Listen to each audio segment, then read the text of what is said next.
Hello, dear friends. Thank you for joining us by the cozy fireplace tonight. We're so grateful for your company as we embark on a journey of relaxation and magical dreams. May this story bring you comfort and peace as you drift into a restful slumber. Story 1. In the sweet, sun-dappled village of Elderglen, nestled at the edge of the Verdantwood Forest, there existed a peculiar harmony between the villagers and the magical creatures that inhabited the woods. This relationship was one of mutual respect and gentle curiosity, nurtured over generations by the unique gift of a young woman named Elara. Elara was known throughout Elderglen for her ability to communicate with the creatures of the forest. Her long, auburn hair seemed to capture the colors of the autumn leaves, and her eyes sparkled with the deep green of the forest canopy. She had inherited her gift from her grandmother, who had always said that the secret to understanding the forest was listening with one's heart. The village itself was a place of simple beauty.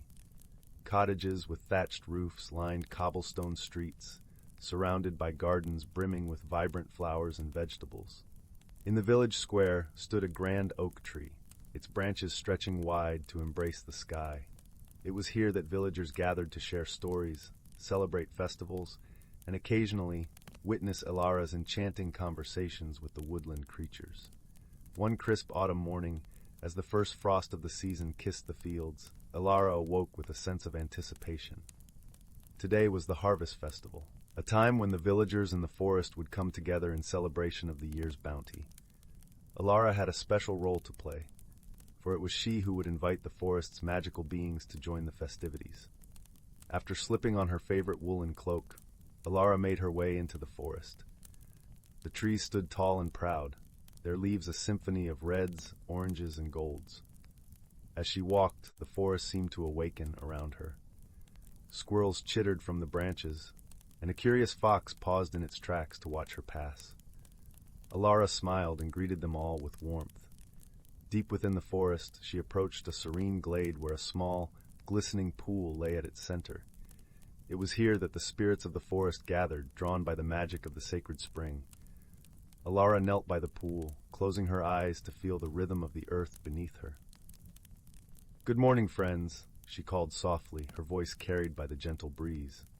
"Today is the harvest festival, and we would be honored if you would join us in our celebration." A ripple passed through the air, and one by one, the magical beings appeared. First came the dryads, emerging gracefully from the trees, their skin the color of bark and their hair adorned with leaves and blossoms. Then the mischievous sprites flitted into view, their laughter like the tinkling of tiny bells. The last to arrive was Eldwin, the ancient dragon who watched over the forest. He was a magnificent creature, his scales shimmering in shades of emerald and gold. Despite his fearsome appearance, Eldwin was a gentle soul, cherished by both the villagers and the creatures of the forest. "Elara," Eldwin rumbled, his voice deep and resonant, "it is always a joy to see you. We would be delighted to join your festival." Elara beamed, her heart swelling with gratitude. "Thank you, Eldwin. The village will be thrilled to have you all with us." With a nod, Eldwin spread his mighty wings, and together they began the journey back to the village. As they neared the edge of the forest, the sounds of laughter and music grew louder, and the air was filled with the tantalizing aroma of freshly baked pies and roasted chestnuts. The villagers greeted the magical procession with cheers and open arms. Children ran to greet the sprites, who danced around them in a whirling display of light. The dryads joined the villagers in decorating the great oak tree with garlands of bright leaves and berries. Eldwin, with surprising grace, settled next to the tree, where he became a living part of the celebration. As the sun rose high in the sky, the festival reached its peak. Elara moved through the crowd, her heart full as she watched the mingling of villagers and magical beings. It was a sight that never failed to fill her with wonder, the seamless blend of two worlds, each enriching the other. In the afternoon, Elara found herself sitting beside Eldwin, watching the children play. The dragon lowered his head, his wise eyes meeting hers. "There is a balance here, Elara," he said softly. "A balance that is rare in this world. You have done well to nurture it." Elara smiled, feeling the warmth of his words. "It's not just me, Eldwin. It's everyone. The villagers, the creatures, We all care for this place, and for each other. Eldwin nodded, a deep rumble of contentment in his chest. Indeed, and it is a gift worth protecting. As the day began to wane, the villagers gathered around the great oak for the evening's final ritual. Elara stood with Eldwin and the other magical beings, her heart full of joy and peace. Together they sang a song of gratitude to the earth and sky, a melody that wove through the trees and echoed across the fields. It was a song of harmony, of unity, and of love, a song that bound them all together, villagers and magical creatures alike. As the last notes faded into the twilight, Elara looked around at the faces of those she cherished. She knew that this moment, this magical convergence of worlds, was a testament to the power of understanding and kindness. And in the heart of Elderglen, where the village met the forest, that magic would endure, a beacon of hope in a world that sometimes forgot the simple beauty of living in harmony. With a contented sigh, Elara leaned against Eldwin's warm side, watching as the first stars began to twinkle in the night sky. Together, they basked in the glow of the festival, a gentle reminder that even in the smallest of places, magic could thrive in the hearts of those who believed.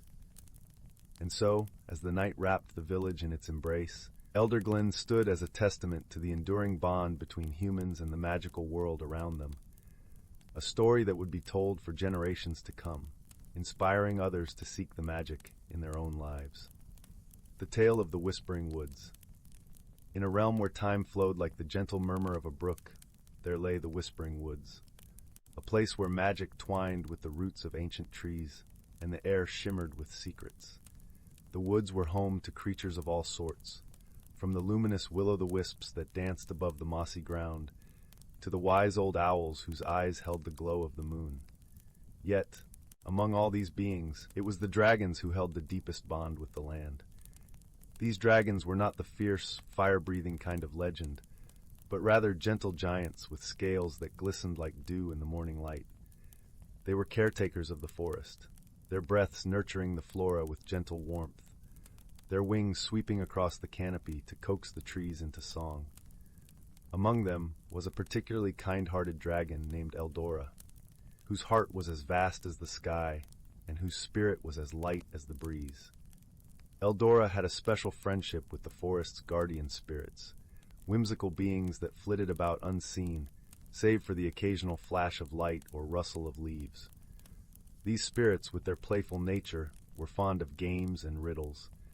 They loved nothing more than to challenge the creatures of the woods with puzzles that teased the mind and sparked the imagination. One day, as the sun dipped low and painted the sky in hues of amber and rose, Eldora found herself wandering through a secluded glen, a place where the trees stood tall and proud, their branches woven together like the threads of an ancient tapestry. It was here that she often came to bask in the tranquility and listen to the whispers of the forest. As she rested, a soft giggle echoed through the air, like the tinkling of tiny bells. Eldora chuckled, recognizing the sound as the spirit's invitation to play. "What mischief do you have in store for me today?" she called out with a twinkle in her eye. The air shimmered, and before her appeared a cluster of glowing lights, swirling together to form the shape of a grinning face. "Dear Eldora," chimed the spirits in unison, "we have a riddle for you, a puzzle to weave with your thoughts." Eldora settled herself comfortably, her tail curling around her like a great, scaly cushion. "I'm ready," she said, her voice a soft rumble that stirred the leaves. "Listen well," the spirits began, their voices a harmonious melody. "I speak without a mouth and hear without ears. I have no body, but I come alive with wind. What am I?" Eldora closed her eyes, letting the riddle roll through her mind like a brook over smooth stones. She knew the spirits well, knew their love for things that danced on the edge of the tangible and the ethereal. After a moment, she opened her eyes, a gentle smile playing across her lips. "You are an echo," she replied, her voice as soft as the evening breeze. A chorus of delighted laughter filled the glen, and the spirits shimmered brightly in approval. "Well done, Eldora. You are wise and quick as always." Eldora dipped her head in thanks, her scales catching the last rays of the setting sun. "Thank you, dear spirits. Your riddles are a joy to unravel." Feeling the warmth of friendship and the gentle glow of twilight, Eldora decided to share a gift in return. "Let me tell you a story," she said, her voice wrapping around the words like a comforting embrace. The spirits gathered closer, their lights flickering with anticipation. Eldora spoke of the time when the world was young, when dragons and humans first came to understand each other, forging a bond that transformed the land itself. Her tale was one of hope and kindness, of gentle hearts bridging the gap between worlds. As she spoke, the forest listened, the leaves rustling in appreciation, the animals pausing in their nightly routines to soak in the story's warmth. Eldora's tale wove a tapestry of light and shadow, of dreams and reality, until at last the night fully embraced the land. The spirits, moved by Eldora's words, swirled around her in a dance of gratitude. "Your stories are treasures, dear dragon," they sang. "They remind us of the beauty that lies in the harmony between all beings." Eldora nodded, her heart full. For it was in moments like these, amidst the gentle whispers of the woods and the laughter of the spirits, that she found her truest joy. To share, to connect, to weave together the threads of life in a tapestry of understanding and kindness.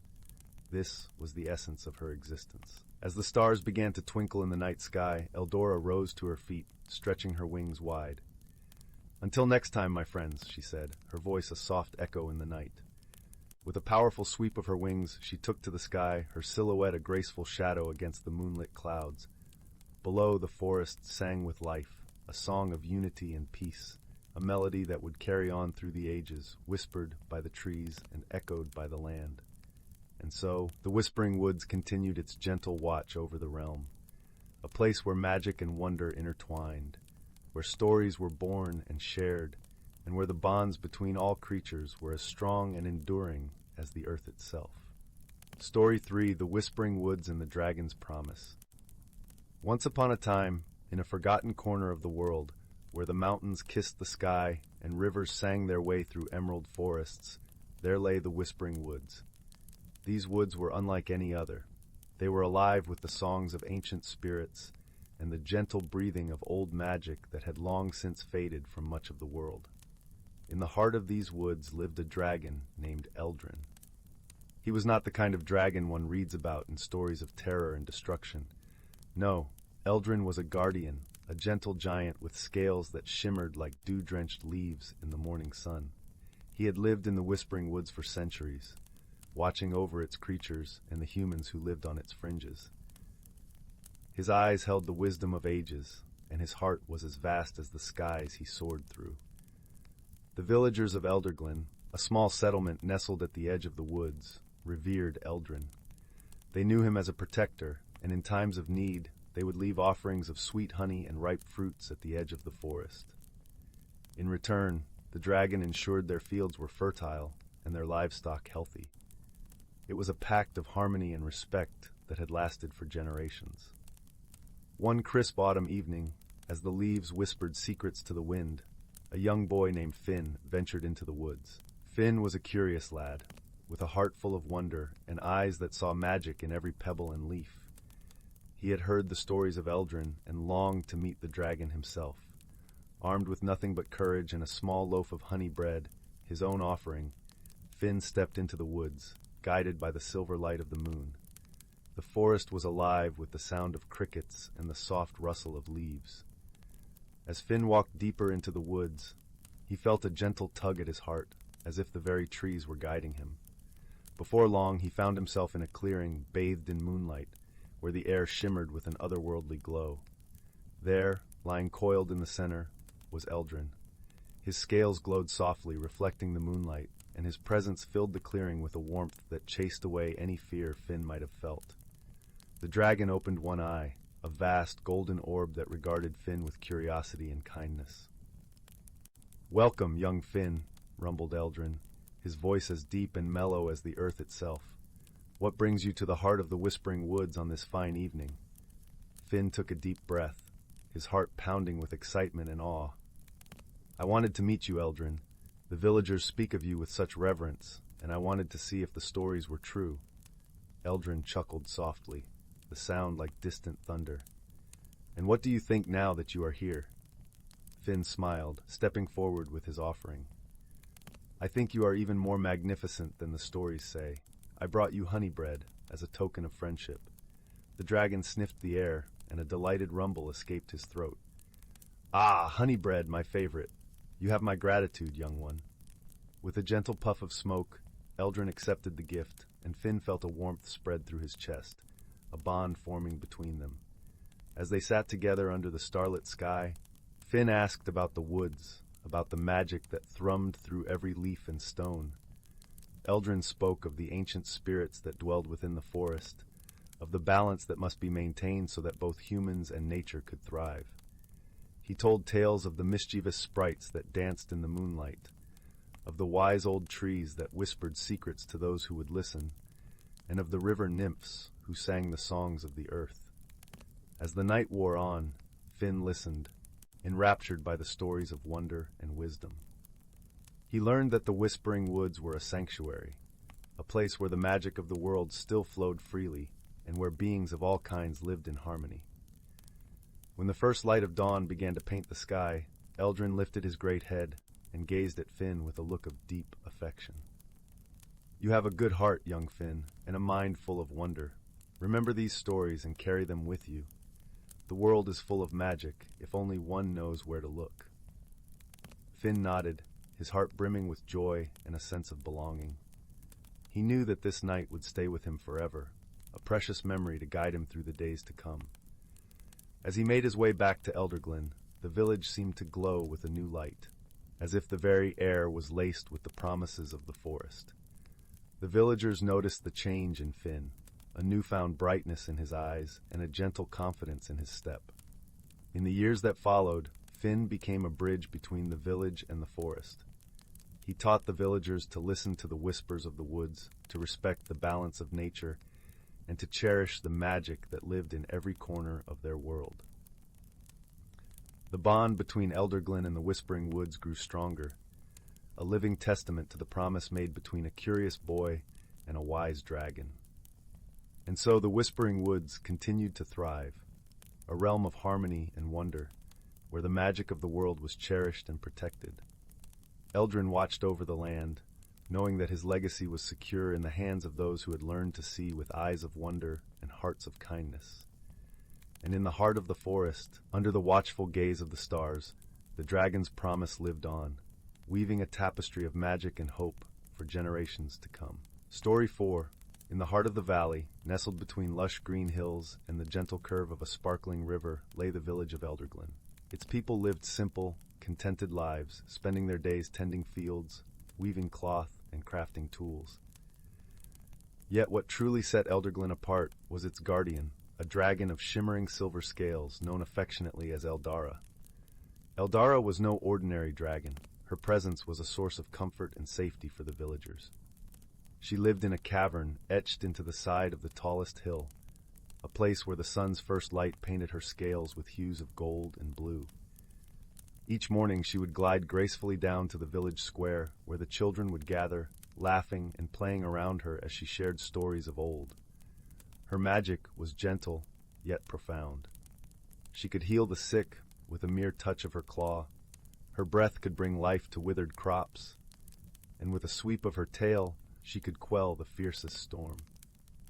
Over the years, Eldara had become not just a protector, but a cherished friend to the people of Elderglen. However, one fateful morning, a strange unease settled over the village. The river, usually a crystal-clear ribbon weaving through the landscape, had turned murky and slow. The crops, vibrant and tall just days before, now drooped as if burdened by an invisible weight. Birds flew in erratic patterns, and the air was thick with a tension that set the villagers on edge. Eldara sensed the disturbance immediately. Her connection to the land was deep and unyielding, and the discord pained her. She knew that this was not a natural occurrence. Something or someone was behind this unsettling change. Determined to restore harmony, Eldara prepared to investigate the source of the disruption. As she made her way to the riverbank, a voice called out to her. It was Lyra, a young villager known for her curiosity and adventurous spirit. With her auburn hair pulled back in a braid and her eyes alight with determination, Lyra approached the dragon.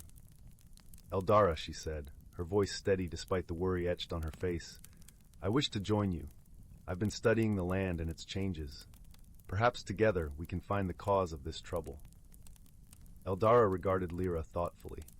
The girl had always shown a keen understanding of the natural world, and her insights could prove invaluable. Nodding, Eldara lowered her head, allowing Lyra to climb onto her back. Together they set off, soaring above the village, the rhythmic beat of Eldara's wings comforting in the morning air. Their first destination was the river's source, high in the mountains that loomed in the distance. As they ascended, the landscape unfolded beneath them, a patchwork of fields, forests, and the winding river that was the lifeblood of Elderglen. But even from above, the changes were evident. The once vibrant greens were dull, patches of earth were bare, and the river's darkened waters snaked ominously through the land. Upon reaching the mountains, Eldara and Lyra discovered something astonishing. A barrier of dark magic, pulsating and strange, had settled at the river's origin. It was a swirling mass of shadow, absorbing light and sound, and emanating a cold that penetrated deep into their bones. "This is powerful magic," Eldara rumbled, her voice a mixture of awe and concern, "but not of any kind I've encountered. It seeks to corrupt the source, the heart of our land." Lyra dismounted, stepping cautiously towards the barrier. She knelt, touching the earth, feeling its vibrations. "There's something familiar about this," she murmured, closing her eyes to concentrate. I think it's drawing energy from the land itself, feeding on its life force." Eldara nodded. "We must find its anchor, what binds this magic to our world. Only then can we unravel it." Their search led them through dense forests and over rocky terrains until they stumbled upon a hidden glen. At its center stood an ancient stone, covered in runes and cloaked in the same dark aura as the barrier. It was an artifact of old, a relic from a time when magic was wild and untamed. As they approached, the stone reacted, its runes glowing with a sinister light. Lyra could feel the pull of its power, a relentless force that sought to overwhelm her senses. But she stood firm, drawing upon her knowledge of the land and its energies. "Eldara, this stone, it's a conduit," Lyra realized. "Someone is using it to channel magic, to disrupt the natural order." Eldara's eyes narrowed, a low growl rumbling in her throat. "We need to break its connection, but it will not be easy. The magic is strong, and we must be cautious." Together, they devised a plan.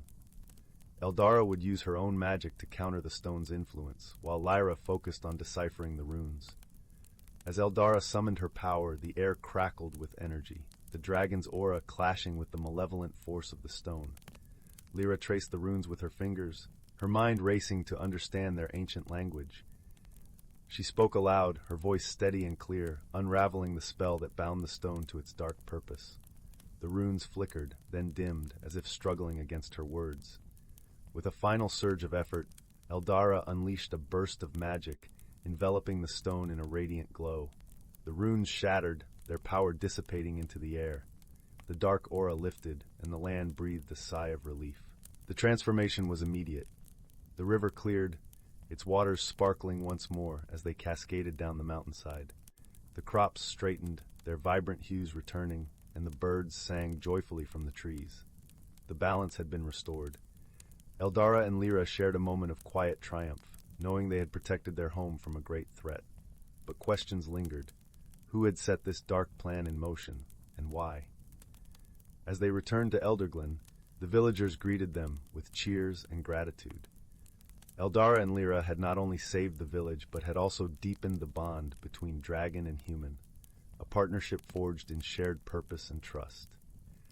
In the days that followed, Eldara and Lyra continued to explore the mysteries of the land, uncovering its secrets and ensuring its harmony. They knew that their journey was far from over, but together they were ready to face whatever challenges lay ahead. And so, the dragon and the villager became legends in their own time, not just for their deeds, but for the lesson they imparted.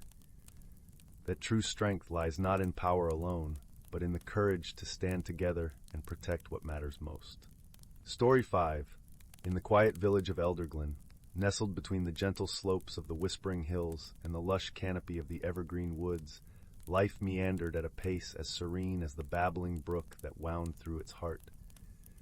The villagers often said that time itself seemed to stroll leisurely here, pausing to admire the dewdrops on the morning leaves or the golden glow of the sunset that painted the sky in hues of warmth and wonder. At the edge of the village stood a quaint cottage, its walls woven with ivy and its roof a patchwork of weathered thatch. This was the home of Elara, a gentle-hearted woman with a talent for weaving stories as intricate and beautiful as the tapestries she crafted on her loom. Elara's tales were not just stories. They were threads that connected the villagers to the secrets whispered by the forest, the melodies sung by the wind, and the dreams that danced in the starlit skies. Elara lived with her daughter, Lyra, a spirited girl of 12, whose curiosity was as boundless as the horizon. Lyra had inherited her mother's love for stories, and she often wandered the woods, her imagination painting vivid pictures of magical creatures and hidden realms. Together they filled their cottage with laughter and warmth, their days punctuated by the rhythm of the loom and the rustle of pages turning. One particularly crisp autumn morning, when the air was fragrant with the scent of fallen leaves and the sky was a quilt of soft grays and blues, Lyra set out on one of her explorations. She donned her favorite cloak, a deep green that mirrored the forest, and waved cheerfully to her mother, who stood by the window, a smile playing on her lips. "Stay close to the path, dear," Elara called, though she knew well that Lyra's adventures often led her off the beaten track. Lyra nodded, her eyes sparkling with the thrill of discovery, and set off towards the woods. The evergreen woods was a place of gentle mystery, where the trees seemed to lean in close, whispering secrets to those who dared to listen. Lyra loved the woods, with its canopy of emerald leaves and the soft carpet of moss that felt like walking on clouds. She wandered deeper, her heart attuned to the symphony of the forest, the rustle of leaves, the chatter of squirrels, and the occasional call of a distant bird. As she meandered along a path she had not seen before, a glimmer caught her eye. It was a curious shimmer, like sunlight dancing on water, though there was no stream nearby. Drawn by the light, Lyra stepped off the path and followed the glimmering trail, her heart beating with a mixture of excitement and a tinge of apprehension. The trail led her to a small clearing, where the light seemed to gather and twirl in a dance of its own. In the center of the clearing stood an ancient oak, its gnarled branches stretching skyward, as if in eternal conversation with the heavens. Beneath the oak, nestled among its roots, was a small, ornate chest, its surface etched with patterns that seemed to shift and change like the stories in her mother's tapestries. Lyra approached the chest with a mix of caution and wonder. She hesitated for a moment, then knelt down and gently lifted the lid. Inside, she found a collection of delicate, luminescent stones, each one glowing with a soft inner light. They were unlike anything she had ever seen, and as she touched one, she felt a warmth spreading through her fingertips, as if the stone held the essence of a long-forgotten dream. As she marveled at the stones, a soft voice drifted through the clearing, gentle as a breeze. "These are the Whispering Stones," it said, and Lyra turned to see an elderly woman standing nearby, her presence as natural as if she had always been there. The woman had eyes like deep pools of wisdom and hair that shimmered like silver moonlight. There was a kindness to her, an aura of ancient magic that seemed to resonate with the stones in the chest. "Whispering Stones?" Lyra echoed, curiosity piqued. The woman nodded, her smile warm and inviting. "Yes, child. These stones hold the stories of the forest. They capture the echoes of the past, the dreams of the present, and the hopes of the future. Each one is a piece of the world's unwritten tales, waiting for someone to listen." Lyra felt a thrill of excitement mixed with a sense of responsibility.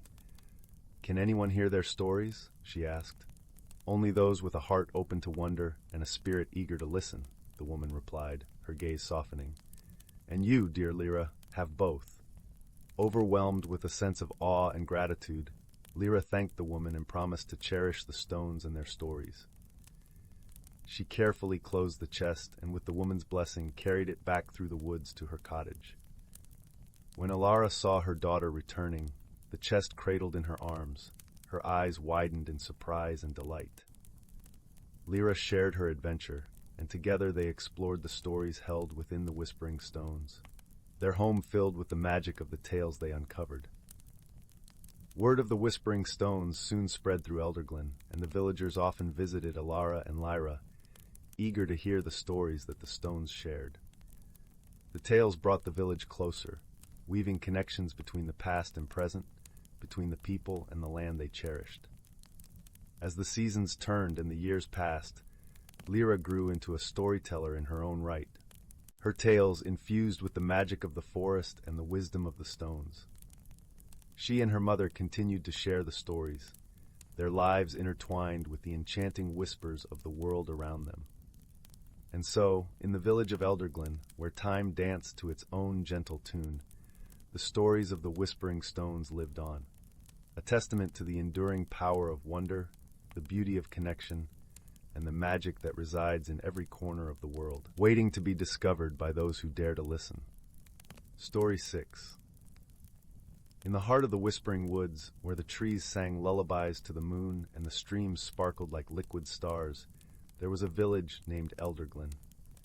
This village, though small and nestled deep within the forest, was known far and wide for its harmonious relationship with the magical creatures that dwelled in the woods. The people of Elderglen lived side by side with sprites and fairies, with nary a quarrel or conflict. It was said that the village owed its peace to an ancient pact made long ago between the first settlers and the forest's guardian. The guardian of the Whispering Woods was a dragon named Eldrinth, a wise and benevolent creature with scales that shimmered like autumn leaves in the sunlight. Eldrinth was no ordinary dragon. Instead of hoarding gold and jewels, he collected stories and songs, which he often shared with the villagers. It was these tales that taught the people of Elderglen about kindness, bravery, and the strength found in unity. It was on one serene evening, as the sun dipped behind the horizon and the sky blushed with hues of lavender and rose, that Elderglen prepared for its annual Night of Whispers. This was a special festival where villagers gathered to share stories under the stars, hoping to hear Eldrinth's voice weaving through the night with his own tales. Among the villagers was a young girl named Leora. She was known for her boundless curiosity and her gift for storytelling. Her stories were filled with laughter and hope, often inspired by the gentle rustling of leaves or the playful dance of fireflies. Leora had long dreamed of meeting Eldrinth, but despite living in the Whispering Woods her entire life, she had never seen the dragon. The Night of Whispers was particularly special this year, as it marked the 100th anniversary of the pact between Elderglen and Eldrinth. As the villagers gathered in the clearing, they lit lanterns that floated up like glowing orbs, joining the stars in the sky. Children played among the trees, their laughter mingling with the soft music played by the village musicians. Leora sat by the edge of the gathering, her eyes sparkling with excitement, and her heart filled with anticipation. She had prepared a special story for the night, one she hoped would reach Eldrinth's ears. Her story was about a humble flower that, through kindness and courage, became the guardian of a forgotten garden. As the night deepened, the villagers took turns sharing their stories, each tale more enchanting than the last. Leora waited patiently, her turn finally arriving as the last embers of the central bonfire glowed warmly. She stood, her small figure silhouetted against the flickering light, and began her tale. Her voice rose softly, carried by the gentle breeze, as she wove her story with threads of wonder and heart. The villagers listened intently, and even the forest seemed to pause, the leaves stilling in the trees as if they too were enchanted by Leora's words. As Leora reached the climax of her tale, a sudden hush fell over the gathering. From the depths of the forest, a soft, melodic hum began to rise. It was as if the very air vibrated with a gentle song, a sound both ancient and familiar. The villagers turned their eyes to the sky, and there, silhouetted against the moon, was the majestic form of Eldrinth. The dragon descended gracefully, his wings spreading wide as he landed softly at the edge of the clearing. His eyes, wise and warm, settled on Leora, and he nodded approvingly. In a voice that resonated like the deep tones of a harp, Eldrinth spoke, "Your tale is one of true heart, young Leora. It echoes the spirit of this forest and the bond we share." Leora's heart soared with joy. She bowed deeply, her cheeks flushed with happiness. "Thank you, Eldrinth," she said, her voice trembling with awe. "I have always wanted to meet you and share my stories." Eldrinth chuckled softly, a sound like leaves rustling in a gentle breeze. "Stories are the lifeblood of this place, little one. They connect us, teach us, and remind us of the beauty in our world. Tonight, you have given a gift to the Whispering Woods." The villagers watched in wonder as Eldrinth raised his head, his gaze sweeping over them all. "Let us celebrate this night, not only with stories but with the harmony that has bound us for a century. May it continue to guide us for centuries more." And so, under the watchful eyes of Eldrinth, the Night of Whispers continued. The villagers sang songs of old and new, danced beneath the starlit sky, and shared tales that kept the spirit of Elderglen alive. Leora, now sitting beside Eldrinth, felt a warmth in her heart, knowing she had become a part of something much larger than herself. As the night wore on, the dragon shared stories of his own, tales of the forest's ancient past and the creatures that called it home.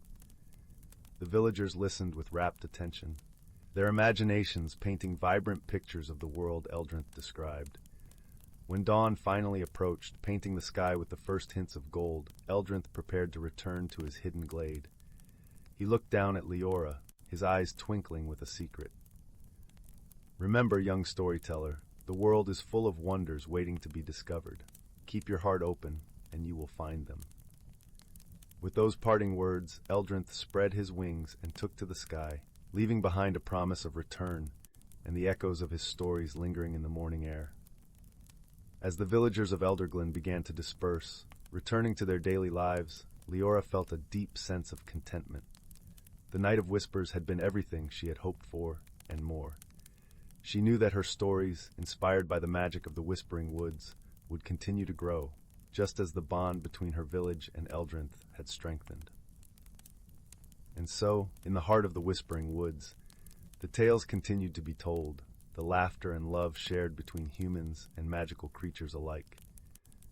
The village of Elderglen remained a place of peace and wonder, a testament to the power of stories and the enduring magic of the natural world. Story 7. Once upon a time, in the heart of a vast and verdant forest, there existed a realm where magic thrived in silence and secrecy. This forest, known as the Whispering Wood, was no ordinary place.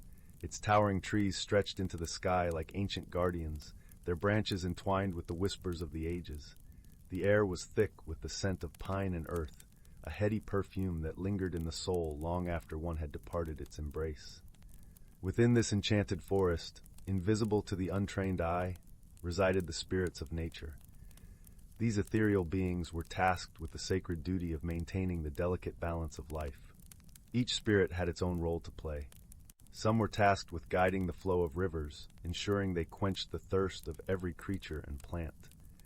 Others tended to the growth of plants, coaxing blossoms from buds and urging roots to delve deep into the soil. Together, they formed a symphony of harmony, their work unseen but vital. For centuries, the spirits had labored unseen, their existence a secret to the realm beyond the trees. Humans, when they ventured into the forest, saw only the beauty of the natural world, unaware of the mystical caretakers who toiled tirelessly behind the veil of reality. And so it was that the Whispering Wood remained untouched by the hands of time and man, a sanctuary for all creatures great and small. Yet, on one fateful day, a disturbance rippled through the forest, like a discordant note in a perfect melody. The spirits felt it first, a deep tremor in the fabric of their world. It was as if a shadow had passed over the sun, casting a chill upon their hearts. The balance they had so carefully maintained was suddenly askew, and the harmony they cherished was threatened. The source of this disturbance was a stranger who had stumbled into the forest. His name was Elric, a traveler who had lost his way while seeking solace in the wilderness. Elric was not like other men. He possessed a rare sensitivity to the world around him, a quiet understanding of the interconnectedness of all things. Yet even he was unaware of the spirits that dwelt in the forest, or the ancient magic that pulsed beneath his feet. He wandered deeper into the forest, drawn by an inexplicable pull. The trees seemed to lean towards him as if whispering secrets only he could hear. He felt a tingling at the edge of his consciousness, a sensation that urged him onward, deeper into the heart of the Whispering Wood. It was not long before the spirits, realizing the source of the disturbance, revealed themselves to Elric. At first, they appeared as shimmering lights, dancing in the periphery of his vision. Then, as he stood transfixed, they coalesced into forms both beautiful and strange. One spirit, with the delicate grace of a willow branch, stepped forward. Her eyes glowed with the light of 1,000 stars, and her voice was like the rustle of leaves in a gentle breeze. "Traveler," she spoke, her voice resonating in the depths of Elric's soul, "you have wandered into our realm at a time of great need. The balance of nature is threatened, and we require your aid." Elric, though taken aback by the sudden revelation, felt a deep sense of calm settle over him. He nodded, his heart swelling with a resolve he had not known he possessed. "I will help," he replied, his voice steady despite the wonder that filled him. The spirits led Elric through the forest, their path winding through landscapes that defied the imagination. They passed through groves where the trees sang in harmony, their leaves shimmering with a light of their own. They crossed rivers that flowed with crystalline clarity, their waters teeming with life. Each step took them deeper into the heart of the forest, where the magic was strongest and the disturbance most keenly felt. As they journeyed, the spirits taught Elric the ways of the forest. They showed him how every creature, from the smallest insect to the mightiest stag, played a vital role in the tapestry of life. They taught him to listen to the whispers of the wind and to feel the pulse of the earth beneath his feet. Elric learned of the intricate web that connected all living things, a web that was now threatened by an unseen force. Their journey was not without challenges. The disturbance had wrought changes in the forest, twisting paths and causing chaos among the creatures. Trees that had stood for centuries now trembled with uncertainty, their roots disrupted by the imbalance. The spirits worked tirelessly to mend the damage, their efforts a testament to their dedication and love for their home. Elric, too, found himself tested. His resolve was challenged by moments of doubt, his courage by trials that seemed insurmountable. Yet, with the spirits by his side, he pressed on, his heart guided by the knowledge that he was part of something greater than himself. At last, they arrived at the source of the disturbance, a clearing at the very heart of the forest. Here the air crackled with an unsettling energy, and the ground was scarred by forces unknown. In the center of the clearing stood a dark figure, its form shifting and nebulous, a creature born of shadow and malice.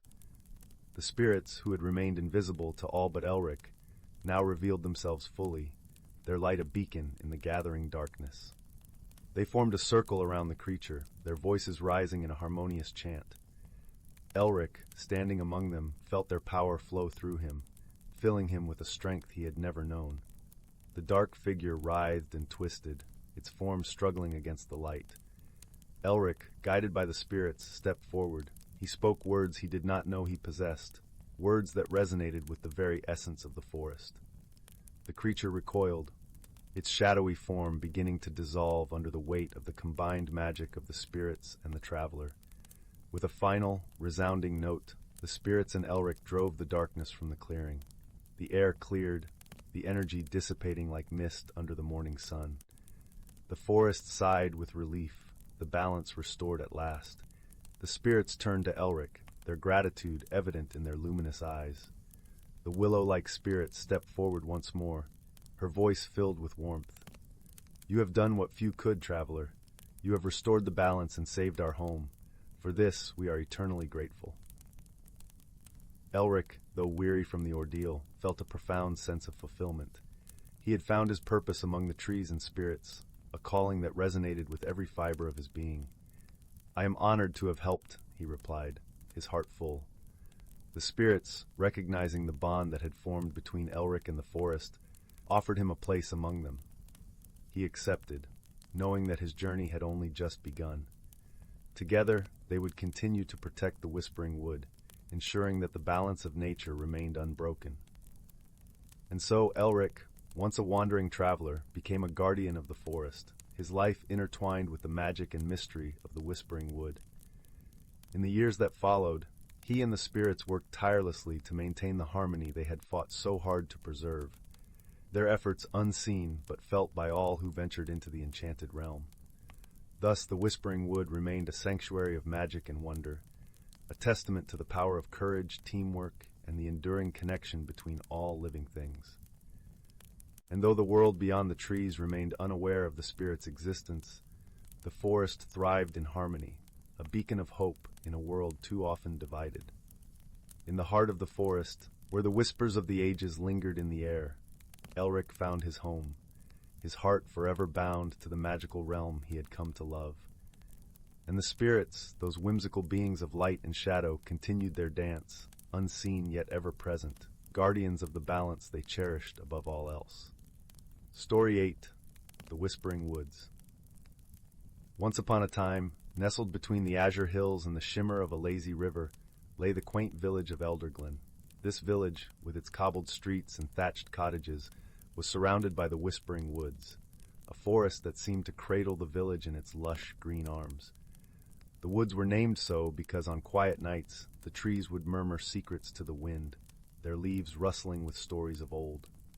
The villagers of Elderglen lived simple, contented lives.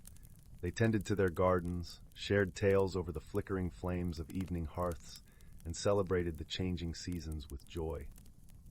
Yet, despite their familiarity with the forest, the villagers seldom ventured deep into the Whispering Woods. It was said that the heart of the forest held a mystery, an ancient magic that only revealed itself to those who were truly worthy. In the heart of Elderglen lived a young girl named Elara. Elara was known for her curious nature and her heartfelt connection to the world around her. Her days were spent wandering the edges of the Whispering Woods, collecting wildflowers, and listening to the songs of the birds. Her grandmother, the wise and gentle elder of the village, often told her stories of the wood's enchantment. "Remember, dear Elara," her grandmother would say, her eyes twinkling like stars, "the forest holds its secrets close, but one day it might choose to share them with you." One crisp autumn morning, when the leaves had turned to shades of gold and crimson, Elara set out on her usual walk. The air was cool and filled with the earthy scent of fallen leaves. As she wandered, she felt a peculiar pull, as if the forest was calling her deeper than she had ever dared to go before. With a heart full of wonder and a little bit of courage, Elara followed the whispering breeze, venturing past familiar paths into the heart of the Whispering Woods. The deeper she went, the more the forest seemed to come alive. The trees swayed gently, the sunlight danced through the canopy, and the air hummed with a soft, enchanting melody. After a while, Elara found herself in a clearing she had never seen before. At its center stood an ancient oak, its branches sprawling like the arms of an old friend. The tree's bark was etched with intricate patterns, and nestled among its roots was a shimmering pool of crystal-clear water. As Elara approached, she noticed the pool was not just water. It was a mirror reflecting not her appearance, but her heart's deepest desires. She saw herself surrounded by the beauty of the forest, her hands weaving garlands of wildflowers, her laughter echoing through the trees. It was a vision of peace, of unity with nature, and of joy. Suddenly, the surface of the pool rippled, and from its depths emerged a small, delicate creature.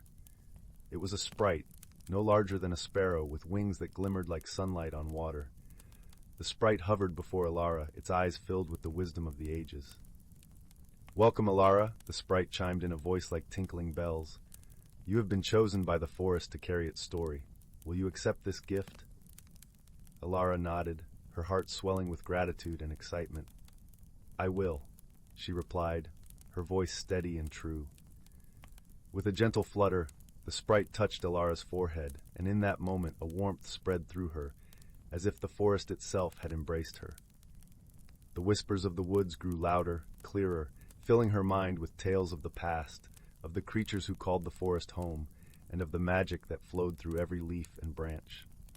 "Go now," the sprite said, its voice fading like the last notes of a song. "Share the stories of the Whispering Woods, and keep their magic alive." When Elara returned to the village, she found that she could indeed hear the stories of the forest. She could understand the language of the birds, the rustle of the leaves, and the murmurs of the brook. She would sit with the children of Elderglen, weaving garlands of wildflowers as she recounted the tales that the woods had shared with her. As the seasons turned, Elara became the keeper of the Whispering Woods stories, her bond with the forest strengthening with each passing year. The villagers, once wary of the depths of the woods, began to see them as a place of wonder and beauty, a magical realm right at their doorstep.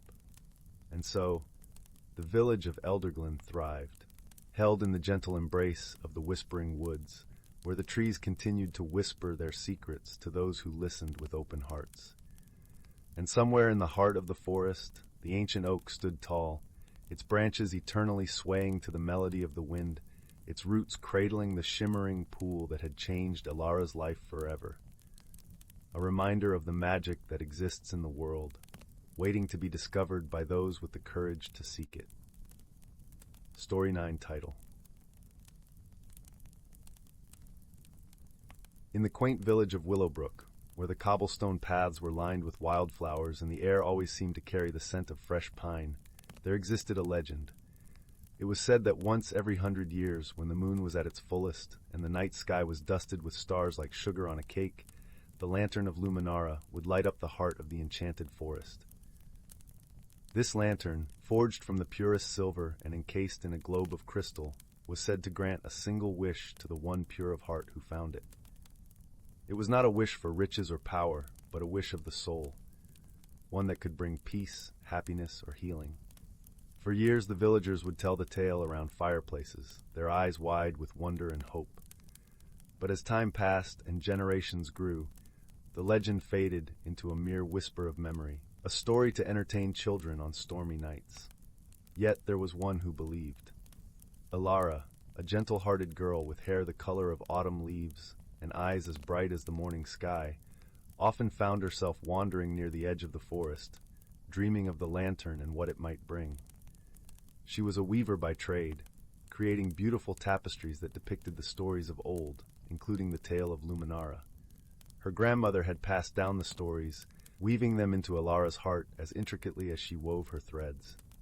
One evening, as the villagers prepared for the harvest festival, Elara sat by her window, gazing at the full moon rising above the forest canopy. The moonlight seemed to dance across the leaves, and for reasons she could not explain, she felt an irresistible pull towards the forest. With a shawl wrapped tightly around her shoulders, Elara ventured out, her feet carrying her over the familiar cobblestone paths and into the whispering woods. The forest was alive with the sounds of chirping crickets and the rustle of leaves in the cool night breeze. As she walked deeper into the forest, a gentle glow began to illuminate her path, guiding her like a beacon. She followed it, her heart beating with a mixture of fear and excitement. The light grew stronger until she found herself standing before a clearing, bathed in the silvery light of the moon. In the center of the clearing stood the lantern of Luminara, its crystal globe shimmering with an otherworldly glow. Elara approached it cautiously, her breath caught in her throat. The lantern was even more beautiful than she had imagined, its light warm and inviting. With a trembling hand, she reached out and touched the lantern. A soft hum filled the air, and she felt a comforting warmth spread through her fingers and into her heart. She closed her eyes, and in that moment she knew exactly what her wish would be. Elara wished for the happiness of her village, for the prosperity and health of the people she loved. She wished for the return of the joy and wonder that had seemed to fade with time. As her wish flowed from her heart into the lantern, the light grew brighter, enveloping her in a cocoon of pure, radiant warmth. And then, as quickly as it had begun, the light faded, leaving behind a gentle glow that lingered in the air like a whisper of magic. Elara opened her eyes to find herself surrounded by the gentle spirits of the forest. They were creatures of light and shadow, with eyes that sparkled like distant stars. They nodded to her in silent gratitude, acknowledging her selfless wish. Touched by their presence, Elara felt a deep sense of peace and fulfillment. She knew that her wish would bring joy not just to her village, but to the forest and all its inhabitants. When she returned to Willowbrook, the village was aglow with an unexplainable light, the air filled with laughter and song. The harvest festival was more vibrant than it had been in years, and the villagers danced with a renewed spirit under the moonlit sky. Elara's heart swelled with happiness as she watched her friends and family rejoice. She had no need to tell them of the lantern or her wish. The joy in their eyes was enough to know that her wish had come true. The lantern of Luminara had returned to its slumber, its light hidden away until the next pure-hearted soul would find it. But its magic lingered in the hearts of those who believed, a gentle reminder that kindness and selflessness could light the darkest of paths. And so, the legend of the lantern lived on, woven into the fabric of Willowbrook's stories and hearts, a timeless tale of wonder and the enduring power of a wish made with love. Story 10. In the heart of the ancient forest of Eldergrove, where the trees whispered secrets older than time itself, lived a dragon named Lumina. Unlike the fearsome beasts of legend, Lumina was a gentle soul, her scales shimmering like moonlit water, and her eyes glowing with the warmth of 1,000 sunsets.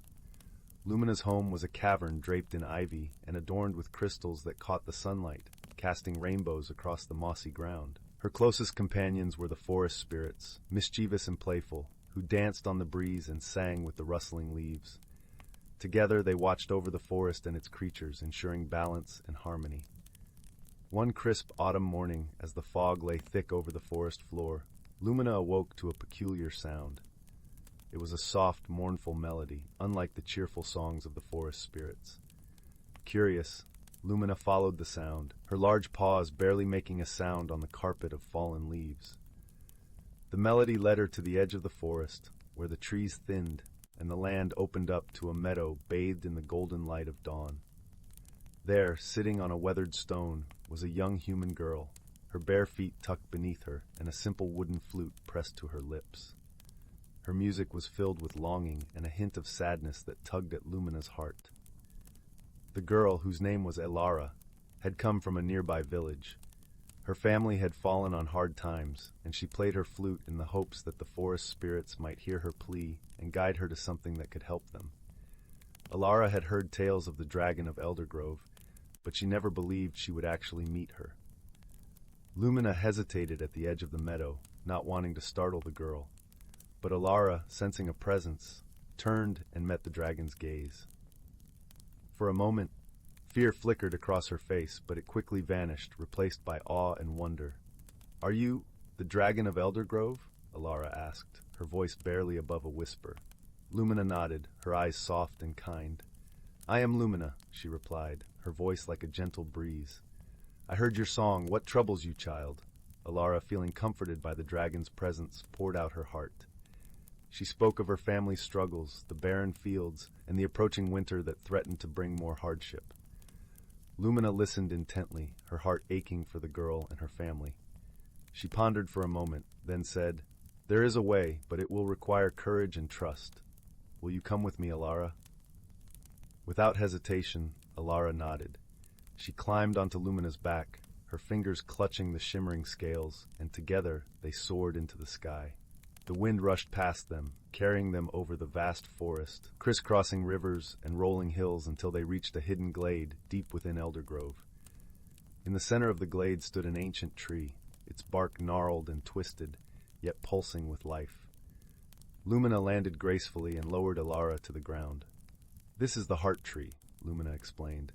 "It is the source of the forest's magic. It can grant a boon to those who are pure of heart." Elara approached the tree, her eyes wide with wonder.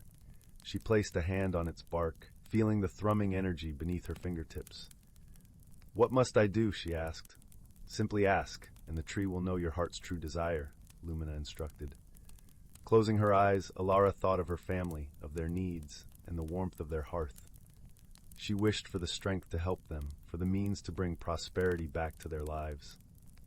As she whispered her wish, the heart tree glowed with a soft, golden light, enveloping her in its warmth. When the light faded, Elara found herself holding a small, intricately carved wooden box. Lumina nodded approvingly. "Inside you will find seeds of the rarest kind. Plant them with love, and they will yield a bounty unlike any other." Elara thanked Lumina and the heart tree, her heart swelling with hope and gratitude. As the sun dipped below the horizon, Lumina carried her back to the edge of the forest, where they bid each other farewell. Back in her village, Elara carefully planted the seeds, nurturing them with care and patience. As the days passed, vibrant plants sprang forth, their fruits rich and plentiful. The village soon thrived, its people marveling at the miraculous harvest that saved them from the brink of despair. Elara became a cherished figure among her people, known for her kindness and bravery. She never forgot Lumina and the heart tree, often returning to the forest to play her flute, her music now filled with joy and gratitude. Lumina continued to watch over Eldergrove, her heart warmed by the thought of Elara and the harmony they had brought to both the forest and the human world. And so the dragon's legend grew, not as a creature of fearsome power, but as a guardian of balance and a friend to those in need. The forest of Eldergrove remained a place of wonder and magic, where the whispers of ancient trees and the laughter of forest spirits mingled with the melodies of a young girl, forever etched in the hearts of those who believed in the magic of kindness and the quiet heroism of everyday people. Story 11. In the land of Eldergrove, where the sky kissed the mountains and the valleys hummed with the songs of ancient trees, there was a village known as Mistwood. This village, nestled in the embrace of the whispering forest, was home to a peculiar mix of humans and magical creatures who lived together in harmony. The people of Mistwood had a unique understanding with the forest dwellers, and this understanding was safeguarded by a powerful guardian, a dragon named Emberglow.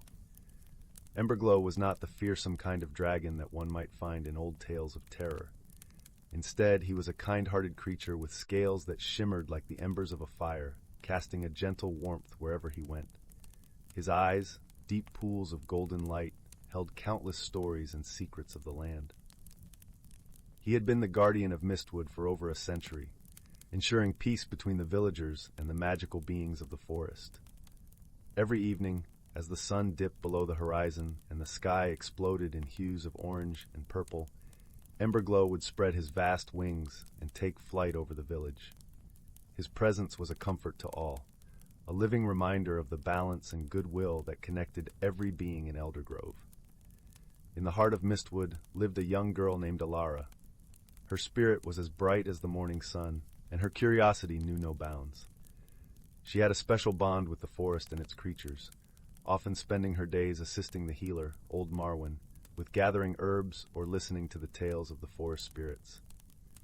Elara's favorite spot was a glade known as the Moonlit Meadow. It was a place of enchanting beauty, where the air was always sweet with the scent of blooming flowers and the ground was soft underfoot. At night, the meadow would come alive with the glow of moonflowers and the gentle dance of fireflies. One evening, as Elara wandered through the meadow, a mischievous spirit named Puck appeared. Puck was a will-o'-the-wisp, a tiny being of light and laughter, known for his playful nature. He darted around Elara, leaving trails of sparkling light in his wake. "Elara, Elara!" Puck chimed, his voice as melodious as a tinkling bell. "Have you heard the whisper of the wind today? There's a secret it carries, a tale of old magic awakening." Intrigued, Elara sat on a moss-covered stone. "Tell me, Puck, what secret does the wind hold?" Puck danced around her, weaving his tale. "Deep in the forest, beyond the silver stream, lies an ancient tree, the heartwood. It is said to hold the essence of the forest's magic, but it stirs now as if waking from a long slumber." Elara's eyes widened. "The heartwood? I've heard old Marwyn speak of it, but I thought it was just a legend." "Oh, it's real," Puck assured her, "but something is amiss. The balance of the forest feels off. The creatures are uneasy, and even Emberglow seems restless." Determined to learn more, Elara decided to visit old Marwyn the next day. The healer's cottage was a cozy abode, filled with the scents of dried herbs and the soft glow of candlelight. Marwyn was a wise woman, with hair as silver as moonlight and eyes that seemed to see beyond the present. When Elara shared Puck's tale, Marwyn nodded thoughtfully. "The heartwood is indeed real, my dear. It is the heart of the whispering forest, and its magic sustains the harmony of all living things here. If it is stirring, then we must act to ensure the balance is maintained." "But what can I do?" Elara asked, her voice a blend of eagerness and uncertainty. Marwyn smiled gently.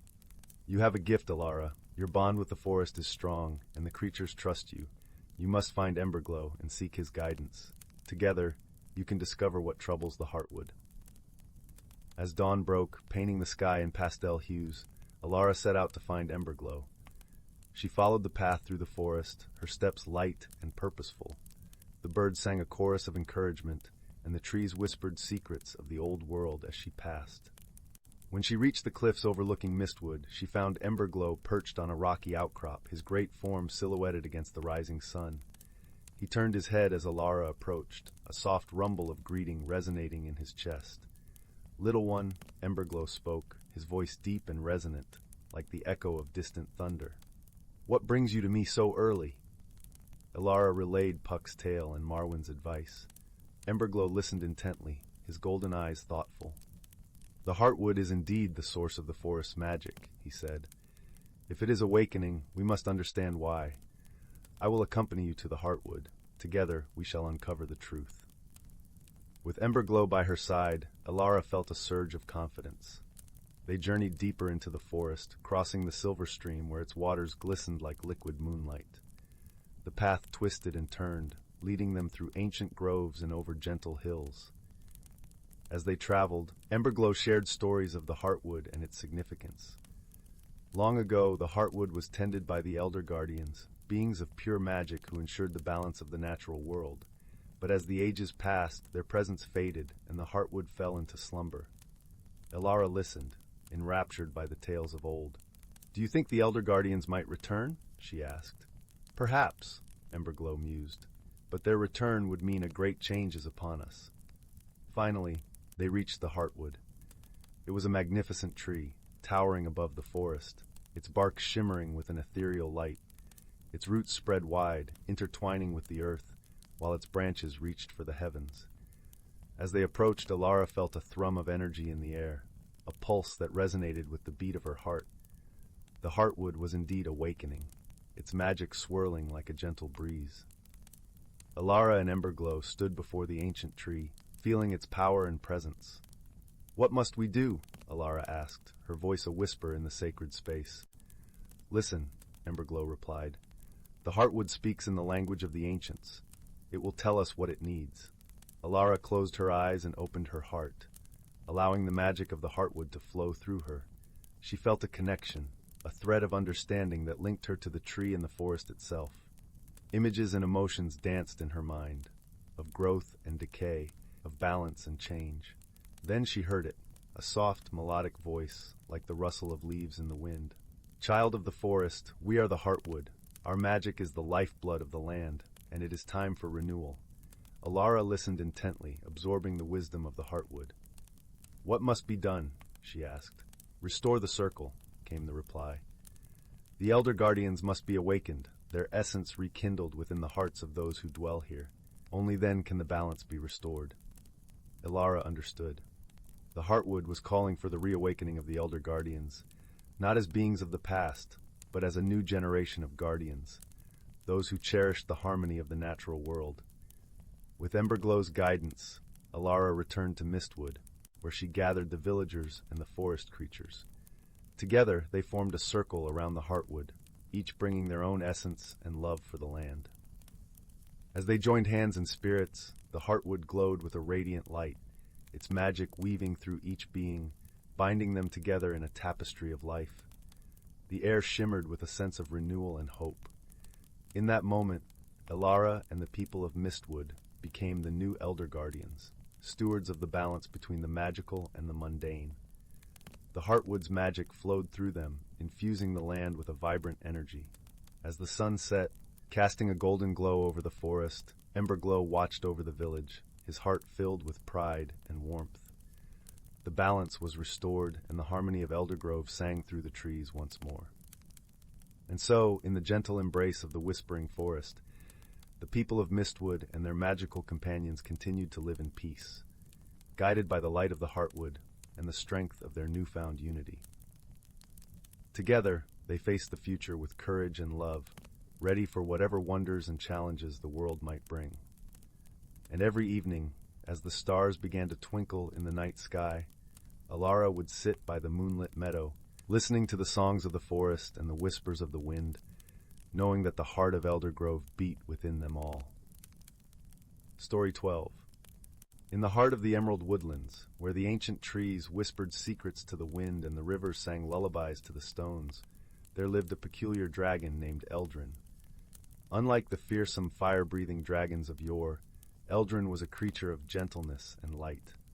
His scales shimmered in hues of twilight, soft pinks and purples that shifted like the evening sky. Eldrin was not a dragon of destruction, but of creation, for he had the rare ability to breathe life into the forest, helping it flourish with every breath. Eldrin lived in a cozy cavern nestled beneath the roots of the great oak, an ancient tree that stood at the heart of the forest like a wise, old guardian. The cavern was lined with moss as soft as velvet, and fireflies danced along its ceiling, casting a gentle glow that resembled a starry night. Eldrin had filled his home with treasures of nature, pine cones, smooth river stones, and feathers in every color, which the birds gifted him in appreciation for the safety his presence provided. The creatures of the forest adored Eldrin. The rabbits would bring him the sweetest clovers, the deer would weave garlands of flowers to adorn his cavern, and the birds would sing their brightest songs to greet him each morning. Eldrin, in return, ensured the forest thrived. He used his breath to mend broken branches, to heal plants afflicted by disease, and to encourage the wildflowers to bloom in vibrant colors. Yet despite all the harmony and joy Eldrin brought to the emerald woodlands, there was one thing that troubled him. Beyond the forest's edge, in the nearby village of Willowbrook, tales of dragons were still told with fear and trepidation. The villagers spoke of dragons as monstrous beasts that would steal sheep and set roofs aflame. Eldrin longed for the villagers to know him as he truly was, a friend to the forest and its people, but he dared not approach for fear of frightening them. One breezy autumn afternoon, as Eldrin was weaving sunlight into the leaves of the great oak, a curious event unfolded that would change everything. A young girl from Willowbrook named Lila wandered into the forest. She was a spirited child with a curiosity that matched the twinkle in her bright green eyes. Lila had heard the warnings of her elders to stay away from the forest, but her heart was pulled by the stories of magic and mystery that lay within. As Lila wandered deeper into the woods, she found herself entranced by a butterfly with wings that mirrored a rainbow. She chased it through the trees, giggling as she skipped over fallen logs and ducked under low-hanging branches. The butterfly led her to the very clearing where Eldrin was resting, his large, gentle eyes closed as he soaked in the sun. Startled by the sound of Lila's laughter, Eldrin opened his eyes and blinked at the sight of the small human. Lila froze, her eyes wide with wonder rather than fear. She had never seen anything as beautiful as the shimmering dragon before her. Eldrin, sensing her awe, lowered his head to the ground, his breath warm and sweet as a summer breeze. "Hello, little one," Eldrin rumbled softly, his voice as gentle as the rustle of leaves. "I am Eldrin. Welcome to my home." Lila, though surprised to hear a dragon speak, felt no fear. Instead, she smiled brightly, stepping closer with the innocence and bravery only a child could muster. "Hello, Eldrin. I'm Lila. Are you the guardian of the forest?" Eldrin chuckled, a sound like the bubbling of a brook. "In a manner of speaking, yes. I help the forest grow and keep it safe." Lila's eyes sparkled with excitement. "Oh, I always knew the forest was magical. Can you show me?" With a nod, Eldrin unfurled his wings, and with a gentle breath, he exhaled a shimmering mist that danced around the clearing. Where the mist touched, flowers bloomed in vibrant hues, and the trees seemed to stand a little taller. Lila clapped her hands in delight, her laughter echoing through the woods. For the rest of the afternoon, Eldrin and Lila explored the wonders of the emerald woodlands together. Eldrin showed her the hidden nooks where the sweetest berries grew, the secret paths used by shy creatures, and the sparkling pond where the moonlight danced like silver. As the sun began to set, painting the sky in shades of gold and pink, Lila knew it was time to return to Willowbrook. She looked up at Eldrin with a newfound determination. "Thank you for showing me your world, Eldrin. I'll tell everyone in the village that you're a friend, not a foe."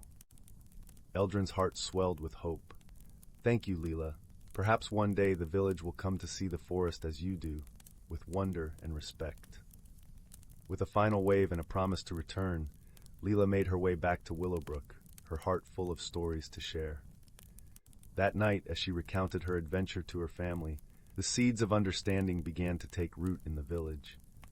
Over time, more villagers ventured into the forest, guided by Lila's tales of the kind dragon who cared for the woods.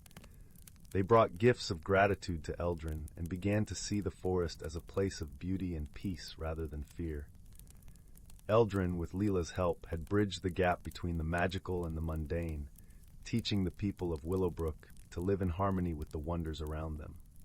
And so, in the heart of the emerald woodlands, where the ancient trees whispered secrets to the wind and the rivers sang lullabies to the stones, the bond between dragon and human grew strong, a testament to the quiet heroism of a young girl and the gentle heart of a dragon. Story 13, The Lantern Keeper of Willowbrook. In the heart of the verdant elven woods, beyond the whispering pines and beneath the starlit skies, lay the quaint village of Willowbrook. It was a place where the rivers sang softly against their pebbled banks, and the fireflies wove dances of light through the evening air. The villagers, a merry mix of humans, elves, and a few gregarious dwarves, lived in harmony with nature and the magical creatures that called the forest home. At the edge of this village, where the cobblestone path turned to a soft, mossy trail, stood the cottage of Hespera, the lantern keeper.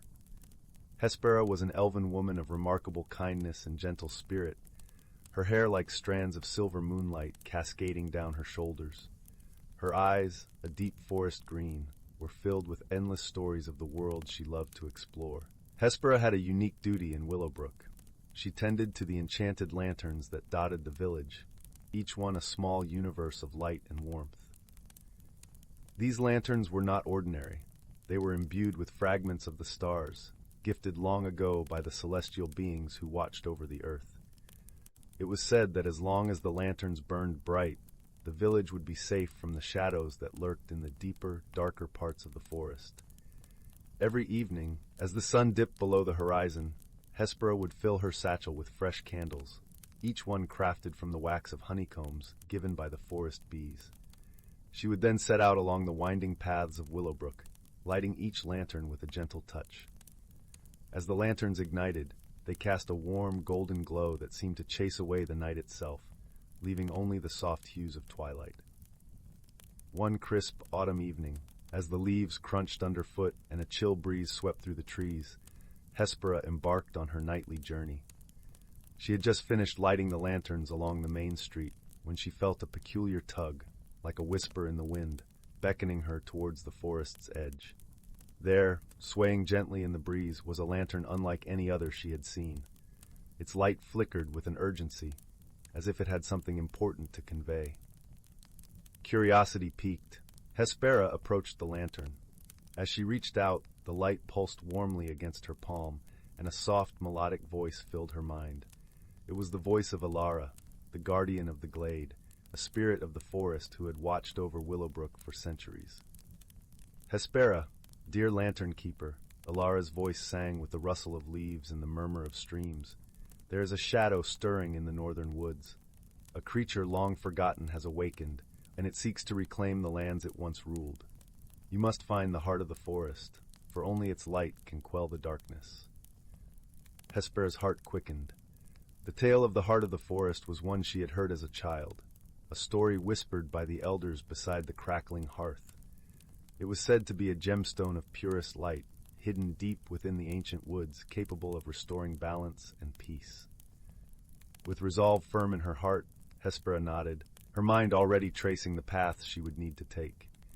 She gathered her courage and set off into the forest, the lantern's glow guiding her steps. As she ventured deeper into the woods, the familiar sounds of Willowbrook faded into the background, replaced by the symphony of the forest at night. Owls hooted softly from their perches, and the leaves whispered secrets in the gentle breeze. The path was faint, overgrown with vines and tangled roots, but Hespera moved with the grace and surety of one who belonged to these woods. The journey was not without its challenges. Mischievous spirits, known as pucklings, darted across her path, their laughter like wind chimes in the night. They tossed acorns and leaves in playful mischief, but Hespera only smiled and continued on, knowing their antics were harmless. As dawn approached, painting the sky in hues of pink and gold, Hespera reached the heart of the forest.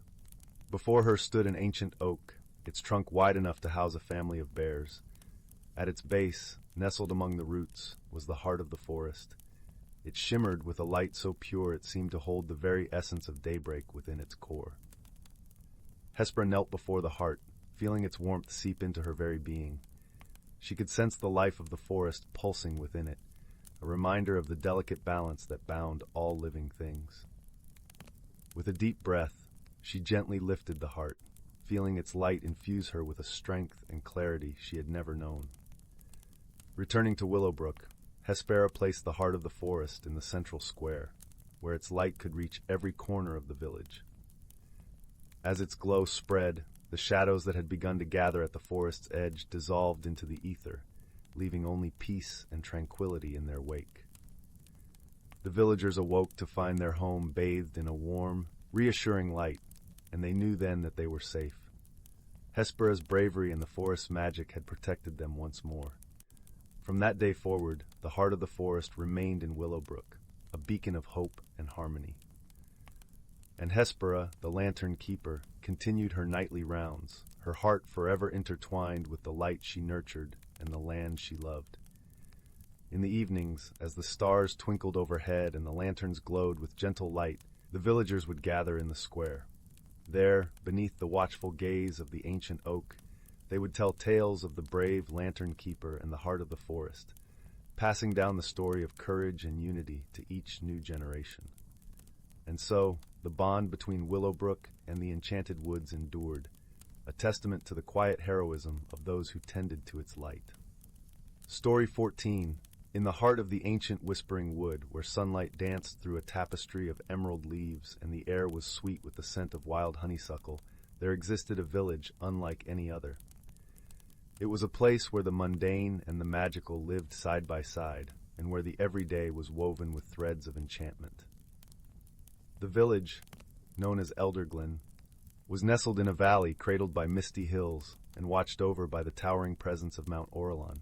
Its cobblestone streets wound like a lazy stream through thatched-roof cottages and bustling market stalls.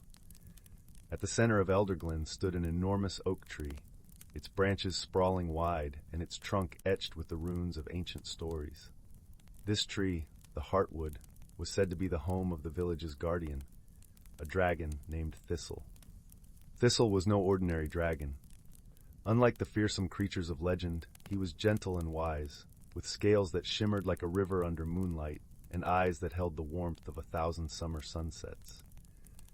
He had lived in the Heartwood for centuries, watching over the village and ensuring the balance between the magical and the mundane remained unbroken. Every year, as the first snowflakes began to fall, the villagers gathered at the Heartwood to celebrate the Festival of Light. It was a time of joy and gratitude, where lanterns filled with wishes were sent into the sky, and tales of wonder and magic were shared around crackling bonfires. This year, however, there was a sense of unease in the air. The forest, usually alive with the chatter of squirrels and the songs of birds, had grown silent, as if holding its breath. Among the villagers was a young girl named Isla, with hair the color of autumn leaves and a spirit as bright as the morning sun. Isla was known for her curiosity and her kindness, always lending a hand to those in need and sharing laughter like it was the most precious gift. But Isla carried a worry in her heart. Her grandmother, the village's storyteller, had fallen ill. Her voice, a cherished melody of the village, now a whisper carried away by the wind.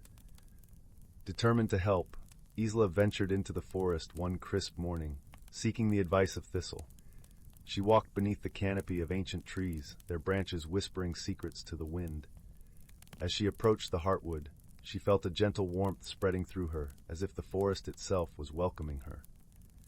Thistle emerged from the shadows of the great oak, his eyes twinkling with gentle wisdom.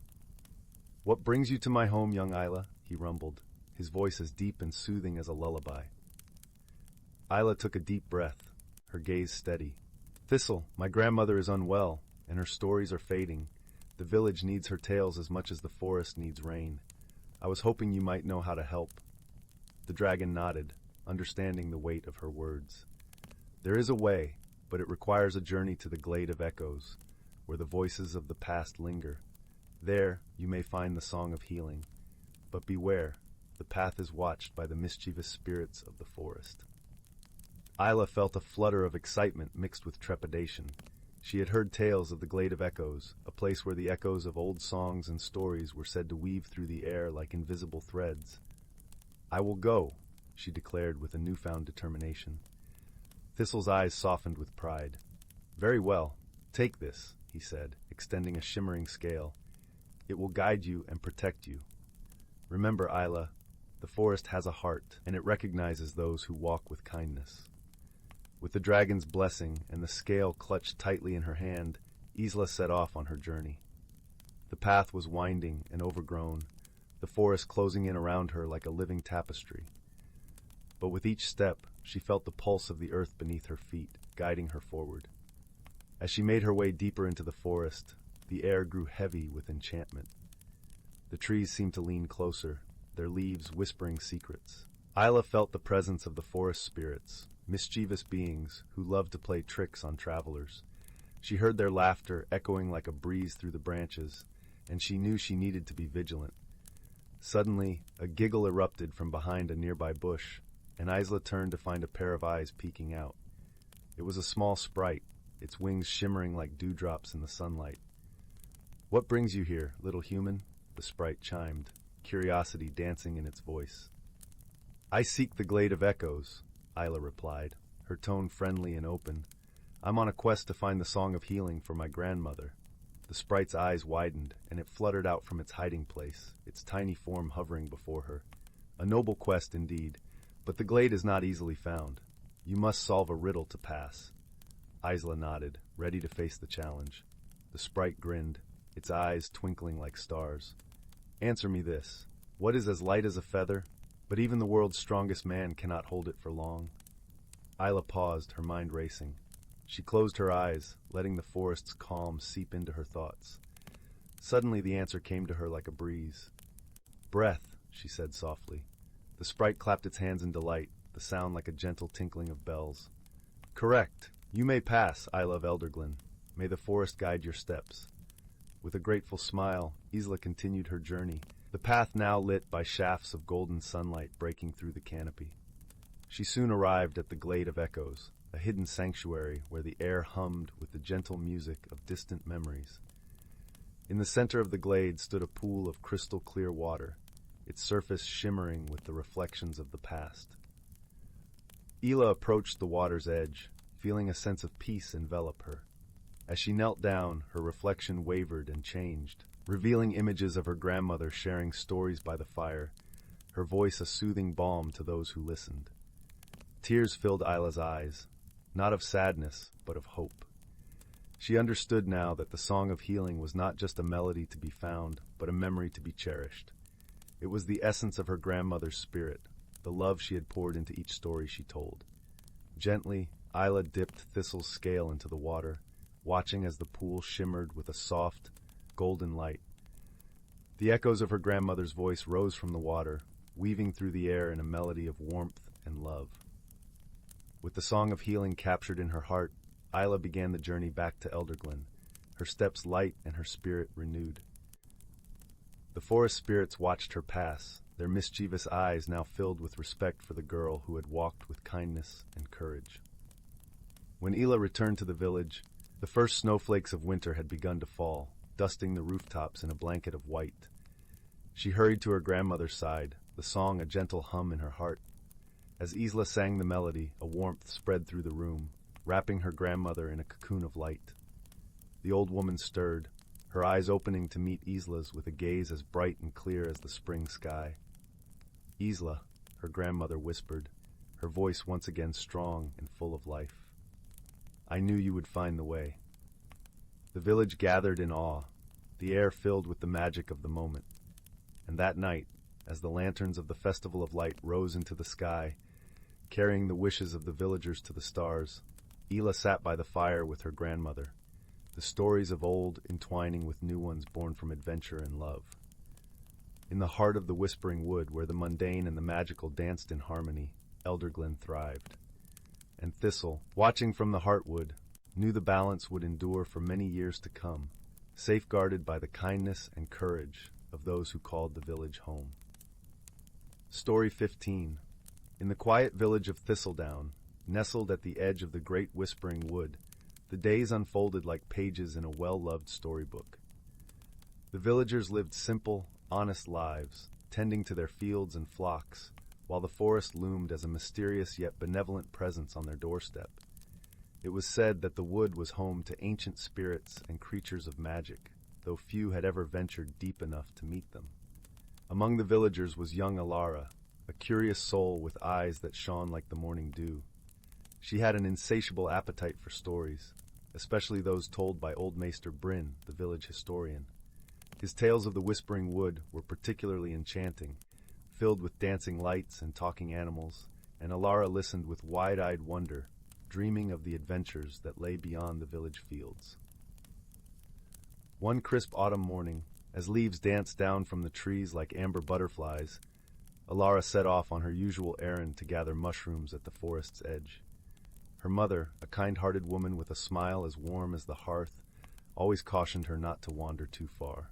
But that day, a peculiar song floated on the breeze, soft and sweet like the chiming of silver bells. Elara, entranced by the melody, followed it deeper into the forest than she had ever dared go. As she walked, the trees seemed to lean closer, whispering secrets in a language she couldn't understand. The song grew clearer, leading her to a sun-dappled glade where a small brook babbled over smooth stones. And there, sitting on a moss-covered log, was a creature unlike any Elara had imagined. It was a dragon, but not the fearsome kind from the old tales of knights and battles. This dragon was small, no larger than a pony, with scales that shimmered like moonlit water and eyes that held the wisdom of ages. Its wings were folded neatly at its sides, and a gentle smile played on its lips as it sang. Elara felt no fear, only a deep sense of awe. She stepped closer, her heart pounding with excitement.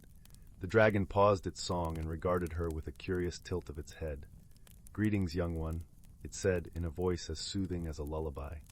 "I am Elderglen, keeper of the forest's dreams." Elara's voice trembled with wonder. "I've never seen a dragon before. Are you real, or am I dreaming?" Elderglen chuckled, a sound like the rustling of autumn leaves.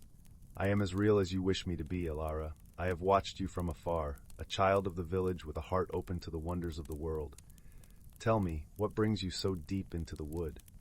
"I followed your song," Elara admitted, her cheeks flushed with both the chill of the air and the thrill of the encounter. "It was the most beautiful sound I've ever heard." Elderglen nodded, pleased. "Music has a way of finding those who need it most. But tell me, young Elara, do you have a wish?" Elara thought for a moment, her gaze drifting to the brook that glimmered like a ribbon of stars. "I wish to know more," she said finally, "about the forest, about you, about all the stories that lie hidden in the world." The dragon's eyes sparkled with delight. A noble wish, indeed. Knowledge is a gift that grows with the giving. "Very well, let us explore together. I shall show you the wonders of the wood, but you must promise to share what you learn with others." Elara nodded eagerly, her heart soaring. "I promise." And so began Elara's journey into the heart of the Whispering Wood, guided by Elderglen, the gentle dragon. They wandered through groves where the trees sang in harmony with the wind, and meadows where flowers bloomed in colors unseen in the village. Elderglen introduced her to the forest spirits, tiny, mischievous beings that flitted about like will-o'-the-wisps, and the ancient dryads who spoke in the slow, deliberate language of the trees. One afternoon, as the sun dipped low on the horizon, Elderglen led Elara to a hidden grove, where a crystal-clear pond lay nestled among the ferns. The surface was so still it seemed to mirror another world, and Elderglen explained that this was the Pond of Reflections. "Here," Elderglen said, "one can see their true self, unclouded by doubt or fear. It is a place of honesty and introspection." Curious, Elara knelt by the water's edge and gazed into its depths. At first, she saw only her own reflection, a girl with tangled hair and mud-streaked cheeks. But as she looked deeper, she saw something more, a heart filled with courage and kindness, with dreams as vast as the sky. Tears pricked her eyes, not of sadness, but of understanding. She realized that she was not just a child of Thistledown, but a part of something much greater, a world woven with magic and harmony. Elderglen watched her with gentle eyes. "Do you see, Elara? The true magic lies not in dragons or spirits, but in the connections we make, the stories we share, and the dreams we dare to dream." Elara smiled, feeling the truth of his words resonating within her. "Thank you, Elderglen. I think I understand now." As the days turned into weeks, Elara's adventures in the Whispering Wood filled her heart with stories and wonders beyond imagining. She learned from the creatures of the forest, and in turn she taught them of her own world. The simple joys of village life, the warmth of family and friends, and the power of a shared smile. Eventually, the time came for Elara to return to Thistledown, her soul enriched with the magic of the forest. Eldrin accompanied her to the edge of the wood, their parting bittersweet but filled with promise. "Remember, Elara," Eldrin said, his voice a gentle melody. "You are a storyteller now. Let your tales bring light and wonder to those around you." "I will," Elara promised, her heart alight with gratitude. "And I'll come back to visit, I swear it." With a final wave, Elara stepped from the shade of the trees into the golden light of the village fields. She felt different, as if she carried a piece of the forest's magic within her, a spark of wonder and possibility. Back in Thistledown, Elara shared her tales with anyone who would listen. She spoke of Eldrin and the forest spirits, of the singing trees and the pond of reflections. Her stories wove a tapestry of magic and truth, teaching the villagers that the world was more wondrous than they had ever imagined. And so, the spirit of the Whispering Wood lived on in their hearts, a gentle reminder of the magic that exists when we open ourselves to the beauty of the world and the stories that connect us all. Story 16, Whispering Pines and the Secret of the Starry Owl. Once upon a time, in the sleepy little village of Elderglen, nestled between the rolling hills and the expansive Whispering Pines forest, there lived a young girl named Elara. With hair the color of autumn leaves and eyes like the clearest summer skies, Elara was known for her gentle heart and curious spirit. The villagers often found her wandering through the forest, listening to the trees as they shared secrets with the wind. The Whispering Pines was no ordinary forest. It was said to be enchanted, a place where time could pause and the soul could find its songs. The trees were ancient, their trunks thick with history, and their branches reaching up to tickle the clouds. Each evening, as the sun dipped below the horizon, the forest would come alive with the gentle rustle of leaves and the soft chorus of nocturnal creatures. One crisp autumn evening, as the first stars began to twinkle in the twilight sky, Elara set off on a new adventure. She had heard tales from the village elder, a wise and spirited woman named Nara, about a mystical creature that dwelled deep within the forest, an owl, unlike any other, whose feathers shimmered with the stars themselves. It was said that this starry owl held the secrets of the forest and could reveal the wonders of the world to those pure of heart. With her lantern casting a warm glow and her heart full of anticipation, Elara ventured deeper into the forest than she had ever dared before. The path was strewn with fallen leaves, crunching softly underfoot, and the air was filled with the scent of pine and earth. As she walked, the trees seemed to lean in closer, their whispers growing louder and more urgent, as if they too were eager to guide her on this journey. As the night deepened, the forest transformed into a world of shadows and moonlight. Elara paused to rest beside a small, babbling brook that wove its way through the trees like a silver thread. She closed her eyes, listening to the lullaby of the water and the distant call of a nightingale, letting the tranquility of the forest seep into her bones. Suddenly, a soft hoot echoed through the trees, drawing Elara from her reverie. Her heart skipped with excitement. Could it be the starry owl? She stood and followed the sound, her lantern swinging gently by her side, casting dancing patterns on the forest floor. As she ventured further, the hooting grew clearer, guiding her to a small clearing bathed in the silvery light of the moon. There, perched majestically on an ancient oak, was the starry owl. Its feathers glimmered like constellations, each one a tiny galaxy of its own. The owl's eyes, deep and wise, seemed to hold the secrets of the universe. Elara approached slowly, her heart filled with wonder. The owl watched her with a serene gaze, as if recognizing a kindred spirit. She bowed her head in respect, whispering a greeting into the night air. To her amazement, the owl spread its wings and glided down to land softly before her. It extended one of its wings, revealing a single shimmering feather. With a gentle nod, the owl offered it to Elara, who accepted the gift with trembling hands. As her fingers closed around the feather, a warm glow enveloped her, and a soft voice filled her mind, speaking in the language of the stars and the wind. The owl shared with her the secrets of the forest, the stories of the trees, the dance of the seasons, and the eternal song of the earth. Through the owl's wisdom, Elara learned of the balance that held the world together, the harmony that existed between all living things. She understood the importance of kindness and the power of dreams, and she felt a profound connection to the world around her. With the first light of dawn brushing the sky with hues of pink and gold, the starry owl gave a final, gentle hoot before taking flight, disappearing into the vastness of the forest. Elara watched it go, her heart full of gratitude and a newfound sense of purpose. Clutching the feather close, she made her way back to Elderglen, the sun rising warmly at her back. As she emerged from the forest, the villagers gathered, curious about her night's adventure. Elara shared her tale, her eyes shining with the light of the dawn and the wisdom of the stars.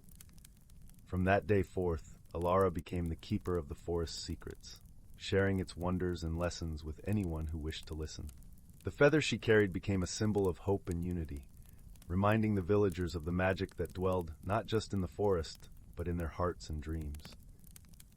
And so the legend of the starry owl and the girl with the autumn hair grew, echoing through the ages, a timeless story of connection, wisdom, and the enchanting dance of life. The whispering pines continued to sing its gentle songs, a sanctuary for those who sought its mysteries, and a testament to the enduring magic of the world. Story 17, The Enchanted Grove of Luminara. Once upon a whispering breeze nestled within the folds of a forgotten valley lay the enchanted grove of Luminara. It was a place where the world of magic and the realm of mortals met in a harmonious embrace. The grove was vast and lush, dotted with trees that seemed to shimmer with an inner light, their leaves whispering secrets to the wind. At the heart of the grove stood the great oak, an ancient tree whose roots ran deep into the earth's core, binding the realms of magic and reality together. The grove was home to a variety of magical beings, each with their own unique gifts. There were the gentle lumaflies, whose tiny bodies glowed like miniature stars, casting a comforting light across the forest floor. The mischievous whimsy sprites, invisible to the human eye, delighted in playing harmless tricks on any who wandered too close. Then there were the wise and noble moon dragons, their scales glistening like silver under the light of the moon. These dragons were the protectors of the grove, ensuring that the balance of magic was never disturbed. Among these magical beings lived a young girl named Elara. She was a child of the village that bordered the grove, a place where stories of magic were told with reverence and awe. Elara was different from the other children. While they busied themselves with games and chores, she felt a deep, inexplicable connection to the grove, often wandering its paths alone, feeling the pulse of magic in the air. One evening, as the sun dipped below the horizon and the sky was painted with hues of gold and crimson, Elara sat beneath the great oak. Her fingers traced the intricate patterns of the bark, and she closed her eyes, breathing in the scent of earth and leaves. It was then that she heard it, a soft whisper, like a gentle breeze calling her name. Elara, the voice was familiar yet otherworldly, a melody that resonated with her very soul. Opening her eyes, Elara found herself face to face with a moon dragon. Its eyes were as deep as the night sky, filled with wisdom and kindness. "Do not be afraid, little one," the dragon spoke, its voice a soothing lullaby. "I am Seraphis, guardian of this grove. We have watched you, and we know you have a heart pure and true." Elara's eyes widened in awe. "Seraphis, why do you speak to me?" "There is a disturbance in the balance of our world," Seraphis explained. "A shadow has fallen over the grove, and the magic that binds us is weakening. We need your help to restore it." Elara's heart fluttered with a mix of fear and excitement. "But I'm just a girl. What can I do?" Seraphis smiled, a gentle warmth radiating from his scales. "You possess a gift, Elara, a heart that beats in tune with the magic of this world. With your courage and kindness, you can help us mend what has been broken." With newfound determination, Elara nodded. "I will do whatever I can to help." The moon cast its silver light upon the grove as Elara and Seraphis began their journey. The lumaflies guided their path, their glow illuminating the way through the darkened woods. As they ventured deeper into the grove, Elara felt a chill in the air, a sign of the shadow that threatened the harmony of the land. Their journey led them to the Crystal Cavern, a hidden sanctuary beneath the earth where the essence of the grove's magic was stored. The cavern walls sparkled with a myriad of colors, reflecting the pure magic that flowed like a river through the heart of the grove. But now, the magic was dimming, its light flickering like a dying flame. Elara approached the heart of the cavern where a crystal pedestal stood, holding the grove's heart, a crystal of pure light and energy. The shadow had wrapped itself around the heart, a dark tendril sapping its brilliance. Seraphis lowered his head, a look of sorrow in his eyes. The shadow is a manifestation of fear and doubt, born from the hearts of those who have forgotten the magic within themselves. To restore the light, you must believe, Elara. Believe in the magic, in yourself, and in the goodness that binds us all. Elara took a deep breath, reaching out with trembling hands.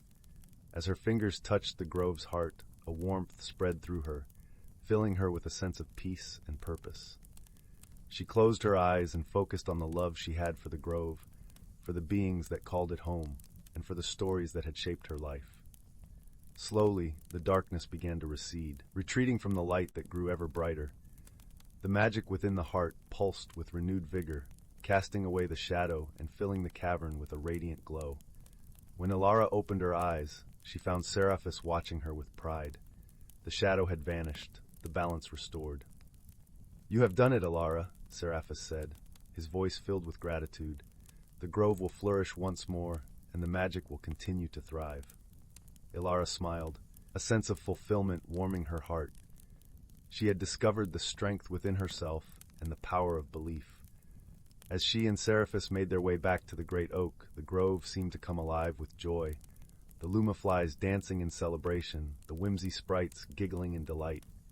From that day forward, Elara remained a cherished friend of the grove, a bridge between the world of magic and the realm of mortals. And though she grew and her life took her beyond the valley, the enchanted grove of Luminara always held a special place in her heart. A reminder of the magic that exists within us all, waiting to be awakened by those who dare to believe. Story 18. In the heart of an ancient and mysterious forest, where sunlight danced through the canopy and the air was filled with the sweet scent of blooming flowers, there existed a world unseen by most. This forest was no ordinary woodland. It was a realm of magic and wonder, where unseen spirits worked tirelessly to maintain the delicate balance of nature. These whimsical beings, known as the sylphs, were the guardians of the forest, ensuring that life flourished in harmony, unnoticed by the world beyond the trees. The sylphs were as varied as the forest itself, each embodying a different aspect of nature. Some were as small as dewdrops, flitting through the air like sparkling motes of light, while others were tall and slender, moving with the grace of the wind. They could transform with the seasons, their colors shifting from the vibrant greens of spring to the fiery hues of autumn. Each sylph had a role to play, whether it was tending to the flowers, guiding the rivers, or coaxing seeds to sprout from the earth. For centuries, the sylphs had worked in harmony, their presence known only to the creatures of the forest. Birds sang sweeter songs, trees grew taller and stronger, and the air seemed to shimmer with life, all because of the sylph's gentle touch. But this hidden paradise was not to last forever. One day, a sudden disturbance rippled through the forest, like a stone cast into a still pond. The sylphs felt it first, a tremor that shook the very roots of the trees and sent a chill through the air. Something was amiss, something that threatened to unravel the delicate tapestry they had woven over countless years. The disturbance came in the form of a dark and swirling energy, creeping through the forest like an insidious shadow. Plants withered at its touch, streams dried up, and the animals became restless and fearful. The sylphs, usually so confident in their abilities, found themselves at a loss. They had never faced a force like this before, a force that seemed to draw its power from the very essence of the forest itself. Desperate to set things right, the sylphs convened beneath the great oak, the oldest and wisest tree in the forest. Its massive branches stretched skyward, and its roots delved deep into the earth, connecting all living things. Here the sylphs discussed their options, their normally light-hearted voices tinged with worry. "We must act quickly," said Zephyr, a sylph with hair like the summer breeze. "The balance of the forest is at stake." But how? Asked Lyra, a sylph who tended to the flowers and whose gown shimmered with all the colors of a meadow in bloom. This darkness is unlike anything we've ever encountered. It is not something we can face alone, rumbled Thorn, a sylph as sturdy as the oaks he cared for. We need help. As the sylphs debated, a lone traveler wandered through the forest. This traveler, a young human named Elara, had been drawn to the forest by a strange compulsion. She had heard tales of its beauty and magic, but never imagined she would find herself here, amidst its whispering leaves and enchanting glades. Elara was no ordinary traveler. She possessed a keen sense of wonder and a deep love for nature, traits that had endeared her to the creatures she encountered on her journey. As she walked, she marveled at the vibrant colors, the symphony of birdsong, and the gentle rustle of leaves. Yet she could not shake the feeling that something was wrong. The sylphs watched Elara from the shadows, sensing her connection to the natural world. They saw potential in her, a spark of something unique that might help them restore balance to their beloved forest. With a collective decision, they chose to reveal themselves, a decision not made lightly, for the sylphs had always kept their existence secret from humans. As Elara paused to rest beneath the great oak, she felt a soft breeze swirl around her, carrying with it a musical whisper. Startled, she looked up to see the sylphs emerging from the foliage, their forms shimmering like sunlight on water. Awestruck, Elara watched as they gathered before her, each one a testament to the wonders of the forest. "Do not be afraid," said Zephyr, his voice as soothing as the wind through the leaves. "We mean you no harm." Elara, though surprised, felt a sense of calm wash over her. "Who are you?" she asked, her voice filled with awe. "We are the sylphs," answered Lyra, her eyes bright with hope. "Guardians of this forest. We need your help." Elara listened as the sylphs explained the disturbance that threatened their home. They spoke of the darkness that crept through the forest, the withering plants, and the frightened animals. Though she was just a traveler, Elara felt a stirring within her heart, a call to action that she could not ignore. "What can I do?" she asked, determination shining in her eyes. "The darkness is a force that feeds on imbalance," Thorn explained, his voice deep and resonant. "To defeat it, we must restore harmony to the forest, but we cannot do it alone." Elara nodded, understanding the gravity of what was being asked of her. Together with the sylphs, she embarked on a journey through the enchanted landscapes of the forest, each step teaching her lessons about courage, teamwork, and the connection between all living things. Their first challenge lay in the Meadow of Echoes, a vast expanse of wildflowers that hummed with a gentle music. Here, the darkness had taken root, causing the flowers to wilt and the melody to falter. Elara, guided by Lyra, learned to listen to the song of the meadow, to feel the rhythm of life that pulsed beneath the earth. With her newfound understanding, she worked alongside the sylphs to coax the flowers back to life, restoring their vibrant colors and harmonious song. Next, they traveled to the crystal springs, where the once clear waters had turned murky and still. Here, Elara met Ripple, a water sylph with a voice like a babbling brook. Ripple showed her how the flow of water mirrored the flow of energy through the forest. Together, they cleansed the springs, allowing the water to run free and pure once more. As they journeyed deeper into the forest, Elara and the sylphs faced many trials. They encountered tangled thickets where the darkness had twisted the trees into gnarled shapes, and they crossed fields where the shadows loomed long and menacing. Each obstacle was an opportunity for Elara to learn and grow, to discover the strength and resilience within herself. Through it all, the bond between Elara and the sylphs grew stronger. She learned to see the world as they did, to understand the intricate web of life that connected all things. With this knowledge, she was able to help the sylphs heal the forest, restoring the balance that had been disrupted. In the final confrontation, Elara and the sylphs faced the heart of the darkness, a swirling vortex of malevolent energy that threatened to consume everything. But Elara, drawing upon the lessons she had learned and the strength of her newfound friends, stood firm. She reached out with her heart and mind, channeling the harmony of the forest, and with a brilliant burst of light, the darkness was banished, leaving the forest renewed and vibrant. With the balance restored, the sylphs thanked Elara for her courage and compassion. She had proven herself to be a true friend of the forest, and her actions had saved their world from ruin. Elara, in turn, felt a deep sense of fulfillment, knowing she had been part of something greater than herself. As she prepared to leave the forest, the sylphs gifted her with a small token of their gratitude, a pendant shaped like a leaf, glowing softly with a light that would never fade. It would serve as a reminder of her journey and the bond she shared with the magical realm she had helped to save. With a heart full of memories and a spirit forever changed, Elara bid farewell to the sylphs and the enchanted forest. She knew she would carry the lessons of her journey with her always, spreading the message of harmony and connection to the world beyond the trees. And so, the sylphs returned to their hidden work, ensuring that life flourished in harmony once more. Though unseen, their presence was felt in every rustle of leaves, every bird's song, and every gentle breeze that whispered through the forest, a testament to the enduring magic that lay within the heart of nature. Story 19.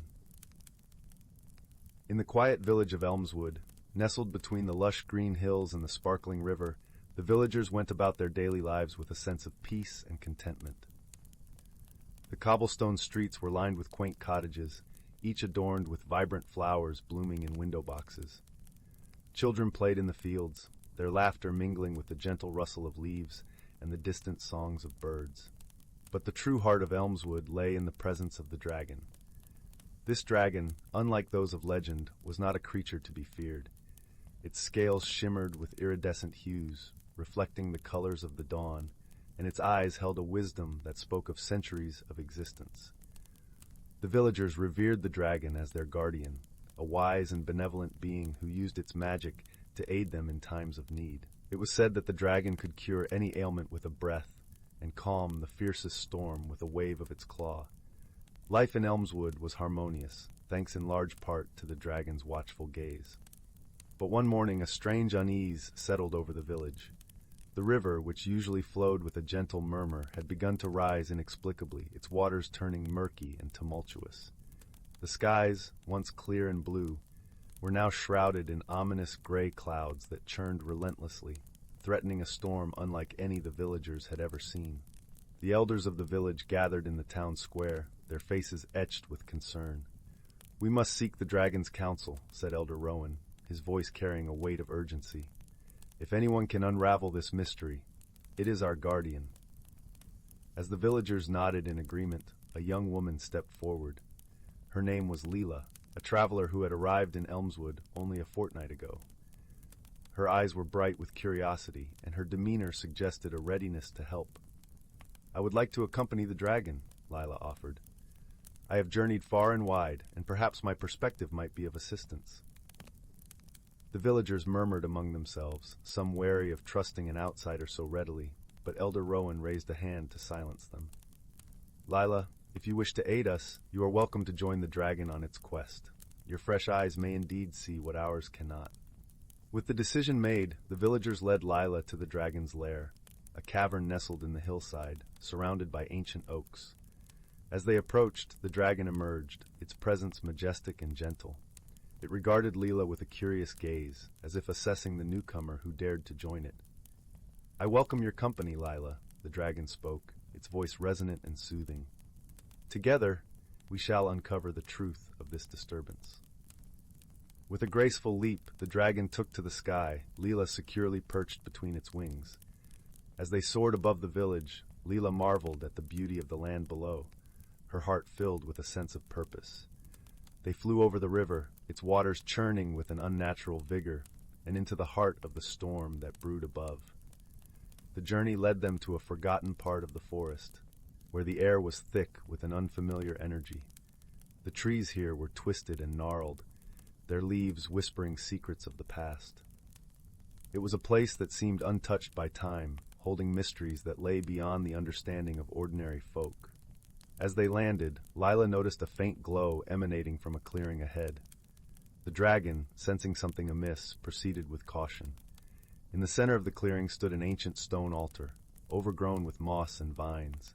Upon it lay a crystal, pulsing with a soft, rhythmic light. "This is the source of the disturbance," the dragon murmured, its voice tinged with recognition. This crystal is a relic of old magic, a piece of the land's very essence. But it should not be here, exposed to the elements and to eyes unknowing.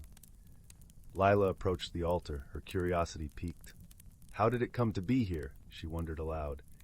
And what can we do to restore balance? The dragon pondered this for a moment, with its eyes narrowing in thought. The crystal must have been disturbed, perhaps by someone unaware of its power. To restore harmony, we must return it to its rightful place, deep within the earth where it can remain undisturbed. Together, they worked to understand the magic of the crystal. Lila, with her knowledge of the world and its wonders, deciphered the ancient runes etched into the stone, while the dragon used its magic to commune with the earth itself. As they worked, they uncovered stories of the land, tales of a time when dragons roamed freely, guardians of the balance between nature and magic. With newfound understanding, Lila and the dragon devised a plan. They would transport the crystal to the heart of the forest, a sacred place where the earth's energy was strongest. There, they would lay it to rest, ensuring its power would no longer disrupt the harmony of the land. The journey to the sacred site was fraught with challenges. The storm grew fiercer as they ventured deeper into the forest, as if nature itself rebelled against their intrusion. The path was treacherous, with roots that seemed to move of their own accord and shadows that whispered doubts into their minds. But Lila's determination and the dragon's unwavering strength guided them through. At last they reached the sacred site, a hidden grove where the air was thick with magic and the very ground seemed to hum with energy. In the center of the grove lay a hollow in the earth, perfectly shaped to cradle the crystal. With great care they placed the crystal within the hollow. The moment it touched the earth, a ripple of light spread outward and the storm began to abate. The clouds parted, revealing a sky painted with the warm hues of a setting sun. The river's turmoil ceased, its waters returning to their gentle flow. The dragon and Lila stood in the grove, watching as balance was restored to the land. "Thank you, Lila," the dragon said, its voice filled with gratitude. "Your willingness to help, your courage and insight have been invaluable on this journey." Lila smiled, her heart full of a sense of belonging she had not felt in her travels. "It was an honor to aid you in the village," she replied. "I've learned that true strength lies not just in power, but in understanding and cooperation." With their task complete, they returned to Elmswood, where the villagers awaited with bated breath. As the dragon landed in the square, cheers erupted from the crowd, their relief and joy palpable. Elder Rowan stepped forward, his eyes shining with gratitude. "You have saved us, and for that we are eternally grateful," he said, addressing both the dragon and Lila. "You have reminded us that sometimes it takes more than one perspective to see the full picture." Lila decided to stay in Elmswood, finding a place among the villagers who had become her friends. The dragon continued its watch over the village, its presence a reminder of the bond between the land and its people. And so, life in Elmswood returned to its peaceful rhythm, with the knowledge that its guardian was always near, ready to protect and guide them. But now, the villagers knew that they too had a role to play in maintaining the harmony of their home, working together to face whatever challenges the future might bring. Story 20. In the quaint village of Willowbrook, nestled between rolling hills and lush forests, there was a little cottage that seemed to have sprung from the pages of a storybook. The cottage, with its thatched roof and ivy-clad walls, belonged to Granny Maple, an elderly woman whose heart was as warm and inviting as the hearth that crackled cheerfully in her living room. Granny Maple was known throughout Willowbrook for her kindness and the magical garden that surrounded her home. Her garden was unlike any other. It was a place where the air was perfumed with the scent of jasmine and lavender, where flowers bloomed in every imaginable color, and where the soft hum of bees and the gentle flutter of butterflies could always be heard. But what made her garden truly special were the tiny, twinkling lights that danced among the leaves at twilight. The villagers called them willow-wisps, and it was said they were enchanted. Every evening, as the sun dipped below the horizon and painted the sky in shades of pink and orange, Granny Maple would sit on her porch with a steaming cup of chamomile tea, watching the willow-wisps come to life. They flitted about like miniature stars, weaving through the branches and illuminating the path with their soft glow. It was during these quiet hours that Granny would often receive visitors, both expected and unexpected. One such visitor was a young girl named Elara. She was a bright-eyed child with a head full of wild curls and an insatiable curiosity about the world. Elara had a knack for finding adventure in the most unexpected places, and she loved listening to Granny Maple's stories about the garden and its secrets. On a particularly clear evening, Elara arrived at Granny Maple's cottage, her cheeks flushed from the brisk walk through the village. As she approached, she noticed that the will-o'-wisps were more lively than usual, darting around with a sense of urgency. "Granny Maple," Elara called as she skipped up the garden path. "The wisps are so lively tonight. Do you think they're trying to tell us something?" Granny Maple chuckled, her eyes twinkling with the same light that danced in the garden. "Ah, my dear Elara, the wisps always have a tale to tell. Come, sit with me, and let's see what they have to say." Elara settled into the chair beside Granny, wrapping her hands around a warm mug of tea. They sat in companionable silence, watching the wisps swirl and twirl like tiny ballet dancers. As they watched, one particularly bold wisp broke away from the others and hovered just in front of Elara's nose, its light flickering like a playful wink. Elara giggled, reaching out a finger to the wisp, which circled her hand before darting back into the garden. "Granny, do you think the wisps have always been here?" she asked, her eyes wide with wonder. Granny Maple nodded thoughtfully. "The wisps have been part of Willowbrook for as long as anyone can remember. Some say they're the spirits of the forest, protecting the land and its people. Others believe they're simply the magic of nature, a reminder that the world is full of mysteries waiting to be discovered." Elara leaned back in her chair, imagining the forest spirits flitting through the trees, whispering secrets to the wind. She loved the thought that there was magic in the world, hidden in the most ordinary places. Just then, a soft rustling came from the edge of the garden. Elara and Granny turned to see a small, fluffy creature emerging from the underbrush. It was a rabbit, but not just any rabbit. Its fur was a shimmering silver, almost as if it had been spun from moonlight, and its eyes were the color of the deepest ocean. Granny Maple smiled gently. "Ah, it seems we have another visitor tonight. This is Luna, the moon rabbit. She's quite the elusive creature, only appearing when the wisps are at their brightest." Elara watched in awe as Luna hopped closer, her movements as graceful as a whispered promise. The rabbit paused at Elara's feet, looking up at her with a gaze that seemed to hold centuries of wisdom.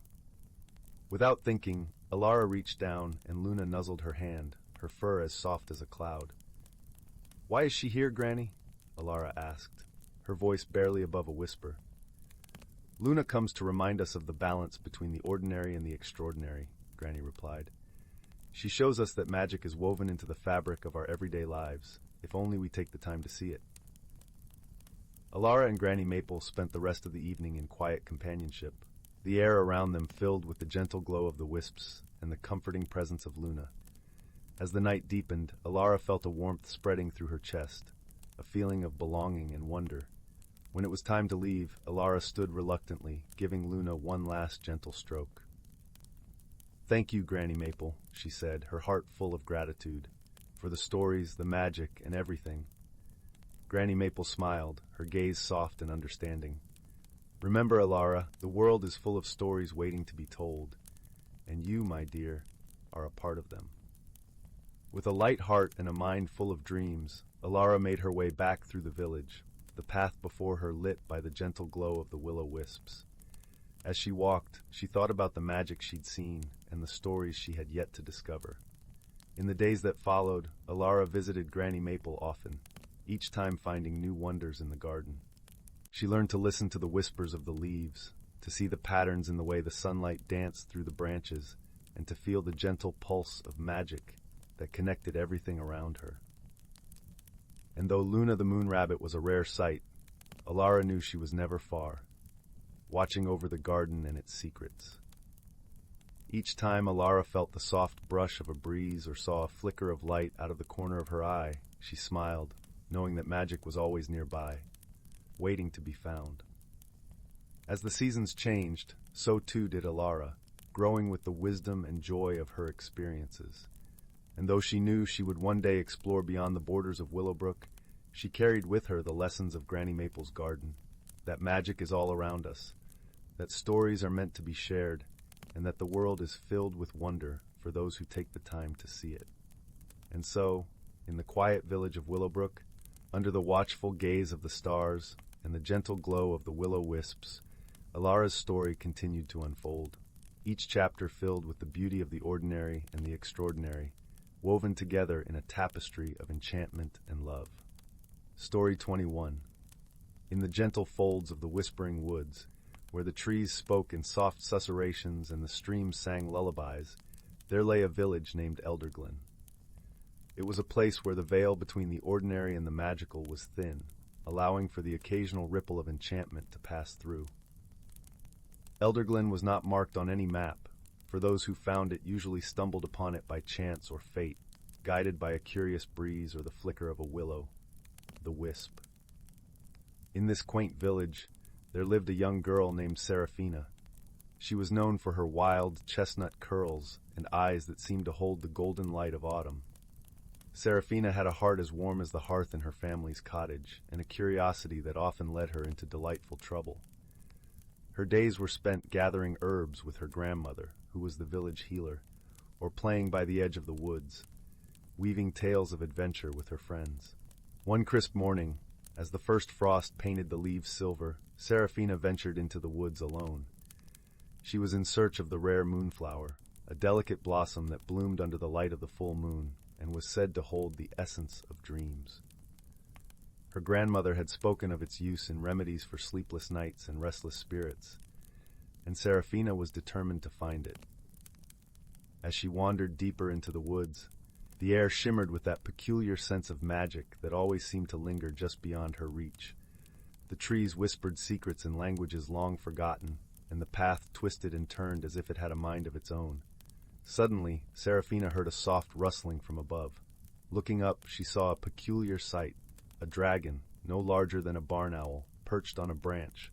Its scales glimmered like molten gold, and its eyes, an intense shade of emerald, twinkled with mischief. Seraphina had heard tales of the forest dragons, creatures said to be guardians of the woodland secrets, but she had never seen one before. "Hello there," she greeted the dragon with a smile, her voice gentle and welcoming. The dragon tilted its head, regarding her with curiosity. "Hello, young seeker," it replied, its voice a melodious chime that seemed to echo in the rustling leaves. Seraphina's heart skipped with excitement. "I'm looking for the moonflower," she explained. "Can you help me find it?" The dragon fluttered its wings and nodded. "The moonflower grows in the glade of echoes, where the moon's light dances the longest. Follow me, but tread lightly, for the glade is a place of ancient magic." With a graceful leap, the dragon took to the air, its wings barely disturbing the leaves as it led Seraphina through the trees. They passed by streams that giggled over stones, and meadows where deer paused to watch them with gentle eyes. The forest seemed to hold its breath, as if acknowledging the significance of their journey. The glade of echoes was as enchanting as Seraphina had imagined. Moonlight pooled on the ground like liquid silver, and the air was filled with the soft chiming of unseen bells. In the center of the glade, the moonflowers bloomed, their petals glowing with an ethereal light. Seraphina approached the flowers with reverence, her heart full of wonder. She knelt and carefully gathered a few blossoms, thanking the earth for its gift. As she did, the dragon landed beside her. "Thank you," Seraphina said, her voice a whisper in the moonlit stillness. The dragon smiled, a warm, toothy grin. "Remember, young one, magic thrives where kindness dwells. Share your gift, and it will grow." With these words, the dragon took flight once more, disappearing into the shadowed canopy, leaving Seraphina with a lingering sense of awe. As she made her way back to Elderglen, Seraphina felt a new understanding blossoming within her. She realized that magic was not just in the rare flowers or mythical creatures, but in every act of kindness, in every connection forged between hearts. Back at her grandmother's cottage, Seraphina shared the moonflowers, crafting soothing remedies that brought peace to those in need.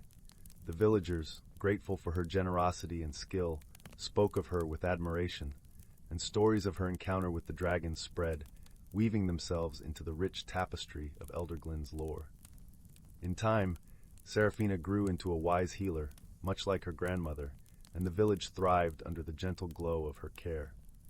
The Whispering Woods remained a place of mystery and wonder, where the veil between worlds fluttered like the wings of a dragon, and where every rustling leaf held the promise of a new story waiting to be told. And so the tale of Seraphina and the Moonflower became part of the whispers that danced through the woods, a testament to the harmony between the magical and the mundane, and to the quiet heroism of a young girl with a heart full of dreams. Story 22. In the heart of the verdant valley, where the emerald hills met the azure skies, there lay a quaint village called Willowbend. The villagers were known for their warm hearts and simple ways, living in harmony with the magic that permeated their land. Not far from Willowbend, hidden amidst the thick whispering willows, lived a dragon named Eldren. Unlike the fierce dragons of old tales, Eldren was a gentle soul, with scales that shimmered like silver moonlight and eyes that held the wisdom of ages. Eldren had lived in the valley for centuries, watching over the land and its people. His heart was as vast as the sky, and he had a particular fondness for the villagers, especially the children who often came to visit him, bringing tales of their small adventures and dreams. In return, Eldren shared stories of distant lands and ancient magic, tales that would fill their nights with wonder and their hearts with courage. One such child was a young girl named Elara. She had a wild mane of curls and eyes that sparkled with curiosity. Elara had always felt a special connection to Eldren, and she visited him often, bringing baskets of fresh berries and wildflowers.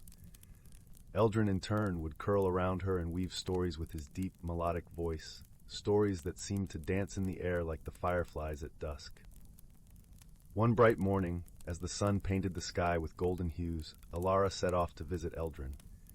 She had heard whispers in the wind, tales of a mischievous spirit causing trouble in the northern woods. The spirit, known as Nixie, was a playful creature, fond of tricks and games. However, her antics had grown more troublesome lately, leading travelers astray and hiding the tools of the village craftsmen. As Elara approached Eldren's lair, she found him basking in the morning sun, his scales glowing with a gentle warmth. "Eldren," she called out, her voice carrying the melody of the forest. "Have you heard of Nixie's mischief? The villagers are worried." Eldren opened one eye, a twinkle of amusement dancing within. "Ah, young Nixie," he rumbled, "her heart is not of malice, merely of mirth. Yet, it seems her playful nature has wandered too far." Elara nodded, her brow furrowed with concern. "Is there a way to help her see the trouble she's causing?" Eldren pondered for a moment, his mind weaving through the tapestry of ideas and ancient wisdom. "Perhaps," he mused, "a friend is what she needs, a guide to show her the joy in harmony rather than chaos."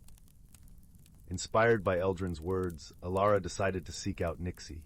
She knew the northern woods well, having spent many afternoons exploring its hidden nooks and crannies. With Eldren's blessing and a basket of sweet honey cakes, Nixie's favorite, Elara set off on her quest. The woods welcomed her with open arms, the leaves whispering secrets in the language of the wind. Elara moved with the grace of a deer, her footsteps light and sure. She followed the trail of laughter, a sound like tinkling bells that led her deeper into the heart of the forest. It wasn't long before she found Nixie, perched atop a moss-covered rock, her eyes alight with mischief. The spirit was a sight to behold, with hair like spun silver and wings that shimmered like dew-kissed spider silk. At the sight of Elara, Nixie's laughter faded, replaced by a curious tilt of the head. "Elara of Willowbend," Nixie chimed, her voice as light as the breeze. "What brings you to my realm of whimsy and wonder?" Elara smiled, setting down her basket. "I've brought you a gift," she said, lifting the cloth to reveal the honey cakes, a token of friendship. Nixie's eyes widened with delight, and she flitted down to inspect the offering. "Sweetness for my sweet nature," she giggled, taking a cake and savoring its golden richness. As Nixie enjoyed her treat, Elara spoke gently. "The villagers are troubled by your tricks, dear Nixie. They do not understand the joy you bring." Nixie's expression turned thoughtful, her silvery wings drooping slightly. "I meant no harm," she confessed, her voice a whisper of the wind. "I only wished to play." Elara reached out, her hand brushing Nixie's. Perhaps, she suggested, we can find a game that brings happiness to all, a dance of joy and laughter shared with friends. Nixie's eyes brightened, and she nodded eagerly.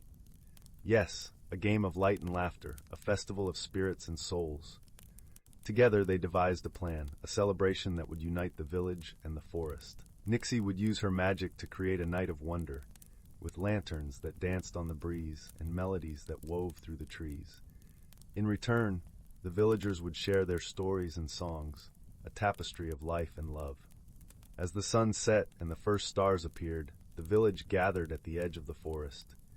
The air was alive with anticipation, and as the first lanterns floated into the sky, a collective gasp of wonder filled the night. Nixie and Elara led the way, their laughter echoing through the trees as they guided the villagers into a world of enchantment. Elderglen watched from afar, his heart swelling with pride as he saw the magic of unity unfold. The festival was a resounding success, a night of joy and harmony that bridged the gap between the magical and the mundane. As the last lantern flickered out, Nixie and Elara stood side by side, their bond of friendship stronger than ever. From that day forward, Nixie was no longer a spirit of mischief, but a guardian of joy, her laughter a cherished melody in the hearts of all. And Elara, with her brave heart and gentle spirit, became a hero not through deeds of might, but through the quiet magic of kindness and understanding. And so, in the heart of the verdant valley, where the willow trees whispered tales of old, the village of Willowbend thrived, a testament to the power of friendship and the magic that lies within every heart. Story 23. In the heart of the whispering woods, where the trees were as old as time and the air shimmered with enchantment, there lived a dragon named Thistle. Unlike the fierce and fearsome dragons of legend, Thistle was a gentle soul, more inclined to collecting wildflowers than hoarding gold. His scales were a soft shade of green, like new leaves in spring, and his eyes sparkled with wisdom and kindness. Thistle's home was a cozy cave nestled beneath the roots of the great oak, the oldest tree in the forest. The cave was filled with treasures of a different kind, smooth river stones, delicate bird feathers, and the sweet scent of dried herbs. Thistle had lived there for as long as anyone could remember, and he was beloved by all the creatures of the forest. The animals often came to Thistle for advice or simply to enjoy his calming presence. The rabbits would bring him the juiciest carrots, and the birds would sing their finest songs. Even the mischievous foxes, known for their trickery, respected Thistle's wisdom. They would often sit at the mouth of his cave, listening to stories of the world beyond the woods. One autumn evening, as the sun dipped below the horizon and painted the sky in hues of orange and purple, a young girl named Elara wandered into the forest. Elara lived in the nearby village of Willowbrook and was known for her curious nature and imaginative spirit. She had often heard tales of the whispering woods and the kind dragon who dwelled there, and her heart was filled with a longing to see it all for herself. Guided by the soft glimmer of fireflies, Elara made her way deeper into the forest. The air was cool, and the leaves rustled gently in a breeze that seemed to speak secrets only the forest knew. As she walked, she marveled at the sights around her. Mushrooms glowing faintly in the underbrush, a family of deer watching her with gentle eyes, and the soft hoot of an owl echoing through the trees. Finally, she reached the clearing where the great oak stood, majestic and wise. Beneath its sprawling roots, she found Thistle's cave. The dragon lay curled up, his eyes closed in peaceful slumber. Despite his size, there was something undeniably comforting about his presence, like a warm hearth on a cold night. Elara hesitated for a moment, unsure if she should wake him, but her curiosity won out. She took a deep breath and softly called out, "Hello, Thistle. My name is Elara. I've come to see you and hear your stories." Thistle's eyes fluttered open, and he let out a gentle rumble that was more like a purr than a roar. He stretched his long neck and blinked at Elara with interest. "Ah, a visitor," he said in a voice that was deep and soothing. "It is not often that I have human company. Please, come closer and tell me what brings you to the Whispering Woods." Encouraged by his friendly demeanor, Elara stepped forward and sat down on a soft patch of moss. "I've heard so much about you, Thistle, and the magic of these woods. I wanted to see it all for myself and perhaps hear a story or two." Thistle chuckled, a sound like the gentle rustling of leaves. "There are many stories hidden amongst these trees," he said. "The woods are alive with magic, and each creature has its tale to tell. But come, let me share with you the story of how the Whispering Woods got its name." Elara listened intently as Thistle began his tale. "Long, long ago," he said, "when the world was still young and magic flowed like a river through the land, there was a great storm that swept across the forest. The wind roared and the trees bent low, but the great oak stood firm, protecting all who sought shelter beneath its branches." Thistle's voice was rich and warm, and Elara could almost see the storm swirling around them, feel the wind tugging at her hair. "When the storm finally passed," Thistle continued, "the forest was changed. The trees began to whisper to one another, sharing their secrets and dreams. It was said that if you listened closely, you could hear their stories carried on the breeze." Alara's eyes widened with wonder. "Do you think the trees still whisper?" she asked, her voice filled with awe. Thistle nodded. "Oh, they do, indeed, but their voices are quiet, and you must listen with your heart as much as your ears.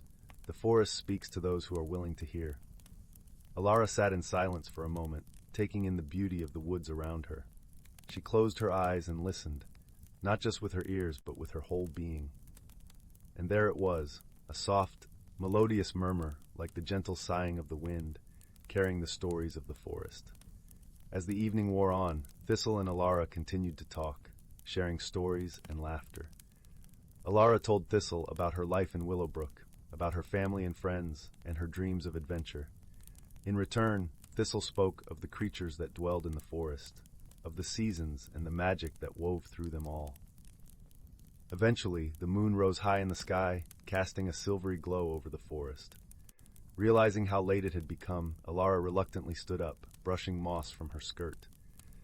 "I should be getting back," she said, though her heart ached at the thought of leaving. Thistle nodded understandingly.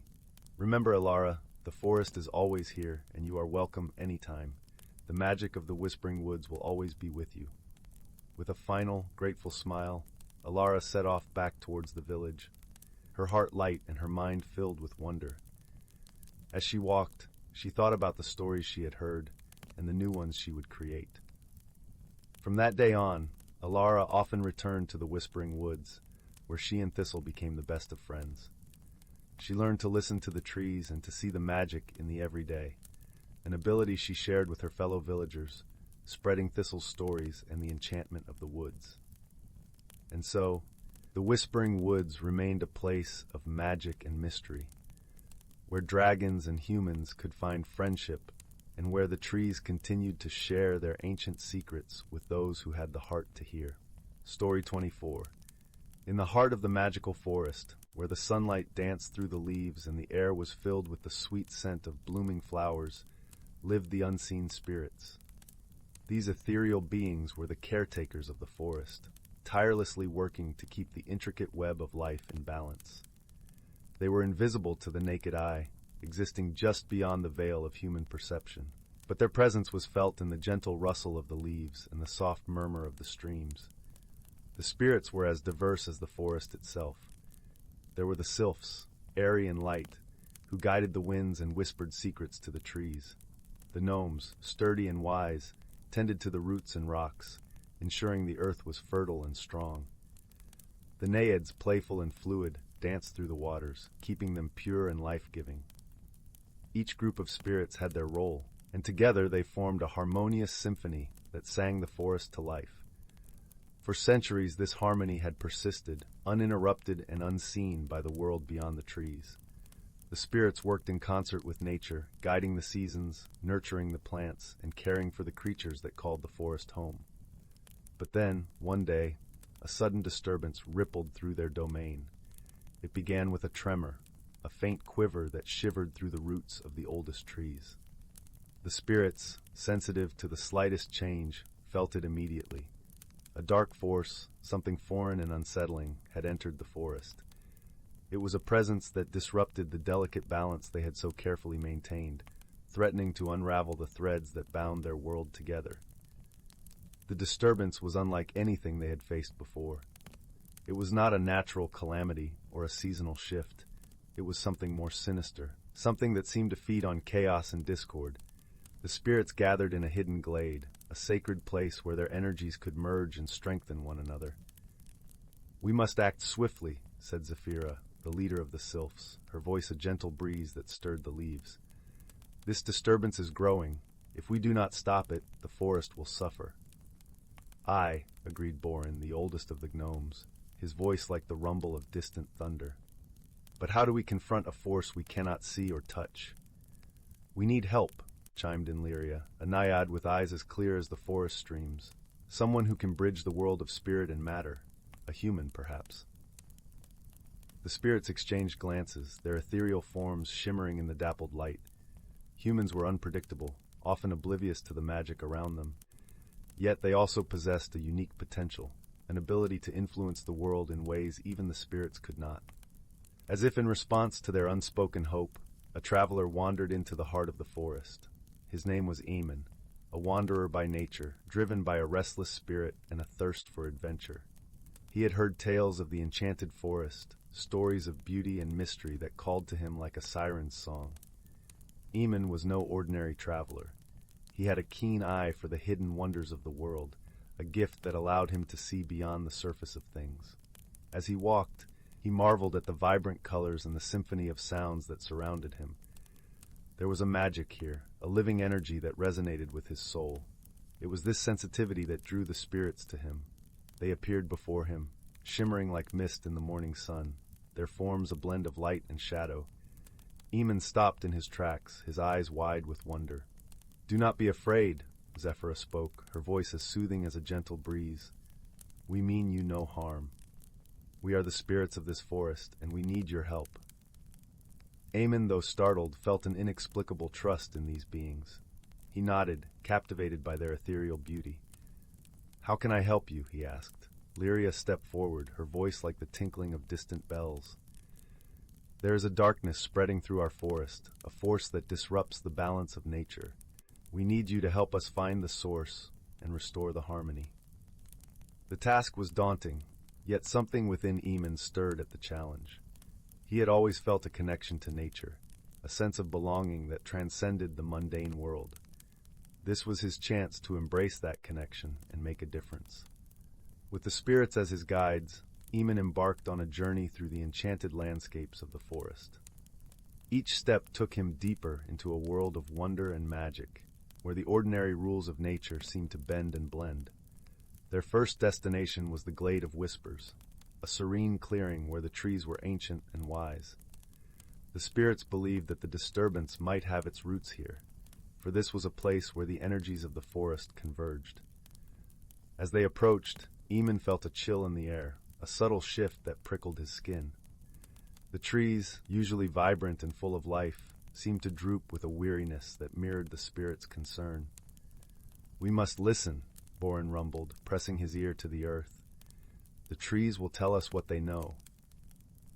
Eamon knelt beside the gnome, closing his eyes and opening his senses. He felt the pulse of the earth beneath him, a slow, rhythmic heartbeat that connected everything. Through the whispers of the leaves and the sighs of the branches, he heard a story of encroaching darkness, a shadow that crept in from the edges of the forest. "It comes from the north," Zephyra interpreted, her voice filled with urgency. "We must follow its trail before it spreads further." With newfound determination, Eamon and the spirits set off toward the northern reaches of the forest. The journey took them through landscapes that seemed to defy description. They crossed fields of flowers that shimmered with iridescent hues and climbed hills where the grass sang softly in the wind. As they traveled, Eamon learned more about his companions and the world they inhabited. The spirits shared their knowledge, teaching him about the intricate connections that wove the tapestry of life. He learned to see the forest not just as a collection of trees and creatures, but as a living entity, a community where every element played a vital role. In turn, Eamon shared stories of the human world, tales of cities and people who often forgot their ties to nature. The spirits listened with curiosity, their ethereal forms flickering with interest and concern. "Humans have such potential," Lyria mused one evening as they camped beside a sparkling stream. "Yet they often forget the impact they have on the world around them." Eamon nodded. staring into the flickering flames of their campfire. It's easy to lose sight of what's important when you're surrounded by distractions, but I believe that deep down, everyone yearns for a connection to something greater. The spirits considered his words, their forms glowing softly in the twilight. It was this connection, this yearning for something beyond the ordinary, that they hoped to nurture in Eamon and through him, the human world. As they drew closer to the northern edge of the forest, the signs of disturbance became more pronounced. The air grew colder, the light dimmer, and the once vibrant colors of the forest dulled to shades of gray. Despite the growing sense of unease, Eamon felt a strange exhilaration. He was part of something extraordinary, a quest that transcended the boundaries of his world. Finally, they reached a desolate clearing, the epicenter of the disturbance. The ground was barren, the trees twisted and gnarled, their bark blackened as if scorched by an unseen fire. The air was thick with a heavy, oppressive presence that seemed to suck the life from the very soil.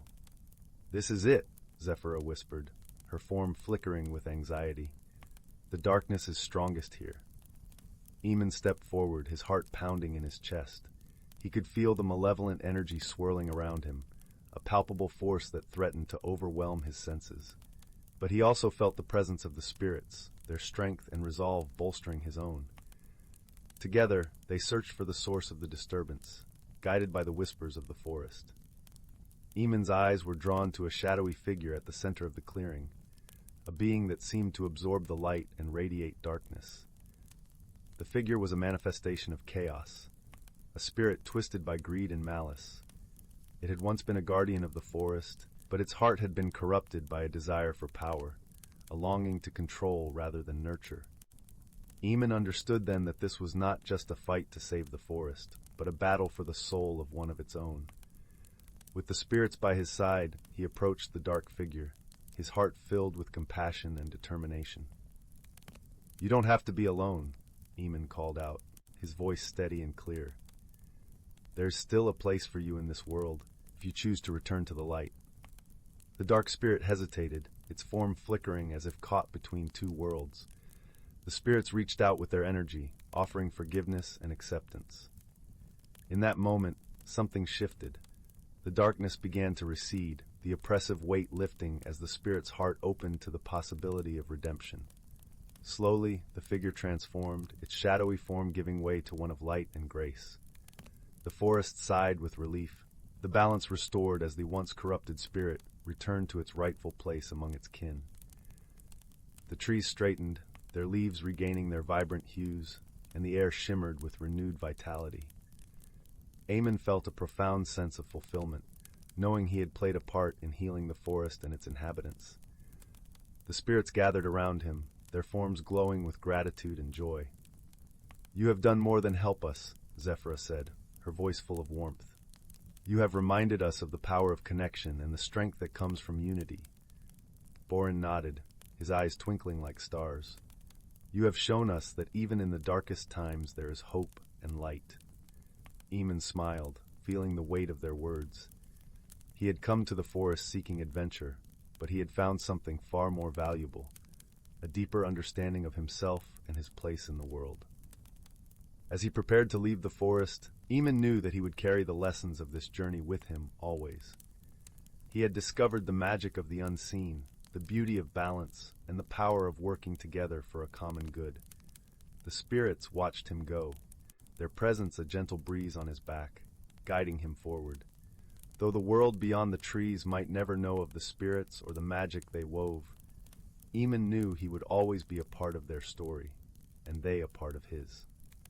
With a heart full of newfound wisdom, and a spirit alight with hope, Eamon stepped into the sunlight, ready to share the wonders he had discovered, and to inspire others to see the magic that lay just beyond the veil of the everyday world. Story 25. In the quaint village of Willowbrook, nestled between the rolling hills and the ancient whispering woods, there was a tale passed down from generation to generation. It was a story of the gentle dragon, Emberlight, whose scales shimmered like molten gold in the sun, and the curious young girl, Elara, who dared to befriend him. The Whispering Woods was a place of enchantment and mystery. It was said that the trees could speak to those who listened closely enough, and that spirits of the forest danced between the shadows and sunbeams. The villagers, while respectful of the woods, rarely ventured deep within, for fear of disturbing the delicate balance of magic that dwelled there. Elara, however, was different. Ever since she could toddle on her own, she felt an inexplicable pull towards the forest. Her grandmother, a wise woman with silvery hair and eyes that twinkled with secrets, often told her stories of the creatures that lived within, of sprites that flitted about like fireflies, of great stags with antlers like tree branches, and of Emberlight, the dragon who guarded the heart of the forest. According to Gran's tales, Emberlight was no ordinary dragon. He was a guardian of the old magic that kept the world in harmony, a magic woven into the very fabric of the earth by the ancients. His breath could kindle the stars, and his laughter was said to cause the rivers to dance with joy. But most importantly, Emberlight was kind. He was curious about humans, and often watched over them from afar, a silent protector.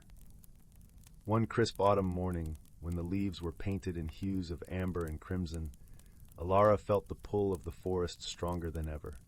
She waved goodbye to her grandmother, who nodded knowingly, and set off towards the edge of the village, where the trees stood like ancient sentinels. As Elara stepped into the woods, the air seemed to hum with life. The whispers of the trees were like a gentle melody, guiding her deeper and deeper into their embrace. She followed a path of mossy stones and fallen leaves until she reached a sunlit clearing. There, lying amidst the wildflowers, was Emberlight. The dragon was even more magnificent than she had imagined. His scales caught the sunlight, casting dazzling reflections that danced across the clearing. His eyes, deep and wise, watched her with a gentle curiosity. Elara, heart pounding with excitement and a touch of fear, took a hesitant step forward. "Hello," she called softly, her voice barely above a whisper. Emberlight lifted his head, a slow, graceful movement, and regarded her with a gaze as deep as the ocean. To her surprise, he nodded, acknowledging her presence with a warmth that dispelled her fears like mist before the morning sun. Encouraged, Elara began to visit the clearing each day. She brought small gifts for Emberlight, freshly baked bread, wild berries, and once a scarf she had knitted herself, which he wore with evident delight, its bright colors a stark contrast against his golden scales. In return, Emberlight shared with Elara the secrets of the forest.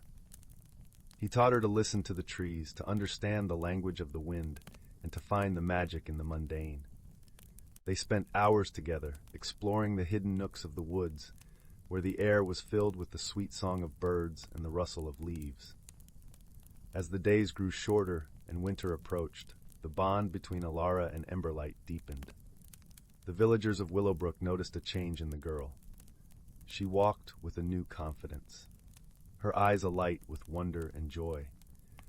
Though they were curious about her newfound happiness, they respected her silence, understanding that some stories were too precious to share.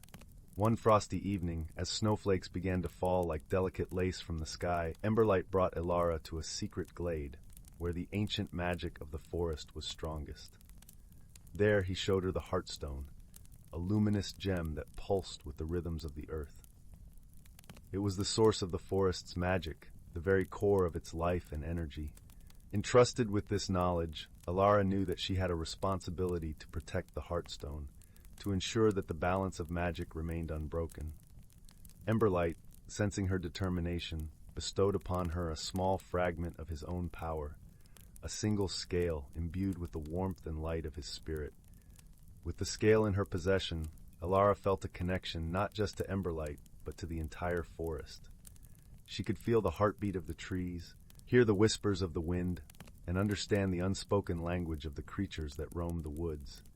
It was a gift beyond measure, a bond that would last a lifetime. The winter passed, and with the arrival of spring, the forest bloomed anew, vibrant and full of life. Elara continued her visits to Emberlight, who had become both friend and mentor. Their adventures took them beyond the whispering woods, across rivers and meadows, where they discovered forgotten ruins and sparkling streams. As she grew, Elara shared her knowledge with the villagers, teaching them the ways of the forest and the importance of living in harmony with nature.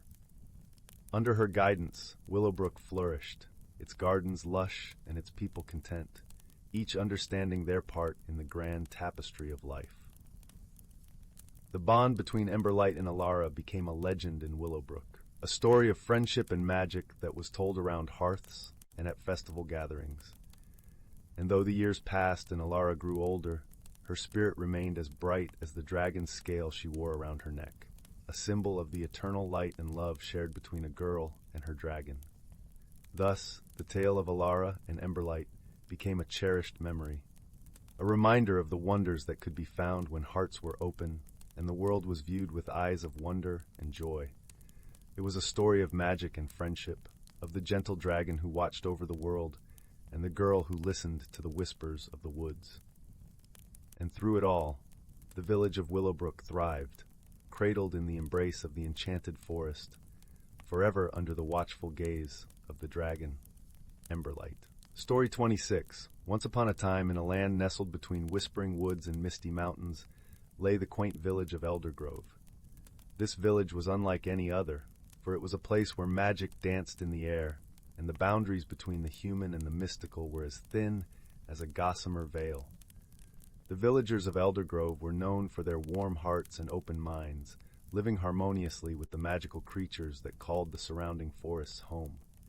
Among these creatures were the gentle leaf dragons, so named for their shimmering scales that mirrored the colors of the canopy above.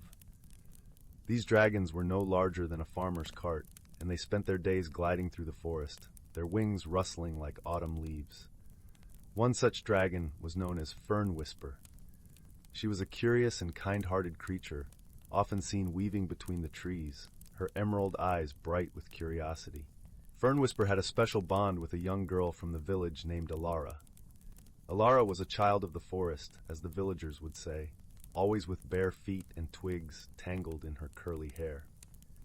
From a young age, Elara had shown an affinity for understanding the language of the forest, a gift that allowed her to communicate with its magical inhabitants. Elara and Fern Whisper would often spend their afternoons exploring the woods together. The dragon would glide low, her wings brushing the ferns, while Elara ran beside her, laughing with the pure joy of companionship. They shared stories, played games of hide-and-seek among the giant oaks, and sometimes just lay side by side in peaceful silence, watching the clouds drift lazily across the sky. One crisp autumn morning, as the first frost glittered on the grass, a peculiar visitor arrived in Eldergrove.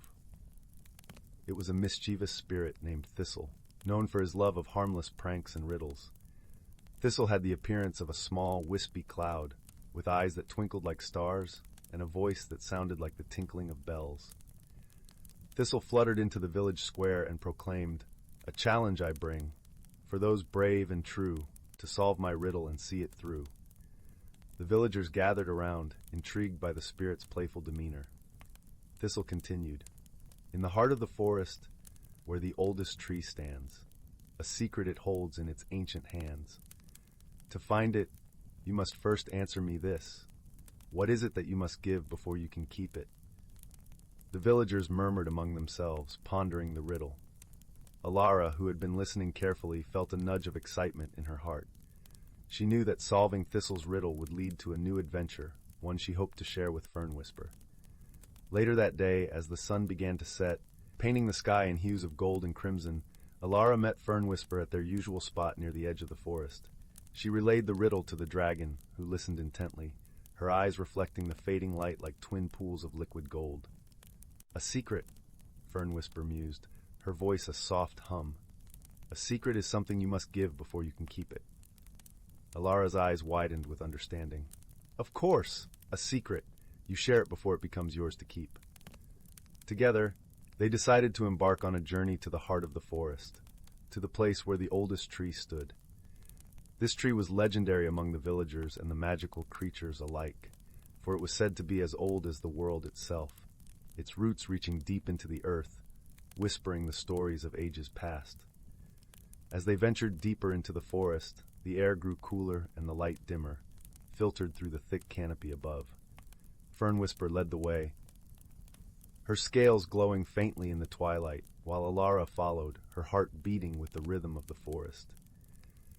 They reached the ancient tree as the moon rose high, casting a silvery light upon its gnarled branches. The tree stood alone in a clearing, its trunk wide and strong, its bark etched with the passage of time. As Elara and Fernwhisper approached, they felt a gentle warmth emanating from the tree, as if it recognized their presence and welcomed them. Suddenly, Thistle appeared, his form shimmering in the moonlight. "Well done, young one," he chimed, his eyes sparkling with mischief and delight.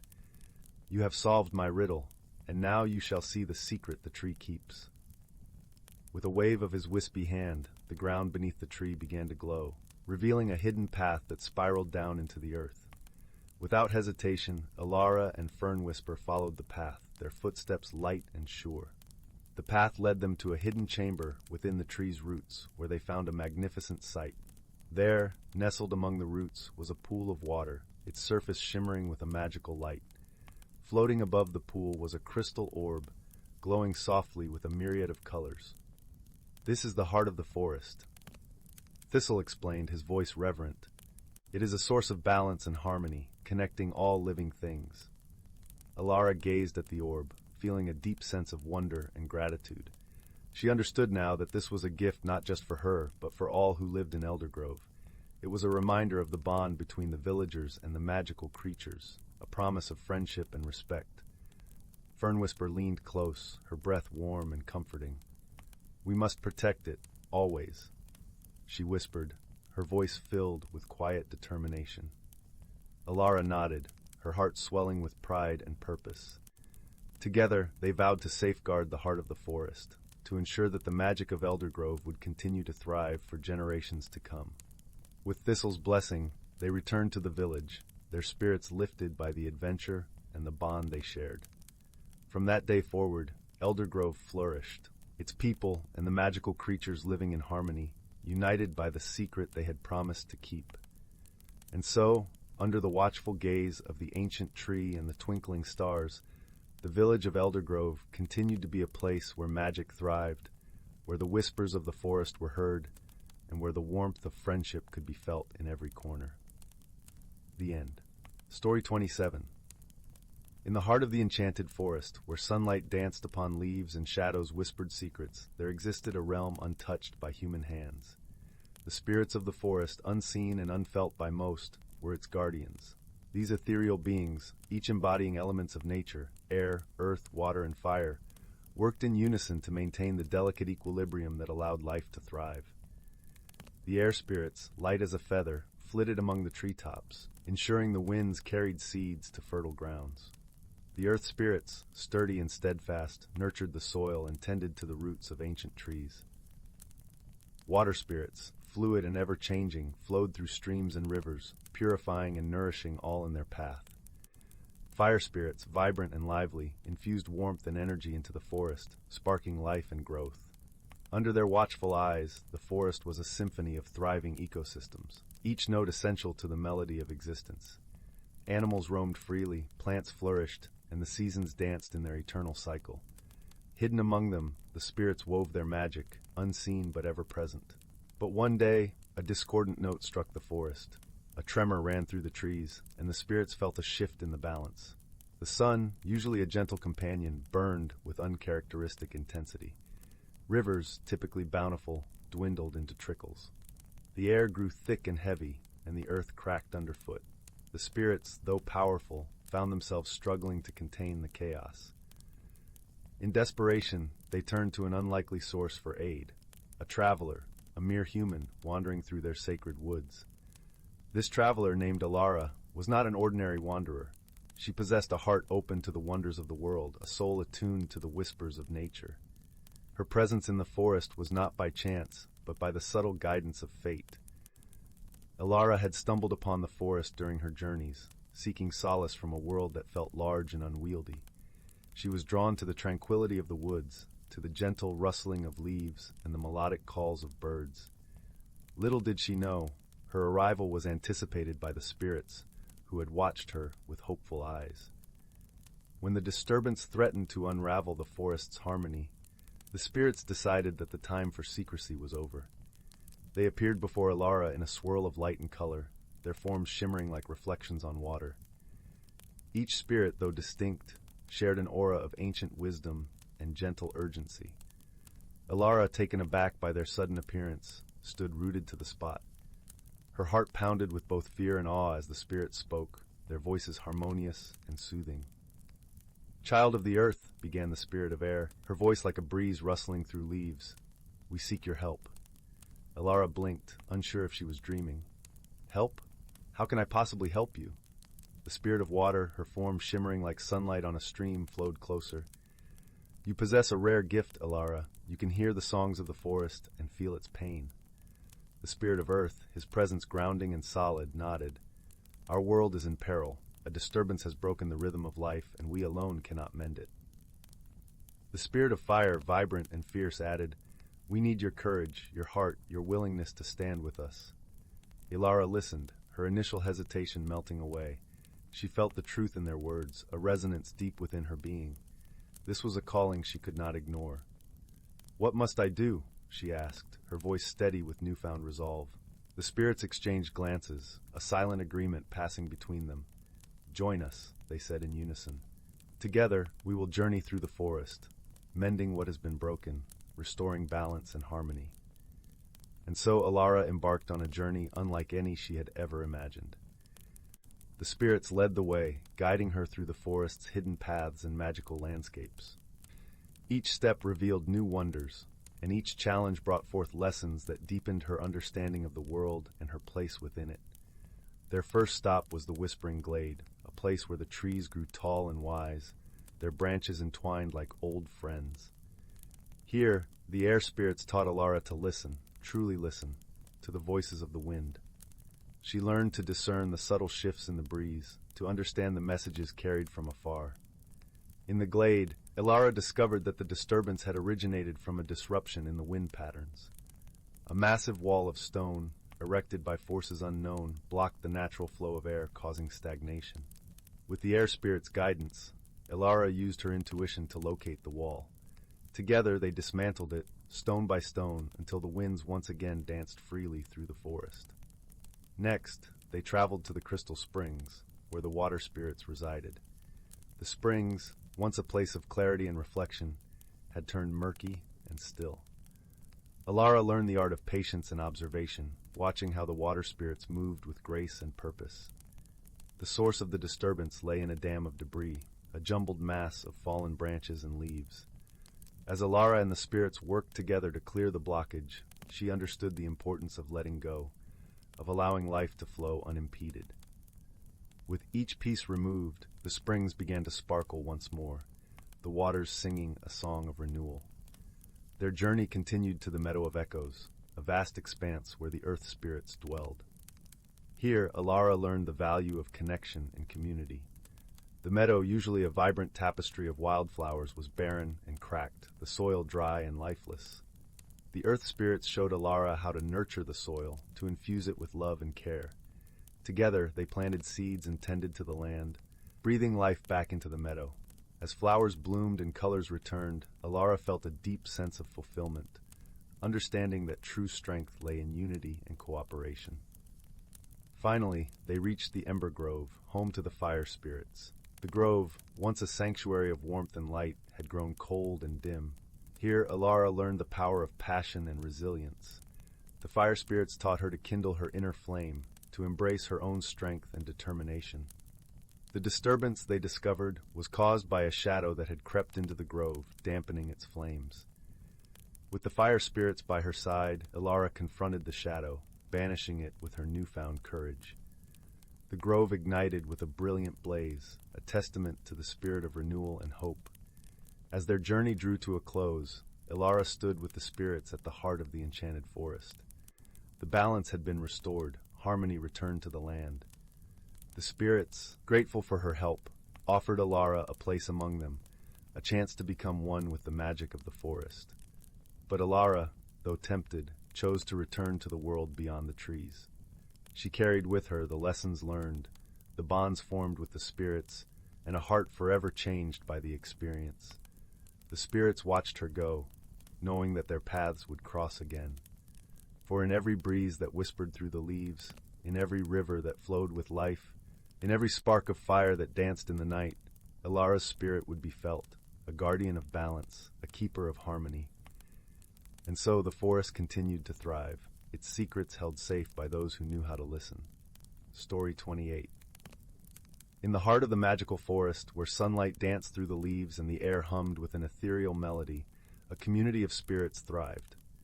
These spirits, invisible to the human eye, moved with an elegance and purpose that was both ancient and eternal. They were the guardians, the caretakers of the forest, ensuring that every creature, every plant, and every element lived in harmony. Their world was one of whispers and laughter carried by the wind, a place where the unseen hands of nature worked tirelessly to maintain the delicate balance of life. Each spirit had a role.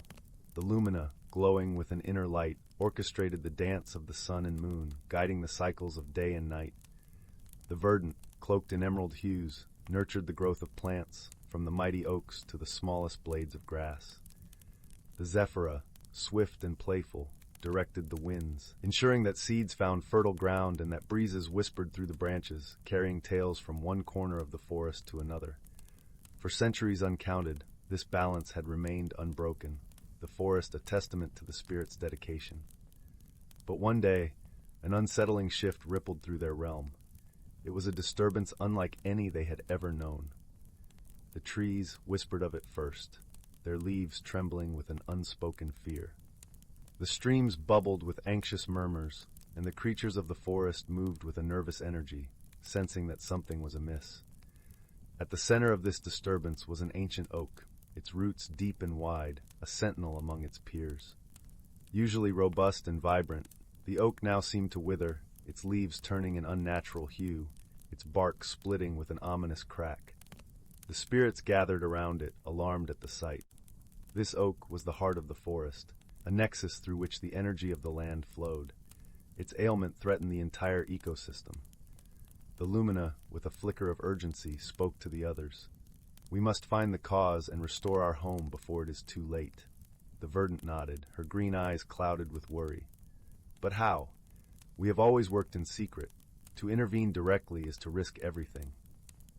As they deliberated, a figure appeared at the edge of their gathering, a solitary traveler who had wandered into their midst, drawn perhaps by the forest's silent cry for help.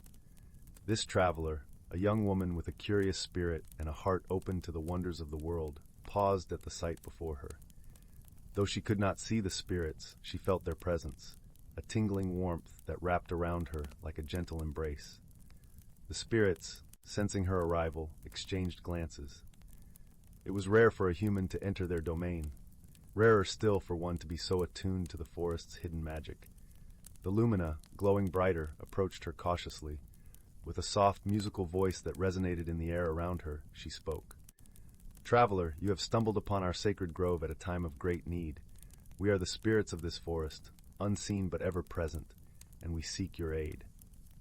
The young woman, though startled, nodded slowly. "What has happened here? How can I help?" The zephyra, flitting around her like a playful breeze, explained the situation.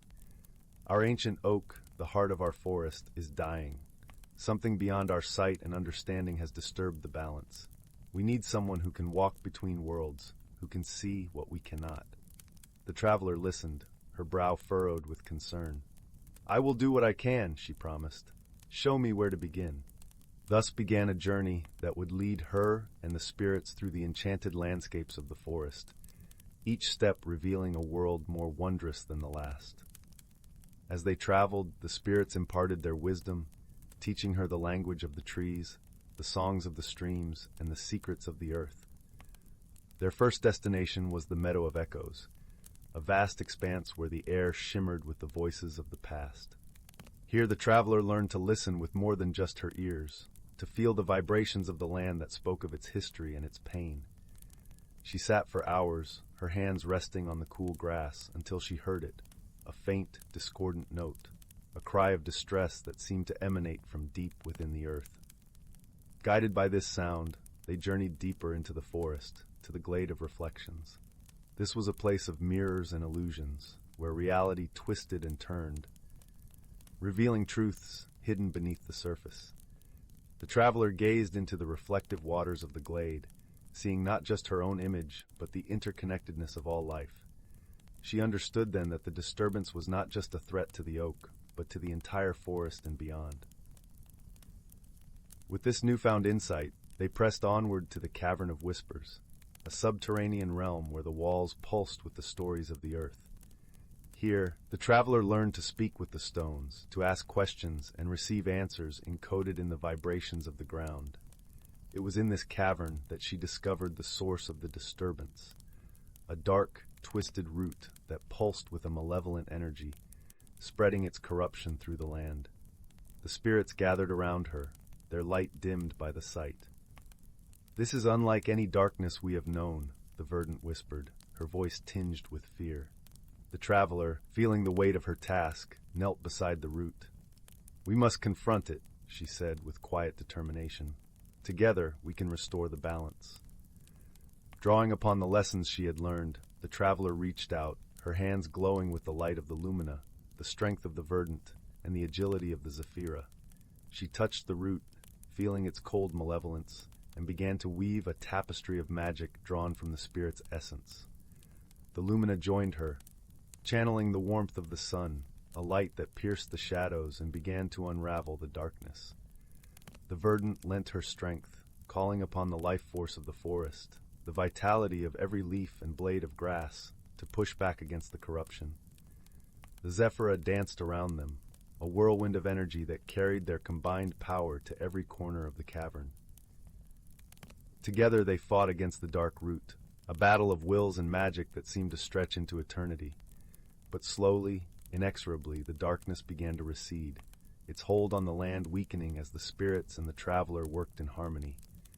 With one final surge of light, the root shriveled and disintegrated, its malevolent energy dissipating into the air like a wisp of smoke. The cavern was silent in the aftermath, the air heavy with relief and triumph. The spirits, their forms shimmering with renewed vigor, turned to the traveler, their gratitude evident in every flicker and glow. "You have done what we could not," the lumina said, her voice filled with reverence. "You have restored the balance." The traveler, exhausted but elated, smiled softly. "I could not have done it without you. The forest's magic is as much a part of me now as it is of you." As they made their way back to the ancient oak, they found it already beginning to heal, its leaves regaining their vibrant green, its bark knitting back together. The spirits rejoiced, their laughter ringing through the trees like the sweetest of songs. In the days that followed, the traveler remained in the forest, learning more from the spirits and sharing in their duties.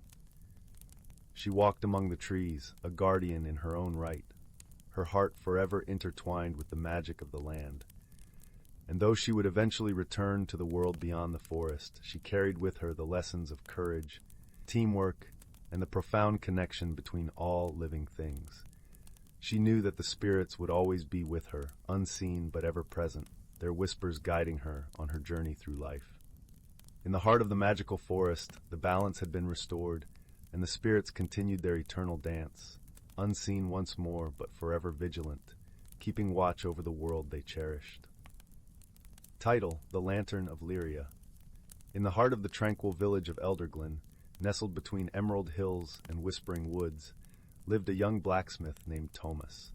Known for his gentle nature and deft hands, Thomas crafted not only tools and horseshoes, but also delicate trinkets that carried the warmth of his spirit. His creations were sought by villagers and travelers alike, who admired the intricate designs that seemed to pulse with life. One crisp autumn evening, as the sun dipped below the horizon and the stars began to twinkle, Thomas was visited by an old friend, a dragon named Lyria. Not like the fearsome creatures of legend, Lyria was a dragon of gentle demeanor, her scales a tapestry of twilight blue, and her eyes shimmering like pools of moonlit water. She had known Thomas since he was a child, having once saved him from a storm by offering shelter beneath her expansive wings. "Lyria, dear friend," Thomas greeted, setting aside his hammer with a smile. "What brings you to Elderglen under the stars?" The dragon folded her wings with a soft rustling sound and settled beside the forge, her breath a gentle breeze. "I have come with a request, Thomas," she said, her voice a melodious echo. "There is a lantern I once crafted long ago with flames that never die. Its light is said to bring hope and warmth to even the coldest heart. I wish for it to be found and reignited." Tomas's eyes widened with curiosity. A lantern with eternal light? Such a treasure would be a beacon to all in need. Where might it be hidden? Lyria gazed into the distance, her eyes reflecting the starlit sky. "It lies within the Luminara glade, a place hidden by enchantments and guarded by the spirits of the forest. Only one with a pure heart and true intent can pass through its veil." Without hesitation, Tomas nodded, his resolve as firm as the steel he forged.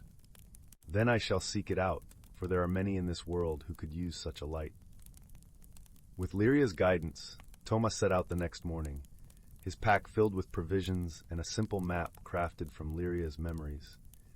The path led him through the verdant woods, where the trees whispered ancient secrets and the air was thick with the scent of earth and leaves. As Tomas journeyed deeper into the forest, he encountered creatures both magical and mundane. There were playful pixies that braided his hair in bright flowers, their laughter like the tinkling of bells. A wise old owl perched on a branch offered cryptic advice in exchange for a song, and a family of deer led him to a clear, bubbling spring where he quenched his thirst. At last, after days of travel, Tomas reached the edge of the Luminara glade. A shimmering mist hung in the air, woven with strands of silver moonlight. Tomas took a deep breath, his heart steady, and stepped forward. The mist parted gently, allowing him passage into the glade. Inside, the glade was a place of ethereal beauty. Flowers glowed softly, casting a rainbow of colors across the clearing, and a gentle stream sang a lullaby as it wound its way through the grass. In the center stood the lantern, resting upon a stone pedestal. Its glass was clouded with the dust of ages, and its metal frame was entwined with vines of silver and gold. Tomas approached reverently, feeling the weight of its history. He touched the lantern, and as if sensing his presence, it warmed beneath his fingers. Remembering Lyria's words, he closed his eyes and spoke from the depths of his heart. "Let this light shine for those who wander in darkness, for those who seek comfort and hope," he whispered. As his words faded into the air, the lantern flickered to life. Its flames danced with a vibrant brilliance, casting a warm glow that chased away shadows and filled the glade with a comforting light. The spirits of the forest, invisible till now, emerged from the trees, their forms shimmering with gratitude and joy. Tomas watched in awe as the lantern's light spread, a beacon of hope that touched everything it illuminated. His heart swelled with a sense of fulfillment, knowing that this light would guide countless souls. With the lantern cradled in his arms, Tomas returned to Elderglen, where Lyria awaited him by the forge. The dragon's eyes sparkled with pride as she saw the lantern's glow. "You have done a great deed, Tomas," she said, her voice filled with warmth. "This light will bring solace to many." From that day forward, the lantern of Lyria became a symbol of hope and kindness in Elderglen.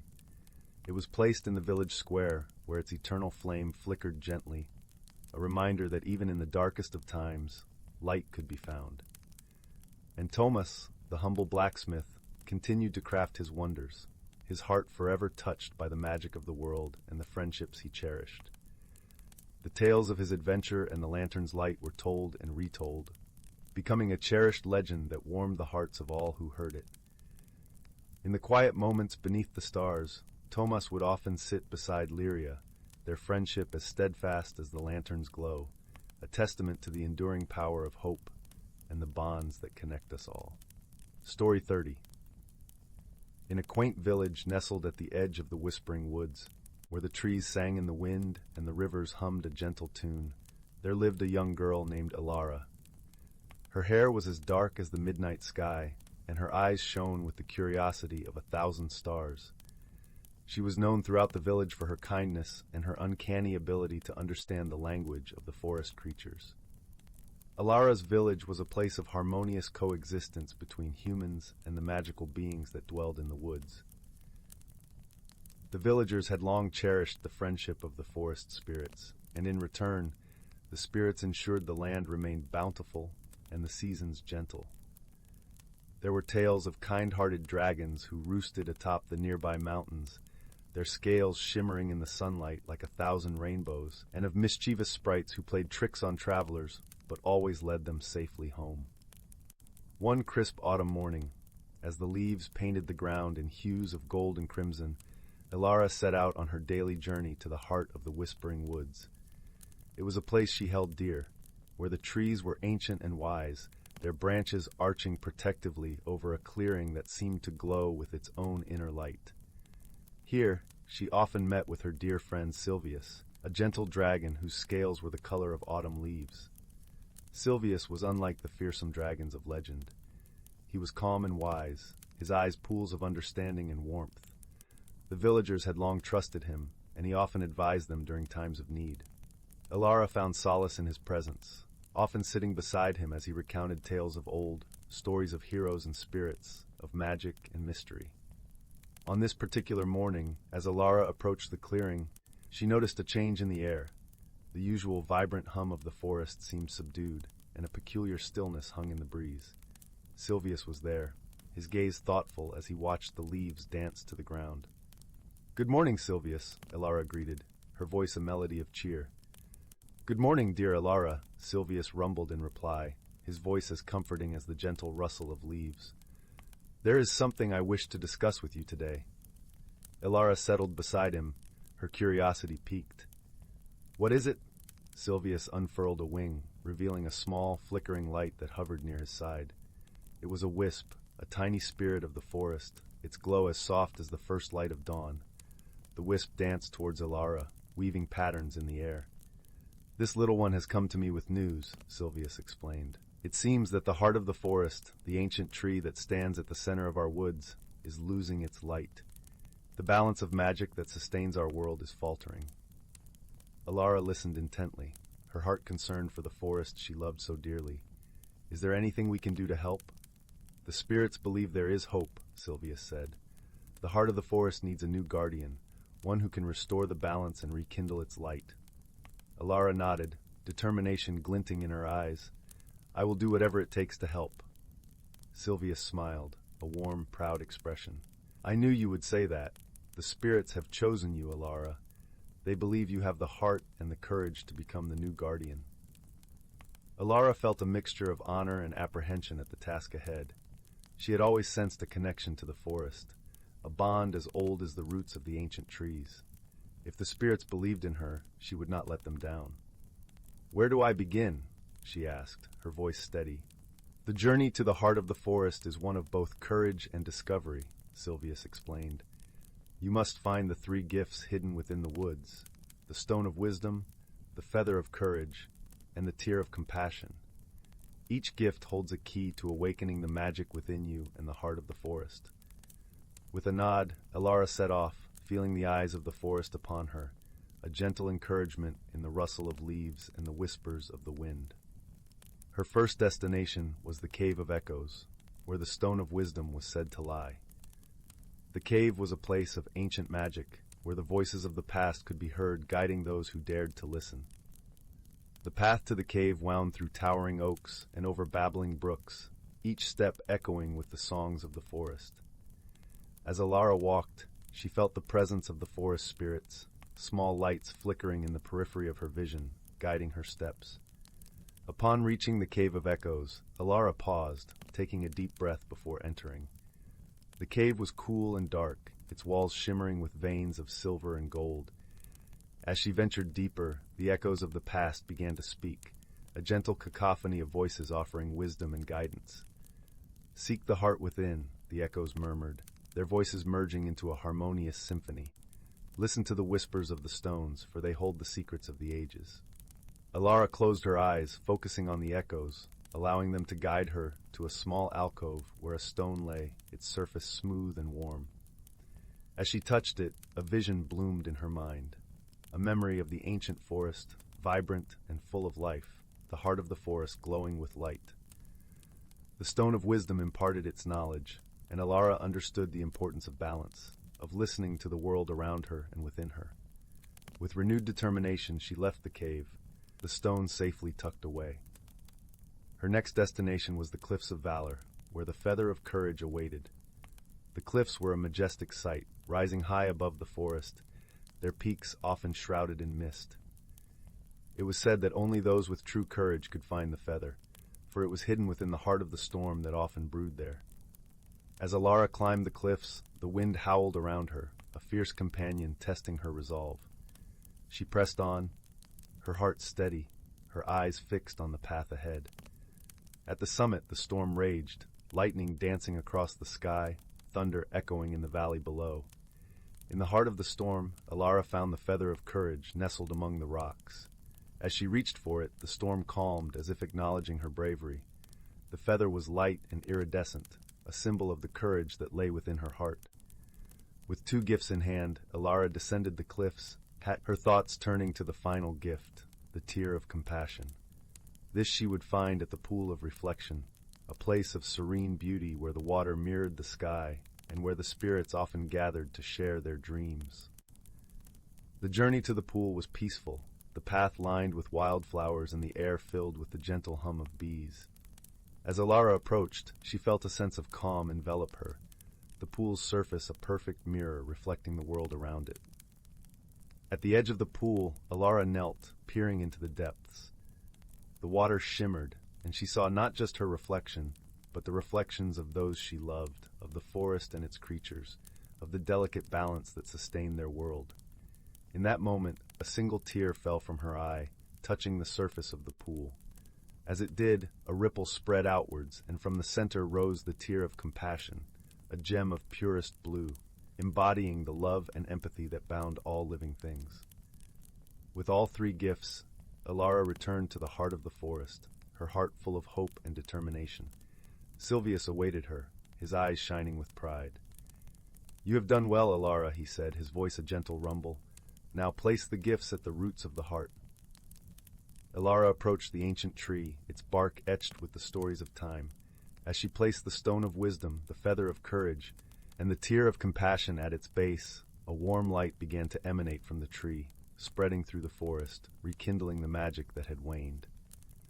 The heart of the forest glowed with a renewed brilliance, its light filling the clearing, and Elara felt a deep connection to the land and its spirits, her own magic awakened. From that day forward, Elara served as the guardian of the Whispering Woods, her bond with the forest and its creatures strengthening with each passing season. The village flourished, the balance restored, and the tales of Elara's quiet heroism and the harmony between humans and magical beings became stories passed down through generations. And so, in the heart of the Whispering Woods, where the trees sang and the rivers hummed, the magic of the forest lived on, a testament to the courage, wisdom, and compassion of a young girl who listened to the whispers of the world. In the heart of a secluded valley, where the sun painted the skies with hues of gold and pink each dawn, lay a village named Eldergrove. The villagers lived a life of simple contentment, tending to their fields, weaving tales by the hearth, and sharing laughter that echoed through the hills. Overseeing this peace was a dragon of emerald scales and gentle eyes, known to the villagers as Elendor.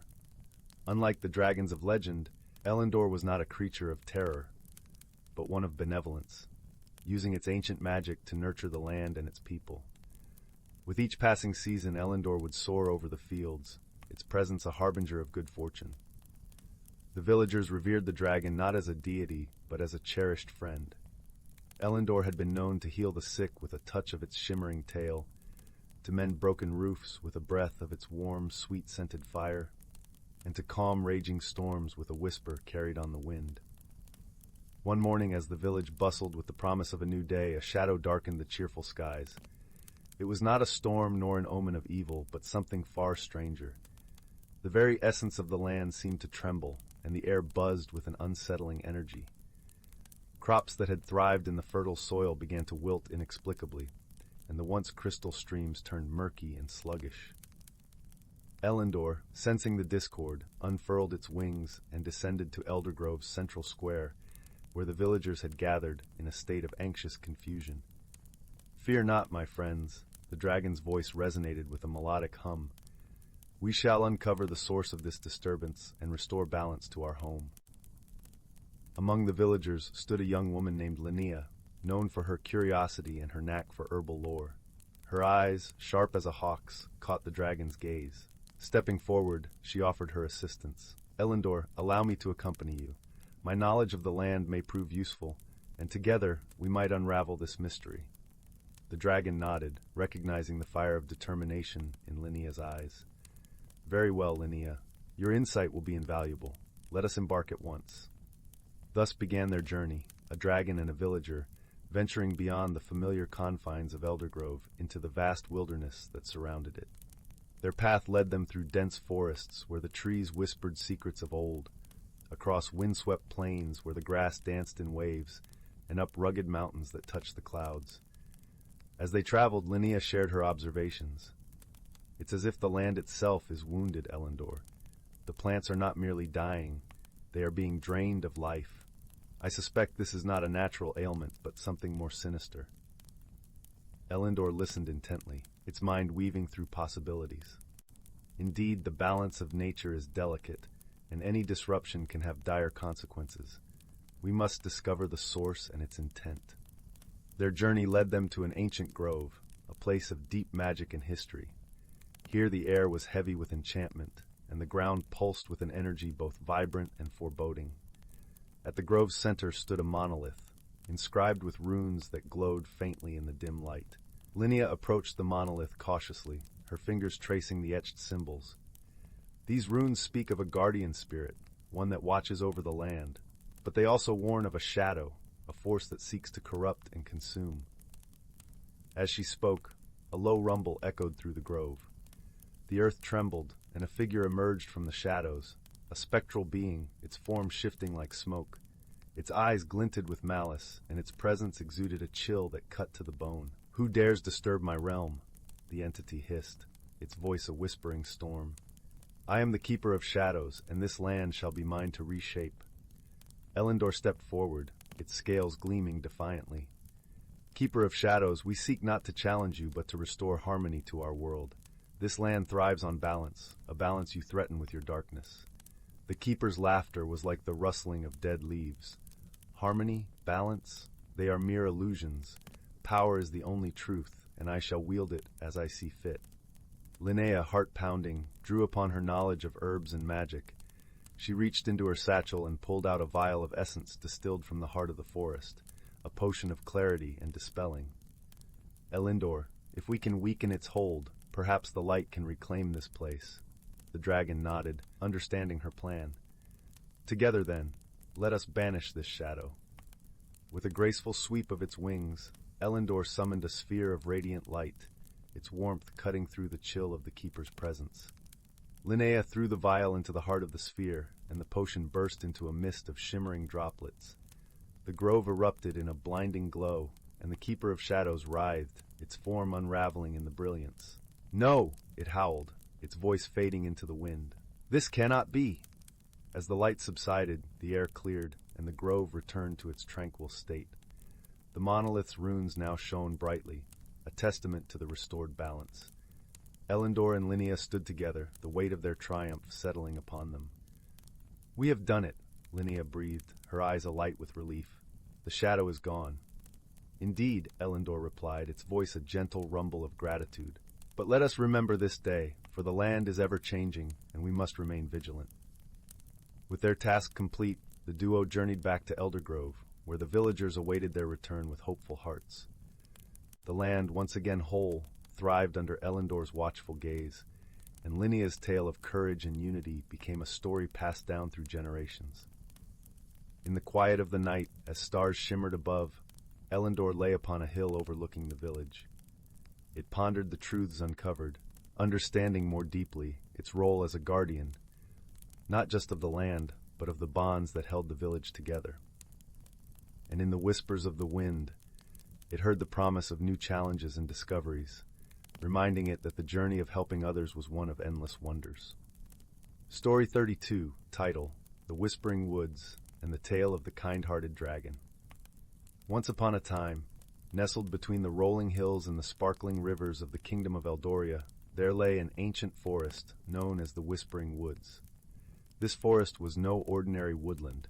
It was a realm where magic and nature intertwined like old friends, and where every creature, from the tiniest sprite to the grandest stag, spoke in the gentle language of the trees. The people of Eldoria knew of the wonders within the Whispering Woods, but they also knew of its guardian, a venerable dragon named Zephyr. Zephyr was not the fearsome beast of legend, but rather a kind-hearted soul, as old as the forest itself. His scales shimmered like polished emeralds, and his eyes twinkled with the wisdom of centuries. Zephyr had lived in harmony with the woods for as long as anyone could remember. He had seen the seasons turn, the saplings grow into mighty oaks, and the rivers carve their paths through the land.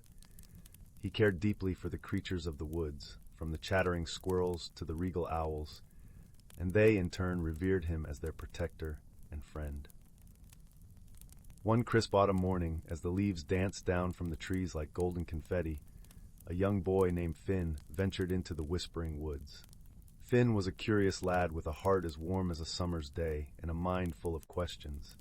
He had heard the tales of Zephyr from his grandmother, who had spun stories of the dragon's kindness and the forest's magic by the fireside on many a night. Finn's curiosity had finally gotten the better of him, and so he set out to meet the legendary dragon for himself. As he walked deeper into the woods, the whispers of the trees seemed to guide him, their rustling leaves speaking in a language only the heart could understand. After a while, Finn found himself at a crystal-clear pond, its surface reflecting the kaleidoscope of autumn colors above. As he marveled at the sight, a gentle voice spoke from the shadows, rich and warm like the earth after rain. "Greetings, young one," said Zephyr, emerging from behind a curtain of ivy. His presence was majestic yet comforting, like the embrace of an old friend. Finn's eyes widened in awe, but he felt no fear. "Hello, Zephyr," he replied, his voice betraying a mixture of excitement and reverence. "I've come to see the wonders of the Whispering Woods and to meet you, the dragon of legend." Zephyr chuckled, a sound like distant thunder softened by the clouds. "And so you have," he said, lowering his great head to look at Finn closely. "Tell me, what do you seek here, in this realm of magic?" Finn thought for a moment, then spoke earnestly. "I want to learn about the magic of this place and how I can help protect it, just as you do."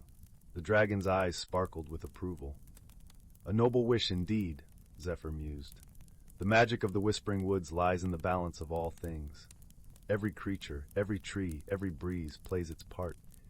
To protect it, one must understand this harmony and nurture it with kindness and respect."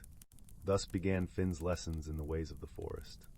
Zephyr taught him to listen to the songs of the birds, to read the stories written in the rings of trees, and to understand the language of the wind. Under the dragon's gentle guidance, Finn learned to see the world not just with his eyes, but with his heart. As the days turned into weeks, Finn became a part of the forest's stories. He befriended a mischievous sprite named Elara, who loved to play tricks on the unsuspecting, and a wise old tortoise called Orin, who shared tales of the ancient times. Together, they embarked on small adventures, rescuing a nest of robin chicks from a fallen branch and guiding a lost fawn back to its mother. But it wasn't all play and whimsy. Finn also learned of the challenges the forest faced, storms that threatened to uproot the oldest trees, and cold winters that tested the mettle of every creature within. He discovered the quiet heroism in tending to a wounded fox, or ensuring the smallest stream continued to flow, even when it seemed insignificant. One day, as winter's breath began to chill the air, a true test of courage came upon the land. A fierce blizzard swept through Eldoria, blanketing the kingdom in snow and ice. The storm was so severe that it threatened to sever the delicate threads of the forest's harmony. Zephyr, wise and watchful, gathered Finn and his friends. "We must protect the heart of the forest," he declared, his voice a beacon of resolve. "The great oak, the sentinel of these woods, is in danger. Its roots give life to the land, and we cannot let it fall." With determination burning bright, Finn and his companions set out into the storm. The wind howled like a pack of wolves, and the snow fell so thick it was hard to see a hand in front of a face. But Finn held on to the lessons he'd learned, trusting in the guidance of the forest spirits and the strength of his friends. They reached the great oak, its mighty branches bending under the weight of the snow. Working together, they cleared the snow from its roots and sheltered its base with their bodies, sharing warmth and spirit. Zephyr, with a mighty roar, took to the skies, his wings beating back the storm. His fiery breath melted the ice and snow that threatened to choke the life from the trees. Under his protection, And with the courage of Finn and his friends, the great oak stood firm. When the storm finally passed, the forest awoke to a world transformed, glistening white, serene, and still. The whispering woods had endured, stronger for the trials faced. As the first rays of dawn broke through the clouds, painting the world in hues of gold and silver, Zephyr landed beside Finn. "You have done well, young one," he said, his voice filled with pride. "You have shown bravery, wisdom, and the heart that binds the magic of this place." Finn smiled, feeling a warmth spread through him that had nothing to do with the morning sun. He knew he had found his place among the wonders of the Whispering Woods, a guardian in his own right, just like the dragon he had admired. And so, life in the Whispering Woods continued, with Finn and his friends tending to its needs and safeguarding its secrets. The stories of their deeds spread through Eldoria, inspiring others to cherish and protect the magic of the natural world. For in the end, it was not just the grand tales of dragons and storms that mattered, but the quiet heroism of everyday kindness and the simple truth that in harmony there lay the greatest magic of all. And the Whispering Woods, with its kind-hearted dragon and its brave young guardian, remained a place of wonder and joy for generations to come. Story 33. Once upon a time, in the heart of the evergreen forest, where the emerald canopy kissed the sky and sparkling streams wove through ancient roots, there lay a tiny village named Wisteria Hollow. The villagers were simple folk who lived in harmony with the magical creatures that called the forest home. It was a place of whispered secrets and ancient songs, where every leaf and stone held a story of its own. In Wisteria Hollow, the days were marked by the gentle rhythm of life, guided by the sun's golden arc and the moon's silvery glow. Among the villagers was a young girl named Elara, whose heart was as warm as the summer breeze and whose laughter rang like the tinkling of bells. Elara had hair like the sunlit wheat fields and eyes as bright as the morning dew. She was known for her kindness and a curiosity that seemed boundless. Elara lived with her grandmother, a wise woman who knew the ancient ways of the forest and the creatures within it. Her grandmother often spoke of the great dragon of the mist, a benevolent being who watched over the forest and its denizens. Though few had seen the dragon, its presence was felt in the gentle rustle of leaves and the soft murmur of the river. It was said that the dragon of the mist was once a mighty guardian, whose scales shimmered like moonlight on water and whose breath could weave dreams. Now, in its twilight years, the dragon preferred to remain hidden, content with watching over the forest from afar. One crisp autumn morning, Elara awoke with a sense of purpose. She had dreamt of the dragon, a vision so vivid that it lingered in her mind like a melody. In her dream, the dragon's eyes were like pools of starlit tranquility, and it had whispered her name with a voice as soft as the evening breeze. Driven by an unshakable feeling, Elara decided to seek out the dragon. Her grandmother, sensing the significance of her granddaughter's dream, handed her a small satchel filled with herbs and a vial of amber liquid. "These will keep you safe," she said with a gentle smile, "and guide you home." With a heart full of hope and a satchel slung over her shoulder, Elara set out into the forest. The path was familiar, yet each step seemed to take her deeper into the heart of a world brimming with magic. The trees whispered secrets to one another, their leaves rustling like hushed conversations. As she walked, Elara was joined by a companion, a small, mischievous spirit named Thistle. Thistle was as nimble as a breeze, with a crown of wildflowers woven into her hair and eyes that twinkled with mischief. The villagers often spoke of Thistle's playful antics, but Elara had always known the spirit to be a true friend. "Where are you off to, Elara?" Thistle asked, her voice as light as a dandelion seed on the wind. "I'm seeking the dragon of the mist," Elara replied, her voice filled with determination. Thistle's eyes widened with delight. "Ooh, an adventure! May I join you?" Elara nodded, grateful for the company. Together, they ventured deeper into the forest, where the light danced through the leaves in dappled patterns, and the air was rich with the scent of earth and pine. As they journeyed, the forest seemed to come alive around them. Squirrels chattered from the treetops, and deer watched with gentle curiosity as the pair passed by. A family of rabbits scurried across their path, and a chorus of birds sang a symphony of welcome. The day wore on, and as the sun began to dip below the horizon, painting the sky in hues of amber and rose, Elara and Thistle came upon a clearing. In the center stood an ancient oak, its branches stretching wide as if embracing the sky. Beneath its boughs lay a shimmering pool, its surface as smooth as glass and reflecting the evening stars. Elara felt a sense of awe and reverence as she approached the pool. She knelt by its edge, her reflection mingling with the stars, and whispered a soft greeting. "Great dragon of the mist, I seek your counsel." For a moment all was still. Then, from the heart of the pool, a gentle mist began to rise, swirling and coalescing into the form of the dragon. Its scales glimmered like polished silver, and its eyes held the wisdom of ages. "Elara," the dragon spoke, its voice like the echo of a distant waterfall. "You have journeyed far to find me. Tell me, what is it you seek?" Elara's heart swelled with gratitude and humility.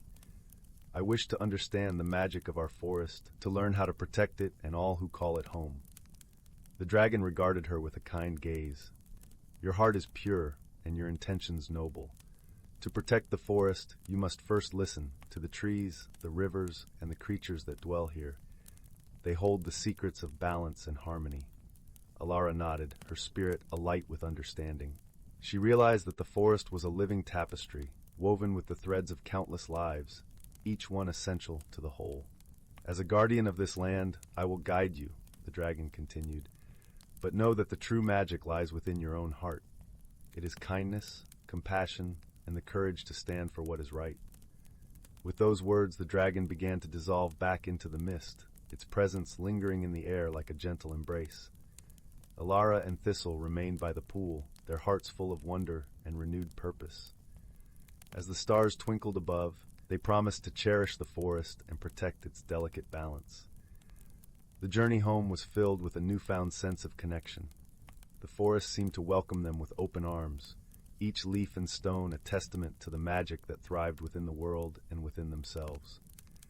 From that day on, Elara became known as the Keeper of the Forest, a gentle guardian who walked among the trees with a heart full of love and a spirit as free as the wind. And though the dragon of the mist remained unseen, its wisdom echoed through the forest, a reminder that true magic is born of harmony and hope. And so, in the heart of the evergreen forest, life thrived in the gentle embrace of nature and magic, a testament to the quiet heroism of those who dared to listen and care. The end. Story 34. In the heart of the verdant valley, where the mist clung to the hills like a soft blanket and ancient trees whispered secrets to the wind, there lay a village called Willowbrook. It was a place where the lines between the mundane and the magical blurred, where the old tales told by the village elders mingled with the rustle of leaves and the murmur of the brook that gave the village its name. In Willowbrook, the villagers lived simple lives, tending their gardens, crafting goods, and sharing stories by the fireside. Yet they were not alone in this world of wood and stream. Magical beings, both whimsical and wise, resided within the valley, hidden just out of sight, yet always present. Among them was Orin, a kind-hearted dragon whose scales shimmered with the colors of autumn leaves. Orin was a guardian of the valley, watching over the land and its people since time immemorial. Orin lived in a cavern at the edge of the valley, where the forest met the mountains. His presence was known to all, though he was rarely seen. It was said that Orin sang to the stars, and those who listened closely could hear his melodies carried on the night breeze. The villagers left offerings of ripe fruits and freshly baked bread at the entrance of his cavern, tokens of their gratitude for his protection and the peace he brought to their lives. One crisp autumn evening, as the village prepared for the annual harvest festival, a young girl named Elara sat by the brook, lost in thought. Elara was known for her curiosity and her kindness, traits that often led her on adventures through the valley. Her favorite stories were those of Orin, the gentle dragon, and she longed to meet him, to hear his stories straight from his own lips. As the sun dipped below the horizon, painting the sky with hues of pink and gold, Elara decided to venture to Orin's cavern. She gathered her courage and set off through the forest, a basket of offerings swinging at her side. The path was familiar, lined with ferns and wildflowers, and the air was filled with the earthy scent of fallen leaves. The forest grew quieter as Elara approached the cavern, She paused at its entrance, peering into the shadowy depths. "Orin?" she called softly, her voice barely more than a whisper. For a moment, there was only silence. Then, from within the cavern, came a gentle rumble like distant thunder. "Enter, little one," a deep voice invited, warm and welcoming. Elara stepped inside, her heart racing with excitement and a touch of fear. The cavern was vast, its walls glistening with crystals that caught the flickering light of the lantern Elara carried. In the center lay Orin, his great form curled comfortably, his eyes glowing softly in the dim light. He regarded Elara with a gaze as ancient as the mountains themselves, yet filled with kindness. "Welcome, Elara," Orin said, his voice a melody that filled the space around them. "What brings you to my home?" Elara set down her basket, her eyes wide with wonder. "I wanted to meet you," she admitted, "to thank you for watching over us and to hear your stories." Orin chuckled, a sound like the rustling of leaves. "Ah, stories! I have many, though they are nothing without eager ears to hear them." He gestured with a claw for Elara to sit, and she did, settling onto a smooth stone as Orin began to speak. He told her of the valley's history, of the spirits that danced in the moonlight and the ancient trees that had witnessed the passing of countless seasons. He spoke of his own journey, of how he had come to be the guardian of Willowbrook, guided by a desire to preserve the beauty of the natural world and the harmony between its inhabitants. Elara listened, enraptured, her imagination painting pictures of the tales Orin wove. She felt a deep sense of connection to the valley and its magical inhabitants, understanding now more than ever the importance of their symbiotic relationship. As the night wore on, Orin's stories became softer, more like lullabies, and Elara found herself growing sleepy. She yawned, her eyes drooping, as Orin smiled gently. "You should rest, little one," he said. "The festival awaits you tomorrow, and you'll need your energy." Reluctantly, Elara rose, thanking Orin for his stories and his kindness. She promised to return, to listen and learn more, and Orin nodded, a promise in his eyes to always welcome her. As she made her way back through the forest, the moonlight guiding her steps, Elara felt a profound sense of peace. She knew that the valley was not just a place she lived, but a living, breathing entity, a home shared with beings of magic and mystery. The harvest festival was a joyous occasion, filled with laughter and music, the villagers celebrating the bounty of the land and the bonds they shared. Elara joined in the festivities, her heart light and her mind filled with the tales of the valley's guardian. And so, the days turned to weeks, and Elara often visited Orin, her bond with the dragon and the valley growing ever deeper. She learned not only from his stories, but also from the land itself, understanding the delicate balance that held their world together. The years passed, and Elara grew from a curious child into a wise young woman, respected by all in Willowbrook. She became a storyteller in her own right, sharing the tales of the valley with new generations. Ensuring the legacy of Orin and the magical beings remained alive in the hearts of her people. And Orin, ever watchful, continued to guard the valley, his presence a constant source of strength and serenity. Together, they wove a tapestry of harmony, where magic and nature danced together in an eternal embrace, a testament to the enduring spirit of Willowbrook. In this way, the valley thrived, a place of wonder and warmth, where every heart knew the melody of the dragon's song and the timeless tales of the land they loved. Story 35. Once upon a time, in a land where the sky kissed the earth with hues of lavender and gold, there lay a small village embraced by a lush, whispering forest. This village, known as Everbrook, was home to people who lived in harmony with the magical creatures that also called this realm their own. Here, humans and magical beings shared stories, laughter, and the gentle rhythm of life. Among the villagers was a young girl named Elara, known for her bright eyes and a heart full of wonder. Elara had a special gift. She could hear the whispers of the wind and understand the language of the stars. This ability, passed down through generations, allowed her to communicate with the magical creatures that dwelled in the forest.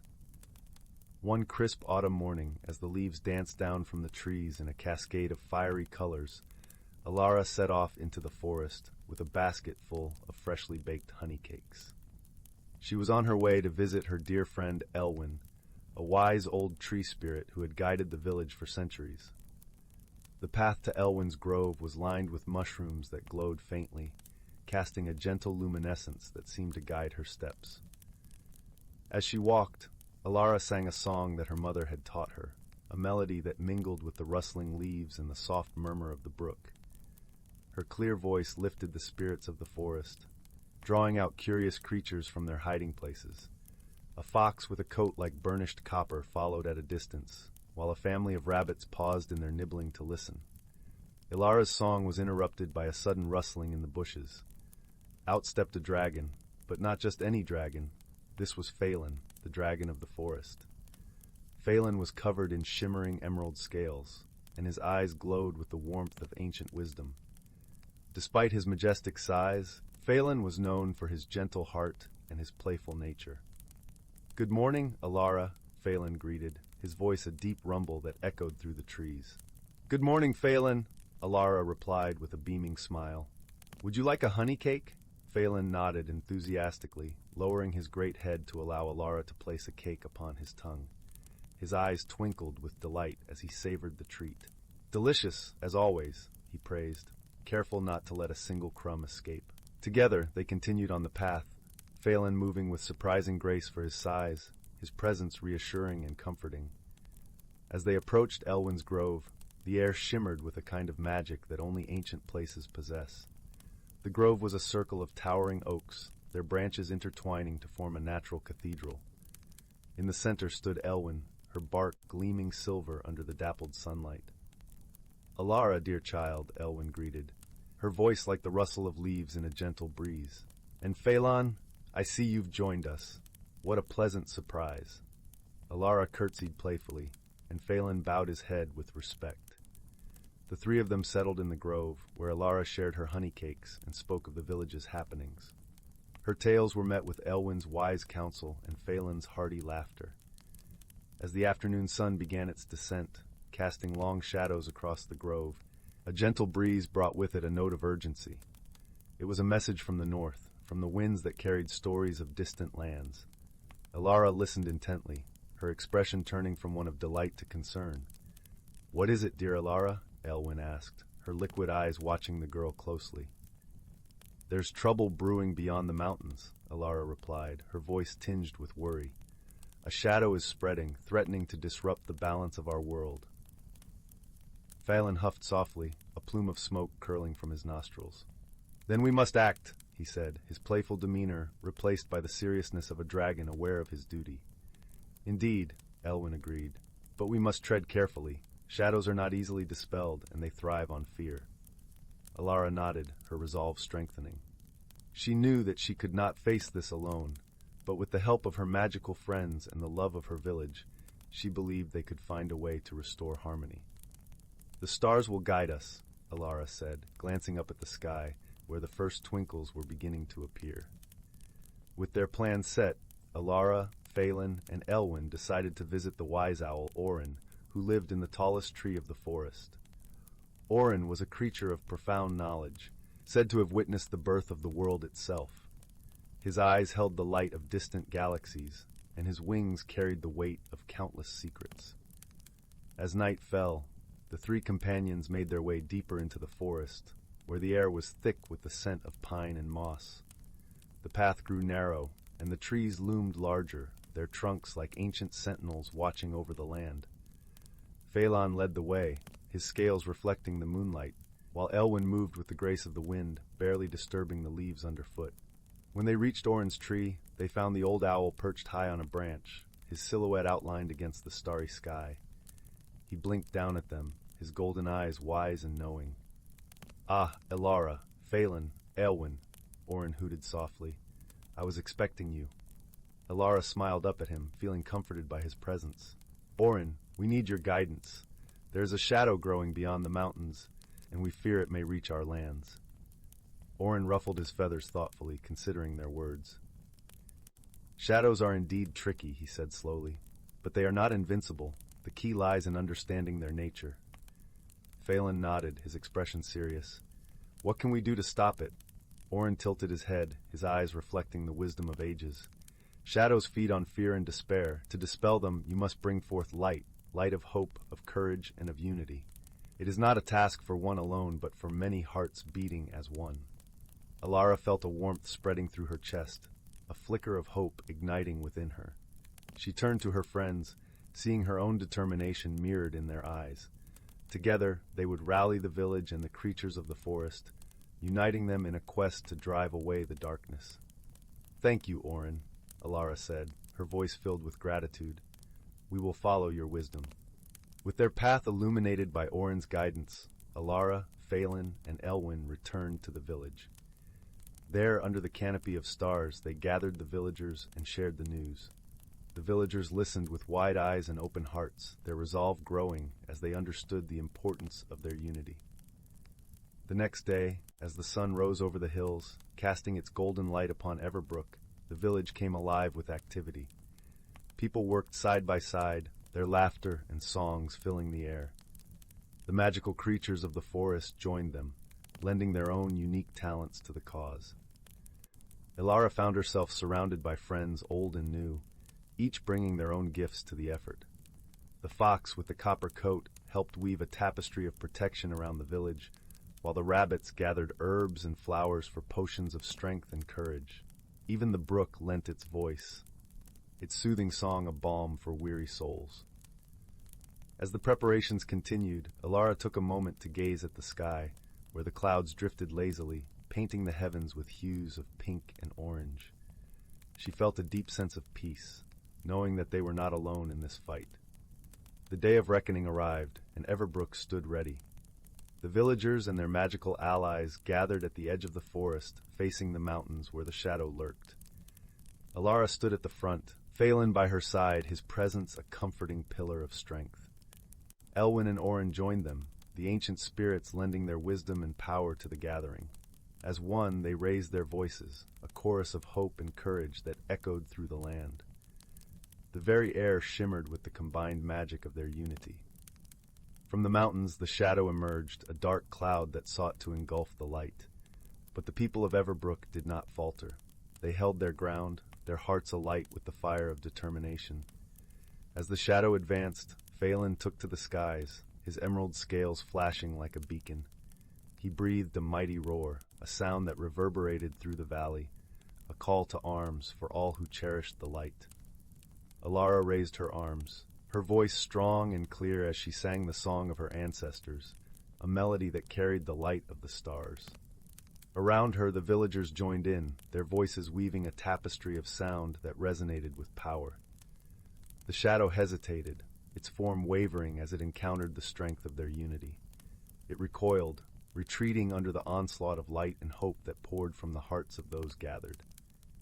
In that moment, Elara understood the true power of their world, a power born not of magic alone, but of the bonds between them, the love and courage that connected their souls.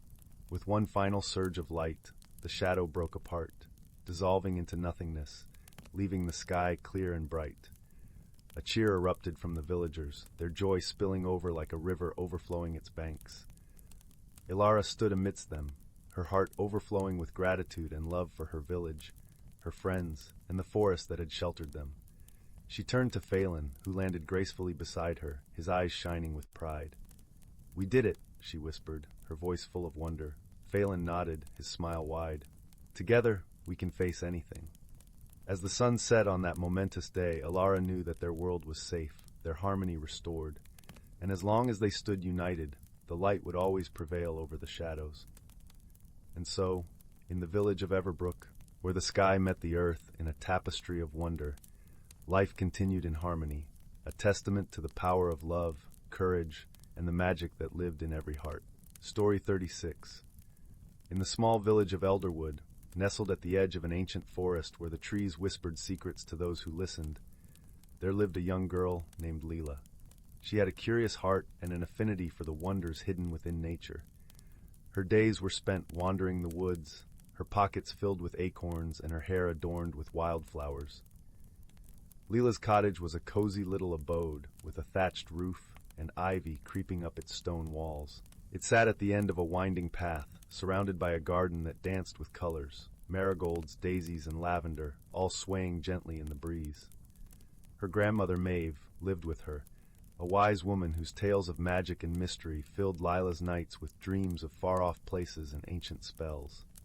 One crisp autumn morning, as the leaves painted the world in hues of gold and crimson, Lila set off on an adventure.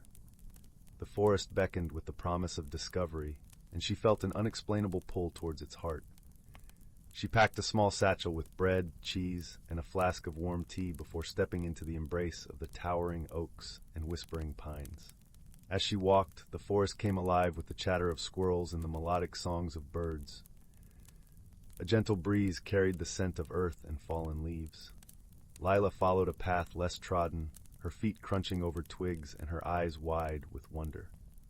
After a while, she came upon a clearing bathed in sunlight. At its center stood a peculiar stone, unlike any she had seen before. It was smooth and round, glistening with a faint luminescence. Intrigued, Lila approached it, her fingers tingling with anticipation. She knelt beside the stone, brushing away the leaves that clung to its surface. As her fingers traced the stone's contours, she heard a soft humming, like the distant echo of a lullaby. The sound was soothing, wrapping around her like a warm embrace. Lila closed her eyes, allowing the melody to weave through her thoughts. When she opened them again, she found herself no longer alone. Perched atop the stone was a tiny creature, no larger than a sparrow. It had wings of iridescent blue and eyes that sparkled like dewdrops in the morning sun. Its presence felt familiar, as if it had been waiting for her all along. "Hello," Lila whispered, not wanting to startle the creature. To her surprise, it responded with a voice as gentle as the rustling leaves. "Greetings, young wanderer. I am Zephyr, a guardian of this forest." Lila's heart danced with excitement. "A guardian? I've always believed there was magic here." Zephyr nodded, its wings fluttering softly. "Indeed, there is magic woven into every leaf and every breeze, but it is rare for one to truly see it." Lila sat cross-legged before the stone, her curiosity bubbling over. "Why have you revealed yourself to me, Zephyr?" The tiny guardian tilted its head, considering her question. "The forest has sensed your kindness and your love for its secrets. There is a task that requires a heart as pure as yours." Lila leaned forward, eager to help. "What can I do?" Zephyr explained that deep within the forest lay a hidden grove, where a tree of great wisdom stood. Its roots were entwined with the spirit of the forest, and it held knowledge of times long past. However, the path to the grove had been obscured by a veil of enchantment, and only one with a true heart could unveil it. "I will find the way," Lila promised, her voice filled with determination. Zephyr fluttered up and perched on her shoulder, a shimmering guide. Together they ventured deeper into the forest, where the trees grew taller and the air thickened with mystery. Lila felt a sense of purpose, her steps light and sure. As they journeyed, Zephyr pointed out signs that only a guardian would notice. A trail of moss that glowed faintly under the moonlight, a brook that sang with an ancient voice. Lila followed these clues, feeling the forest's magic resonate within her. Eventually they reached a quiet glen, where the air was still and time seemed to pause. In the center stood the tree Zephyr had spoken of, its trunk wide and gnarled, its branches reaching towards the heavens. Lila could feel its wisdom, a presence that filled her with awe. She approached the tree, placing her hand on its bark. A warmth spread through her, and she heard whispers, not unlike the ones her grandmother shared by the fireside. They spoke of generations past, of the harmony between nature and those who cherished it. With Zephyr's guidance, Lila discovered a small opening among the roots of the tree. It was a hidden chamber where ancient artifacts lay, runes carved in stone, a vial of shimmering liquid, and a scroll sealed with the mark of the forest. "This is the heart of Elderwood," Zephyr explained. "These treasures must remain protected, for they hold the balance of this land." Lila understood the importance of their task. She promised Zephyr that she would keep the secret of the grove, ensuring that its magic would endure for generations to come. As the sun began to set, casting a golden glow over the forest, Lila and Zephyr journeyed back to the village. Her heart was full, not only with the knowledge she had gained, but with a sense of belonging to something greater. Upon her return, Maeve welcomed her with a knowing smile. "Ah, you've been to the heart of the forest," she said, embracing Lila. "It is a gift to be chosen by the guardians." Lila nodded, feeling the weight of her promise. She knew that Elderwood would always be a part of her, its secrets entwined with her own story. From that day forth, Leela continued to wander the forest, her heart attuned to its whispers. She cared for the land and its creatures, nurturing the magic that thrived within. And though she kept the secret of the grove, she shared the wonder of the forest with those who were willing to listen. In the years that followed, Elderwood flourished, its beauty a testament to the harmony between nature and the gentle souls who cherished it. And through it all, the guardians watched over their land, knowing that their trust had been well placed in the heart of a girl named Lila. Story 37. In the heart of the whispering woods, where sunlight dappled through ancient trees and the air buzzed with the songs of unseen creatures, there was a village known as Elderglen. Elderglen was a place where magic lingered like the morning mist, woven into the fabric of everyday life. The villagers were humble folk, living in harmony with the mystical beings who called the forest home. One such being was a dragon named Emberly, who dwelt in a cavern beneath the roots of the great oak, the oldest tree in the forest. Unlike the fearsome dragons of old tales, Emberly was a gentle soul with scales that shimmered like autumn leaves and eyes that glowed with warmth. She was a guardian of the forest, ensuring that the balance of nature was maintained and that the magic of the whispering woods flowed freely. Emberly often watched over the villagers, sometimes revealing herself to the children who played at the forest's edge. They adored her stories of ancient times and her tales of stars that fell from the sky to become flowers. The children would sit in awe, their eyes wide with wonder, as she spun her tales, her voice as soft as the rustling leaves. In return for her protection and wisdom, the villagers left offerings of honey and berries at the edge of the forest, small tokens of gratitude for the dragon who watched over them. It was said that as long as Emberly resided in Elderglen, the village would never fall to harm. One spring morning, an unusual visitor arrived in Elderglen. A mischievous spirit named Finn, known for his tricks and laughter, had wandered into the village. Finn was a sprite of the forest, with hair the color of spring grass and eyes like dew-kissed leaves. Though he loved to play pranks, his heart was kind, and he never meant any harm. Curiosity piqued by the tales of the dragon, Finn decided to seek out Emberly. He wanted to see if the stories were true, to witness the dragon's kindness for himself. As he flitted through the forest, leaving trails of laughter in his wake, he finally came upon the great oak. "Emberly, Emberly, guardian of the trees," Finn called out in a sing-song voice. "Come out and play with me, if you please." The forest seemed to hold its breath, and then, with a gentle rumble, Emberly emerged from her cavern, her eyes twinkling with amusement. "Little sprite, what brings you to my home?" she asked, her voice a melody that danced through the air. "I've heard tales of your kindness and wanted to see if they were true," Finn replied, hovering in the air like a curious bumblebee. "Do you truly care for this forest and its people as much as they say?" Emberly chuckled, a sound like the tinkling of wind chimes. "I do, dear Finn. This forest is my heart, and the villagers are my friends. But tell me, what is it that you seek? For surely you have not come just to satisfy your curiosity." Finn hesitated, his playful demeanor faltering for a moment. "I have traveled far and wide, always seeking new adventures and laughter. Yet, in my travels, I have noticed that not all places are as harmonious as Elderglen. I wish to learn how you maintain such balance, so perhaps I might bring a touch of it to other lands." Emberly nodded, understanding blooming in her eyes. "Very well, Finn. I shall show you the heart of our harmony, but first you must promise to listen with both your ears and your heart." Finn agreed, settling himself on a moss-covered rock to listen.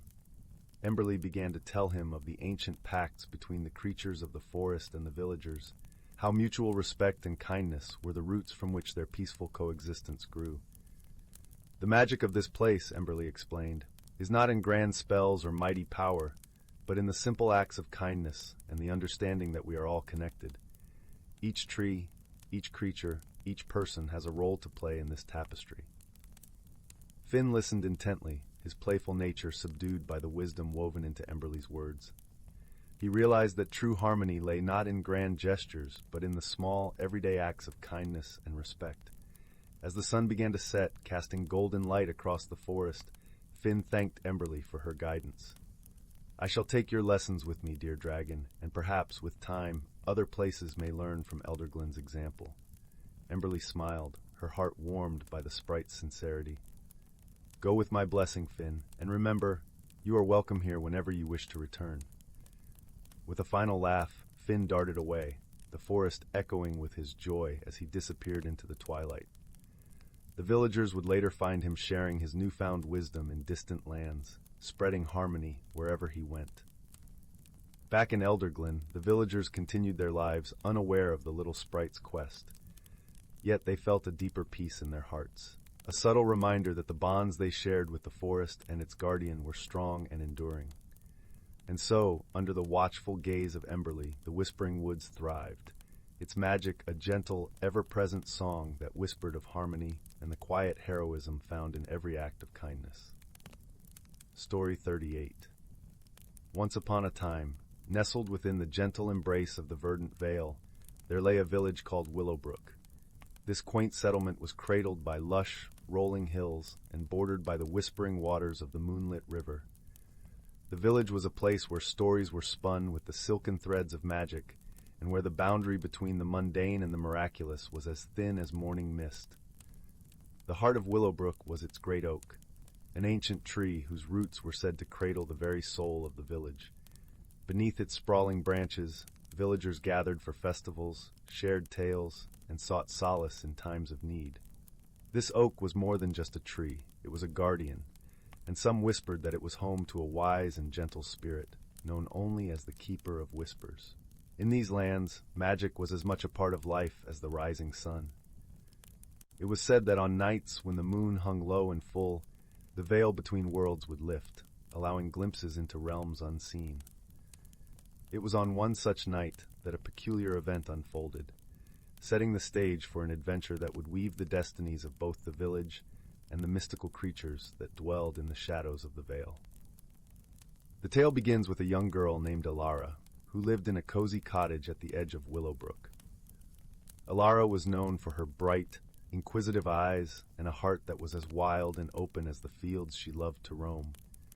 Her days were filled with exploring the meadows, reading tales of old, and tending to her garden, where she grew herbs that seemed to hum with life under her gentle touch.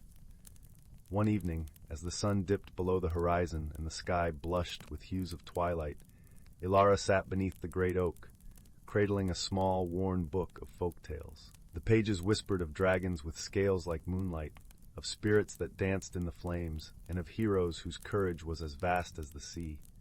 As she turned the pages, a soft, melodic voice drifted on the breeze. It was a song as ancient as the stars, and it spoke of longing and hope. Elara felt her heart stir, for she knew this was no ordinary melody. It was the voice of the Keeper of Whispers, singing of a time when humans and magical creatures lived in harmony. Compelled by the song, Elara closed her book and listened intently. The melody seemed to beckon her, urging her to rise and follow its ethereal notes. She hesitated for only a moment before she stood and began to walk, her feet guiding her through the moonlit paths as if they had a will of their own. The village slumbered, unaware of the magic that shimmered in the air, but Elara felt it in every breath, every heartbeat. The song led her to the edge of the moonlit river, where the water sparkled like 1,000 diamonds beneath the light of the full moon. There, standing on the riverbank, was a dragon, but this was not a fearsome beast of legend. No, this dragon was a creature of grace and wonder.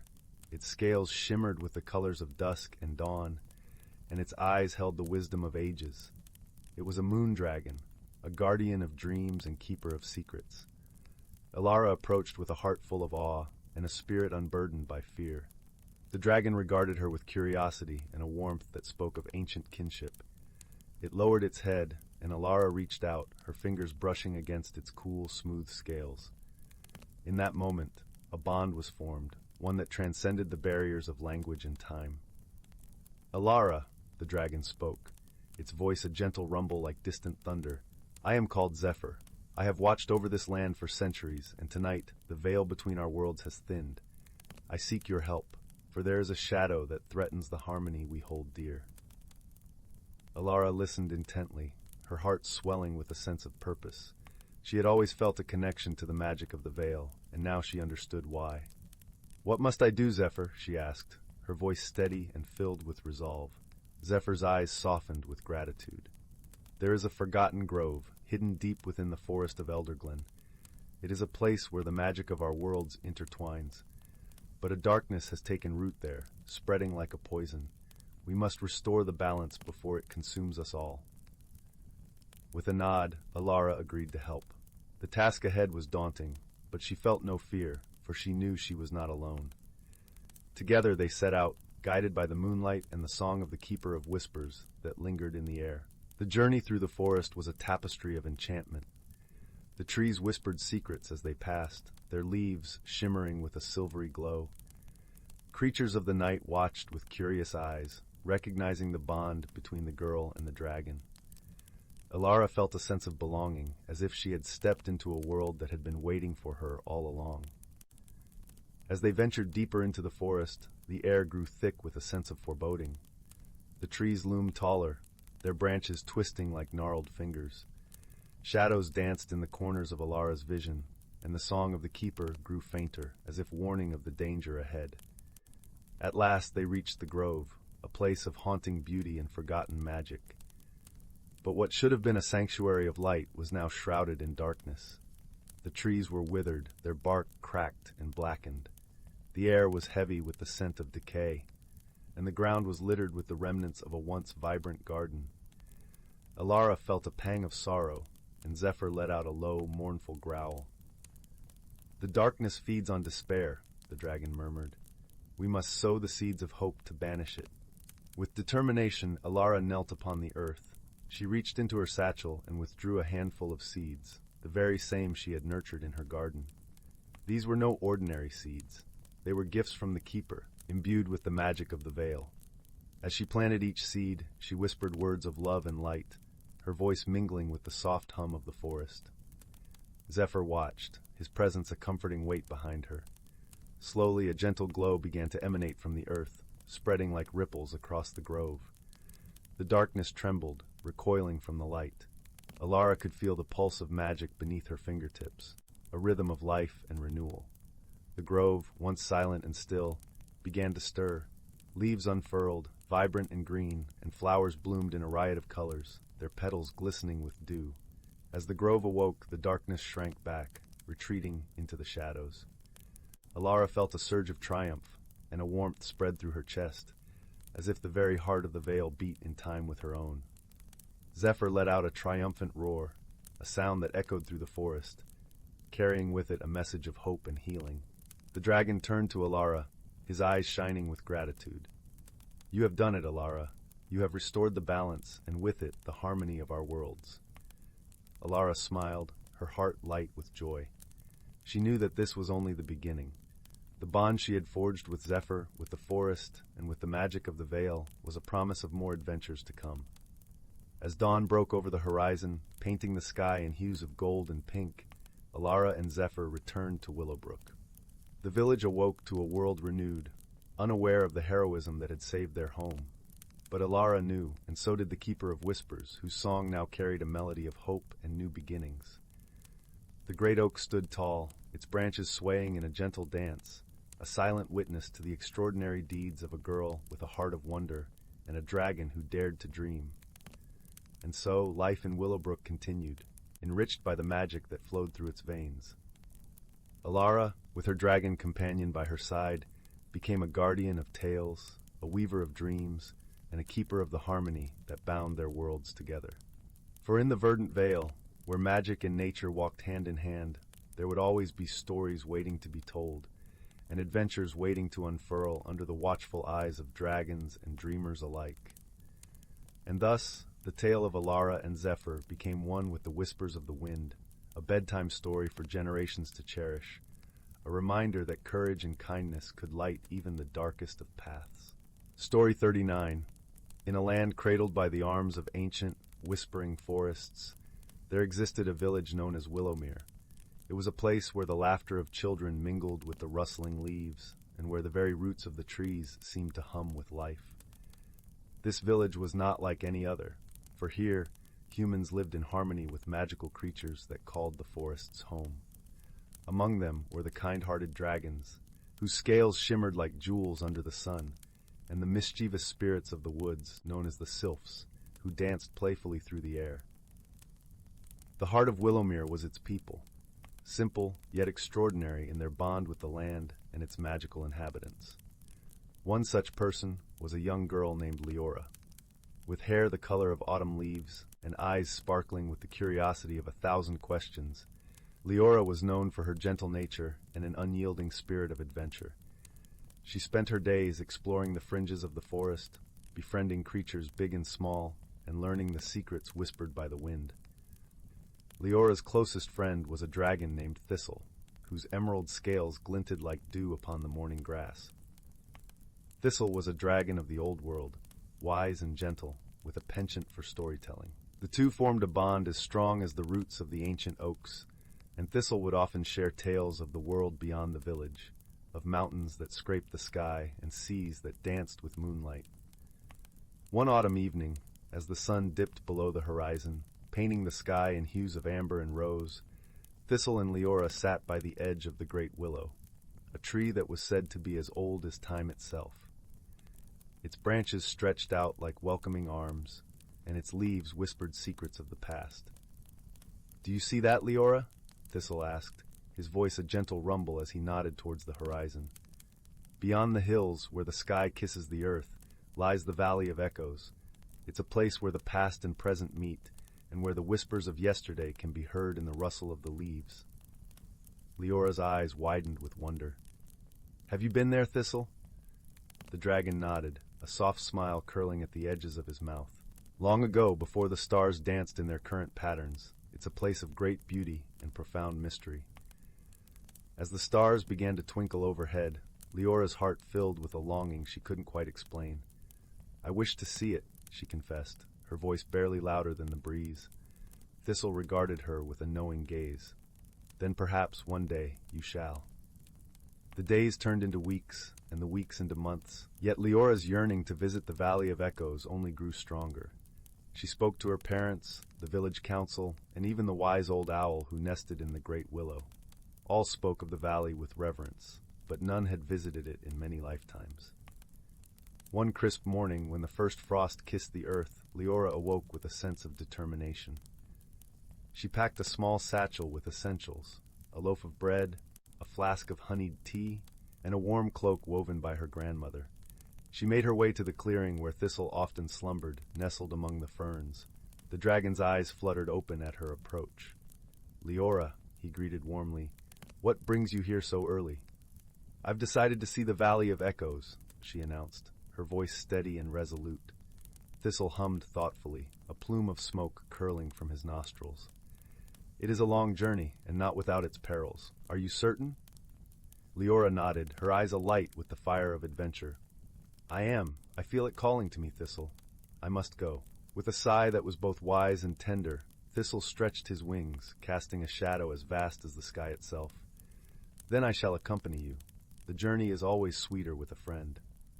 And so they set off, leaving the familiar comfort of Willowmere behind. The villagers waved them off with well wishes and blessings, their hearts filled with hope and a touch of envy for the journey that lay ahead. The path was winding and filled with wonder. They passed through meadows where wildflowers swayed like gentle waves, and crossed rivers that sang with the voices of 1,000 hidden spirits. Each night they rested beneath the canopy of stars, listening to the stories the world shared in the quiet of the night. As they traveled, Leora learned more about the land than she ever had from books or tales. She discovered plants that glowed softly in the dark, their light a beacon for lost travelers. She befriended creatures that were as old as the forest itself, each with stories etched into their very being. And through it all, Thistle remained by her side, his presence as comforting as the warmth of the sun. After many days, they finally reached the Valley of Echoes. It was a place untouched by time, where the air shimmered with magic and the ground hummed with life. The valley stretched out before them, a vast expanse of verdant hills and crystalline streams. It was more beautiful than Leora had ever imagined, a place where dreams and reality intertwined. As they wandered through the valley, Leora could hear the echoes of the past. They whispered to her in the rustling leaves and the babbling brooks, telling tales of love and loss, of bravery and sacrifice.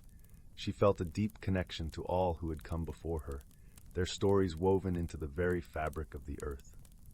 In the heart of the valley, they found a circle of standing stones, ancient and mysterious. Leora approached them with reverence, her heart pounding with a sense of destiny.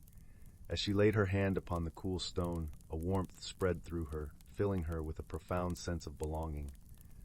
Thistle watched her with a gentle smile, his eyes filled with pride. "This is why you were called here, Leora," he said softly. "You are a part of this world, as much as the trees and the stars. Your story is woven into the tapestry of life." Leora's heart swelled with gratitude and joy. She understood now that her journey had been about more than just seeing the valley. It had been about discovering her place in the world and the connections that bound her to all living things. With the setting sun casting a golden glow over the valley, Leora and Thistle began their journey home. As they made their way back to Willowmere, Leora knew that she would carry the magic of the Valley of Echoes with her always, a reminder of the beauty and wonder that existed just beyond the horizon. And so they returned to the village, their hearts filled with stories and their spirits renewed. Leora shared her adventures with the villagers, her tales inspiring others to seek out their own journeys and discover the magic within themselves. In the years that followed, Willowmere flourished as a place of harmony and wonder, where the old ways were cherished and the bond between humans and magical creatures continued to grow. Leora, now a wise and beloved elder, often sat beneath the great willow, sharing her stories with the next generation of adventurers. And as for Thistle, he remained a steadfast guardian of the village, his heart forever entwined with the land and its people. Together, they ensured that the spirit of adventure and the magic of the Valley of Echoes would live on, a beacon of hope and wonder for all who called Willowmere home. Story 40. In the heart of the Elderglen Forest, where the trees towered like sentinels and the air was thick with the scent of pine and mystery, there lived a peculiar creature known as a wish-weaver. This enchanting being, neither entirely bird nor beast, had feathers that shimmered with the colors of dawn and eyes that glowed like embers in the hearth. The wish-weaver was a guardian of wishes, tasked with weaving the dreams of the forest's inhabitants into the fabric of reality. The forest inhabitants loved the wish-weaver dearly, for it was said that the creature had the power to grant the purest of wishes, those born from kindness and love. But the wish-weaver was shy, preferring the quiet companionship of the whispering leaves and the soft lullabies sung by the wind. One crisp autumn evening, a young boy named Finn ventured into the forest. Finn was a gentle soul, with eyes wide with wonder and a heart that beat with the rhythm of adventure. He had heard tales of the wish-weaver from his grandmother, who often spoke of the creature with reverence and awe. She would tell him stories of its magic, of how it could transform the impossible into the possible with just a flutter of its wings. Finn's village, nestled on the edge of the forest, was preparing for the annual harvest festival. It was a time of celebration and gratitude, where the villagers gathered to give thanks for the bounties of the earth. But this year, the harvest had been meager, and the villagers were worried about the coming winter. Determined to help, Finn set off into the forest with a wish in his heart. He wished for a bountiful harvest, one that would sustain his village through the cold months ahead. As he walked deeper into the woods, the trees seemed to close in around him, their branches forming a canopy that filtered the moonlight into a silvery glow. Finn followed the path his grandmother had described, past the ancient oak known as the Heartwood, where the forest's magic was said to be strongest. As he neared a clearing, he spotted a glimmer of light dancing among the leaves. It was the wish-weaver, perched upon a low branch, its eyes twinkling like stars. With a deep breath, Finn approached. "Oh, great wish-weaver," he called softly, "I have come to ask for your help. My village is in need, and I have a wish to make." The wish-weaver tilted its head, regarding the boy with curiosity. It could sense the sincerity in Finn's heart, the selflessness of his wish. Slowly it unfurled its wings, which shimmered with an ethereal light, casting a warm glow over the clearing. "Speak your wish, young one." The wishweaver's voice was like a gentle breeze, soft and melodious. Finn knelt before the creature, his voice steady and clear. "I wish for a bountiful harvest, one that will feed my village and keep us warm and safe through the winter." The wishweaver nodded, understanding the urgency and purity of the boy's request. It closed its eyes, and a soft hum filled the air, resonating through the trees and stirring the leaves in a gentle dance. With a delicate flick of its wings, the wishweaver began to weave Finn's wish into the tapestry of the forest's magic. As the magic took hold, the ground beneath Finn's feet shimmered with life. Vines sprouted and twisted, bursting with vibrant fruits and golden grains. The air was filled with the sweet scent of ripe harvest, and the forest seemed to sigh with satisfaction. "Thank you," Finn whispered, his heart swelling with gratitude. He turned to leave, but the wishweaver called to him once more. "Remember, young Finn," it said, "magic is a gift, but it is kindness and courage that truly shape our world. Carry these with you always." With those words echoing in his mind, Finn made his way back to the village. The villagers were astounded by the sudden abundance, their fears of a harsh winter banished by the miraculous bounty. They celebrated with joy and gratitude, honoring the forest and the mysterious creature that had blessed them. As for Finn, he grew to be a wise and compassionate leader, always mindful of the lessons he had learned from the wishweaver. He taught his people to live in harmony with the forest, to give as much as they received, and to cherish the magic that lay within their own hearts. The wishweaver continued to watch over the Elderglen Forest, a silent guardian of hopes and dreams. And though it remained elusive, the warmth of its magic lingered in the hearts of those who believed. A gentle reminder that sometimes the most wondrous of wishes are those we make for others. Story 41. In the village of Eldergrove, nestled between rolling hills and thick, whispering forests, the presence of the dragon was as natural as the changing seasons. Its scales shimmered like the dawn, and its eyes held the wisdom of centuries. The dragon, known affectionately as Eldrin, was beloved by the villagers who had come to rely on its gentle magic. Eldrin's lair, a cavern of crystal and light, was a sanctuary where villagers sought help for their ailments, weathered storms, and even for guidance in times of personal turmoil. News of Eldrin's benevolence spread far beyond Eldergrove, drawing travelers from distant lands. One such traveler, a young cartographer named Elara, arrived in the village with a map case slung over her shoulder and curiosity alight in her eyes. Elara was not there to seek help, but to chart the uncharted, to capture the essence of places unseen by others. Her maps were more than mere guides. They were works of art, each line and curve telling stories of journeys and discoveries. Elara had heard of Eldrin and was eager to meet the dragon, hoping to capture its likeness and perhaps even its spirit in her maps. However, upon her arrival, she found the village in a state of unease. A strange phenomenon had begun to afflict the land, a mysterious blight that turned the once fertile fields barren and cast a pall over the vibrant forest. Eldrin, too, was troubled. Its magic, usually so potent and sure, seemed to falter in the face of this unknown threat. The dragon could sense the disturbance, a ripple in the natural order that it could not quite grasp. Villagers came to Eldrin, seeking reassurance and solutions, but for the first time, the dragon found itself at a loss. Elara, sensing an opportunity to assist and perhaps uncover a story that had yet to be told, approached Eldrin with an offer of help. She proposed a partnership, combining her skills in exploration and observation with Eldrin's deep connection to the land. Together, they would seek the source of the blight and restore balance to Eldergrove and its surroundings. The dragon, recognizing the wisdom in Elara's offer, agreed. With a gentle nod, Eldrin invited her to climb upon its back, and together they soared into the sky, the village a patchwork of roofs and roads beneath them.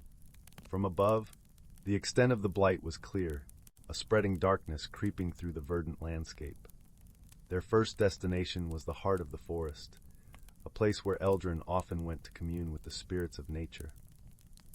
As they descended through the canopy, a hush fell over the forest, as if the trees themselves were holding their breath. Eldrin landed softly, and Lyra dismounted, her boots sinking slightly into the rich earth. The forest felt different, its usual vibrancy dulled. Lyra unfurled her maps, comparing the vibrant greens and blues she had once drawn with the muted reality before her. As they walked deeper into the woods, they encountered creatures usually shy and elusive. Now they seemed restless, their eyes reflecting a shared anxiety. Eldrin extended its senses, reaching out with its magic to touch the essence of the forest. It was then that the dragon felt it, a pulse, subtle yet persistent, emanating from the depths of the forest. It was a call, a plea for help, masked by layers of confusion and distress. Guided by this ethereal signal, Lyra and Eldrin ventured further, traversing overgrown paths and crossing streams that whispered of forgotten tales. Along the way, Lyra sketched the landscape, capturing not just the physical terrain, but the emotion that seemed to permeate the very air. Her maps became a tapestry of their journey, each stroke of her pen a tribute to the land they sought to heal. As they neared the source of the disturbance, they came upon a clearing where the trees stood in solemn vigil around an ancient stone circle. This place, Eldrin realized, was older than the village itself, a nexus of power and history. The stones hummed with energy, a resonance that tugged at the very fabric of the dragon's being. It was here that they found the cause of the blight. A rift, shimmering with chaotic energy, had begun to open at the center of the circle. The rift pulsed with a dark light, a wound in the world that threatened to unravel the harmony of the land. Eldrin understood now that the rift was not merely a natural occurrence, but the result of an imbalance, a neglect of the ancient pact between the land and its guardians.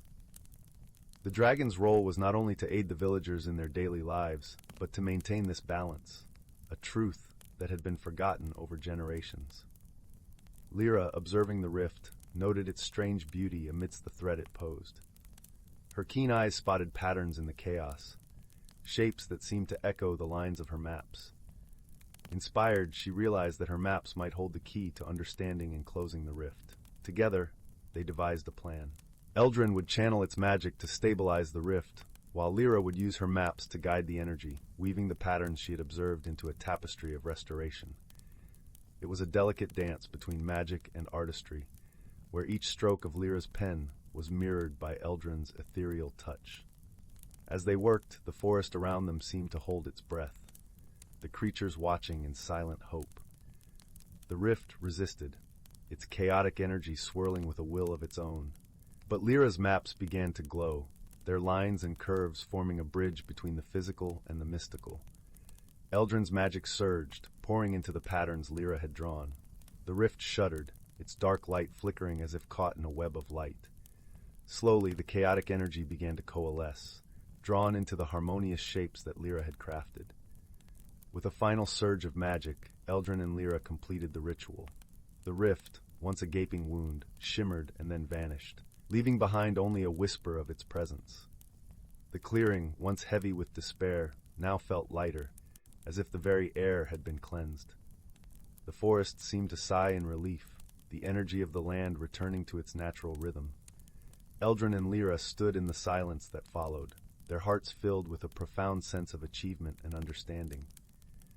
Eldrin knew that its role as a guardian was more complex than it had realized, a responsibility that extended beyond the village to the very essence of the land itself. Lyra, too, felt changed by the experience, her maps now infused with a deeper connection to the world she sought to capture. As they returned to Eldergrove, the villagers greeted them with a mix of curiosity and gratitude. The fields, once barren, began to show signs of life, and the forest, vibrant and alive, sang with the chorus of its inhabitants. Eldrin and Lyra's journey had not only mended the land, but had also forged a bond between dragon and human, a partnership that would inspire tales for generations to come. In the quiet village of Eldergrove, the legend of Eldrin and the cartographer would be told and retold, a reminder of the power of collaboration and the true meaning of guardianship. Story 42, title, The Whispering Willow. In a quaint little village nestled between emerald hills and a shimmering lake, there lay a secret that only the Whispering Willow knew. This willow tree, with its long, graceful branches that swayed like gentle waves, stood at the heart of the village, beside a cobblestone path that led to the water's edge. Every villager had their own tale of the willow, but none could deny the special magic it held. Amelia, a curious and kind-hearted girl with a penchant for adventure, lived in a cottage near the edge of the village with her grandmother, Eileen. Eileen was known for her wisdom and the stories she spun about the willow and its whispered secrets. Each evening, as the sun dipped behind the hills, Amelia and her grandmother would sit under the branches of the willow, wrapped in the golden glow of dusk, listening to the stories of old. "Do you hear it, Amelia?" Eileen would ask, her voice soft and full of wonder. Amelia would nod, closing her eyes to better hear the gentle rustling of the leaves. It was as if the tree spoke a language only hearts could understand. It was said that if you listened closely, the willow would share its secrets, showing you what your heart most desired. One such evening, as the first stars began to twinkle in the sky, Amelia asked, "Grandmother, have you ever heard the willow's secret?" Eileen smiled, her eyes twinkling like the stars above. "I have, my dear, but its secret is different for everyone. To some, it might reveal a hidden path in the forest. To others, a long-lost memory. What would you like to discover, Amelia?" Amelia thought for a moment, her eyes drifting to the lake that sparkled under the moonlight. "I want to know where the moon goes when the sun rises," she declared, her voice filled with the innocence of her age. Eileen chuckled softly. "A wonderful question, indeed. Perhaps the willow can guide you," she said, brushing a stray lock of hair from Amelia's face. That night, Amelia lay in bed, her mind filled with thoughts of the moon and the willow's promise. She fell asleep to the lullaby of the wind weaving through its branches, dreaming of silver beams and whispered tales. The following morning, prompted by an unspoken pull, Amelia set out on a journey, her heart guided by the whispers she had heard. She wandered through the village, waving to the baker who was already busy with the day's first loaves, and the blacksmith who polished his tools in the early light. Though she had no clear destination, she felt a comforting certainty that the willow's secret was waiting for her. As she reached the lake, the water mirrored the sky's soft blush, and there she noticed something unusual, a small round boat, as if crafted from moonlight itself, bobbing gently at the shore. Curiosity piqued, Amelia approached and found a note tied with a ribbon. It read, "To those who seek the moon, follow the light of dawn." With a mix of excitement and apprehension, Amelia stepped into the boat. It rocked gently, as if greeting her, and with a gentle push, she set off across the water. The lake was a realm of stillness, the only sound the soft lapping of water against the hull. As she drifted, the morning sun painted the horizon in hues of pink and gold, and Amelia noticed a path of light stretching across the water, guiding her onward. The boat seemed to follow this glowing trail, leading her toward the far shore, where a dense thicket awaited. Upon reaching the other side, Amelia stepped onto a pebbled beach where the scent of pine and earth welcomed her. Before her, a narrow path wound through the trees, their leaves shimmering with dew. The whispering willow's promise lingered in her mind, urging her forward. The forest was a world of its own. Sunlight filtered through the canopy, casting playful patterns on the ground.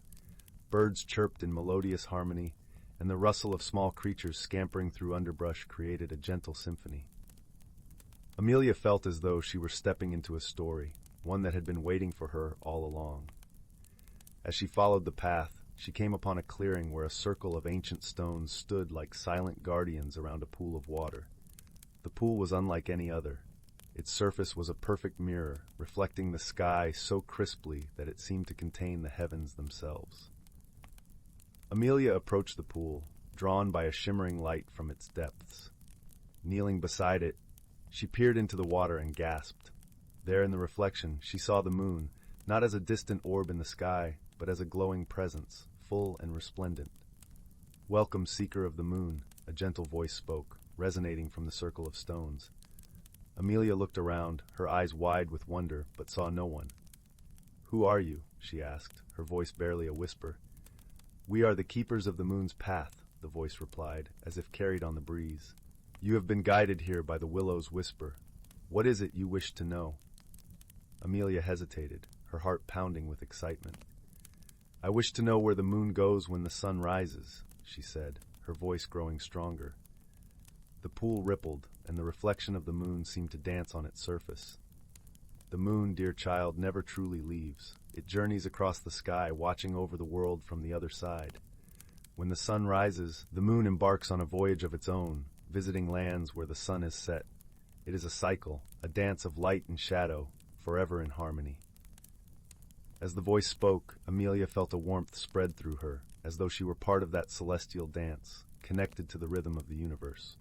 "Thank you," she whispered, her heart full of gratitude. "Will I remember this when I return?" "Your heart will remember," the voice assured her. "And when you wish to hear the moon's song again, the willow will guide you." With those words, the reflection of the moon faded, and the pool returned to its tranquil state. Amelia stood, feeling lighter, as if a new understanding had taken root within her. Retracing her steps through the forest, Amelia found the boat waiting for her. It carried her back across the lake, where the village lay bathed in the gentle light of morning. As she stepped onto the familiar shore, she felt a profound sense of belonging, as though she had discovered a piece of herself she hadn't known was missing. That evening, as Amelia and her grandmother sat beneath the whispering willow, she shared her adventure, her voice weaving the tale of the moon's journey and the wisdom of the ancient stones. Eileen listened with a soft smile, her heart swelling with pride and love. "You've found your own story, Amelia," Eileen said, embracing her granddaughter. "And you've listened to the willow's whispers. That's a gift few truly understand." As the stars began to twinkle above, Amelia and Eileen sat together in silence, letting the magic of the night wrap around them like a warm embrace. And though the moon was hidden beyond the horizon, Amelia knew it was there, watching over them, just as the willow would forever whisper its secrets to those who dared to listen.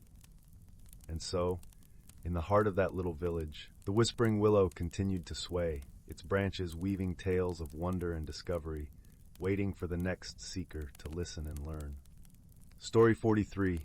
In the quaint village of Elderglen, nestled between the emerald folds of the whispering woods and the gentle lap of the crystal creek, there lived a girl named Lila. Eldergrove was a place where time seemed to amble along at its own leisurely pace, where mornings were greeted by the sweet trill of songbirds and evenings whispered tales of starlit skies. The villagers, with their warm smiles and kind hearts, often spoke of the forest's magic, a benevolent force that watched over them with an ancient, gentle wisdom. Lila, with her sunset red hair and curious green eyes, had always felt a special connection to the woods. Her days were spent gathering wildflowers, listening to the babbling creek, and tracing paths only the woodland creatures knew. She believed that if she listened closely enough, she might hear the trees' stories or understand the river's secrets. One crisp autumn morning, as the leaves danced in hues of amber and gold, Lila set out on a new adventure. The air was filled with the earthy scent of fallen leaves, and the forest seemed to beckon her deeper than she had ever ventured before. With a heart full of wonder, she followed the winding trails of the whispering woods, her footsteps accompanied by the soft rustle of leaves and the whisper of the breeze. As she walked, Lila noticed a peculiar thing. The forest was alive with a melody she had never heard before, a gentle, enchanting tune that seemed to weave through the trees, drawing her forward. Intrigued, she followed the sound until she reached a clearing bathed in dappled sunlight. At its center stood an ancient oak tree, its gnarled branches stretching towards the sky like welcoming arms. Beneath the oak, nestled in the roots, was an old, weathered door. It was unlike anything Lila had ever seen, its wood engraved with intricate patterns that shimmered faintly in the light. The melody seemed to emanate from beyond the door, a lullaby of rustling leaves and flowing water, inviting her to step through and discover its source. With a deep breath, Lila reached out and gently pushed the door open. A soft glow enveloped her, and she found herself standing in a world both familiar and strange. It was as if the forest had been transformed, its colors more vibrant, its sounds more harmonious. The air was filled with the scent of lavender and honey, and the sky above sparkled with hues of lavender and gold. As she explored this enchanting realm, Lila encountered creatures she had only heard of in bedtime stories. There were mischievous fairies flitting about like dragonflies, their laughter a tinkling bell in the air. A family of gentle giants, with eyes like pools of kindness, tended to a grove of glittering apple trees. And perched on a branch, a wise old owl watched over it all, his eyes twinkling with ancient knowledge. Among these wonders, Lila met a boy named Finn. His eyes were the color of the summer sky, and his smile seemed to hold the warmth of the sun. Finn was a guardian of this magical realm, a protector of its secrets and a friend to all its inhabitants. He had lived there for as long as he could remember, his heart in tune with the rhythm of the forest. "Welcome, Leela," he said with a voice as soothing as a gentle breeze. "I knew you would find your way here. The forest has been waiting for you." Together, Leela and Finn explored the wonders of this magical world. They danced with the fairies, shared stories with the giants, and learned the songs of the trees. Each day was a new adventure, filled with laughter and discovery, and as the sun dipped below the horizon, painting the sky in shades of twilight, they would sit beneath the ancient oak and listen to the forest's lullaby, content in their newfound friendship. But as much as Lila loved this enchanted realm, she knew her heart belonged to Eldergrove, to the familiar embrace of its people and the comforting rhythm of its days. Yet she also understood that the magic of the forest would forever be a part of her, a secret world she could visit whenever she closed her eyes and listened closely. One evening, as the stars began to twinkle in the velvet sky, Finn took Lila's hand. "It's time for you to return, Lila," he said gently. "But remember, this place will always be here, waiting for you, and so will I." With a heavy heart but a promise of return, Leela stepped through the door once more. The glow faded, and she found herself back in the familiar clearing of the whispering woods, the melody of the forest still echoing softly in her ears. From that day on, Leela carried the magic of the forest with her, a light in her heart that brightened even the cloudiest of days. She shared her stories with the villagers, and though some merely smiled and shook their heads, others listened with eyes full of wonder, perhaps sensing a truth in her tales. And so, life in Eldergrove continued its gentle dance, each day wrapped in the comforting embrace of nature's beauty.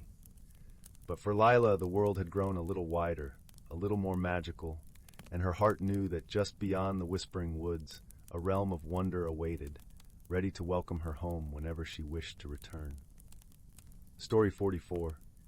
In the heart of an ancient forest, where the sunlight danced through the leaves and the air was filled with the sweet melody of birdsong, there existed a world unseen by human eyes. This was the realm of the forest spirits, ethereal beings woven from the essence of nature itself. They moved silently through the underbrush, whispering to the trees, coaxing flowers to bloom, and guiding streams to flow in their rightful paths. For centuries, they had maintained the delicate balance of this enchanted land, ensuring that life flourished in harmony.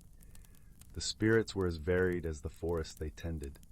Some were as small as a fluttering butterfly, their translucent wings shimmering with every color of the rainbow. Others were as grand as the ancient oaks, their forms towering and wise, their eyes reflecting the depths of time. Despite their differences, they all shared a common purpose: to nurture and protect the life that depended on their care. Yet despite their vigilance, a shadow began to creep into their world. It arrived slowly at first, a subtle shift in the wind, an unfamiliar chill in the earth. The spirits sensed it, a disturbance that sent ripples through the fabric of their existence. Flowers withered without reason, streams ran dry, and animals wandered in confusion. The balance of the forest was beginning to unravel. Amidst the growing unease, a traveler wandered into the forest.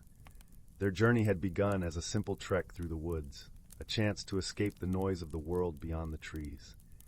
The traveler was an ordinary soul, carrying only a small pack and a heart open to the wonders of nature. Little did they know that their path would intersect with the unseen guardians of the forest.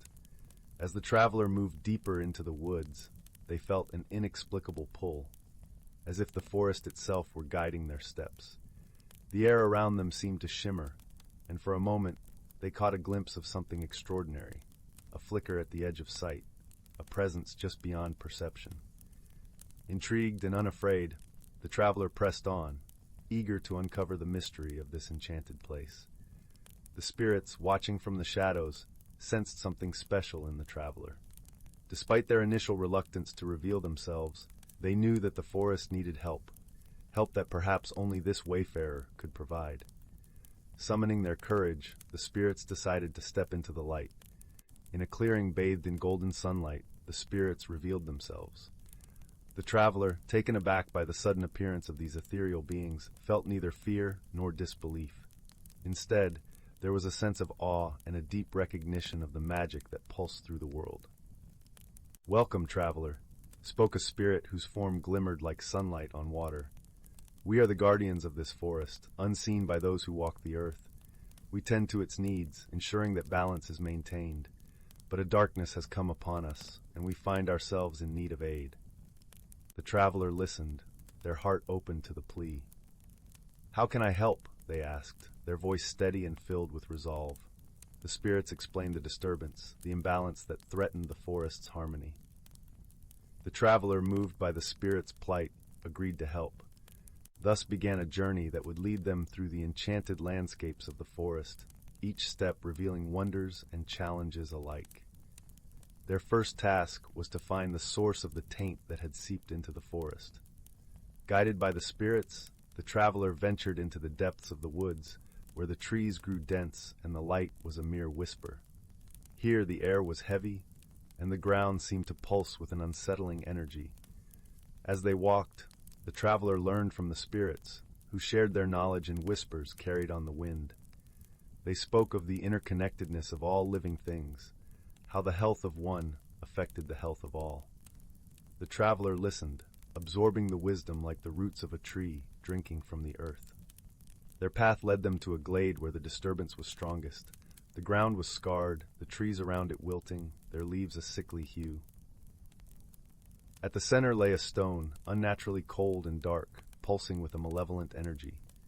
The spirits explained that this stone was the source of the imbalance, a remnant of an ancient magic gone awry. To restore balance, the stone needed to be cleansed. The spirits joined their powers, weaving a spell of purification, but they needed the traveler to complete it. With the guidance of the spirits, the traveler reached out, their hands hovering above the stone. They could feel the darkness within it, a cold ache that sought to spread. Summoning all their courage, the traveler focused on the lessons they had learned, the interconnectedness, the harmony that should exist in all things. They envisioned the forest as it once was, vibrant and alive. Slowly, they felt warmth flow through them, a light that pushed back against the cold. The spirits channeled their energy, and together with the traveler, they poured their essence into the stone. The dark energy resisted, but the combined strength of the spirits and the traveler's resolve was unwavering. Gradually, the stone began to change. The darkness seeped away, replaced by a gentle luminescence that pulsed with life. With the stone cleansed, the forest began to heal. The wilting trees regained their strength, their leaves unfurling in vibrant green. Flowers bloomed where there had been none, and the animals returned, their spirits lifted by the renewed energy of the forest. The traveler, weary but filled with a profound sense of accomplishment, looked around at the transformed glade. The spirits, grateful and joyous, gathered around, their forms shimmering with renewed vigor. "You have done more than we could have hoped," said the spirit of sunlight. "Your courage and open heart have restored what was lost. You have become a part of this forest, a guardian in your own right." The traveler smiled, feeling a deep connection to the forest and its inhabitants. The journey had taught them not just about the balance of nature, but about their own strength and capacity for growth. As the sun set, painting the sky in hues of orange and pink, the traveler prepared to leave. The spirits, their forms glowing softly in the twilight, promised that their bond would remain, a thread of magic woven into the fabric of the forest. With a heart full of gratitude, and a spirit forever touched by the magic of the forest, the traveler stepped back onto the path, ready to carry the lessons learned into the world beyond the trees. And as they walked away, the spirits watched with fondness, knowing that their realm was safe once more, the balance restored, and the harmony of life continuing to flourish. Story 45. In the land of Lyria, where the moonlight danced upon silver streams and the whisper of ancient trees filled the air like a soft lullaby, there existed a village known as Willowbark. Nestled between the verdant folds of the great forest and the shimmering shores of Lake Meroria, Willowbark was a place where the ordinary and the extraordinary met in gentle harmony. The villagers of Willowbark were a humble folk, tending to their orchards and weaving tales beneath the starlit sky. Among them was a young girl named Elara, whose heart was filled with a yearning for adventure and a love for the tales of old. She had often heard stories of the magical beings that shared the land with them, stories passed down by her grandmother, who claimed to have glimpsed these wonders in her youth. Elara would spend her days wandering through the emerald woods, listening to the rustling leaves and hoping for a glimpse of the enchantments her grandmother spoke of. She would often lay upon the mossy ground, staring up at the canopy of leaves, her imagination painting pictures of fairies, talking animals, and gentle giants. One evening, as the sun dipped below the horizon and painted the sky in hues of purple and gold, Elara ventured to the edge of Lake Meroria. The lake was a mirror to the heavens, reflecting the first stars of night as if they were jewels scattered across its surface. It was here that Elara first encountered the dragon. Unlike the fearsome beasts of legend, this dragon was small and delicate, with scales that shimmered like opals in the moonlight. It sat upon a smooth stone by the water's edge, its eyes the color of autumn leaves, watching Elara with a curious gaze. "Hello," Elara whispered, her voice barely louder than the rustling reeds. She feared startling the creature, though a part of her wondered if it was all a dream spun by the night. To her surprise, the dragon nodded its head in greeting, a soft trill escaping its lips like the notes of a distant flute. Elara's heart soared with joy, and she knew in that moment that the tales her grandmother told were true. The dragon introduced itself as Thistle, a guardian of the lake and its secrets. Over the course of the evening, Thistle shared stories of the forest and its inhabitants, of spirits that danced within the mist and creatures that hid beneath the roots of ancient oaks. Elara listened with rapt attention, her mind alive with wonder. As the weeks passed, Elara and Thistle became inseparable companions. Each day brought new adventures, discovering hidden groves where the wildflowers sang in the breeze, and exploring caves where the walls glittered with crystals like stars in the earth. Thistle taught Elara to see the magic in the mundane, to find beauty in the smallest of things, a dewdrop trembling on a leaf, the way sunlight filtered through the trees, creating patterns of light and shadow. The villagers of Willowbark were unaware of Elara's friendship with the dragon, though they noticed a change in her. She seemed more vibrant, her laughter echoing through the village like a melody, bringing warmth to all who heard it. Her stories, once mere echoes of her grandmother's tales, now brimmed with vivid details and a truth that could only come from first-hand experience. One crisp autumn morning, as the leaves turned to shades of amber and crimson, a commotion stirred within the village. The great forest was under threat, the villagers whispered, from a blight that spread like wildfire, consuming all in its path. The elders spoke of a darkness that had awoken, an ancient curse forgotten by time. Elara's heart clenched with fear and determination. She knew she had to help, and she turned to Thistle for guidance. The dragon's eyes, usually bright with mischief, were somber as it spoke of the Heartstone, a powerful relic hidden deep within the forest. The Heartstone was said to be the source of the forest's life, its magic interwoven with the land itself. If the blight were to be stopped, Elara needed to find the Heartstone and awaken its power. With Thistle by her side, Elara embarked on a journey into the heart of the forest. The path was treacherous, filled with twisted roots and shadows that seemed to move of their own accord. Yet, with each step, Elara felt the presence of the forest around her, guiding her with whispers of encouragement and the rustle of leaves. As they delved deeper, the air grew thick with an eerie silence. The trees loomed tall and ancient, their branches intertwining above like a cathedral of nature. It was within this sacred grove that Elara found the Heartstone, a crystal of pure light, pulsing with a gentle rhythm as if it were a beating heart. The moment Elara reached out to touch the stone, she felt a surge of warmth and energy coursing through her veins. She saw visions of the forest throughout the ages, its cycles of growth and decay, the harmony of life that connected all things. With the heartstone in her grasp, Elara focused on the love she held for her home, for the people of Willowbark, and for the magical beings that had become her friends. Light radiated from the heartstone, spreading like a golden wave through the forest. The blight, once a creeping blackness, receded in the face of this brilliance, its dark tendrils withering as they were touched by the light. The forest sighed in relief, the earth trembling with gratitude. When Elara returned to Willowbark, the villagers greeted her with awe and reverence. Her tale of bravery and magic spread throughout the land, a new legend to be told by fireside and under the stars. The bond between the people and the magical world was strengthened, a testament to the courage and kindness that lived within them all. Elara's adventures with Thistle continued, each day a new chapter in the story of Willowbark. She learned that true magic lay not just in spells and relics, but in the connections we forge, the love we share, and the beauty we create together. In the land of Lyria, where dragons danced in moonlit skies and villages thrived in the embrace of the earth, Elara's tale was just one of many, a reminder that even the smallest heart can light the way for others. Story 46. In the land of Eldergrove, where the whispering woods met the rolling hills, there was a village named Brambleton. It was a place where the ordinary danced hand in hand with the extraordinary.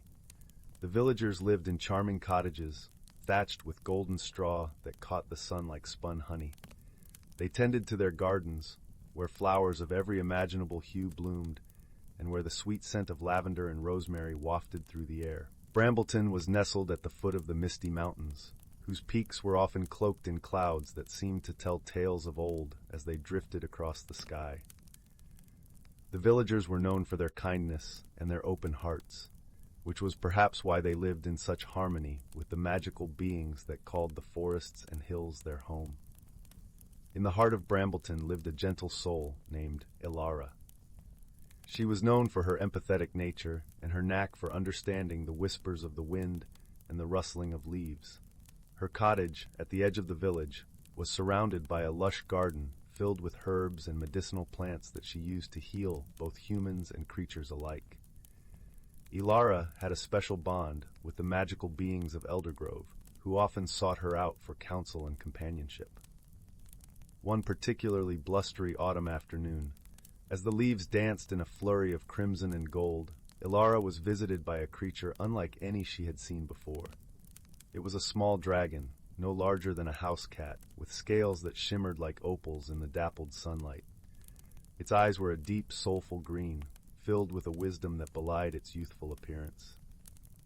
The dragon's name was Brindle, and it had come from the misty mountains where its family had lived for generations. But something had changed in the mountains. A chill had settled over the caves, and the once plentiful streams had begun to dry up. Brindle, driven by a desire to help its kin, had ventured down to seek aid from the humans. Elara knelt beside the dragon, her heart swelling with compassion as she listened to its tale. "I will help you, little one," she promised, her voice gentle as the breeze. "We will find a way to bring warmth back to your home." The two set out the next morning, with Elara carrying a small satchel filled with herbs and potions, and Brindle perched on her shoulder, its scales glinting in the early morning light. They journeyed through the whispering woods where the trees seemed to lean closer, eager to hear their plans. The forest spirits, small, ethereal beings that flitted among the branches, guided their path with faint trails of luminescent dust. As they traveled, Elara and Brindle encountered many of the forest's denizens. There was Tilly, a mischievous sprite with a crown of daisies, who offered to show them a secret path through the woods. "Follow the silver thread," she giggled, pointing to a trail of moonlit spider silk that wound through the underbrush. There was also Garin, a wise old owl whose feathers were the color of twilight. Perched high in the branches, he shared his knowledge of the mountain's ancient magic. "Long ago, the mountains were warmed by the heart of a great fire spirit," he hooted softly. "But it has been sleeping for centuries. You must wake it, but take care. Such spirits are not easily roused." With each encounter, Elara's resolve grew stronger.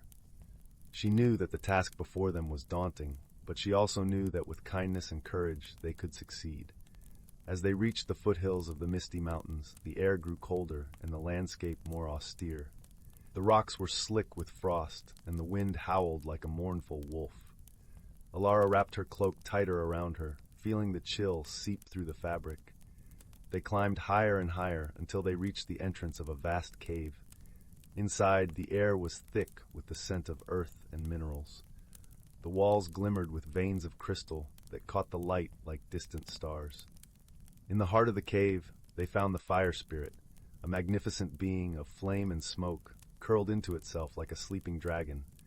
Its breath came in slow, deep rumbles, and the air around it shimmered with heat. Elara approached cautiously, Brindle nestled against her neck for warmth. She could feel the spirit's ancient power pulsing through the air, a reminder of the mountain's once great warmth. "Great Spirit," she called softly, her voice echoing off the cavern walls. "Awaken and let your warmth return to these mountains. The creatures here need your protection, your life-giving heat." The spirit stirred, its flames flickering brighter. Elara took a deep breath and began to sing a lullaby, a song that her grandmother had taught her. It was a melody woven with magic, a song of hope and renewal. Her voice rose and fell like the gentle waves of a forgotten sea, and slowly the spirit began to awaken. Its flames roared to life, filling the cave with a warm golden light. The frost on the rocks melted away, and the air became rich with the promise of new beginnings. Brindle let out a joyful trill, its scales shimmering with renewed vigor. The little dragon nuzzled against Elara, gratitude shining in its eyes. "Thank you, kind human," the spirit rumbled, its voice resonating like the rolling of distant thunder. "You have awakened me with your song, and I shall warm these mountains once more." With the spirit's blessing, Elara and Brindle made their way back down the mountain, the path now lit by the soft glow of the fire spirit's renewed warmth. The streams began to flow once more, their crystal waters singing as they tumbled over stones. The chill in the air gave way to a gentle breeze, carrying with it the scent of pine and earth. When they returned to Brambleton, the villagers gathered to hear of their adventure. They celebrated with a feast, sharing stories by the firelight as the stars twinkled like tiny diamonds in the night sky. Elara sat among them, Brindle curled contentedly in her lap. She felt a deep sense of peace, knowing that together they had brought harmony back to the mountains. And in that moment, she realized that there was magic in every act of kindness, in every song sung with hope. As the embers of the fire glowed softly, Elara looked up at the stars, whispering a silent thanks to the spirits of Eldergrove. For in this land of wonder, where the ordinary danced with the extraordinary, there was always room for a little more magic and a lot more heart. Story 47. In the heart of the ancient, whispering woods, where sunlight filtered through a canopy of emerald leaves, the spirits danced, invisible to mortal eyes. They were the custodians of the forest, ensuring each blade of grass, each blooming flower, and every rustling creature thrived in serene symphony. These spirits, ethereal and light as the breeze, moved with a purpose that transcended the understanding of the outside world. Their presence was the gentle nudge of a budding flower, the soft rustle of leaves, and the serene ripple across a tranquil pond. For centuries, the spirits had maintained the balance of their domain, weaving magic into the very fabric of the forest. They lived in harmony with the flora and fauna, adjusting the sunlight, tending to the streams, and guiding the growth of towering trees. Their lives were an endless cycle of nurturing and protecting, ensuring that life flourished in perfect equilibrium. But one fateful day, a strange tremor shook the forest floor, sending ripples through the spiritual realm. A disturbance had entered their haven, an anomaly that threatened the delicate balance they had so diligently preserved. The spirits, alarmed and uncertain, gathered in a clearing, bathed in golden light, their forms flickering like candle flames. "We must act swiftly," murmured Lyra, the spirit of the breeze, her voice a gentle sigh through the leaves.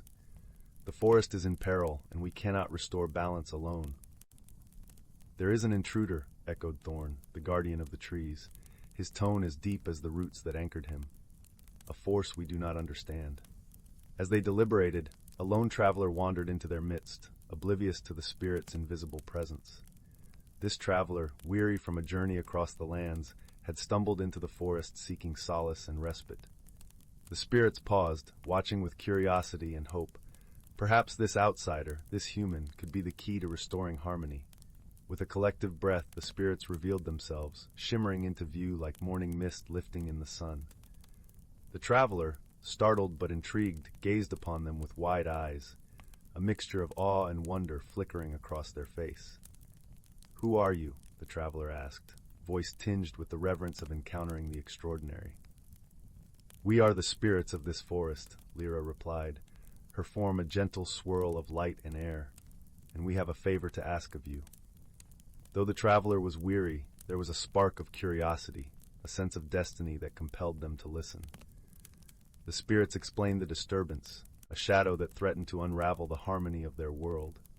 It was an ancient force, awakened by the careless actions of those who did not understand the forest's delicate equilibrium. "We need your help to set things right," Thorn added, his voice resonating with the weight of ancient wisdom. "Will you journey with us?" The traveler, sensing the urgency and the potential for adventure, nodded. "I will help you. Show me what must be done." Thus began a journey through enchanted landscapes, each step revealing the profound connections that held the forest together. The traveler and the spirits traversed meadows blanketed in wildflowers, crossed streams that sang with the music of the earth, and climbed hills where the sky kissed the land. At every turn, the traveler learned from the spirits. Elara taught the art of listening to the whispers of the wind, understanding the stories carried on the breeze. Thorn shared the strength of the ancient trees, their resilience and steadfastness in the face of time's relentless march. Other spirits joined them. Fen, the keeper of the waters, and Silva, the protector of the animals, each imparting their unique wisdom. They encountered challenges that tested the traveler's resolve, raging storms, treacherous paths, and the ever-present shadow that sought to sow discord. But with the spirits as guides, the traveler discovered the courage within, a wellspring of strength born from the unity of purpose shared with their ethereal companions. As they delved deeper into the heart of the forest, the traveler began to understand the intricate web that connected all living things. They saw how a single action, no matter how small, could ripple through the ecosystem, affecting creatures and plants alike. The traveler felt the pulse of life in every leaf, every drop of rain, and every heartbeat, a symphony of existence that resonated with their own soul. The spirits, too, found themselves changed by the traveler's presence. They marveled at the human's capacity for empathy, their ability to adapt and learn. Together, they forged a bond that transcended the boundaries between the seen and unseen, a testament to the power of collaboration and shared purpose. Finally, they arrived at the source of the disturbance, a dark chasm in the forest floor, where the shadow dwelled. It was a remnant of ancient magic, unleashed by reckless hands and now seeking to consume the light. The spirits and the traveler stood together, united in their resolve to banish the darkness and restore balance. Drawing upon the lessons learned and the strength of their collective will, they confronted the shadow. The traveler, guided by the spirits, called upon the magic of the forest, channeling the energy of life itself. Elara's winds swirled, Thorn's roots anchored them, Fen's waters flowed with cleansing power, and Silva's creatures lent their voices to the chorus of hope. In that moment, the traveler understood the true meaning of harmony. It was not simply the absence of conflict, but the vibrant dance of diversity, each element playing its part in the grand tapestry of existence. With this realization, the traveler unleashed a wave of light, a beacon of unity and life that enveloped the shadow. The darkness trembled, then dissipated, retreating into the earth with a final mournful sigh. The forest was restored, the balance mended, and the spirits rejoiced, their forms shimmering with gratitude and joy. The traveler, weary but fulfilled, stood amidst the spirits, knowing that they had been part of something extraordinary. The spirits, grateful for the traveler's bravery and heart, offered a final gift, a glimpse of the world through their eyes, the beauty and magic that lay hidden in every corner of the earth. With hearts full of gratitude and newfound understanding, the traveler bid farewell to the spirits, knowing that their paths would forever be intertwined. As they stepped beyond the edge of the forest, the traveler carried with them the lessons of the journey, a reminder of the courage within, the strength in unity, and the sacred bond between all living things.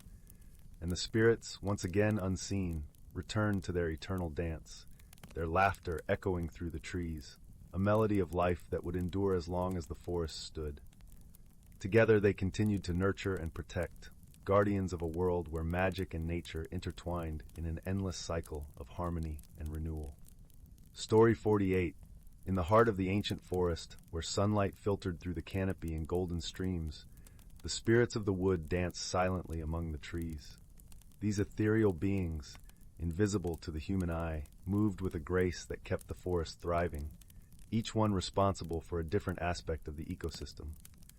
There was Sylph, the spirit of the wind, who carried pollen from flower to flower; Ember, who sparked life in the decaying leaves, turning them to fertile soil; and Ripple, who guided the streams with gentle hands, ensuring that they flowed with life-giving water. For centuries untold, they had worked in harmony, keeping the balance that allowed the forest to flourish. Their existence was a secret, known only to the ancient oaks that whispered of their presence in the rustling of leaves. The forest was a place where life pulsed with an ancient rhythm, uninterrupted by the world beyond. But one day, something changed. A tremor ran through the forest, a disruption that sent a shiver through the spirits. It was a subtle shift at first, leaves falling out of season, flowers wilting before their time. The spirits, who knew every inch of the forest, felt the disturbance keenly. They gathered in a hidden glen, their forms shimmering like the reflection of moonlight on water. "What has happened?" asked Sylph, her voice a gentle breeze that stirred the leaves around them. "I feel the air growing heavy and stale." Ember, a figure of flickering light and warmth, nodded gravely. "The earth is cooling too soon. The cycles are out of sync, and I cannot keep the soil as rich as it needs to be." Ripple's usually calm visage was troubled, her form rippling like disturbed water. "The streams are drying, the balance is disrupted, and I cannot find the source." As they pondered, a new presence entered the forest, a traveler, weary and lost, drawn by the forest's beauty and mystery. The spirits watched, their forms invisible to human eyes, as the traveler paused by a stream, dipping a hand into the cool water. In that moment, a decision was made. The spirits, understanding that they could not restore balance alone, chose to reveal themselves to this outsider. They appeared before the traveler, their forms glowing softly in the twilight. The traveler, startled but not afraid, looked at them with wide eyes. "Who are you?" they asked, voice filled with wonder. "We are the spirits of this forest," Sylph replied, her voice a gentle caress of wind. "We need your help to restore the balance that has been disrupted." The traveler, sensing the sincerity and urgency in their plea, nodded. "What must I do?" And so the journey began. The spirits guided the traveler through the forest, revealing paths that twisted and turned through enchanted landscapes. Each step brought new challenges, and with each challenge, new lessons were learned. They ventured through a grove where the trees sang with voices of the past, teaching the traveler the importance of listening to history. They crossed meadows where flowers bloomed in vibrant colors, showing that beauty lies in diversity and the harmony of differences. In the heart of the forest, they faced their greatest trial. A dark presence had invaded, a shadowy figure that twisted the natural order, feeding on the imbalance it created. The spirits, usually invisible and intangible, were weakened by its influence. Together, the traveler and the spirits devised a plan. They would confront the shadow, using the lessons learned from their journey. Sylph called upon the wind to blow away the darkness. Ember ignited the ground to cleanse it with purifying flames, and Ripple summoned a torrent to wash away the remnants of the shadow. The traveler, standing firm, channeled their newfound understanding of courage and unity, becoming a vessel through which the spirit's powers could flow.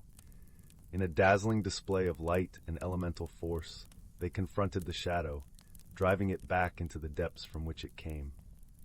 With the shadow gone, balance slowly returned to the forest. The trees stood taller, the flowers blossomed anew, and the streams sang with the joy of life restored. The spirits, their forms glowing with renewed energy, thanked the traveler for their bravery and kindness. "You have done more than help us," Ripple said, her voice like the gentle lapping of water on a shore. You have become a part of this forest, bound by the experiences we have shared. The traveler smiled, feeling a deep connection to the forest and its hidden guardians. I have learned that we are all connected and that harmony is something we must all strive to maintain. With their task complete, the traveler bid farewell to the spirits, knowing that the forest would forever hold a special place in their heart. As they left the enchanted woods, they carried with them the lessons of courage, teamwork, and the profound interconnectedness of all living things. Lessons that would guide them on whatever path their journey would take next. And in the forest, the spirits continued their quiet work, unseen once more, but always vigilant, ensuring that the balance of nature was maintained and that life continued to flourish in harmony. Story 49. Once upon a time, in the lush, rolling hills of the verdant vale, there existed a quaint village named Willowbrook.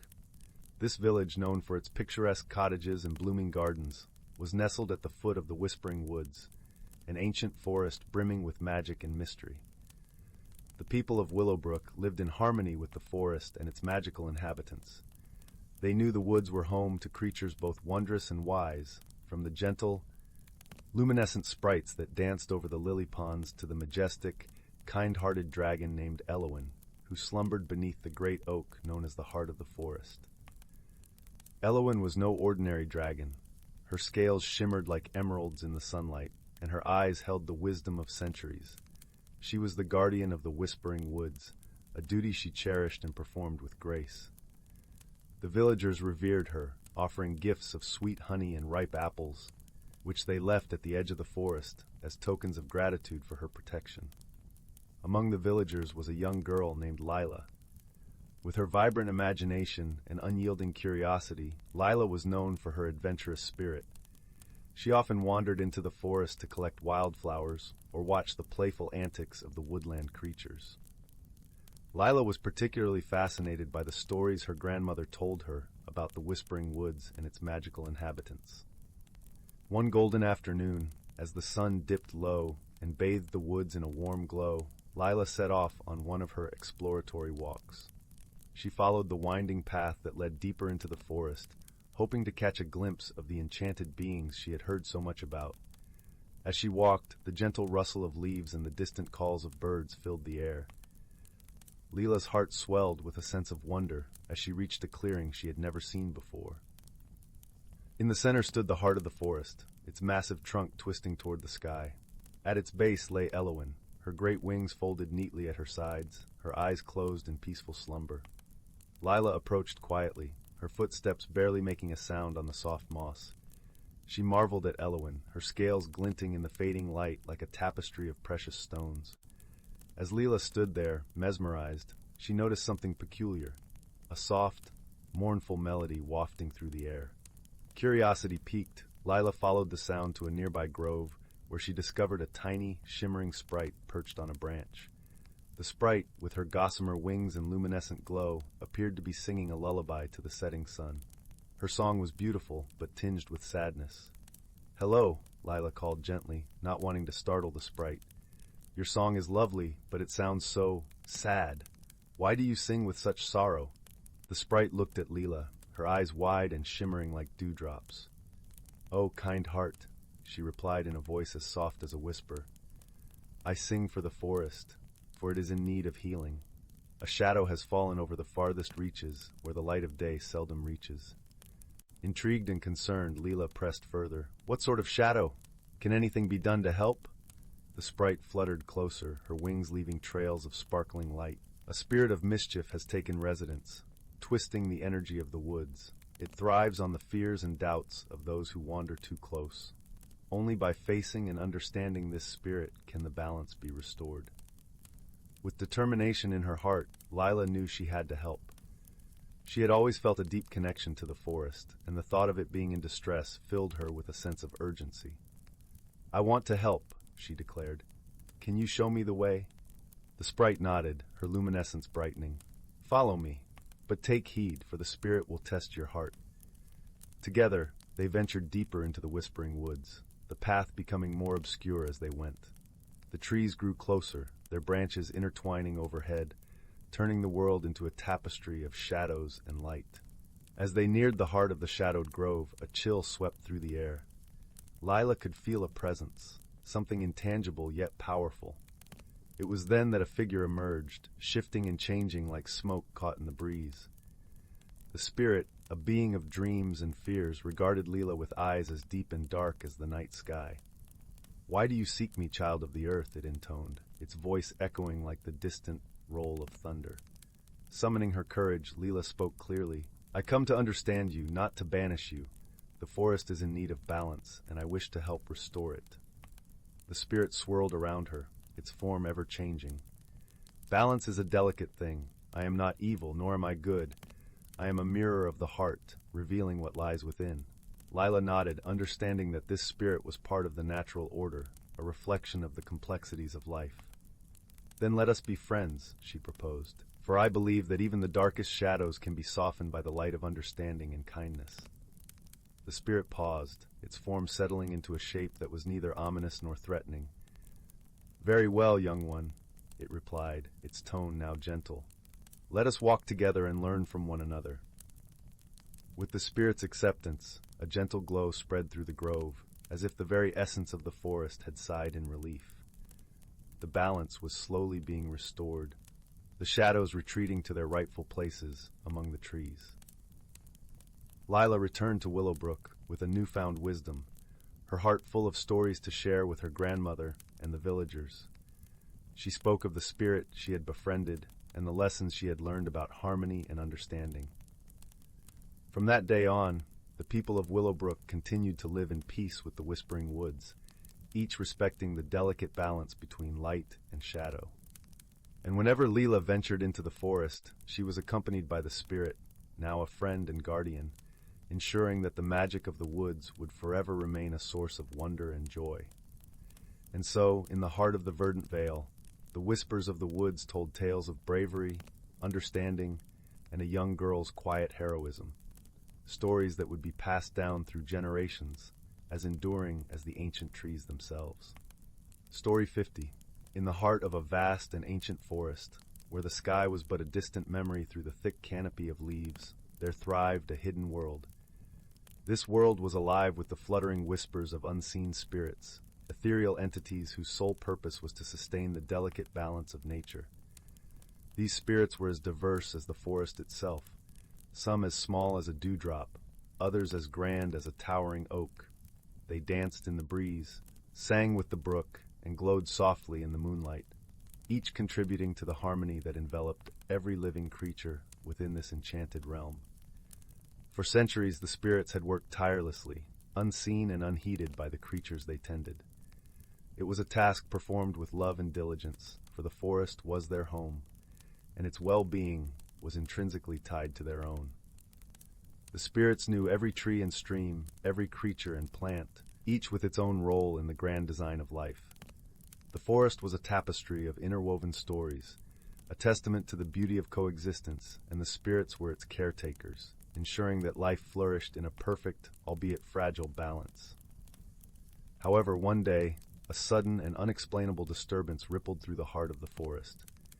It was as if a discordant note had been struck in a perfect symphony, a tremor that threatened to unravel the threads of harmony. The leaves whispered of it in anxious tones, and the roots shivered with unease. Something was amiss, and the spirits, though invisible to the naked eye, felt it deeply in their essence. In their desperation to uncover the source of this imbalance, the spirits found themselves at an impasse. They realized that the disturbance was beyond their ethereal reach, something that required the touch of the physical world. It was then that they made a monumental decision, one that would alter the course of their existence. They would reveal themselves to a human. Humans were rare visitors to these ancient woods, for the forest was vast and its paths known only to the creatures who called it home.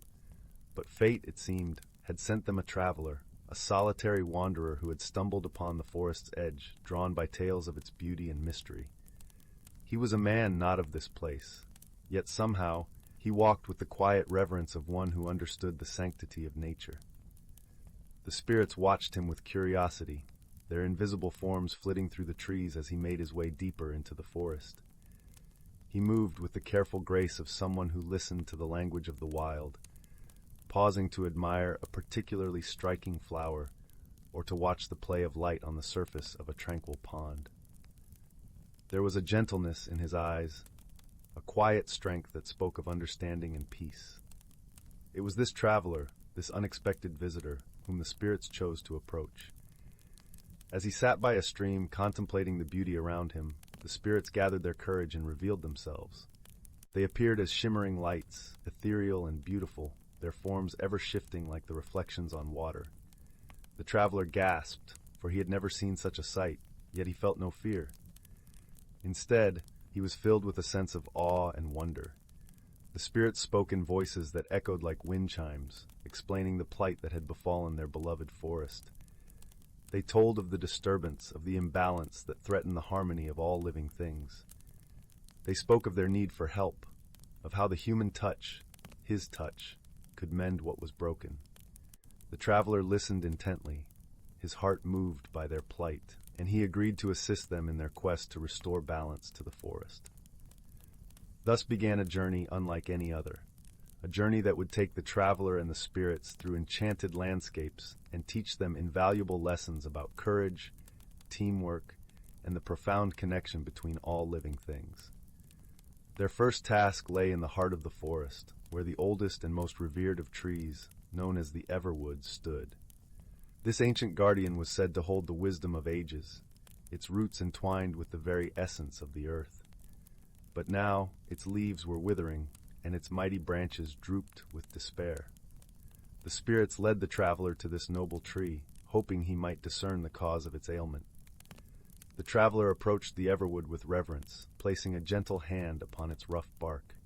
He closed his eyes, feeling the pulse of life beneath his fingertips, and listened. In the silence, he heard the faintest whisper, a mournful sigh carried on the wind. It spoke of a shadow, a darkness that gnawed at the roots of the forest, spreading like a disease through the soil. The spirits, too, sensed this darkness, and together they resolved to seek its source. They guided the traveler through hidden paths and secret groves, deeper into the heart of the forest than any human had ever ventured. As they journeyed, the traveler marveled at the wonders around him.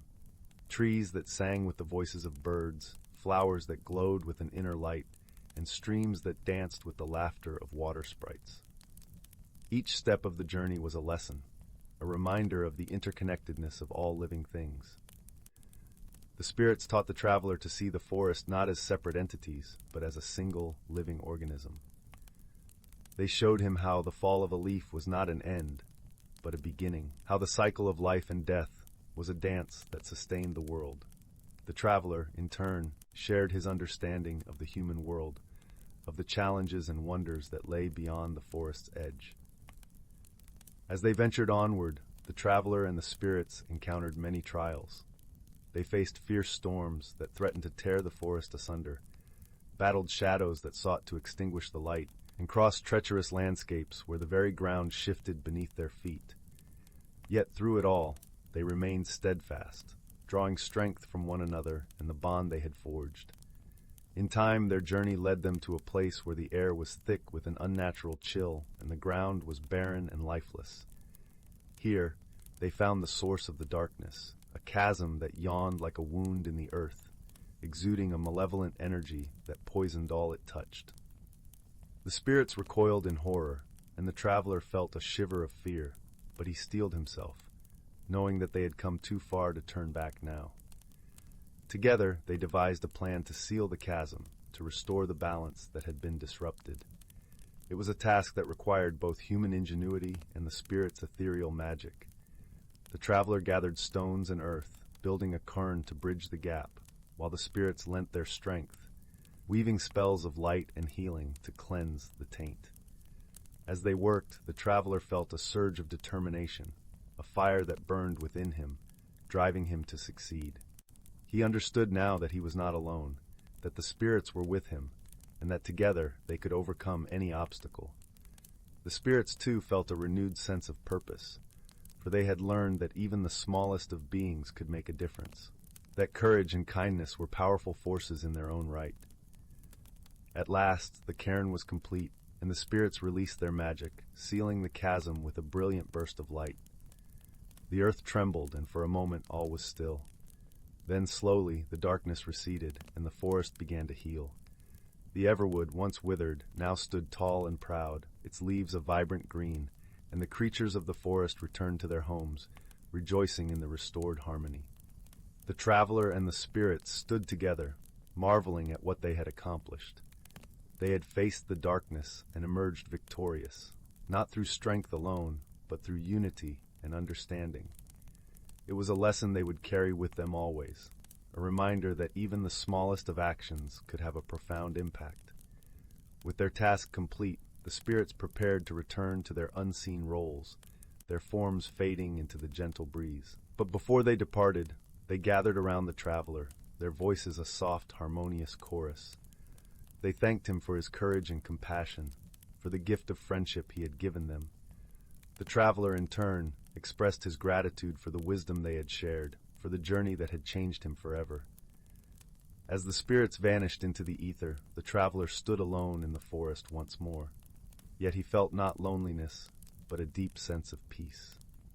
He knew that the spirits were always with him, their presence a gentle whisper in the rustle of leaves, a glimmer of light in the dappled shadows. With a heart full of gratitude and wonder, the traveler turned and began his journey home, the lessons of the forest etched into his soul. He had come as a wanderer, but he left as a guardian, a keeper of the balance, forever bound to the magical world he had helped to save. And so the forest thrived, its harmony restored, its spirits once again dancing unseen through the trees. The traveler, though far from their realm, carried their legacy with him, a beacon of hope and unity in a world that often forgot the beauty of connection. In time, the tales of the magical forest and its unseen guardians spread far and wide, inspiring others to seek the harmony that lay within their own hearts. For in every whisper of the wind, in every rustle of leaves, the spirits lived on, a testament to the enduring power of nature and the bonds that unite us all. Story 51, The Dragon of Willow Glen. In a quaint village nestled between rolling hills and whispering forests, there was a place known as Willow Glen. It was a village where time seemed to pause, allowing the gentle rustling of willow branches and the bubbling of brooks to fashion a melody that lulled the residents into a serene rhythm of life. The people of Willow Glen were known far and wide for their kindness and wisdom, qualities they owed to an age-old friendship with a magical being, a dragon named Elderglen. Elderglen was not a dragon of fearsome legend, but rather a creature of benevolent magic. His scales shimmered with the colors of dawn, shifting from gold to soft lavender, and his eyes held the warmth of 1,000 sunsets. Elderglen had lived in Willow Glen for centuries, watching over the villagers with the gentle affection of a guardian. His lair, a cavern adorned with crystals and vines, lay at the heart of the whispering woods, a place where the air was sweet and the light danced through the leaves in playful patterns. The people of Willow Glen respected Elderglen, not for his power, but for his kindness. Elderglen's magic blessed the land, ensuring bountiful harvests and gentle weather. In return, the villagers would visit him with offerings of fruits and flowers, and stories of their lives, which Elderglen cherished more than any treasure. For Elderglen, the stories were like threads weaving a rich tapestry of life, each tale a precious gem in his hoard of friendships. Among the villagers was a young girl named Lyria, known for her curiosity and her heart as vast as the sky. Lyria had always felt a special connection to Elderglen, having grown up listening to her grandmother's tales of the dragon's wisdom and kindness. She often spent her afternoons wandering the woods, whispering her secrets to the trees and dreaming of adventures. One day, while exploring a path less traveled, Lyria discovered a peculiar sight, a tiny, mischievous spirit named Thistle tangled in a web of brambles. Thistle, a sprite with wings like autumn leaves, had eyes that sparkled with mischief, even in distress. "Help me, dear one," Thistle pleaded, his voice as soft as the breeze. "These brambles have taken a liking to me, but I must be free." Lyria, never one to leave a creature in need, gently freed Thistle from the brambles. As thanks, Thistle promised to guide her to Elderglen's lair, a place she had never dared to visit alone. That evening, under the glow of a crescent moon, Thistle led Lyria through the woods. The path shimmered with a luminescent glow, as if lit by the stars themselves. When they reached the mouth of Eldrin's cavern, Lyria's breath caught in her throat. The cavern was a wonderland of natural beauty, with crystals reflecting rainbow hues and vines blooming with moonflowers that seemed to hum a soft lullaby. Eldrin lay in the center of this magical sanctuary, his great form curled around a pool of water as clear as glass. He opened his eyes as Lyria approached, a gentle smile curving his dragon lips. "Welcome, young Lyria," Eldrin rumbled, his voice like distant thunder softened by the clouds. "What brings you to my home this starry night?" Lyria, her heart fluttering with awe and excitement, shared her tales of wandering and dreams of adventure. Eldrin listened intently, his eyes twinkling with interest. "You have a brave heart and a spirit full of wonder," Eldrin said kindly. "There is magic in your dreams, Lyria. You remind me of the world beyond these woods, where the stars touch the earth." As they spoke, Eldrin wove a story of his own, a tale of the ancient days when dragons and humans first forged their bond, a time when magic was woven into the very fabric of the world. His words painted pictures of endless skies and roaring rivers, of harmony between all creatures. Inspired by Eldrin's story, Lyria realized that her dreams were not just fanciful thoughts, but seeds of possibility waiting to grow. Eldrin gifted her a single, shimmering scale, a token of their friendship and a reminder that magic thrived in the hearts of those who dared to dream. With Thistle by her side, Lyria returned to the village, her mind swirling with new stories and her heart aglow with purpose. She shared Eldrin's tales with the villagers, rekindling their appreciation for the dragon who watched over them. As seasons turned and years passed, Lyria grew into a wise leader, always guided by the warmth of Eldrin's teachings. Under her care, Willowglen flourished like never before, a place where kindness and magic danced hand in hand. Eldrin, from his cavern in the Whispering Woods, continued to watch over his beloved village with pride. He knew that as long as there were dreamers like Lyria, the bond between humans and dragons would remain unbroken, a testament to the enduring magic of friendship and the quiet heroism of everyday people. And so, the story of Eldrin and Willowglen became a cherished legend, passed down through generations, a gentle reminder that in a world of wonder and whimsy, the heart of a dragon and the dreams of a child could weave a tapestry of magic that could never fade. Story 52. The Tale of the Gentle Dragon and the Moonlit Garden. In the heart of the Whispering Woods, where the trees danced to the tune of the wind and the rivers sang lullabies, there dwelled a dragon unlike any other. Her name was Seraphina, and she was known not for her fiery breath or her fearsome roar, but for her gift of nurturing life. Seraphina's scales shimmered with the soft glow of twilight, a deep emerald touched with flecks of gold that glistened like the first stars of evening. Seraphina lived in a secluded glen, surrounded by a garden that thrived under her gentle care. This was no ordinary garden. It was a place of enchantment, where flowers bloomed in colors unseen by human eyes, and the air was fragrant with the perfume of dreams. Every night, as the moon rose high in the sky, Seraphina would weave through her garden, her presence breathing life into every petal and leaf. Her touch was as gentle as a lullaby, and the plants responded with vibrant hues and the soft glow of bioluminescence. The creatures of the forest revered Seraphina, and they would often gather at the edge of her garden to marvel at its beauty.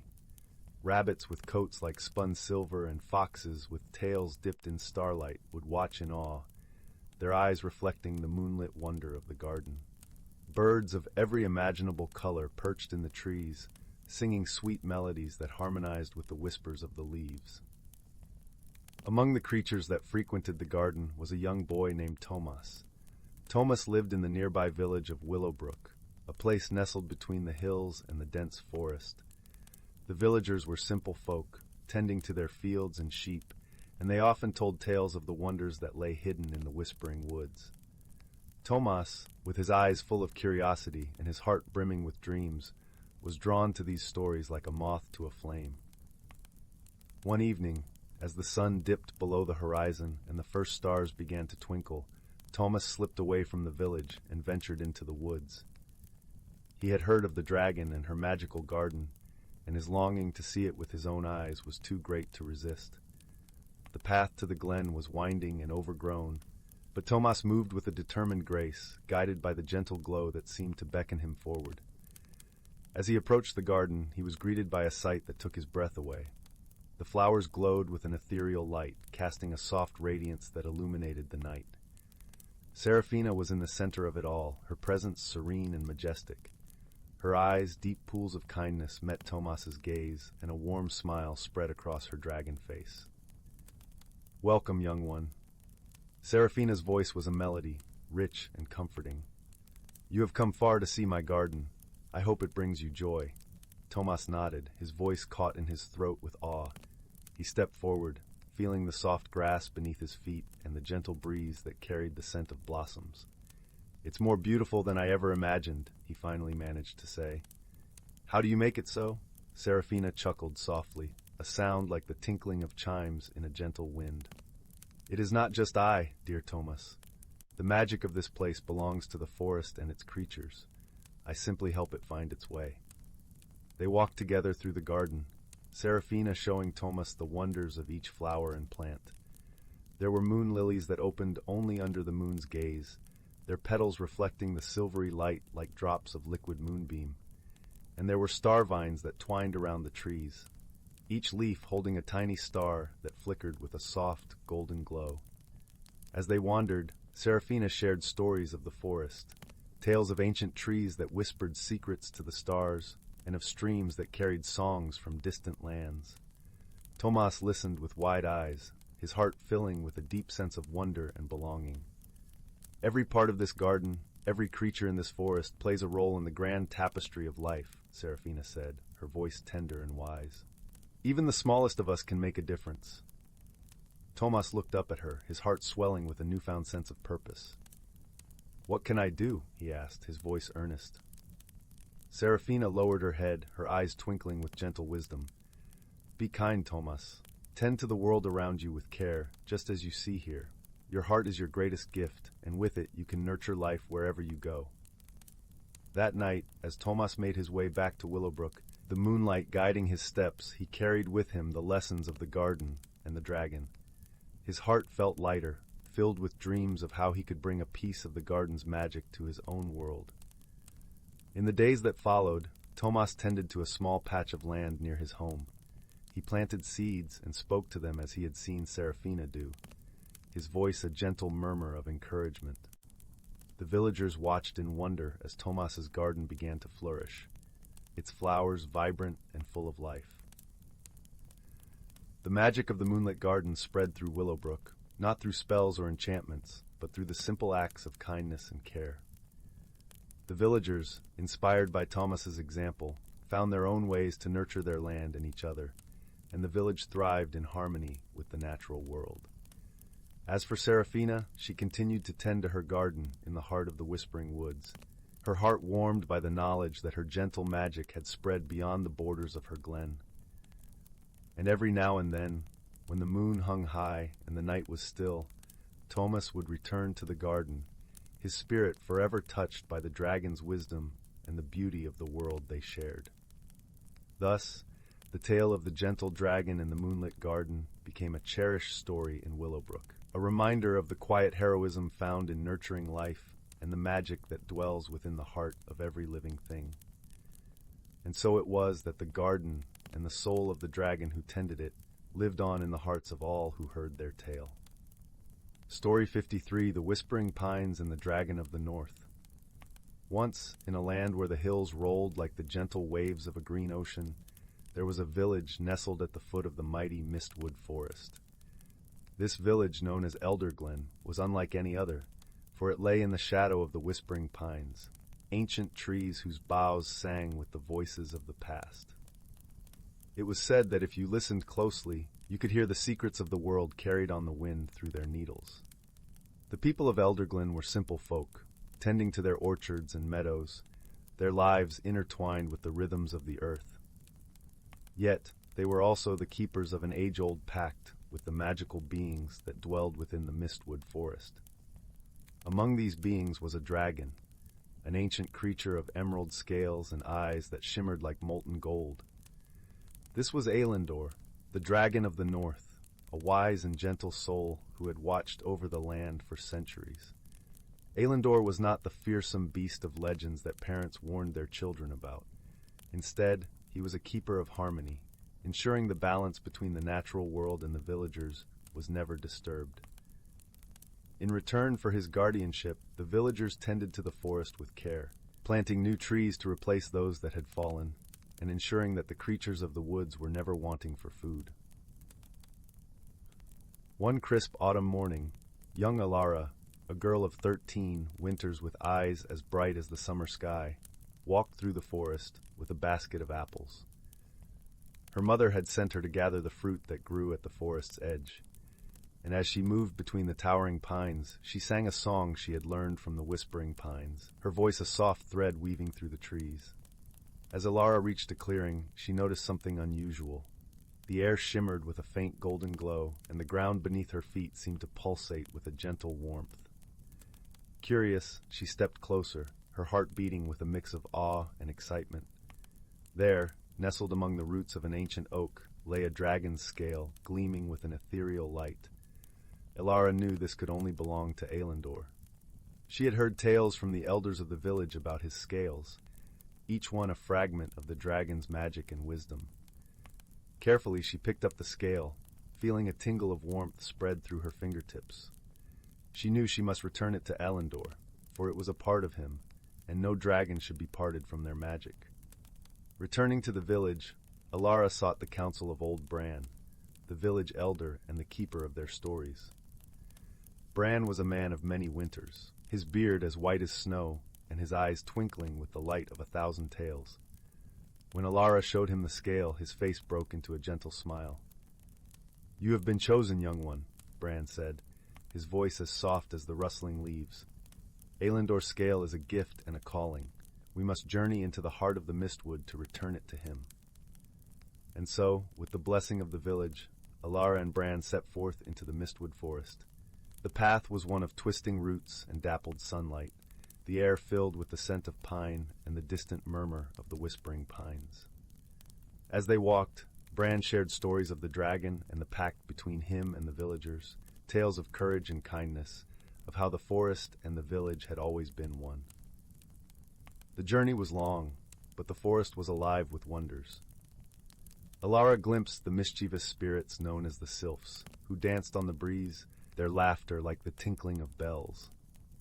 She saw the gentle deerkin, creatures with the bodies of deer and the faces of children, who watched them with wide, curious eyes as they passed. Each encounter was a reminder of the magic that pulsed through the forest, a magic that was as old as the world itself. As dusk fell, they reached the heart of the forest, where the trees stood in solemn majesty, their trunks like the pillars of a great cathedral. There, in a glen bathed in the silver light of the rising moon, lay Elendor. The dragon was a sight to behold, his scales shimmering with hues of green and gold, his wings folded like a cloak of stars. Elara approached with a mixture of reverence and awe, holding out the scale. Elendor lifted his great head, his eyes meeting hers with a gaze that was ancient and kind. She felt a rush of warmth and understanding, as if the dragon's spirit touched hers, sharing a bond that transcended words. "Thank you, young Elara," Elendor spoke, his voice a deep rumble that resonated through the glen. "You have brought back a piece of my heart. For your kindness, I grant you the gift of the forest's wisdom."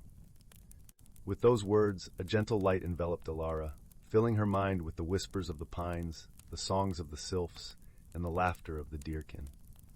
It was a gift beyond measure, a connection to the living world that she would carry for all her days. Bran watched with a smile, knowing that Elara's life would be forever changed by this moment. Together, they returned to Elderglen, where the villagers welcomed them with joy and celebration. From that day forth, Elara became a bridge between the village and the forest, her voice a gentle echo of the whispering pines. And so the bond between Elderglen and Elendor endured, a testament to the harmony that could be found when kindness and respect guided the hearts of both man and magical being. In time, Elara's tale became a part of the village's lore, a story of a girl who listened to the whispers of the pines and followed them into a world of wonder. As the years passed, The whispering pines continued to sing their ancient songs, the villagers of Elderglen living in peace with the magical creatures of the Mistwood Forest. And high in the mountains, Elendor watched over them all, a guardian of dreams and a keeper of stories, his heart forever entwined with the world he loved.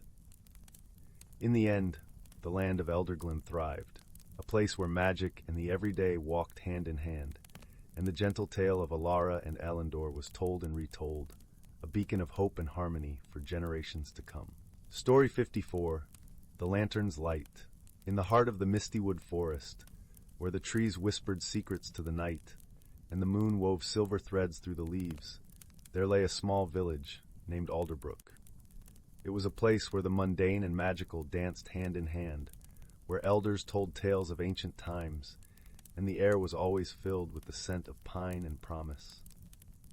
In Alderbrook, the turning of the seasons was marked by the Festival of Lights, a celebration that honored the spirits of the forest and the return of the sun.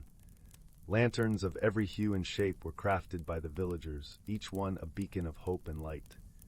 These lanterns were then set afloat on the village's winding river, weaving a tapestry of soft, glowing colors that reflected the warmth of the community. Among the villagers was a young girl named Elara. She had a heart as vast as the sky and an insatiable curiosity that often led her into the most enchanting of encounters. Elara lived with her grandmother, a wise woman known throughout the village for her knowledge of herbs and her gentle, knowing smile. She would often tell Elara stories of the forest spirits, of the gentle fae and the watchful eyes of the ancient oaks. Elara loved these tales, but she longed to see the magic for herself. As the Festival of Lights approached, she decided to craft a lantern that would not only light her path but perhaps catch the attention of the forest spirits. She spent days gathering materials, selecting the most vibrant leaves, the smoothest stones, and the brightest berries. Her lantern was a swirl of colors, with a base woven from supple willow branches and adorned with tiny bells that tinkled sweetly with every breeze. But the most special part was the flame. A small, enchanted candle her grandmother had given her, said to flicker with the joy of 1,000 stars. On the night of the festival, the village was alive with laughter and music. The air was crisp, carrying the scent of freshly baked bread and spiced cider. Elara held her lantern close as she joined the procession to the river. One by one, the villagers released their lanterns, watching as they floated downstream, carrying wishes and dreams upon the water. When it was Elara's turn, she whispered a wish to her lantern, a wish to meet the spirits of the forest, to see the magic she had heard of in her grandmother's stories. She gently placed it on the water, watching as the lantern bobbed and danced, its light twinkling in harmony with the stars above. As the lanterns drifted away, the villagers slowly returned to the warmth of their homes. Elara, however, lingered by the riverbank, her eyes following her lantern until it was but a distant glow. Her heart was filled with a hopeful yearning, and she sighed softly into the night. "Why do you sigh, little dreamer?" came a voice, smooth and rich like the rustling leaves. Elara turned, her eyes wide as she beheld a figure standing at the edge of the forest. It was a man, or so he seemed at first glance. His hair was a cascade of autumn leaves, and his eyes gleamed with the deep green of the forest. He wore a cloak woven from shadows and moonlight, and his smile was like the first break of dawn. I wish to meet the spirits of the forest," Elara stammered, clutching her shawl around her shoulders. "Are you one of them?" he chuckled, a sound like a brook tripping over pebbles. "I am known as Leor, a guardian of the Mistywood. Your lantern's light called to me, brighter than any I have seen. You have a gift, child, a heart that shines with kindness and curiosity." Elara blushed, her courage bolstered by his gentle demeanor. "Thank you, Leor. I often listen to my grandmother's stories about your world. I've always wanted to see it for myself." Leor nodded, understanding glimmering in his eyes. "Would you like to see a bit of our magic, just for tonight?" Elara nodded eagerly, her eyes sparkling with anticipation. Leor extended his hand, and she took it without hesitation, feeling the warmth of the forest pulse through his touch. Together they walked into the heart of the Mistywood, where the trees loomed tall and proud, their branches stretching toward the heavens. The forest was alive with the sound of crickets and the soft rustle of leaves. As they ventured deeper, the air shimmered with an ethereal glow, a testament to the magic that thrived within. Lior led Elara to a clearing bathed in moonlight, where the forest spirits gathered to celebrate the night. Fae with wings like gossamer flitted among the flowers, leaving trails of stardust in their wake. Gentle creatures with eyes like liquid amber watched curiously from the shadows, their forms shifting and blending with the forest. Elara gasped in wonder, her heart swelling with the beauty of it all. "Welcome to the heart of the Misty Wood," Lior said softly, gesturing to the vibrant scene before them. "This is our world, hidden from the eyes of most, yet always present." Elara's gaze was drawn to a group of fae who danced upon the petals of a giant lily. Their laughter was like the tinkling of bells, and their movements were a graceful harmony of light and shadow. "It's beautiful," Elara breathed, her voice filled with awe. "I wish everyone could see this." Lior smiled, his expression thoughtful. "The magic of the forest is a gift, one that exists in harmony with nature. It requires respect and understanding, qualities that you possess, Elara." They spent the night wandering the forest, each step revealing another layer of its magic. Elara learned of the whispering trees, who shared stories of the world with those who would listen. She met a gentle dragon, its scales a soft green, who spoke of times long past and the importance of protecting the land. She even caught a glimpse of the mischievous willow, the wisps, their laughter echoing through the trees as they danced just out of reach. As dawn approached, the forest began to quiet, the spirits retreating to their hidden places. Lior led Elara back to the edge of the village, the first light of day painting the sky in hues of pink and gold. "Thank you, Lior," Elara said, her heart full of gratitude and wonder. "This night was more than I ever dreamed." Lior bowed, his eyes twinkling with warmth. "It is I who should thank you, Elara. Your light shines brightly, reminding us all of the beauty and kindness that exists in the world. Remember, the magic is always there, waiting for those who seek it with an open heart." With a final nod, Lior melted into the shadows of the forest, leaving Elara standing at the threshold of her village, the memory of the night's magic etched into her heart. As she returned to her grandmother's cottage, the sun rising to greet the new day, Elara knew she would carry this experience with her always. She had seen the magic, touched it, and in doing so, had become a part of the stories she so loved. The Festival of Lights had brought her dream to life, illuminating her path with the gentle glow of wonder and possibility. Story 55. In the heart of the Mistywood Valley, where the river sang its eternal song and the trees whispered secrets of old, there lay a village known as Hearthgrove. It was a place where magic walked hand in hand with the mundane, where the boundaries between the seen and unseen were as thin as gossamer threads. The villagers of Hearthgrove, a hardy and warm folk, lived their lives in a comfortable rhythm, sharing their space with a variety of magical beings who had long called the valley home. One of the most beloved of these beings was a dragon named Emberlin. She was not the kind of dragon who appeared in tales of fire and fury. Rather, she was a creature of gentleness and warmth, with scales that shimmered in hues of amber and gold. Emberlin had lived in the valley for centuries, her presence as much a part of Hearthgrove as the ancient oaks and the babbling brook. Every year, as autumn leaves turned the valley into a tapestry of gold and crimson, Emberlin would host the Harvest Moon Gathering. It was a celebration that brought together humans and magical creatures alike, a night of storytelling, music, and the sharing of the year's bounty. The gathering was held in a glen at the edge of the forest, where a great stone circle stood, said to have been placed by giants in a time long forgotten. It was during one such gathering that a peculiar event unfolded, leading to a tale that would be told in Hearthgrove for generations to come. The protagonist of this tale was not Emberlin, nor any of the grand wizards or noble creatures that frequented the gatherings, but rather a quiet, unassuming boy named Finn. Finn was the son of the village baker, a shy lad who preferred the company of books and birds to that of bustling crowds.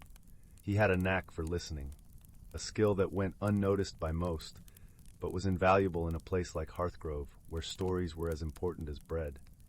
It was said that Finn could hear the whispers of the old stones, the secrets of the river, and even the soft songs of the stars. On the eve of the harvest moon gathering, the air was crisp with the promise of winter, yet warmed by the glow of lanterns strung through the trees.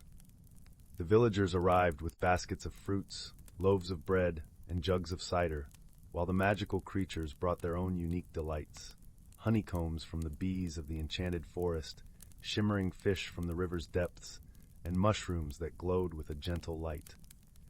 As the festivities began, Emberlyn took her place at the center of the stone circle. Her eyes gleamed with a wisdom that spanned ages, and her voice, when she spoke, was like the soft crackle of a comforting fire. "Tonight," she announced, "we gather to celebrate not just the harvest of the earth, but the harvest of our hearts. Let us share our stories, our laughter, and our kindness, for these are the true riches of Hearthgrove." The night unfolded in a tapestry of tales and songs. Elders recounted adventures from their youth, while sprites danced in the air, leaving trails of shimmering dust. The villagers and magical beings mingled freely, bound by the enchantment of the evening. As Finn listened, he felt a strange pull, a gentle tug at his heart. It was as if the very air around him was whispering, urging him to seek out something hidden, something waiting to be discovered. He excused himself from the gathering, following the intuition that had guided him so often before. The moon was bright, casting silver light upon the path as Finn wandered deeper into the forest. The trees stood tall and silent, their branches swaying like the arms of ancient guardians. As he walked, he heard a faint melody, a tune so delicate it seemed woven from moonlight itself. Entranced, Finn followed the sound until he came upon a clearing he had never seen before. In the center of the clearing stood a willow tree, more magnificent than any he had ever beheld. Its trunk was wide and gnarled, its branches cascading down like a waterfall of leaves. At the base of the tree sat a figure, cloaked in shadow, yet emanating a gentle glow. It was a spirit of the forest, known in stories as the Will-O-Wisp, a guardian and guide to those who sought its wisdom. Finn approached with reverence, his heart pounding with a mix of fear and fascination. The Will-O-Wisp turned its gaze upon him, eyes like pools of starlight, and spoke in a voice that was both ancient and young. "Young seeker," the spirit intoned, "you have followed the song of the forest. What do you seek on this night of the harvest moon?" Finn hesitated, unsure of his own answer. But as he stood there, he realized that it wasn't a quest for treasure or power that had led him here. It was the desire for understanding, for connection with the world around him. "I seek to know," Finn replied softly, "to hear the stories that the earth and sky tell, to learn from the wisdom of those who have walked before me." The Will-O-Wisp nodded, a smile playing across its ethereal features. "Then you have already begun to find what you seek. For the greatest wisdom lies not in knowing all the answers, but in asking the right questions and listening with an open heart." With those words, the spirit gestured to a small, clear pool at the base of the willow. Finn knelt beside it, peering into the water. Reflected in its depths, he saw scenes of Hearthgrove, past, present, and future, unfolding like the pages of a book. He saw the village as it was many years ago, when Emberlyn first arrived and forged the bond between humans and magical beings. He saw glimpses of his friends and family, their lives intertwined with the magic of the valley. And he saw himself standing at the heart of it all, a quiet presence with the power to listen and learn. As the visions faded, Finn felt a sense of peace wash over him, a newfound understanding of his place in the world. The Will-O-Wisp watched him with gentle eyes, knowing that this moment would shape the boy's life in ways yet unseen. "Remember," the spirit said, "that every story has its own magic, and every listener has their own role to play. Cherish the tales you hear, and let them guide you through the tapestry of life." With a final nod, the Will-O-Wisp vanished into the night, leaving Finn alone in the clearing with the sound of the forest song echoing in his heart. When Finn returned to the harvest moon gathering, the night was still alive with laughter and song. He joined his friends, his mind alight with the stories he had glimpsed. Though he did not speak of his encounter with the Will-O-Wisp, his eyes held a new spark, a quiet understanding that those around him noticed but did not question. As the gathering drew to a close, Emberlyn called Finn to her side. The dragon's gaze was warm and knowing, as if she too had sensed the change within him. "You have found something precious this night, haven't you?" she asked, her voice a gentle rumble. Finn nodded, a soft smile playing on his lips. "I have, and I hope to share what I've learned with others, in my own way." Emberlyn nodded, her scales catching the light of the moon. "The world needs listeners as much as it needs storytellers, dear Finn. In listening, you become a part of the story, and in sharing, you help it grow." With those words, the Harvest Moon gathering came to an end, the villagers and magical creatures returning to their homes under the watchful gaze of the stars. And so, life in Hearthgrove continued, enriched by the bonds forged on that enchanted night. Finn grew into his role as a listener and storyteller, his tales weaving the magic of the valley into the hearts of those around him. The wisdom he gained from the will-o-wisp guided him throughout his life, a quiet light in the tapestry of Hearthgrove's history. And though the years passed and the seasons changed, the bond between the villagers and the magical inhabitants of Mistywood Valley remained strong, a testament to the power of stories and the enduring magic of a kind heart. Story 56. In the heart of the luminous vale, nestled between whispering willows and crystalline streams, lay the village of Elderglen. Its cobblestone streets wound through quaint, thatched cottages, each with a garden brimming with wildflowers and herbs. The villagers of Elderglen lived in harmony with the magical world that surrounded them, a delicate balance maintained by the ancient pact with the forest guardians. Every year, as the autumn leaves began their dance of colors, Elderglen celebrated the festival of the Harvest Moon. It was a time of joy and gratitude, where villagers gathered to honor the bountiful gifts of nature and the mystical creatures that protected their lands.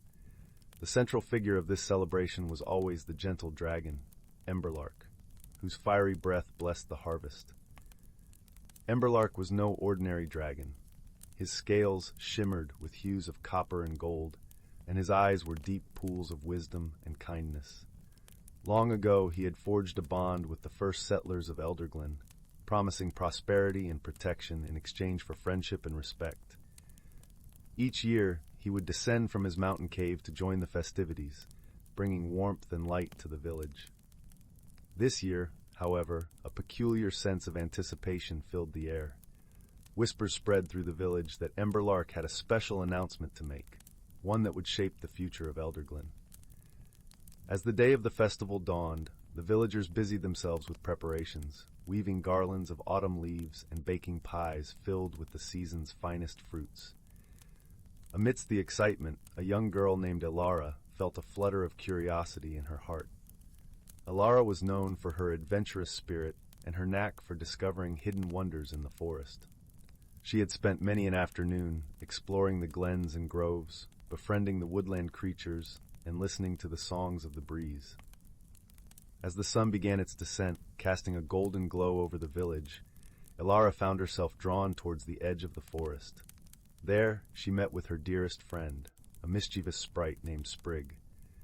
Sprig was a bundle of energy, with wings that shimmered like dew-kissed leaves, and a laugh that sounded like the tinkling of bells. "Elara, have you heard? Emberlark has something important to say tonight." Sprig twirled in the air, excitement evident in every flutter. "I have, Sprig. I wonder what it could be," Elara mused, her eyes bright with anticipation. Sprig landed on Elara's shoulder, his tiny face serious for a moment. "Do you think it might be about the magic in the forest? I've noticed the colors are more vibrant and the air feels different." Elara nodded thoughtfully. "Perhaps. Whatever it is, I'm sure it will be wonderful. Emberlark always brings good news."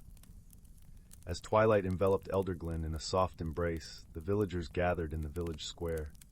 Lanterns made of carved gourds cast a warm, flickering light, and the air was filled with the aroma of spiced cider and roasted chestnuts. A hush fell over the crowd as Emberlark appeared, gliding gracefully down from the starlit sky. The dragon landed gently, folding his massive wings with a rustle. His presence was both majestic and comforting, like a hearth fire on a winter's night. The villagers greeted him with cheers and applause, their faces alight with admiration. "Good people of Elderglen," Emberlark's voice rumbled like distant thunder, yet carried a warmth that touched every heart. "I have watched over your village for many generations, and I am proud of the harmony you have nurtured with the magic of our land."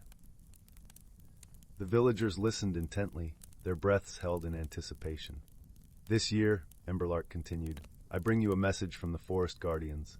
The time has come to deepen our bond with the natural world. A new era of magic is upon us, one that requires a guardian from among you." A murmur of surprise and curiosity rippled through the crowd. Elara's heart skipped a beat as she exchanged a glance with Sprig, who hovered by her side, eyes wide with excitement. "The guardian will be chosen from the purest of hearts, someone who embodies the spirit of Elderglen and its love for the forest," Emberlark explained, his gaze sweeping over the gathered villagers. "This guardian will learn the secrets of the forest, protect its wonders, and ensure the balance between our worlds." Elara felt a surge of longing, a deep yearning to be part of something greater than herself. She had always felt a special connection to the forest, a bond that seemed to call to her soul. As if sensing her thoughts, Emberlark's gaze settled on Elara, his eyes twinkling with an ancient knowing. "Elara," he called, his voice gentle yet resonant, "will you accept this calling and become the guardian of Elderglen?" A collective gasp rose from the villagers, followed by a wave of supportive murmurs. Elara's heart soared with a mixture of disbelief and joy. She glanced at Sprig, who nodded enthusiastically, his tiny wings fluttering with approval. With a deep breath, Elara stepped forward, her voice clear and steady. "I would be honored, Emberlark. I promise to cherish and protect the magic of the forest and to serve Elderglen with all my heart." Emberlark smiled, his approval a radiant warmth that enveloped her. "Then let it be known, from this day forth, Elara is our chosen guardian. May her journey be filled with wonder and wisdom." The villagers erupted into applause, their cheers echoing through the night. Elara felt a profound sense of belonging, as if her heart was finally aligned with her true purpose. The festival continued with renewed vigor, a celebration not just of the harvest, but of the new bond forged between Elara and the forest. As the moon rose high, casting its silver glow over Elderglen, Elara danced among her friends and family, her spirit alight with the promise of adventure and discovery. In the days that followed, Elara began her training under the guidance of Emberlark and the forest guardians. She learned the language of the trees, the secrets of the streams, and the wisdom of the winds. Sprig was her constant companion, his playful antics balancing her newfound responsibilities. Together they explored the hidden corners of the forest, uncovering ancient runes and forgotten paths. Elara discovered she could sense the whispers of the earth, feel the pulse of life in every leaf and stone. Her bond with the natural world deepened, and with it, her understanding of the delicate balance that sustained their land. The villagers embraced her as their guardian, seeking her guidance in times of need and celebrating her achievements with pride. Elderglen flourished under her watchful eye, its fields abundant and its streams clear. As the seasons turned, Elara grew into her role, her heart forever intertwined with the magic of the forest. The festival of the harvest moon became an even more cherished tradition, a time for the village to honor their guardian and the harmony she nurtured. And so, the tale of Elara, the guardian of Elderglen, became a cherished story, passed down through generations. It was a reminder of the power of love and friendship, of the magic that lay in the heart of the world, waiting to be discovered by those with the courage to seek it. In the luminous vale, where dragons soared and sprites danced, the bonds between the magical and the mundane were stronger than ever, woven together by the gentle spirit of a girl who had found her true calling in the whispers of the forest. Story 57. In the quaint village of Willowbrook, where cobblestone paths meandered between cottages adorned with ivy and blooming lilacs, there existed a peculiar legend about the Whispering Woods. The forest bordered the village, its towering trees stretching their leafy arms skyward, and its depths were said to hold secrets older than the wisest elder in the village. The legend spoke of a hidden glade where the air shimmered with the laughter of fairies, and the ground was carpeted with flowers that bloomed only under the light of the full moon. Clara, a spirited young girl with a cascade of auburn curls and a heart full of curiosity, had grown up listening to these tales. Her grandmother, with her eyes twinkling like the stars, often recounted the stories by the fire, her voice weaving magic into the air. While many in Willowbrook dismissed the legends as fanciful myths, Clara believed there was truth within them, waiting to be discovered. One crisp autumn morning, as the village was painted with shades of amber and gold, Clara set out on an adventure. She tucked a small satchel of essentials under her arm, including her grandmother's old compass, a trinket said to always point in the direction of one's heart's desire. With a determined spirit, she made her way towards the whispering woods, the forest's edge beckoning her with promises of enchantment. The sun filtered through the canopy, casting dappled shadows on the forest floor as Clara ventured deeper. Every step was accompanied by the soft rustle of leaves and the distant melody of a hidden brook. The air was filled with earthy scents, and Clara felt a thrilling sense of anticipation as she followed the compass, its needle quivering in her hand. Hours seemed to pass like moments, and just as Clara began to wonder if she had strayed too far, she stumbled upon a clearing. It was as if she had stepped into another world. The glade was bathed in a gentle, ethereal light, and the flowers, oh, the flowers! They were unlike any she had seen before, their petals shimmering in hues that defied description, as if capturing the essence of a rainbow at dusk. Clara stood in awe, her heart swelling with a mix of disbelief and joy. She was not alone, however. From behind a cluster of blossoms emerged a figure, a tiny, winged creature with eyes that sparkled like dew-kissed morning glories. It was a fairy, just as the legends had promised. The fairy flitted towards Clara, her laughter like the tinkling of silver bells. "Welcome, dear Clara," the fairy said, her voice gentle and musical.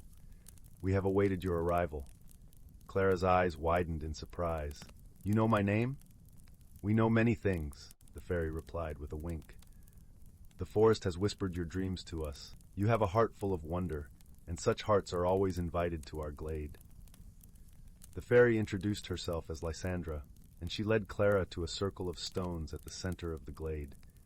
There, the fairies gathered, their wings glistening in the light.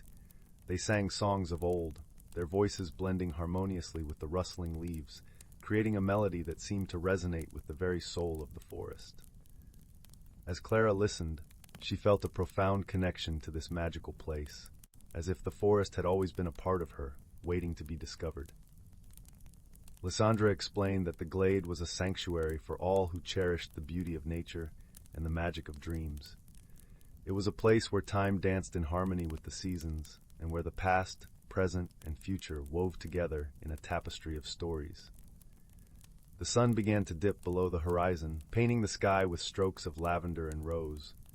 Clara knew it was time to return to Willowbrook, but her heart was light with the knowledge of the wondrous world she had found. Lysandra gifted Clara a small vial of glimmering dust, a token of her visit. "Sprinkle this when you wish to return," the fairy said. "The glade will always welcome you." With a heart full of gratitude, Clara bid farewell to her new friends. She retraced her steps through the forest, the compass now pointing steadily towards home. As she emerged from the whispering woods, the village lay before her, bathed in the serene glow of dusk. Clara's return was met with curious glances and eager questions from the villagers. She shared her tale by the fireside that evening, her words painting vivid images of the glade and the fairies. While some villagers remained skeptical, others found themselves enchanted by the possibility that magic lingered just beyond the borders of their everyday lives. From that day on, Clara often visited the glade, each journey deepening her bond with the forest and its mystical inhabitants. She grew to understand that the magic of the Whispering Woods was not just in its fairies or its hidden beauty, but in the way it opened one's heart to the wonders of the world. In time, Clara became a storyteller like her grandmother, weaving tales of the glade into the fabric of Willowbrook's lore. And as the village listened, they too began to believe in the magic that dwelled in the everyday, in the whispers of the wind, and in the dreams that reached for the stars. Thus, the legend of the Whispering Woods lived on, a cherished melody in the heart of Willowbrook, echoing through generations, a reminder that magic is never far, for those who dare to seek it. And Clara, with her heart forever attuned to the wonders around her, knew that the forest would always be a part of her story, a tale of discovery, friendship, and the gentle magic of belief. Story 58. In the heart of the verdant land of Elderglen, where the rolling hills kissed the sky and the rivers sang ancient songs, there lay a village named Willowbrook. This quaint settlement was nestled by the edge of the Whispering Woods, a mystical forest known for its sentient flora and the gentle spirits that called it home. Here, the villagers lived in harmony with the magical creatures that dwelled in the woods, sharing tales and songs under starlit skies. Among the villagers was a young girl named Elara, whose heart was as boundless as the sky, and whose curiosity matched the depths of the ocean. Elara had a special gift. She could hear the whispers of the forest. The trees, with their ancient wisdom, would murmur secrets of the past, while the brook would bubble with laughter and tales of distant lands. Elara loved nothing more than to wander into the forest, guided by the harmonious chorus of nature. One crisp, golden morning, as the sun painted the world in hues of amber and rose, Elara set out on one of her frequent forest rambles. Her bare feet skimmed the dew-kissed grass, and her flaxen hair danced in the gentle breeze. She carried with her a small woven basket, filled with offerings for the spirits of the wood, a bit of honeycomb, some sweet berries, and a sprig of mint. As Elara ventured deeper into the Whispering Woods, she felt the familiar tingle of magic in the air. The trees seemed to lean closer, their branches forming a protective canopy above her. She paused by an ancient oak, its trunk gnarled and twisted with age, and laid her offerings at its roots. "For the guardians of the forest," she whispered, her voice as soft as the flutter of a butterfly's wing. Suddenly the air shimmered, and from behind the oak stepped a figure both wondrous and peculiar. It was a Pisky, a mischievous woodland spirit known for playful antics and a penchant for riddles. This particular Pisky had eyes like acorns and hair that seemed woven from the very moss that carpeted the forest floor. He was no taller than a rabbit and wore a tunic of leaves that rustled softly as he moved. "Elara of Willowbrook," the Pisky chirped, his voice like the chime of silver bells. "I have a task that only you can fulfill." Elara's eyes widened with excitement. She had always longed for an adventure that would take her beyond the familiar paths of the forest. "What is it, dear Pisky?" she asked eagerly. The Pisky twirled in the air, leaving a trail of shimmering dust. "There is a dragon," he began, "a gentle soul who slumbers beneath the mountain yonder, and he harbors a secret that could bring great joy to Willowbrook." Elara's heart skipped a beat. Dragons were rare and revered creatures, symbols of wisdom and strength. Most were known only through the songs of bards and the tales of old. "What is this secret?" she inquired, her voice barely above a whisper. The Pisky landed gracefully on a nearby mushroom, crossing his legs and resting his chin on his tiny hands. "The dragon, whose name is Luminar, guards a tree that bears the luminous fruit. This fruit holds the light of 1,000 stars and blooms only once every century. It is said to possess the power to heal and to bring forth the deepest truths from within." Elara listened, captivated by the tale. She understood the significance of such a fruit for her village, where the elderly and the ailing could find solace and strength. "How can I help?" she asked, determination glinting in her eyes. "You must journey to Luminar's lair," the Pisky instructed, "and gain his trust. Only then will he allow you to bring the fruit back to your village." Elara nodded, feeling a thrill of anticipation coursing through her veins. She knew the journey would not be easy, but her heart swelled with the promise of adventure and the chance to aid her village. With the Pisky's guidance, Elara set off towards the distant mountains. The path was steep and winding, but the forest seemed to guide her steps.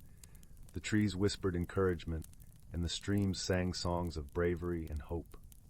Along the way, Elara encountered creatures of legend, a family of fairies who gifted her a cloak of invisibility, a wise old owl who shared tales of the dragon's kindness, and a gentle breeze that carried her swiftly over rocky crags.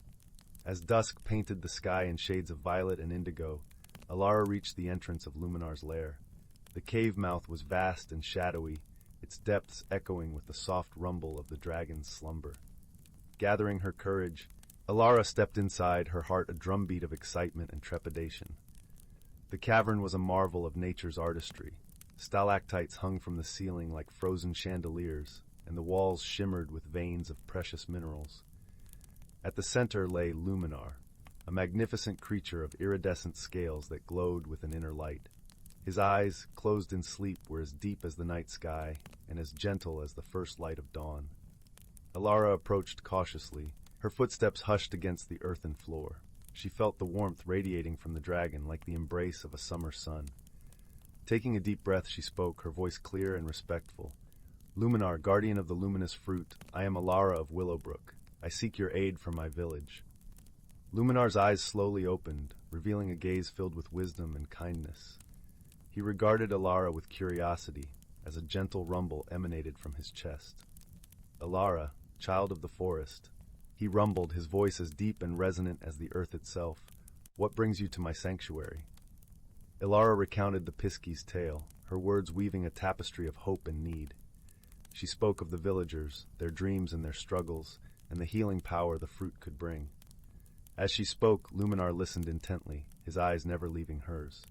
When she finished, Luminar nodded, a soft sigh escaping his great maw. "You speak with sincerity and heart, young one. The luminous fruit is indeed a treasure of great worth, but know this, it must be given freely, and only to those who seek it with pure intent." Elara felt a surge of relief and gratitude. "I promise to honor this gift and share it with those in need," she vowed, her voice firm with conviction. Luminar rose gracefully, his scales shimmering like moonlit waters.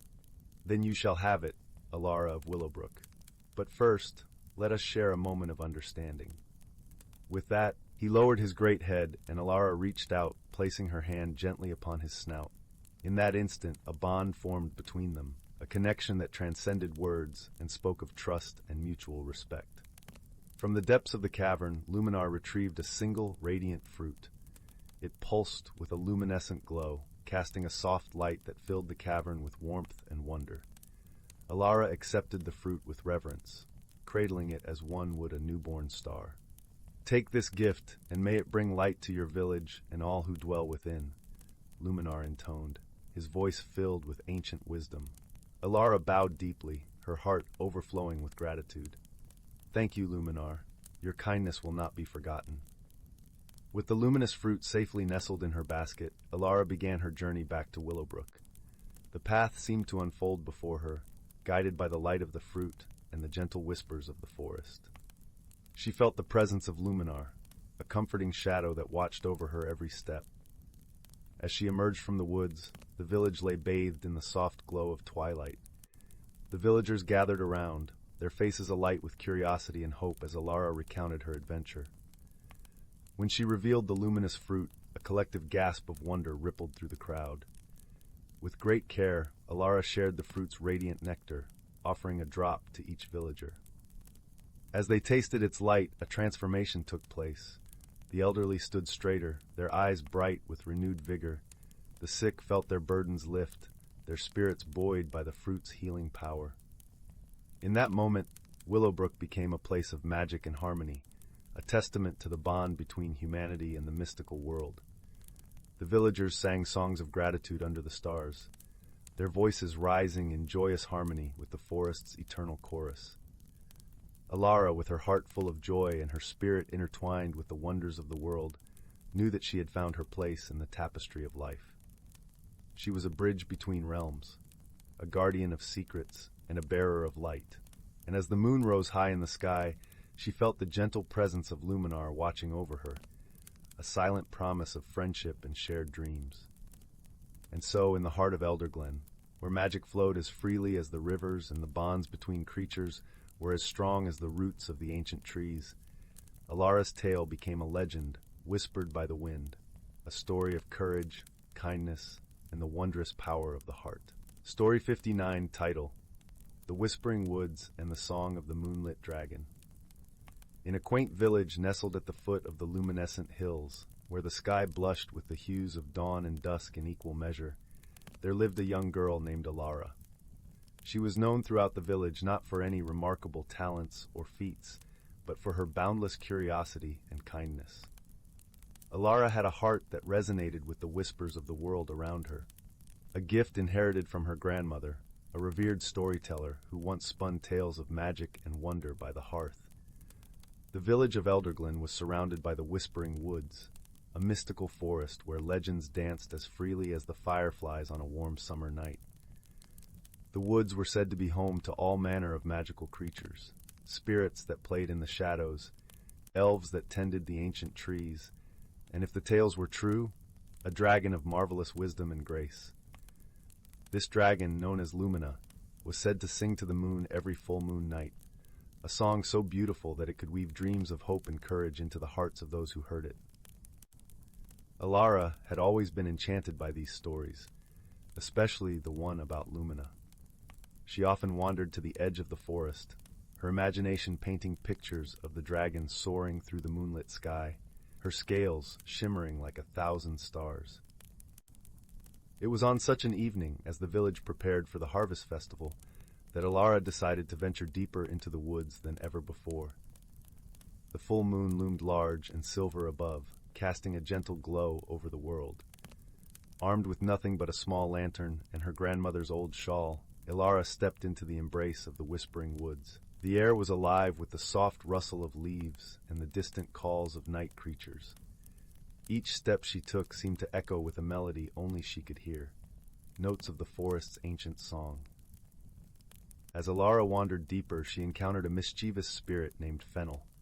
With twinkling eyes and a laugh like a babbling brook, Fennel had a penchant for leading travelers astray. Yet upon meeting Elara and sensing the purity of her intentions, he decided to accompany her instead. "I have never met anyone so earnest," Fennel mused, floating alongside her. "What brings you into our realm on such a night?" "I wish to hear Lumina's song," Elara replied, her voice soft but firm with resolve. "I've heard tales of its beauty and hope it can help my village, for the harvest has been poor and our spirits are low." Fennel nodded, understanding the weight of her words. He led Elara through secret paths that only the spirits knew, past shimmering pools where moonbeams danced like silver fish, and beneath ancient trees whose roots whispered stories of old. As they approached a clearing bathed in moonlight, Elara's heart skipped a beat. There, in the center of the glen, lay Lumina, her magnificent form coiled gracefully upon a bed of soft moss. Her scales reflected the moonlight, casting an ethereal glow around her. Her eyes, deep pools of wisdom and warmth, watched Elara with a gentle curiosity. "You have come far, child." Lumina's voice resonated like a melody of wind chimes and distant thunder. "Why do you seek my song?" Elara took a deep breath, feeling the weight of her village's hopes upon her shoulders. "My village is in need," she began, her voice steady despite the awe she felt. "The harvest was poor, and the people have lost their laughter. I believe your song can bring hope and courage back to them." Lumina regarded Elara with a look that seemed to see into her very soul. "The song I sing is woven from the dreams and hopes of those who hear it. To truly share it with your village, you must first understand it yourself." And with that, Lumina began to sing. Her song was unlike anything Elara had ever heard. It was a melody that resonated with the very essence of the earth and sky, filled with the rustle of leaves, the laughter of streams, and the gentle sigh of the breeze. It spoke of the strength found in unity, the courage born from love, and the magic that thrived in kindness. As Elara listened, her heart swelled with emotion. She saw visions of her village, children playing in sun-dappled fields, elders sharing stories by the fireside, and neighbors helping one another in times of need. She understood then that the song was not just a melody, but a reminder of the bonds that tied them all together. When the song ended, Elara felt a warmth in her heart, a lightness in her soul. She thanked Lumina with tears of gratitude shining in her eyes. "I understand now," she whispered. "It's not just the song, but the spirit of it that we need." Lumina smiled, her eyes twinkling like the stars. "Go, dear child, and carry this spirit back with you. Share it through your actions and words, and it will grow brighter than any song." With Fennel's guidance, Elara made her way back to the village, her heart aglow with newfound hope. As she emerged from the woods, the first light of dawn kissed the sky, painting it in hues of pink and gold. Elara gathered the villagers, sharing what she had learned with a voice that vibrated with the magic of Lumina's song. She spoke of unity, of kindness, and the power of hope. Her words wove through the crowd, igniting a spark in each heart. The villagers, inspired by Elara's tale, began to work together. helping one another with the harvest and finding joy in their shared efforts. The fields seemed to bloom with renewed vigor, and the village thrived once more. As the days turned to weeks, Elara's story spread beyond Elderglen, reaching neighboring villages and weaving a tapestry of unity and hope throughout the land. The song of the moonlit dragon became more than a legend. It became a living legacy of the power of kindness and the strength found in togetherness. And so, with the whisper of the woods and the song of the dragon, Elara's village flourished, forever touched by the magic that dwelled not only in the forest, but within their own hearts. And every full moon the villagers would gather at the edge of the whispering woods, listening for the echoes of Lumina's song, a reminder of the night when the world was changed by a young girl's courage and a dragon's timeless melody. Story 60. Once upon a time, in the verdant kingdom of Elderglen, nestled between the whispering woods and the crystal lake, there lay a village known as Wistful Hollow. This quaint hamlet was a place where magic and the mundane danced hand in hand, where the hustle of daily life was punctuated by the occasional flutter of a fairy wing or the soft hoot of a watchful owl spirit. Here, humans and magical creatures lived in harmonious balance, each respecting the other's world, while occasionally sharing in each other's mysteries. In the heart of Wistful Hollow stood a grand old tree, its branches reaching high up to tickle the clouds. Known as the Elder Elm, it was believed to be the oldest tree in the entire kingdom, a living testament to the ages that had passed. The villagers believed it was a bridge between the realms of humans and the mystical beings that resided in the forest. The Elder Elm was home to many creatures, but most notably a kind-hearted dragon named Emberly. Emberly was unlike any dragon you might hear of in grandiose legends. He was small for his kind, about the size of a large dog, with scales that shimmered like embers in a dying fire, their subtle glow visible even in daylight. Emberly had lived in the Elder Elm for centuries, his presence a comforting constant to generations of villagers. He was a guardian of sorts, watching over Wistful Hollow and ensuring that no harm came to its inhabitants. But Emberly had a secret. Every night when the moon hung high and the stars dotted the sky like countless tiny lanterns, he would sing. It wasn't a song of words, but a melody of pure magic, a symphony of warmth and wonder that wrapped around the village like a soft, protective blanket. His song kept the darkness at bay, ensuring that nightmares were but a fleeting thought. The villagers, though unaware of its source, cherished the nightly serenade. They believed it to be the song of the stars themselves, and it became a tradition for the children to gather by the Elder Elm before bedtime, listening to the soothing notes that filled the air. No one had ever seen Emberly sing, for he was a shy dragon, preferring the quiet comfort of his tree home to the spotlight of appreciation.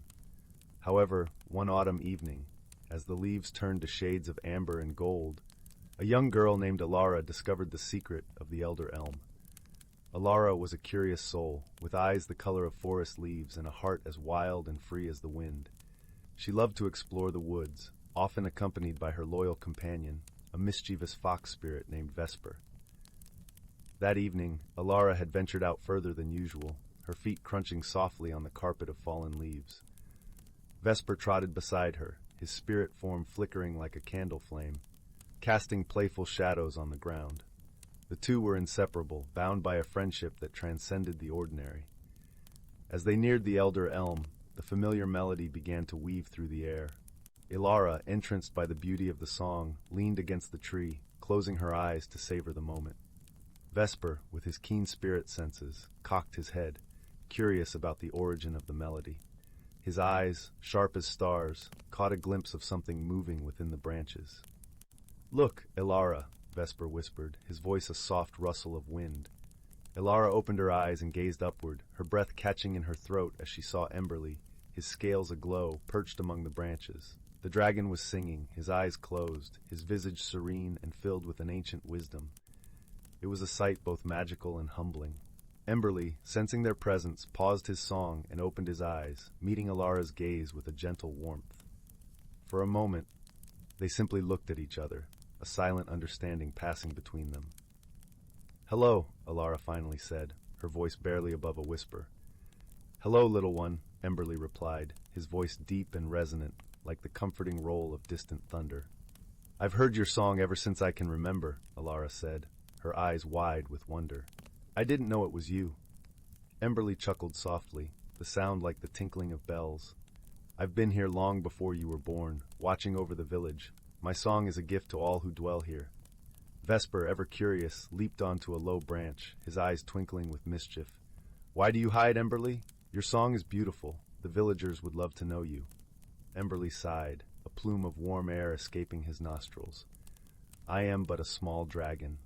Not the grand creatures of legend. I feared they would not understand. Elara shook her head, her heart full of compassion. But you are our guardian, Emberly. We owe you our peaceful nights. Touched by her words, Emberly's scales shimmered brighter. Perhaps it is time to reveal myself, he mused thoughtfully, but I do not wish to frighten them. Elara smiled, an idea forming in her mind. We can help. Tomorrow, let us gather the village by the elder elm. You can sing for them, and I will share your story. They will see you for the kind soul you are. Emberly nodded, his heart swelling with hope. Very well, little one. I trust you. The following day, as the sun dipped below the horizon, casting the world in hues of pink and purple, Elara and Vesper set to work. They went from house to house, inviting all the villagers to gather by the elder elm. There was a buzz of excitement and curiosity, for the children had shared tales of the dragon who sang them to sleep, and the notion intrigued the adults. As the villagers assembled, Elara stood before them, her heart a fluttering bird in her chest. She took a deep breath, drawing strength from the presence of her friend Vesper, who sat at her feet. Dear friends, Elara began, her voice clear and steady, I have a story to share with you, one of a guardian whose song has kept our nights peaceful for generations. She spoke of Emberly, of his gentle spirit and the love he bore for the village. As she told his tale, the villagers listened with rapt attention, their hearts opening to the possibility of magic in their midst. When she finished, there was a moment of silence, a collective breath held in anticipation. Then, from the branches above, Emberly emerged, his scales aglow in the twilight, a living ember against the darkening sky. The villagers gasped, not in fear, but in awe. Emberly, emboldened by their acceptance, began to sing. His melody was more beautiful than ever, each note a thread of magic that wove through the hearts of all who listened. As the song unfolded, the villagers felt a warmth spreading through them, a sense of unity and wonder. They saw Emberly not as a fearsome dragon, but as a beloved protector, a friend who had watched over them with unwavering devotion. When the last note faded into the night, there was a moment of stillness, followed by a gentle applause. The villagers, young and old, stepped forward to offer their thanks, their admiration shining in their eyes. From that night on, Emberly no longer hid among the branches. He became a cherished member of the community, his presence a reminder of the magic that lay within the world and the bonds that could form between the most unlikely of friends. Elara and Vesper, having played their part in this wondrous tale, continued their adventures, exploring the whispering woods and beyond, always accompanied by the gentle glow of their dragon friend. And so, in the village of Wistful Hollow, under the watchful gaze of the elder elm, the harmony between the magical and the mundane flourished, a testament to the power of understanding and the beauty of shared dreams. And they all lived happily ever after, in a world where magic was not just in the stories, but a part of everyday life. Story 61.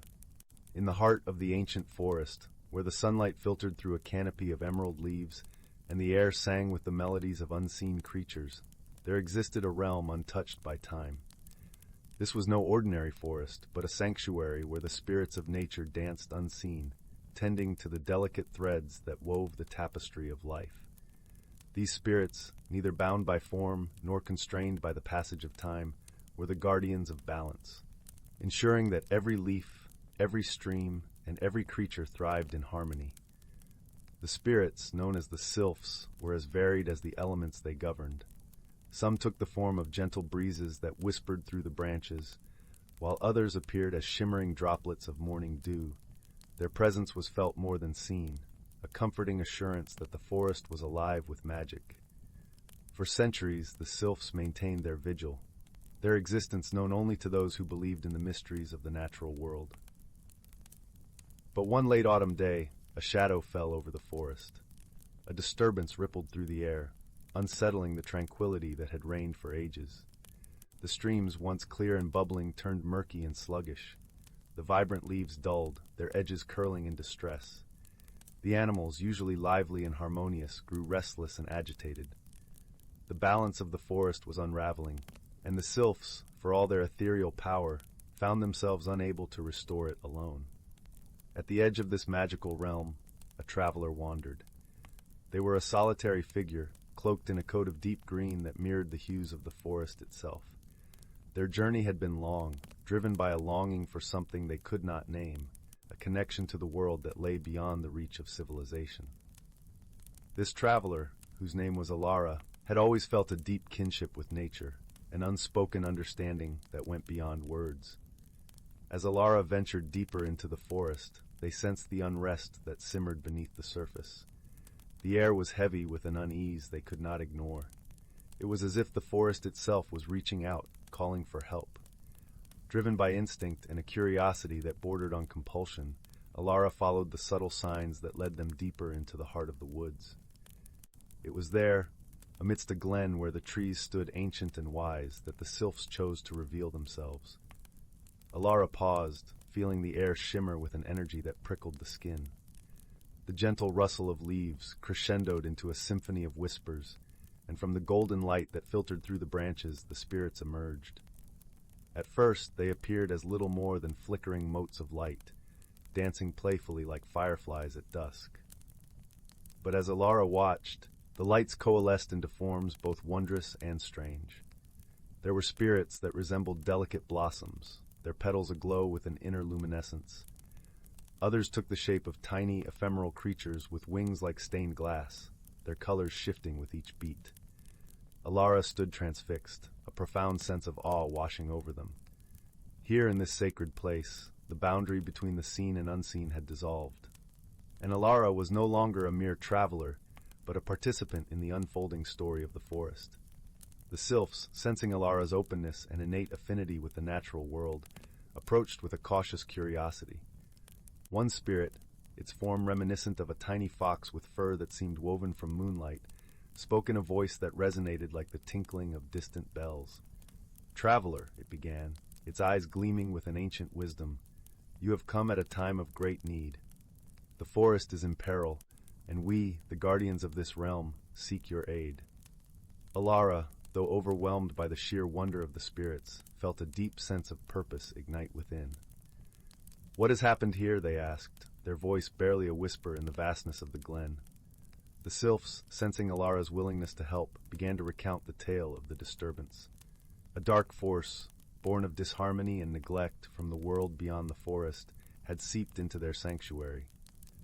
It disrupted the natural order, casting shadows where there should be light and chaos where there should be peace. "Our powers are intertwined with the balance of this forest," explained the fox-like spirit. "But this darkness is beyond our reach to dispel alone. We need a heart that beats with the rhythm of the earth, a soul that understands the silent songs of the trees. That is why we have revealed ourselves to you." Elara listened, their hearts swelling with a mix of trepidation and determination. They had always felt an unexplainable connection to nature, an understanding that flowed as naturally as the streams they loved to follow. To be called upon by the very spirits of the forest was an honor beyond their wildest dreams, and yet a daunting responsibility. "What must I do?" Elara asked, their voice steady, infused with the resolve that had carried them through endless miles of wandering. The sylphs exchanged glances, their ethereal forms shimmering with a light that seemed to pulse with hope. "You must journey with us," the fox spirit replied, "through the enchanted landscapes of this forest. Each step will take you closer to the source of the darkness, and with every lesson learned, you will gain the strength needed to restore the balance." And so, with the spirits as their guides, Elara embarked on a quest unlike any they had ever imagined. Their path wound through groves where the trees whispered secrets of the ages, across meadows blanketed with wildflowers that bloomed in defiance of the approaching winter, and beside streams that sang songs of forgotten times. Each landscape held its own enchantment, its own challenges. In one glade, they encountered a great oak, its branches weighed down by the sorrow of the ages. The spirits taught Elara to listen, truly listen, to the stories etched in the bark, and in doing so they learned the power of empathy and understanding. In another part of the forest, they met creatures whose forms were twisted by the darkness. Fearful and mistrustful, these beings lashed out, driven by desperation. Guided by the sylphs, Elara learned the importance of courage and compassion, extending a hand of friendship even in the face of hostility. As the journey unfolded, Elara discovered the profound connections that united all living things. They saw how the flutter of a butterfly's wings could create ripples that touched the farthest reaches of the forest, how the murmur of the wind carried messages from tree to tree. Every creature, every plant, every element of nature was part of an intricate web of life, and Elara felt themselves woven into its very fabric. With each lesson, Elara's understanding deepened, and the darkness that had clung to the forest began to recede, replaced by a light that grew stronger with every step. The sylphs, once invisible and elusive, became companions, their bond with Elara forged in the fires of shared purpose and trust. Finally, the journey brought them to the heart of the forest, where the source of the disturbance lay. A swirling vortex of shadow that pulsed with a malevolent energy. It was here that Elara would face their greatest challenge, the culmination of all they had learned. Drawing upon the strength of their newfound companions and the wisdom gained from the forest itself, Elara stepped forward, their heart alight with the courage and unity of all the living things they had come to love. The sylphs gathered around, their light forming a shimmering barrier against the encroaching darkness. Together they channeled the energy of the forest, the power of life itself, and directed it towards the shadow.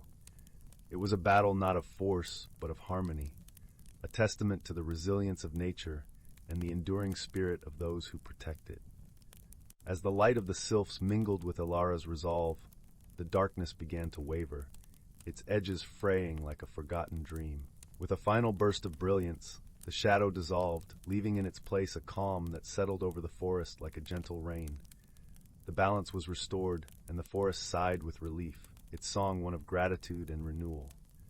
The sylphs, their forms radiant with joy, surrounded Elara, their eyes filled with admiration and thanks.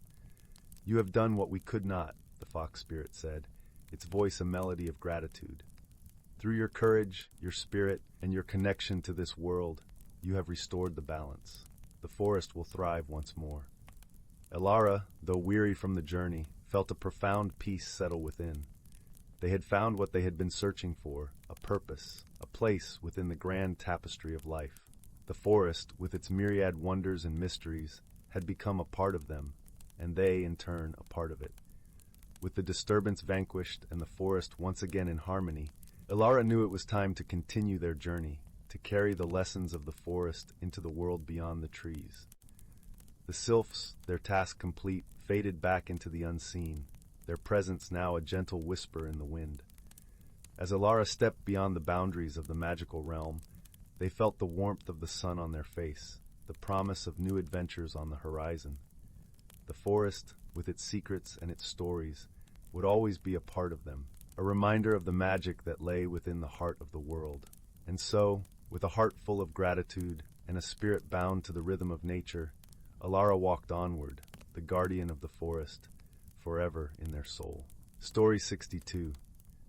In the heart of the lush, verdant kingdom of Elderglen, where the ancient trees whispered secrets to the wind and the rivers sang lullabies to the stars, there was a small village named Dewford. Dewford was nestled like a gemstone in the valley, surrounded by fields of wildflowers that changed colors with the seasons, and hills that rolled gently toward the horizon like a sage's pondering thoughts. The villagers of Dewford lived simple lives, tending to their gardens, weaving tales under the moonlight, and sharing the bounty of their harvests. But what truly set Dewford apart was its unique relationship with a kind-hearted dragon named Airless. Airless was no ordinary dragon. Her scales shimmered like moonlit silver, and her eyes held the wisdom of the ages. She had watched over Dewford for generations, a guardian spirit who ensured the balance between the people and the natural world. Airless lived in a hidden glen, where the air was always fragrant with the scent of blooming jasmine and the streams sparkled like liquid crystal under the dappled sunlight. Though she was a creature of formidable power, she preferred to use her magic to nurture rather than to conquer. She would often visit the village in secret, leaving behind little gifts, a basket of perfectly ripened fruits or a pouch of rare herbs, signs of her silent protection and care. One evening, as the sun dipped below the horizon, painting the sky in hues of amber and rose, a young girl named Elara sat by the edge of the whispering woods, weaving a garland of daisies. Elara was known for her gentle spirit and her deep connection to nature. She had a gift for understanding the language of animals and plants, and the villagers often marveled at how she could coax even the shyest creatures to her side. As she worked, Elara hummed a melody that her grandmother used to sing, a tune that spoke of ancient times when the world was young and full of magic.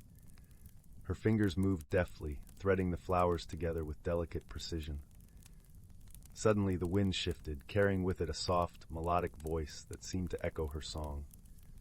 Curious, Elara paused and looked around, her eyes scanning the forest with a mixture of awe and wonder. From the shadows emerged a small, mischievous spirit known as a failing. Its eyes twinkled like stars, and its laughter was like the tinkling of bells. The failing hovered above the garland, admiring Elara's handiwork. "Beautiful work, dear Elara," the failing chimed, its voice a gentle breeze in the night. "But tell me, have you ever wondered what would happen if flowers could dance?" Elara giggled, her curiosity piqued. "I suppose they'd make quite the spectacle at the harvest festival," she replied, her imagination already painting pictures of twirling petals under the moonlight. The failing grinned, its mischief as bright as a comet's tail. "Perhaps we could make that happen. Would you like to see?" With a nod and a heart full of wonder, Elara watched as the failing waved its tiny hands over the garland. The daisies shivered, then began to sway, their petals twirling gracefully as if caught in a gentle breeze. Elara clapped her hands, delight sparking her eyes. The flowers danced, spinning and leaping in a joyous rhythm, and the failing joined in, weaving through the air with playful abandon. As the night wore on and the stars blinked into existence, Airless watched from her glen, a gentle smile curving her lips. The dragon cherished these moments of simple joy, knowing that such bonds between humans and the magical creatures of the realm were the true treasures of Elderglen. The next morning, the village buzzed with excitement. Elara's tale of dancing flowers had spread, and the villagers gathered around her, eager to hear every detail. Inspired by the magic of the night before, they decided to hold a special celebration in honor of Airless, the guardian dragon who had watched over them with such care and kindness. Preparations for the festival began in earnest. Banners were woven from the finest linen, adorned with images of dragons and flowers. Musicians practiced lively tunes on their flutes and fiddles, while bakers prepared sweet treats shaped like scales and wings. Elara, with her affinity for nature, took it upon herself to create a special tribute for Airless, a cloak made of woven vines and blossoms, each petal imbued with gratitude and love. As the day of the festival arrived, a palpable sense of anticipation filled the air. The villagers gathered in the meadow at the edge of the forest, where the grass was soft and the sky wide. They danced and sang, their voices rising in a harmonious chorus that echoed through the valley. As twilight descended, casting a gentle purple hue over the land, Airless made her appearance. She soared gracefully above the meadow, her wings casting shadows like gentle waves over the gathering. The villagers cheered, their hearts swelling with affection for their guardian dragon. Elara stepped forward, holding the cloak she had made. She approached Airless with reverence, her small figure silhouetted against the dragon's majestic form. "This is for you, dear Airless," Elara said, her voice a whisper of sincerity, "for all that you have done for us, and for all the magic you bring to our lives." Airless lowered her head, her eyes shimmering with warmth. She accepted the cloak with a gentle nod, draping it around her neck, where it shimmered like a living tapestry. In return, she breathed a soft stream of silver mist over the meadow, a gift of protection and prosperity to the village she so dearly loved. As the night deepened, a contented peace settled over Dewford. The villagers continued their celebration, their laughter and music dancing among the stars. And amidst it all, Earless watched over them, her heart filled with the quiet joy of knowing she was part of something truly wondrous, a tapestry woven from the threads of magic, nature, and the enduring spirit of community. And so, in the heart of Elderglen, where the trees whispered secrets and the rivers sang to the stars, the story of Elara, the Failing, and Airless the Dragon became a cherished tale, passed down through generations. It reminded all who heard it that magic was not just in the grand and the mighty, but also in the small acts of kindness and the bonds that tethered them to the world and each other. Story 63. In the tranquil village of Eldergrove, nestled between rolling hills and dense forest, the dragon known affectionately as Eldwin had lived for centuries. Though its scales shimmered with a myriad of colors, it was the dragon's gentle eyes that the villagers found most enchanting. Eldwin had long been a protector and friend, its magic a beacon of hope and healing. The villagers often sought its aid, whether it was for curing a child's fever or ensuring a bountiful harvest. Eldwin's presence was woven into the fabric of everyday life, its influence seen in the thriving fields and serene skies. One brisk autumn morning, as leaves danced off the trees and the air was crisp with the promise of change, a new worry gripped Eldergrove. The usually clear waters of the Silverstream River had turned a murky gray, and the fish that the villagers depended on for sustenance were disappearing. The villagers were perplexed and frightened, their livelihoods at stake. Eldwin, sensing the distress, knew it had to act. As Eldwin pondered the mystery of the river, a traveler arrived in the village. Her name was Leora, a cartographer and scholar from a distant land. She had come to Eldergrove to map the ancient trails and learn of the dragon who watched over the village. Leora was intrigued by the tales of Eldwin's benevolence and the symbiotic relationship between the dragon and the villagers. Curiosity piqued by the river's plight, Leora offered to join Eldwin on its quest to uncover the source of the disturbance. She carried with her a collection of maps, a keen intellect, and an array of instruments designed for measuring and understanding the natural world. Eldwin, recognizing Leora's potential to see things differently, accepted her offer with gratitude. Their journey began at the river's edge, where Eldwin dipped its claw into the water. A faint shimmer of magic revealed strange particles within, unlike anything the dragon had encountered before. Leora crouched beside Eldwin, examining the water through a lens. These particles, she mused, they seem to be affecting the river's ecosystem. We should follow the river upstream to its source.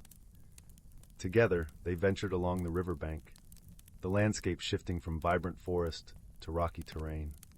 As they traveled, they encountered the effects of the river's corruption, a forest wilting on one side, a meadow devoid of the usual hum of life. Eldwin's heart ached with each sign of imbalance, its desire to restore harmony growing stronger. Their path led them to the base of the Misty Mountains, where the Silverstream River began as a bubbling spring. But here, they found the source of the trouble, a dark, slick substance seeping from a crack in the mountainside, tainting the water as it flowed. Leora knelt to inspect the seepage. "This isn't natural," she noted, her brow furrowed. "It seems as if something inside the mountain has been disturbed, releasing this toxin." Eldwin closed its eyes, reaching out with its magic to sense the heart of the mountain. It was then that the dragon felt it, a deep, resonant pulse, like a heartbeat, echoing within the stone. It was as if the mountain itself was alive, suffering from an unseen wound. "We must go inside," Eldwin said, its voice a gentle rumble. "The mountain is in pain and we must find a way to heal it." With Leora leading the way, her maps guiding their steps, they found an ancient path winding into the mountain. The air grew cool and damp as they descended, the light fading into shadows. Yet, Eldwin's scales emitted a soft glow, illuminating the path ahead. Deeper within the mountain, they discovered a cavern, vast and echoing. At its center lay a pool of the dark substance fed by a crack in the rock. The pulse Eldwin had sensed was stronger here, resonating through the stone and air. What could have caused this? Leora wondered aloud, her voice echoing through the cavern. The mountain has stood for millennia. What would disturb it now? As they pondered, Eldwin noticed markings on the cavern walls, ancient runes that seemed to tell a story. With a gentle brush of magic, the runes glowed, revealing their tale. They spoke of a time long ago when a balance was struck between the elemental forces of the land and the spirits that dwelled within, maintained by guardians like Eldwin. But the runes also hinted at a growing imbalance, a consequence of changes beyond the village and the mountain. Leora, with her scholar's insight, realized that the disturbance might be linked to shifts in the earth itself, perhaps triggered by distant actions or forgotten magic. "We need to restore the balance," Leora said, turning to Eldwin. "But how?" Eldwin pondered the question, its thoughts turning inward to the core of its magic. It understood that sometimes healing required more than just mending a wound. It needed a return to harmony, an acknowledgement of the forces at play. "I will share my magic with the mountain," Eldwin declared, "to soothe its pain and guide it back to balance. But I will need your help, Leora, to understand and channel this energy." Leora nodded, her determination unwavering.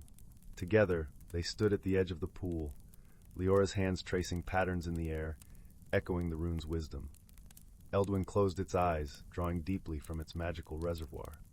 The dragon's light intensified, spreading outwards, enveloping the cavern in a warm, golden glow. As Leora guided the energy, they both felt the mountain respond. The dark substance began to recede, drawn back into the earth, the cracks slowly sealing as if healed by an invisible hand. The pulse of the mountain softened, its rhythm steady and calm. With the balance restored, the cavern filled with a gentle hum, a harmonious note that resonated with the spirit of the land. Eldwin and Leora stood together, knowing they had not just solved a problem, but deepened their understanding of the world's interconnectedness. As they made their way back to Eldergrove, the river ran clear beside them, the fish returning to their rightful place. The villagers greeted them with joy and gratitude, their faith in Eldwin reaffirmed.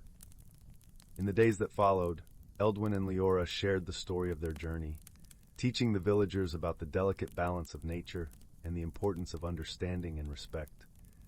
Leora chose to stay in Eldergrove, her maps and notes becoming a valuable resource for the village and beyond. Eldwin, forever watchful, continued its role as guardian, now with a greater appreciation for the wisdom and strength that could be found in the bonds between people and nature. And so the village of Eldergrove thrived, nestled in the embrace of its gentle dragon, whose magic was not just in its power, but in its heart. Story 64. In the quaint village of Willowbrook, nestled between rolling hills and a sparkling river, there lived a young woman named Elara. Her cottage, with its thatched roof and ivy-covered walls, stood at the edge of the Whispering Woods, a forest known for its ancient trees and the soft, melodious murmurs that drifted from within at twilight. Elara was a skilled weaver, renowned for her tapestries that seemed to dance with life and light. Her loom was a curious thing, crafted from the wood of the oldest oak in the forest, imbued with a subtle, magical aura. It was said that the threads she used were spun from the very rays of the morning sun, collected by moonlit dew, and woven with whispers of dreams. Each piece she created told a story, capturing the essence of the forest and the village in vibrant hues. One crisp autumn morning, as the first golden leaves began to fall, Elara set out on her daily walk through the Whispering Woods. The path was carpeted with a dazzling array of reds, oranges, and yellows, crunching softly underfoot. The air was cool and filled with the earthy scent of the season's change. As she wandered deeper into the woods, the soft whispers grew clearer, carrying a melody that seemed to beckon her to follow. Guided by the enchanting sound, Elara soon found herself in a glade she had never seen before. In the center stood an ancient willow tree, its branches swaying gently despite the stillness of the air. Beneath its boughs a small figure sat, a fox with a coat as silver as starlight, its eyes sparkling with a knowing light. "Greetings, weaver of dreams," the fox spoke, its voice a soft, lyrical cadence. "I am Sylvie, guardian of these woods. You have been chosen to partake in a journey, one that will weave the fabric of your own story with the magic of the forest." Elara, though startled, felt an inexplicable sense of calm and curiosity. "What journey do you speak of, Sylvie?" she asked, her voice barely above a whisper. "The Whispering Woods holds many secrets," Sylvie replied. "There is a place where the threads of time are woven, a loom of destiny that shapes the lives of all who dwell here. but it has fallen silent, its magic fading. You must find this loom and breathe life back into it. Only then will the stories continue to flow, and the balance of the forest be restored. Elara nodded, her heart stirred by the gravity of this quest. I will do my best, Sylvie. But where do I begin? Sylvie rose, his silver tail flicking gracefully. Follow the path of the moonlit brook. It will guide you to the heart of the forest where the loom awaits. Take this with you, he said, offering a shimmering thread spun from moonlight. It will help you find your way. With the moonlit thread in hand, Elara set off along the brook, its waters glistening under the soft light filtering through the canopy. The journey was serene, yet filled with a quiet anticipation, each step bringing her closer to the heart of the forest and the loom of destiny. As she walked, the whispers of the woods grew more vibrant, telling tales of joy and sorrow, of laughter and tears. They spoke of the lives intertwined with the forest, each thread a vital part of the tapestry of Willowbrook. Finally, as the sun began to dip below the horizon, she arrived at a clearing bathed in the gentle glow of twilight. There, amidst a circle of ancient stones, stood the loom. It was a magnificent structure, woven from branches of silver birch and golden elm, yet it lay still and silent, its threads dull and lifeless. Elara approached with reverence, the moonlit thread glowing softly in her hand. She took a deep breath and began to weave, her fingers moving with a grace and purpose that seemed guided by some unseen force. As the moon rose high above, her tapestry began to take shape, a vibrant depiction of the forest and its stories, a dance of colors that shimmered with the life of the woods. With each pass of the shuttle, the whispers grew louder, harmonizing with the rhythm of her work. The loom hummed with energy, the threads glowing with renewed vigor. As the final thread was woven, a gentle breeze swept through the clearing, carrying the whispers of the forest out into the night. Elara stepped back and gazed at her creation, a tapestry of beauty and magic. She knew then that the loom of destiny was awakened, its power restored. The balance of the forest had been renewed, and with it, the stories of Willowbrook would continue to unfold, carried by the whispers of the woods. As she made her way back through the forest, Elara felt a profound connection to the land and its stories. She understood that she was not just a weaver of tapestries, but a part of the ever-unfolding story of the whispering woods, bound by the threads of destiny to the heart of Willowbrook. In the days that followed, Elara's tapestries became even more extraordinary, each one infused with the magic of the forest and the tales of the villagers. Her cottage, nestled at the edge of the woods, became a place of wonder and inspiration, where the whispers of the trees could be heard, and the stories of the heart could be woven into the fabric of life. And though the seasons changed and the years passed, the magic of the whispering woods endured, a testament to the power of dreams and the enduring bond between the heart of the forest and the soul of the village.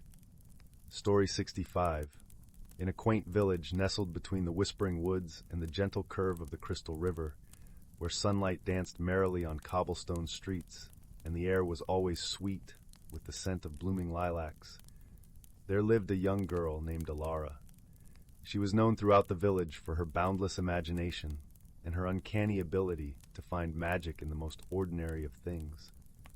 Elara spent her days exploring the edges of the whispering woods, where the trees were said to hum with the secrets of ancient times. Her best friend was Finn, a fox with fur the color of autumn leaves and eyes that sparkled with mischief. Finn could often be found at Elara's side, sharing in her adventures and occasionally leading her into delightful trouble. One bright morning, as the sun peeked over the horizon, painting the sky in hues of pink and gold, Elara and Finn set out on a new expedition. They had heard whispers of a hidden glade deep within the woods, a place where the veil between the mundane and the magical was thinnest. It was said that in this glade one could meet the gentle dragon, Aelith, who guarded the dreams of the forest and granted wishes to those with pure hearts. Elara and Finn followed a winding path that twisted and turned through the trees. As they walked, the forest seemed to come alive around them. Birds with feathers like rainbows chirped melodious tunes, and squirrels chattered merrily from the branches overhead. The deeper they ventured, the more the world shimmered with an enchanting glow. After what felt like hours, they arrived at a clearing bathed in soft, dappled light. In the center of the glade lay a pond as clear as glass, reflecting the azure sky above. And there, resting beside the pond, was Aelith, the dragon of dreams. Her scales glistened like moonlit pearls, and her eyes were as deep and wise as the oldest of stars. Elara approached Aelith with Finn trotting beside her, his tail flicking with excitement.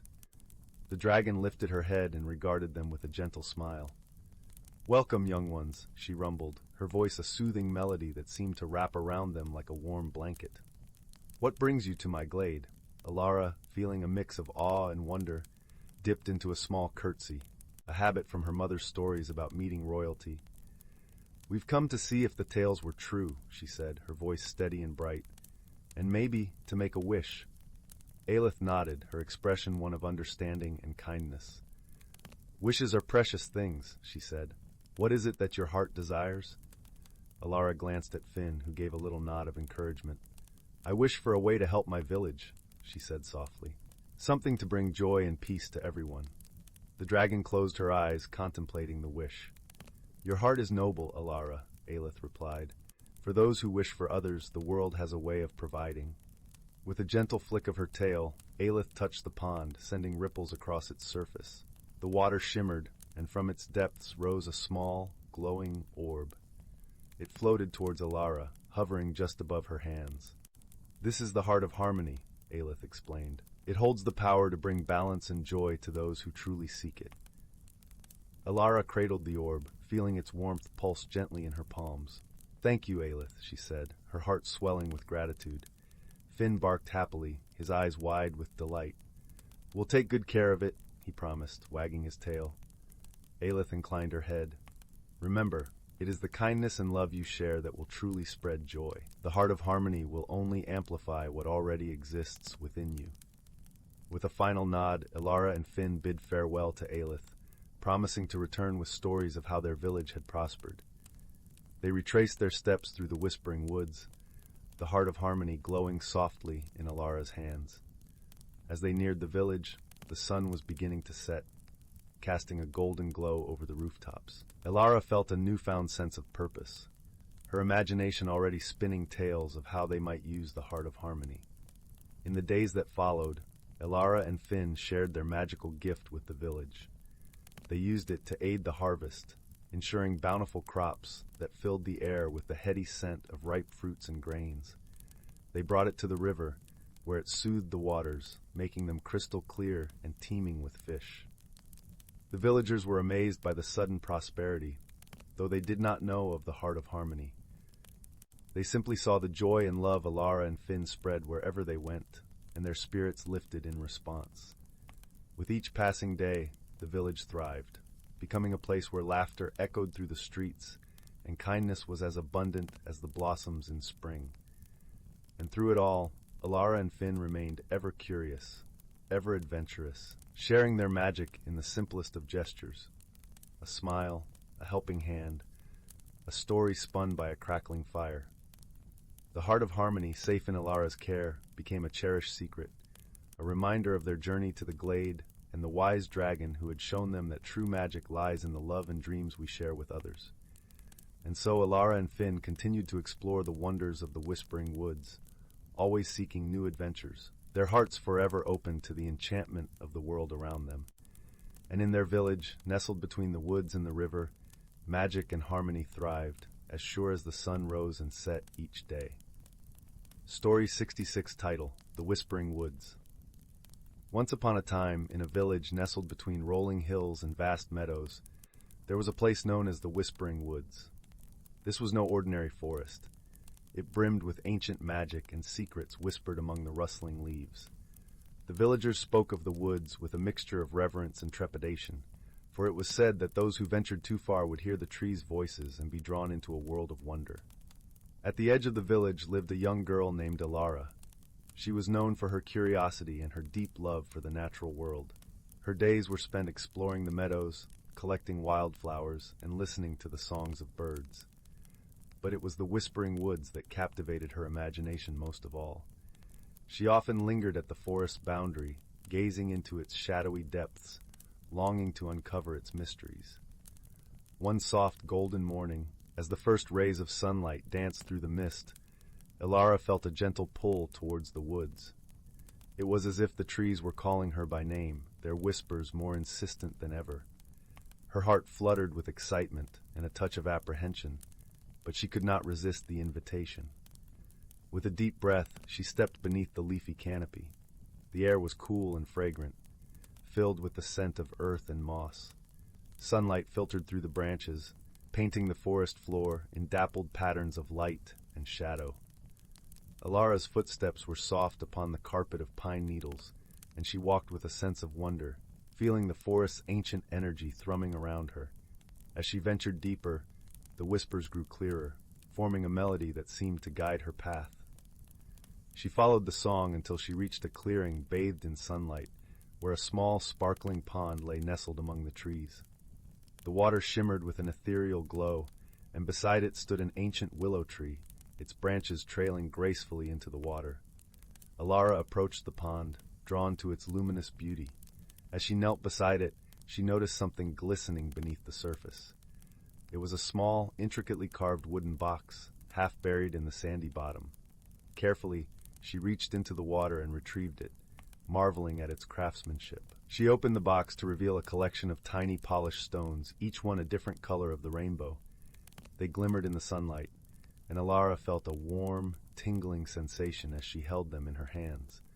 The stones seemed to hum with an energy that resonated with the forest's whispers. Suddenly, a soft voice broke the serene silence.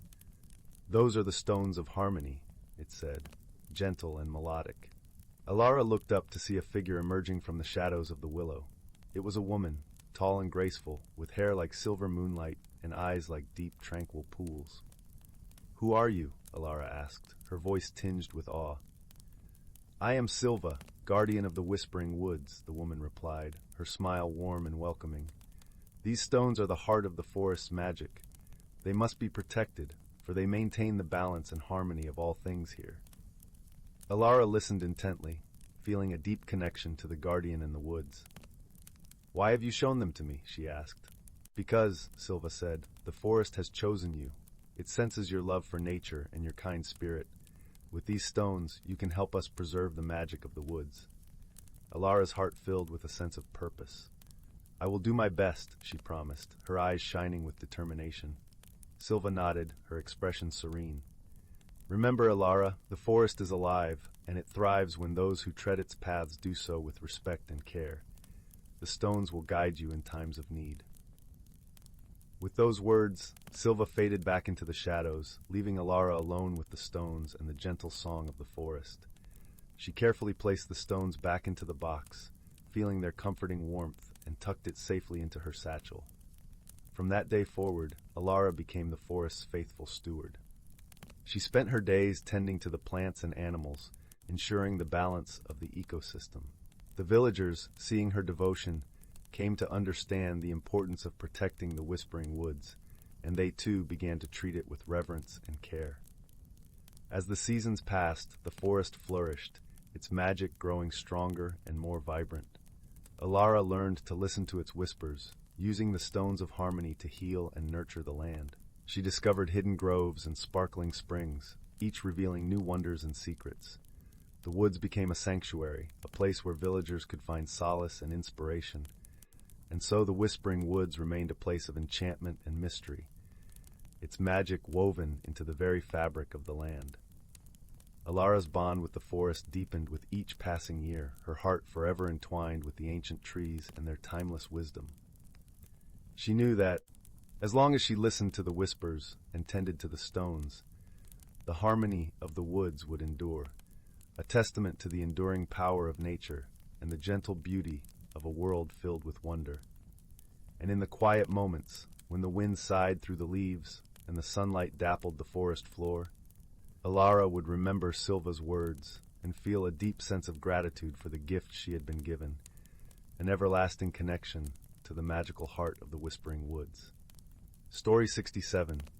In the quiet village of Elderglen, nestled between the Whispering Woods and the foot of the misty mountains, an ancient tale was told. It was a place where magic lingered in the air like the scent of blooming lavender, and the villagers lived in harmony with the enchanted creatures that roamed the land. Here, under the golden gaze of the sun that seemed to smile upon the earth, was born a story of friendship, courage, and the gentle power of nature. Once, in the heart of these lush woods, there resided a dragon named Orin. Unlike the fearsome beasts of old tales, Orin was a gentle soul, his scales shimmering with the iridescent hues of dawn. His eyes, a deep, calm blue, reflected the wisdom of centuries, and his breath, rather than fire, breathed warmth and life into the forest, encouraging the trees to grow tall and the flowers to bloom in brilliant colors. Orin was beloved by the woodland creatures, and he spent his days tending to the forest, ensuring that every plant and animal thrived. Birds would sing songs of gratitude upon his arrival, and the deer would bow their heads in respect. Yet despite his kindness, Orin held a deep sorrow within his heart, for he longed for a friend who could understand the stories he carried in his heart, stories of times long past when dragons and humans shared the world in peace. One crisp autumn morning, as the leaves danced to the ground in hues of amber and gold, a young girl named Elara wandered into the forest. Elara, with hair like spun copper and eyes as green as the forest canopy, had always felt a deep connection to nature. She was known in the village for her gentle ways and her remarkable ability to listen, not just with her ears but with her heart. Elara had often heard tales of the dragon of Elderglen, whispered by the wind and sung by the streams. Intrigued by these stories, she set out to find the creature of legend, driven by a curiosity that was as gentle and persistent as a brook carving its way through stone. As she ventured deeper into the forest, Elara followed a path marked by the soft glow of enchanted mushrooms and the rustle of leaves that seemed to guide her steps. Suddenly she came upon a clearing bathed in the soft light of the morning sun. There, curled beneath an ancient oak, lay Orin, his scales catching the light in a dazzling display of colors. Elara paused, her breath caught in awe at the sight of the magnificent creature. But sensing no threat, she stepped forward, her heart filled with a warmth that matched the dragon's gentle gaze. "Hello, great dragon of the woods," Elara spoke softly, her voice a melody that danced through the air. "I am Elara, a friend of the forest. I have heard tales of your kindness and your care for this land." Orin lifted his head, his eyes meeting hers with a depth of understanding. "Greetings, Elara," he replied, his voice a rumbling whisper that resonated in the very earth beneath them. "I have watched over this forest for many years, but seldom have I met a human as brave and gentle as you." From that moment, a friendship blossomed between Elara and Orin, one that was as deep and enduring as the roots of the great oak beneath which they first met. They spent their days exploring the wonders of the forest, sharing stories and laughter. Elara taught Orin about the ways of the villagers, their songs and their crafts, while Orin wove tales of ancient times, of dragons and humans living side by side. As the seasons turned, the bond between the girl and the dragon grew stronger. Elara learned the language of the forest, guided by Orin's wisdom, and in return she brought gifts from the village, sweet breads, vibrant fabrics, and trinkets crafted with love, which she shared with the forest creatures. But harmony, as it is in all tales, was not without its challenges. One day, a mysterious illness swept through Elderglen, causing the crops to wither and the animals to fall silent. The villagers, gripped by fear, could not understand the cause of this blight that threatened their way of life. Desperate to save her home, Elara turned to Orin. "Great Orin, you who knows the secrets of the forest, can you help us find a cure for this illness?" she pleaded, her eyes filled with hope. Orin pondered deeply, his mind sifting through the ages of knowledge he had gathered. "There is a remedy," he finally said, "but it will require a journey to the heart of the misty mountains, to the Valley of Echoes, where the moonflower blooms. Its petals hold the power to heal, but the path is fraught with challenges." Without hesitation, Elara agreed to undertake the journey. "I will go, for the sake of our village and the forest we love," she declared, her voice steady with determination. With Orin as her guide, Elara set out on her quest. The path was indeed perilous, filled with twisting trails and hidden dangers. They crossed roaring rivers and climbed steep cliffs, each step a testament to Elara's resolve and Orin's unwavering support. At last, they reached the Valley of Echoes, a hidden paradise where the air was filled with the sweet scent of the moonflowers. The valley glowed under the light of the full moon, the flowers opening their petals to the night sky. Elara carefully gathered the petals, her heart swelling with gratitude and awe at the beauty surrounding her. With their mission accomplished, she and Orin began their journey back to Elderglen, carrying with them the hope of healing. Upon their return, the village erupted in joy and relief. Elara, with Orin by her side, taught the villagers how to brew the moonflower tea, which soon restored life to the crops and health to the people. The gratitude of the villagers was boundless, and from that day forth they welcomed Orin as a guardian and friend. Elderglen flourished once more, its people living in harmony with the forest and the gentle dragon who watched over them. As for Elara and Orin, their bond only deepened with time. They continued to explore the mysteries of the forest, their friendship a testament to the harmony that can exist between humans and the magical beings of the world.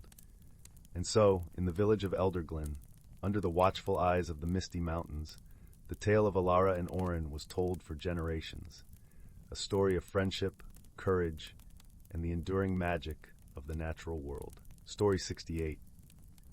In the heart of a magical forest, where the canopy of trees formed a verdant cathedral and sunlight trickled through leaves like liquid gold, there existed a realm unseen by most. This was the home of the forest spirits, ethereal beings of light and air, whose existence was a delicate symphony of whispers and breezes.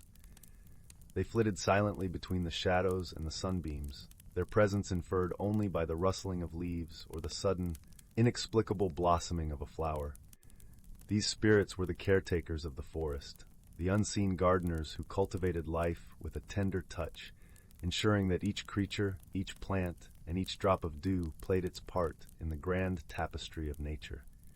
They coaxed the rivers to flow more gently, guided the roots of ancient trees to the richest soil, and whispered to the creatures of the forest in the language of dreams, reminding them of their roles in the circle of life. For centuries, the spirits worked unobserved, their efforts unnoticed by the world beyond the forest's edge. But this invisibility was a comfort, a testament to the harmony they had cultivated. To them, the balance of nature was a living, breathing entity, one that required constant attention and care. However, one day, a disturbance rippled through their realm, a discordant note in their symphony.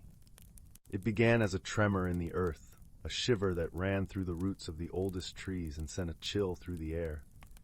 The spirits, attuned to the forest's every sigh, felt the change immediately. Something was amiss, a fracture in the balance they had so carefully maintained. As they gathered in a clearing beneath the great oak, their forms shimmered like the heat above a flame, translucent yet vibrant. They spoke not in words but in thoughts, a language of shared understanding that flowed like the rivers they nurtured. "The balance is shifting," murmured Alder, the eldest and wisest of the spirits, his form a halo of green light. "We must find the source." "But how?" asked Willow, her voice a soft rustle, her form delicate and willowy. "The disturbance is unlike anything we've faced before."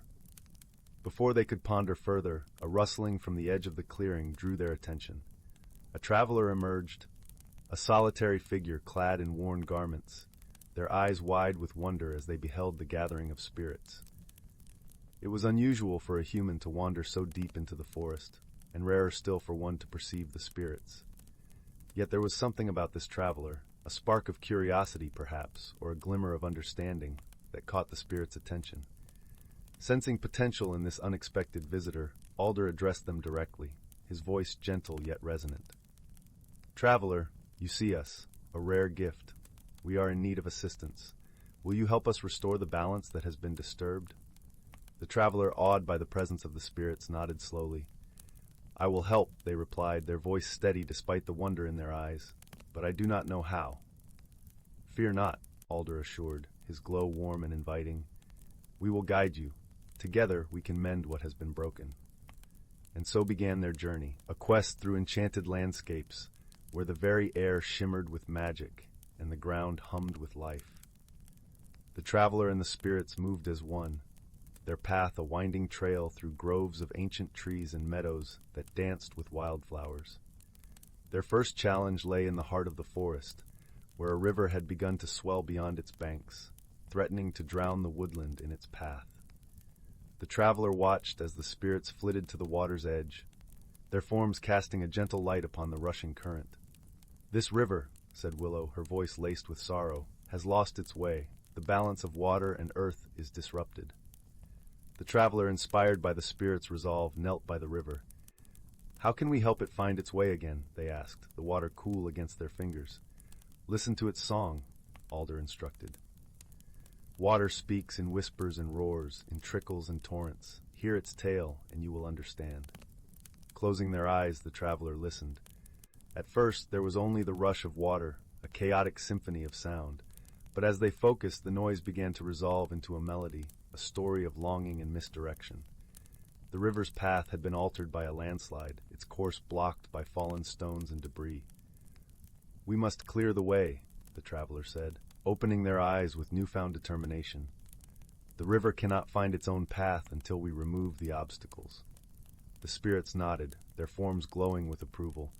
Together they worked to shift the stones, the spirits lending their ethereal strength to the traveler's hands. As they toiled, the traveler felt the river's gratitude in the cool spray that kissed their skin, a promise of renewal and life. With the path cleared, the river resumed its natural course, its waters flowing with a newfound grace. The spirits danced above the surface, their joy a brilliant cascade of light, and the traveler watched, heartened by their success. "This is but the first step," Alder reminded, though his voice was filled with warmth. "There are other imbalances to mend." And so they continued, their journey leading them through valleys where the wind whispered secrets, across hills where the sun painted the earth with golden hues, and into groves where the very trees seemed to breathe with life. In a glade where shadows played beneath the boughs of ancient oaks, they encountered a creature in distress, a doe whose coat was flecked with the colors of autumn, her eyes wide with fear. The spirits gathered around her, their concern a tangible aura. "She is lost," said Willow, her form bending gently toward the doe, separated from her herd. The traveler approached slowly, their presence calm and reassuring. "We must help her find her way back," they said, reaching out a hand to the frightened creature. The spirits and the traveler moved together, guiding the doe through the forest with care. Along the way, the traveler learned to read the signs of the forest, the scuff of a hoofprint, the scent of crushed leaves, the distant call of a fellow deer. With each step, the connection between the traveler and the spirits deepened, a bond forged in shared purpose and understanding. As the sun dipped below the horizon, painting the sky in hues of violet and gold, they found the herd grazing peacefully in a meadow. The doe bounded toward them, her relief a palpable wave of gratitude that washed over the traveler and the spirits alike. "Each life is a thread in the tapestry," Willow said softly, watching the reunion. "When one is lost, the pattern unravels." With each challenge they faced, the traveler grew more attuned to the forest's rhythms, their senses sharpened by the spirit's guidance. They learned to see the world as the spirits did, to perceive the intricate web of life that connected every creature, every tree, every drop of rain. Their journey took them to the edge of a cliff where the wind howled like a restless spirit, its voice a chorus of longing. Here they found a great eagle, its wings battered by the relentless gale, struggling to find its way home. "The winds are fierce," Alder noted, his form flickering against the sky. "They must be calm to allow safe passage." The traveler, feeling the wind's power tugging at their clothing, understood the challenge. "How do we calm the wind?" they asked, raising their voice above the roar. "By understanding its dance," Alder replied. "The wind, like the river, tells a story. Listen, and you will find the way." Standing at the cliff's edge, the traveler listened to the wind's song. It spoke of change, of seasons shifting, of distant storms that shaped its path. With the spirit's help, the traveler began to hum a tune, a melody that harmonized with the wind's own, coaxing it to a gentler rhythm. As the notes filled the air, the wind responded, its fury subsiding into a soft breeze that caressed the eagle's wings. With a cry of triumph, the eagle soared into the sky, its flight a testament to the power of harmony and understanding. The spirits and the traveler watched its ascent, their hearts uplifted by the sight. Each challenge teaches us, Alder said, his voice a gentle echo, and each lesson brings us closer to restoring balance. Their journey continued, taking them through landscapes both familiar and strange, fields where wildflowers danced in the breeze, forests where the shadows whispered secrets, and lakes where the stars reflected like diamonds upon the water. Everywhere they went, they mended the threads of nature's tapestry, each act of kindness a stitch that brought the world closer to harmony. The traveler learned to see through the eyes of the spirits, to feel the heartbeat of the earth beneath their feet, and to hear the music that wove through every living thing. In time, they arrived at the source of the disturbance, a place where the earth itself had been wounded, a scar upon the land where nothing grew, and the air was still and silent. The spirits hovered uncertainly, their light dimmed by the darkness that clung to the area.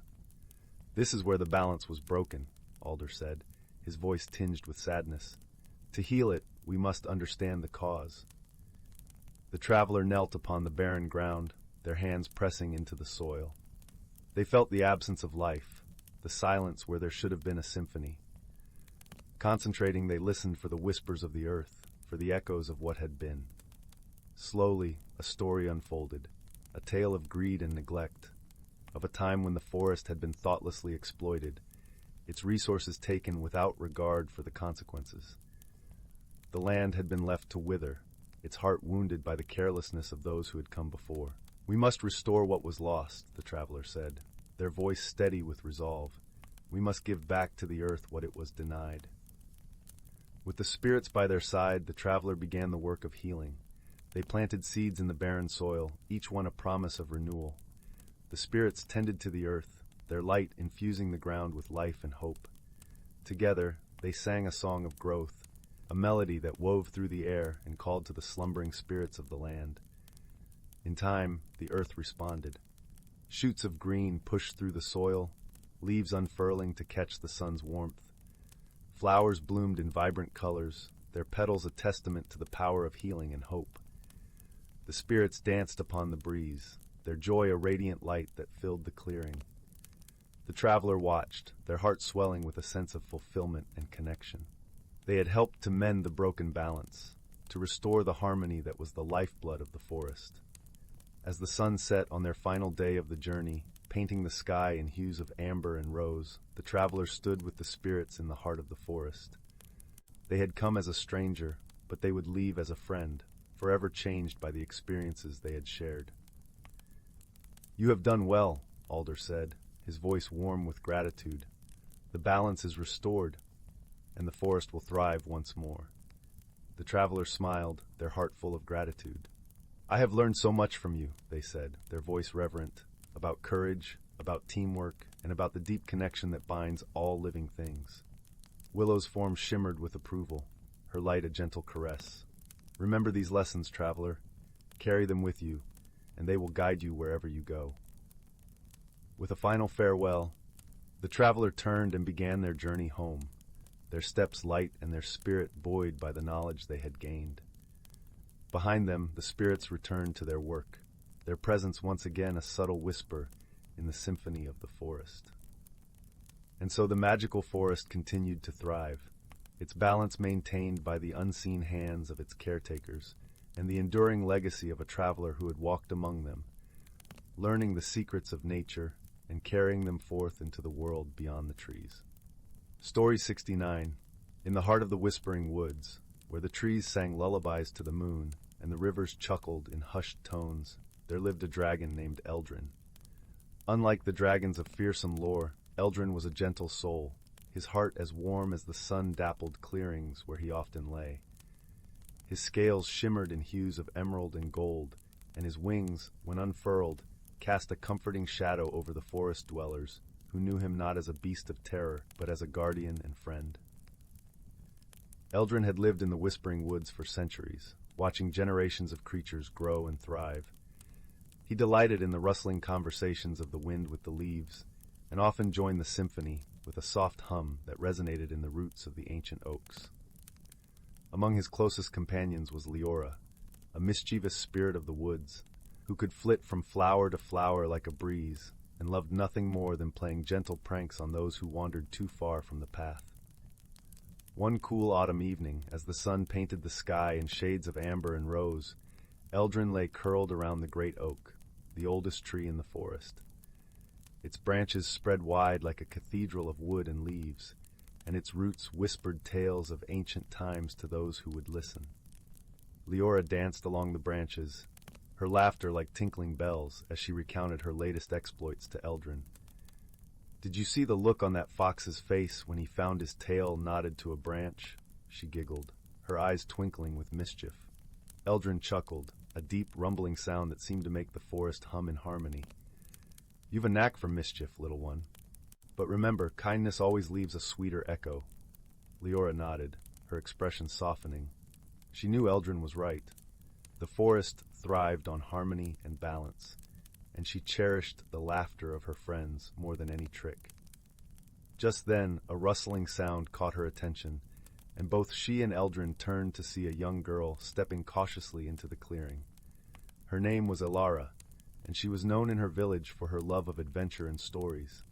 She had heard whispers of a dragon deep within the woods, a creature of wonder and wisdom, and her heart had thrummed with the longing to meet him. Now, standing before Elderglen, she felt a mix of awe and nervousness. Elderglen lowered his head, his eyes gentle and welcoming. "Greetings, young one.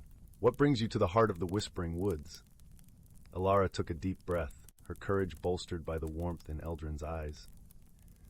"I've always wanted to see the dragon of the woods," she admitted, her voice filled with wonder. "I wanted to hear your stories and learn about the magic that binds this forest." Leora, intrigued by the girl's earnest nature, fluttered down to sit on Elderglen's shoulder. "You're brave to come all this way," she said, her voice playful yet kind. "And you're in luck, for Elderglen knows tales that could fill 100 nights." Elderglen nodded, his gaze sweeping over the forest as if drawing stories from the very air. "There is a tale I could share, of the time the Whispering Woods first found its voice, and the spirits learned to dance with the wind." Elara settled herself on a mossy patch of ground, her eyes wide with anticipation. Elderglen began his story, his voice weaving through the trees like a gentle breeze. "Long ago, before even my time," Elderglen began, "the forest was a quiet place, filled with the rustle of leaves and the gentle murmur of streams. But there was no voice, no song to echo through the branches. The spirits of the woods, like Leora here, were young and didn't yet know the joy of laughter and song." Leora nodded, her eyes dreamy as she imagined a time when the woods were silent. "But one day, a traveler came to the forest," Elderglen continued. "He was a musician, lost and weary, carrying only his harp and the clothes on his back.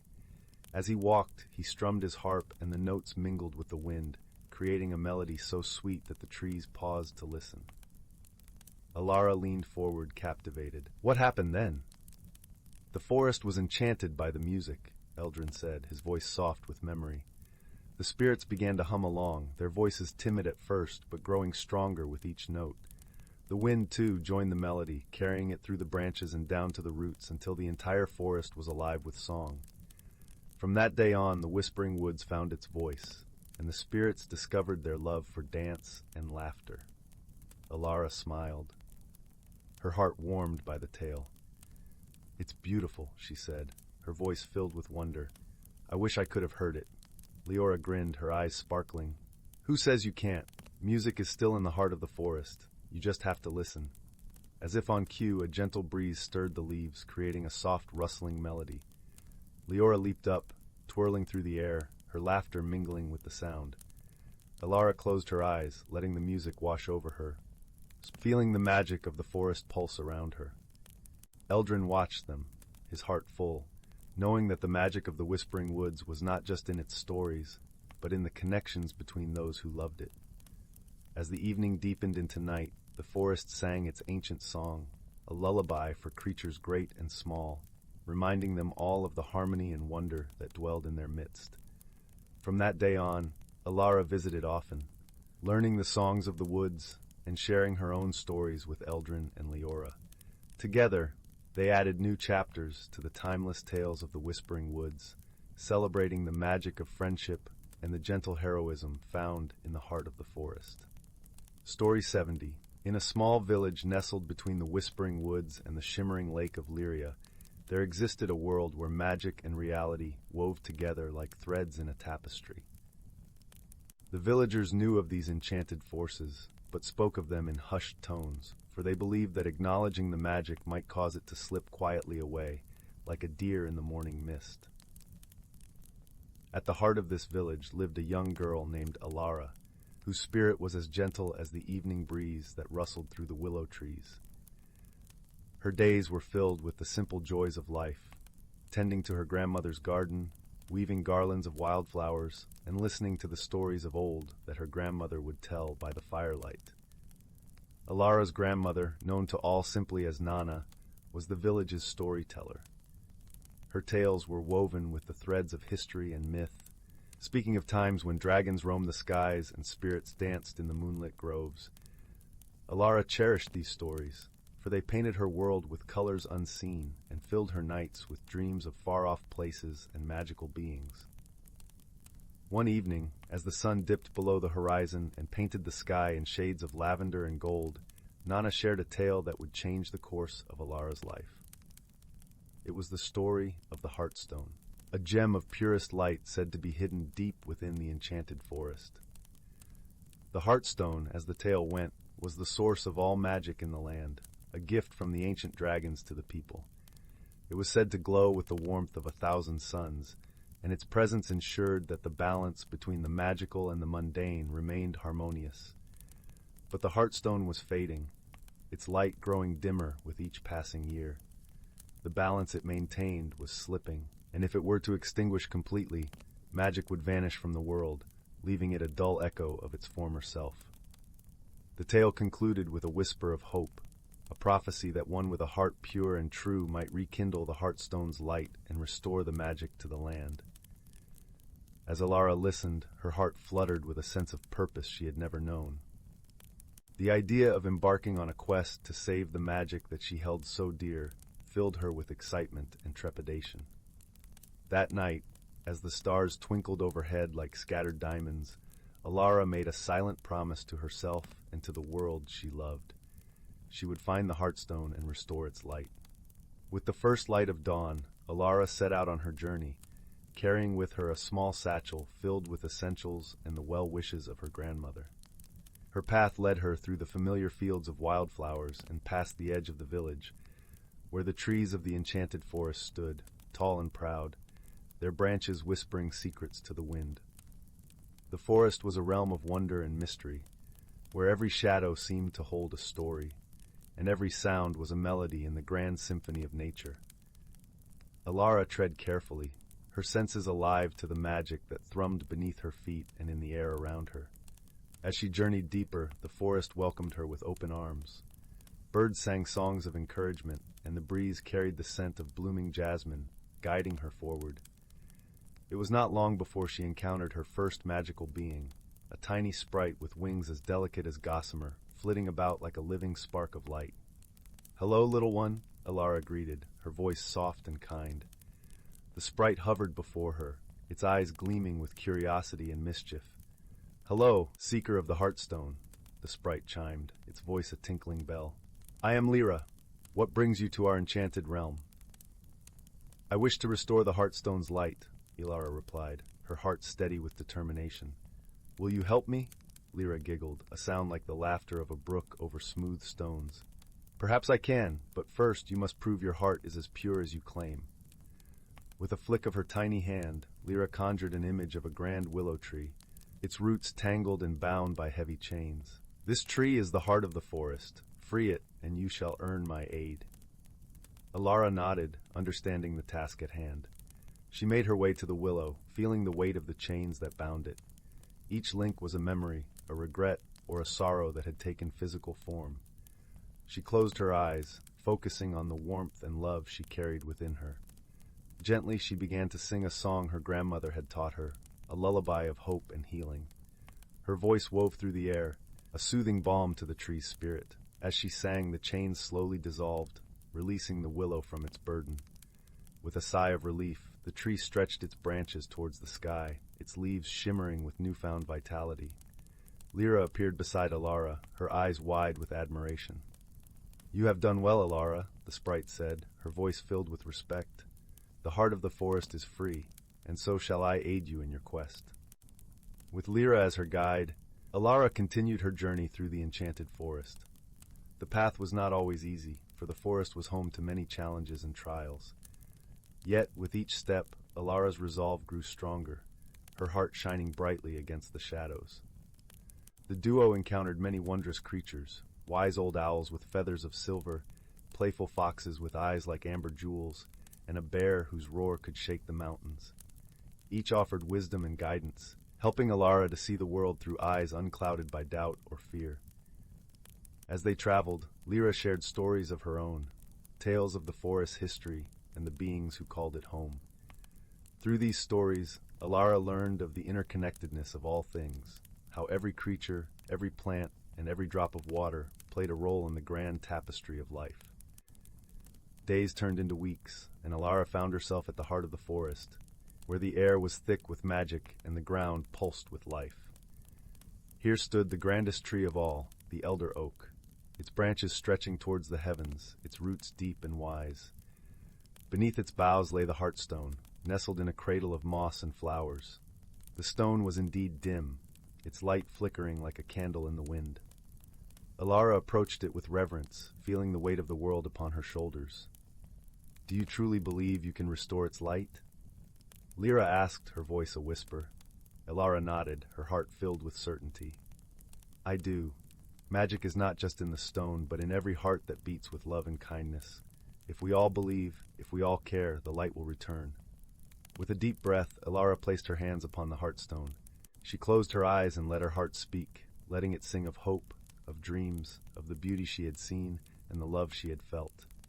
Her voice rose and fell, a melody of the soul that resonated with the very essence of magic. Slowly, the heartstone began to glow, its light growing stronger with every note.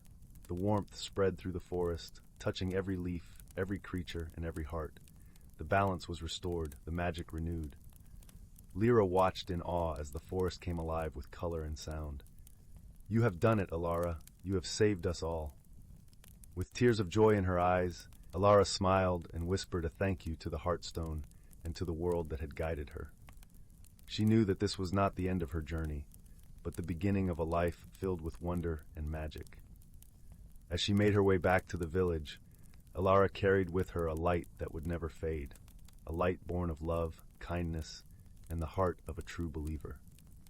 And in the village, where stories were told and dreams were born, the tale of Elara and the heartstone would be whispered for generations to come. A reminder that magic lives in every heart that dares to dream. Story 71.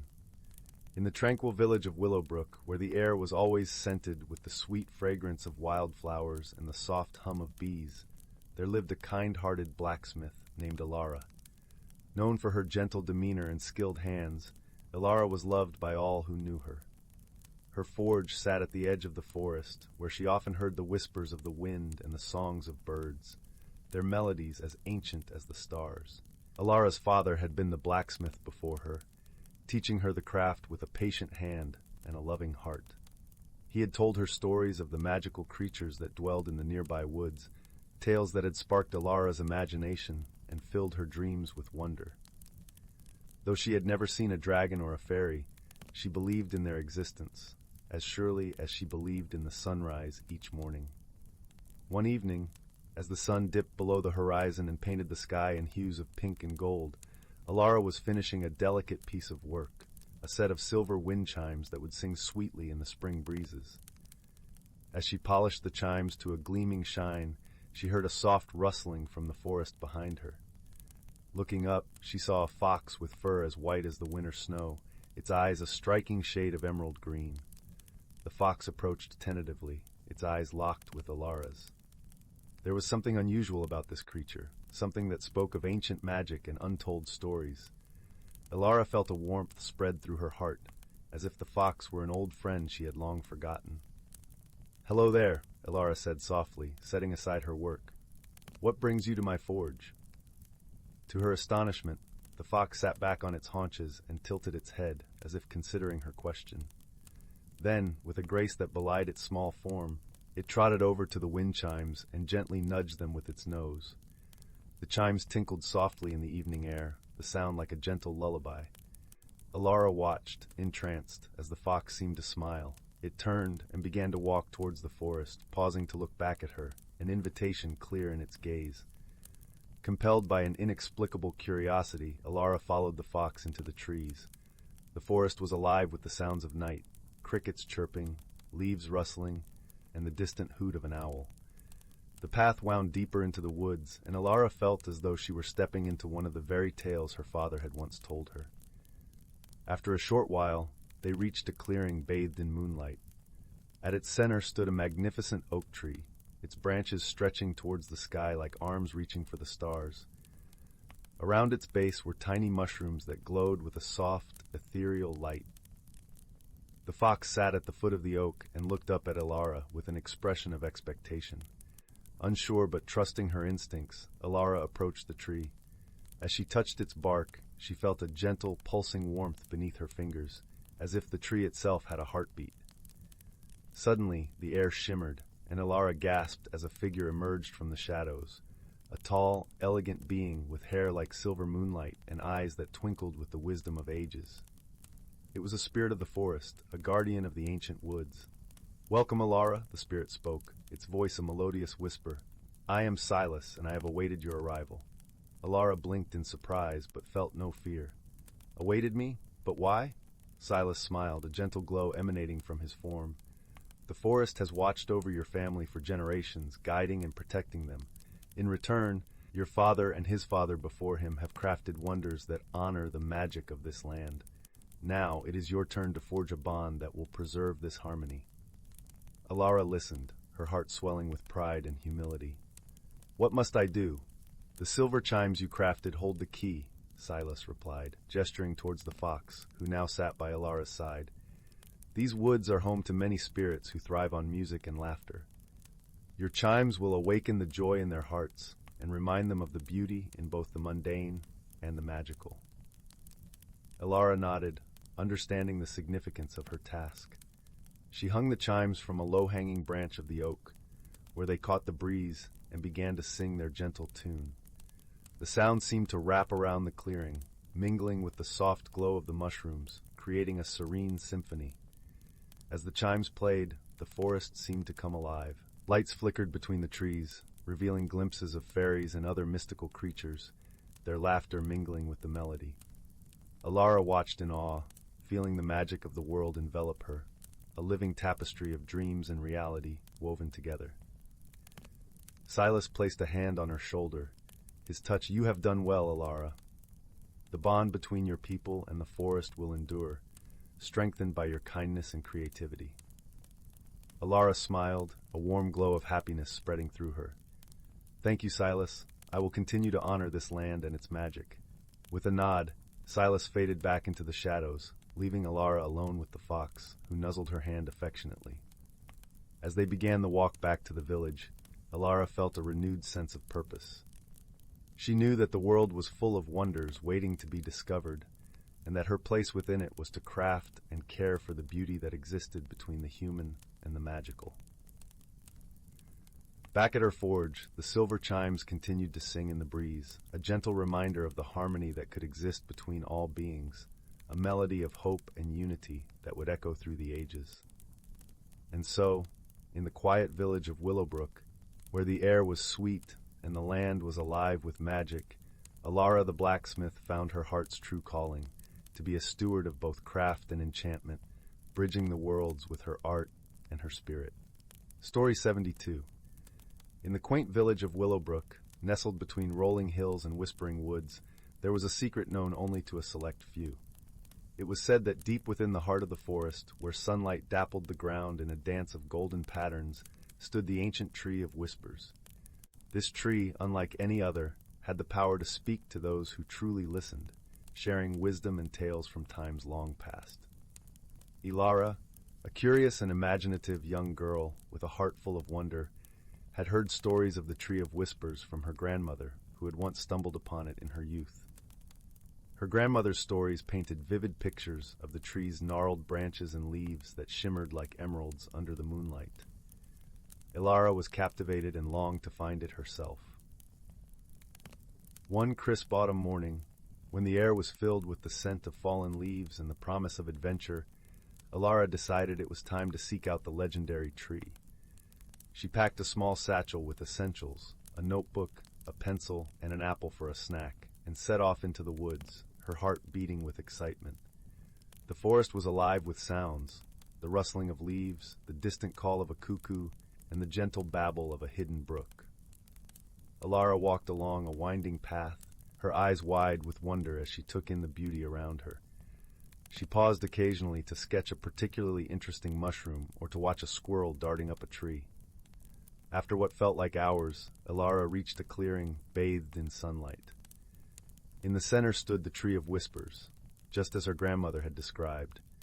Its trunk was wide and sturdy, with bark that seemed to shimmer with a life of its own. The branches stretched high, adorned with leaves that whispered secrets in the gentle breeze. Elara approached the tree cautiously, her heart fluttering like a butterfly. She placed a hand on the rough bark and closed her eyes, listening intently. At first, she heard nothing but the rustling of leaves, but slowly a soft voice emerged, like the gentle murmur of a stream. "Welcome, dear child," the tree whispered, its voice as ancient as the earth itself. "You have come seeking stories, have you not?" Elara nodded, her eyes wide with awe. "Yes," she replied softly. "I want to hear your tales and learn from your wisdom." The tree chuckled, a sound like wind through reeds. "Very well. Sit beneath my branches, and I shall share with you a story from long ago, a tale of friendship and courage." Elara settled herself comfortably at the base of the tree, her back against its sturdy trunk. She listened as the tree began its tale, the words weaving a tapestry of magic and mystery. "In a time long past," the tree began, "there lived a young boy named Finn in a village much like your own. Finn was a kind and gentle soul, known for his love of animals and the forest. He had a special friend, a fox named Ember, with whom he shared many adventures. One day, as Finn and Ember explored the forest, they stumbled upon a grove of shimmering flowers, their petals sparkling like diamonds. The grove was hidden from the world, a secret place of beauty and wonder. But as they admired the flowers, they heard a soft cry for help. Curious and concerned, Finn and Ember followed the sound to a small clearing, where they found a tiny creature tangled in a thorny bush. It was a sprite, no larger than Finn's hand, with wings as delicate as gossamer. "Please help me," the sprite pleaded, her voice as fragile as a whisper. Without hesitation, Finn carefully untangled the sprite, taking care not to harm her delicate wings. Ember watched with keen eyes, ready to assist if needed. Once free, the sprite hovered before them, her wings fluttering with gratitude. "Thank you, kind friends," she said, her voice filled with warmth. "I am Lyra, guardian of this forest. Because you have shown such kindness, I grant you a gift. Should you ever find yourselves in need, call my name, and I will come to your aid." With a swirl of light, Lyra vanished, leaving Finn and Ember in awe. They returned to their village, the memory of the enchanted grove and the sprite's promise etched in their hearts. Years passed, and Finn grew into a brave young man, always accompanied by his loyal friend Ember. One day, a shadow fell over the village as a great storm threatened to destroy their homes. The villagers were frightened, unsure of how to protect themselves. Remembering Lyra's promise, Finn stood at the edge of the forest and called out the sprite's name. Almost instantly, Lyra appeared, her presence a beacon of hope. "Fear not," she said, her voice resonant and reassuring. "Together we will shield your village from harm." With a wave of her tiny hand, Lyra summoned a protective barrier around the village, a shimmering dome of light that deflected the storm's fury. The villagers watched in awe as the storm raged around them, leaving them unharmed. When the skies cleared, Finn thanked Lyra for her help. "Your friendship and courage saved us," the sprite said with a smile. "Remember, true strength lies in the bonds we share and the kindness we show." With those words, Lyra vanished once more, leaving the village safe and its people grateful for the miracle they had witnessed. As the tree finished its tale, Elara sat in silence, her heart full of warmth and wonder. She thanked the Tree of Whispers for sharing such a beautiful story and promised to return soon. With the sun setting behind her, painting the sky in hues of pink and gold, Elara made her way back to Willowbrook. She carried with her the lessons of the tree's tale, a reminder of the power of kindness, the strength of friendship, and the magic that lay in the world around her.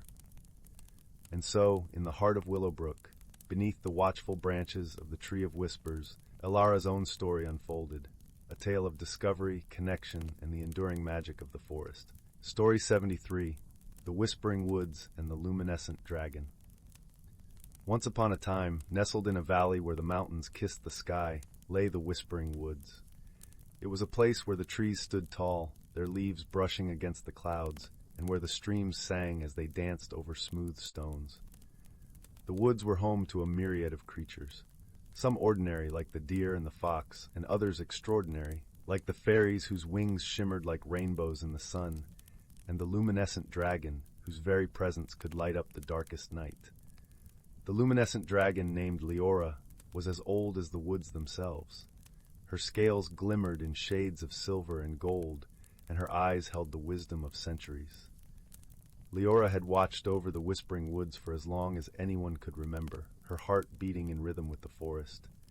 She was loved by all, for she brought balance to the land, ensuring the harmony of nature and magic.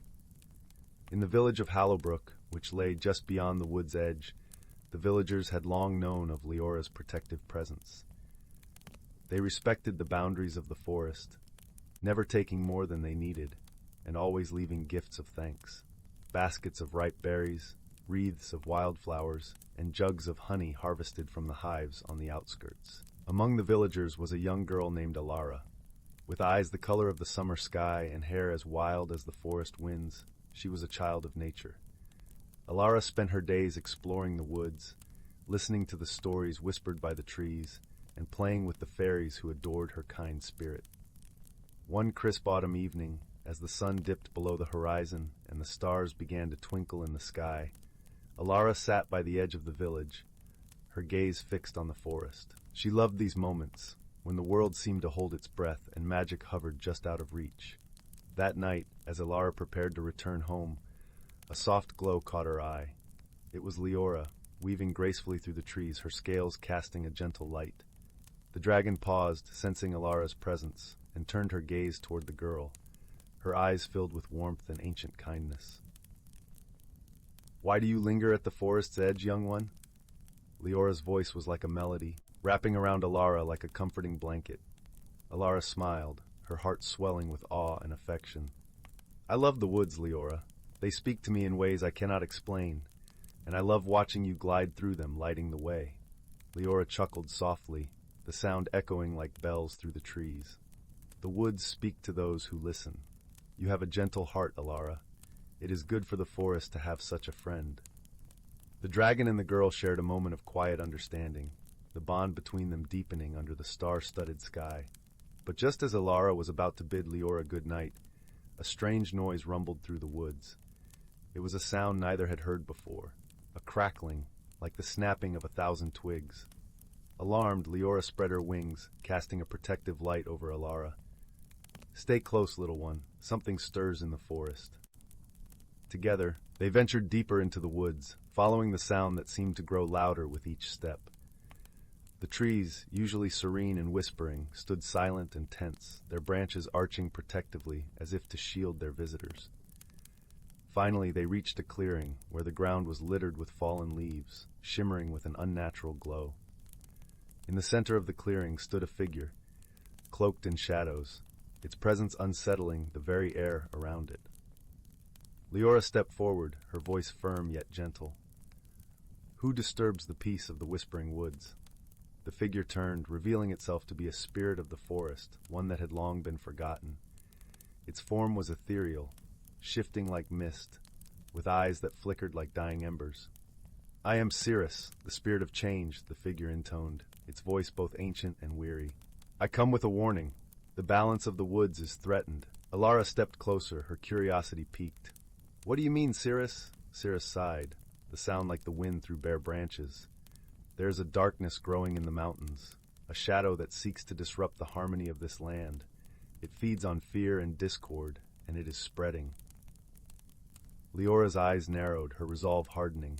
We must act swiftly to protect the woods and all who dwell here. The spirit nodded, its form swirling with urgency. I will lend my strength to your efforts, but it is the bond between the creatures of the forest and the villagers that will truly turn the tide. Together, you must stand united. With a sense of determination, Elara and Leora returned to Hollowbrook to gather the villagers. Under the moon's watchful gaze, they shared Cirrus's warning, rallying the people to action. The villagers, who had long revered the forest, pledged their support, understanding that their fates were intertwined with the woods. Over the next few days, a plan was devised. The fairies, with their nimble wings, would keep watch from the treetops, alerting the villagers of any approaching danger. The animals of the forest, guided by Leora's wisdom, would form a network of communication, ensuring that no corner of the woods went unguarded. Elara, with her deep connection to the forest, was chosen to lead the effort. She moved through the woods, her presence a beacon of hope and unity. Under her guidance, the villagers and the creatures of the forest worked side by side, weaving spells of protection and harmony. The spirit of Cirrus, true to its word, lent its power to the endeavor. Its presence was felt in the gentle rustle of leaves, in the way the trees seemed to stand taller, their trunks glowing with a soft, protective light. As the days turned into weeks, the threat from the mountains loomed ever closer, but the bonds between the villagers and the forest only grew stronger. They had become a family, forged by their shared purpose and the love they held for their home. Finally, the day arrived when the shadow from the mountains descended upon the woods. It came as a thick, swirling mist, tendrils of darkness seeking to choke the life from the land. But the inhabitants of the Whispering Woods were ready.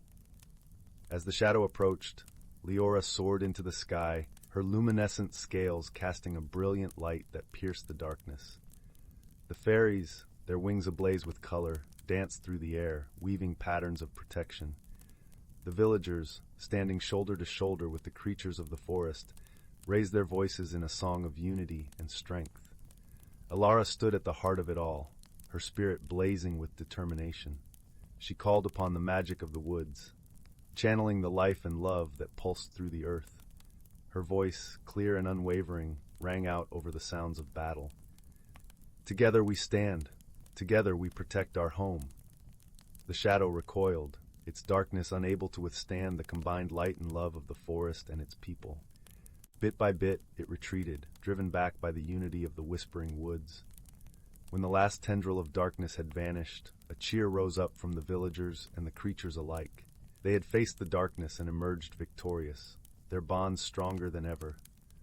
Leora landed gracefully beside Elara, her eyes shining with pride. "You have done well, young one. You have shown great courage and heart." Elara beamed, her spirit light and joyful. "We all did, Leora. Together we have protected what we hold dear." As the sun rose over the mountains, casting golden light upon the Whispering Woods, the villagers and the creatures celebrated their victory.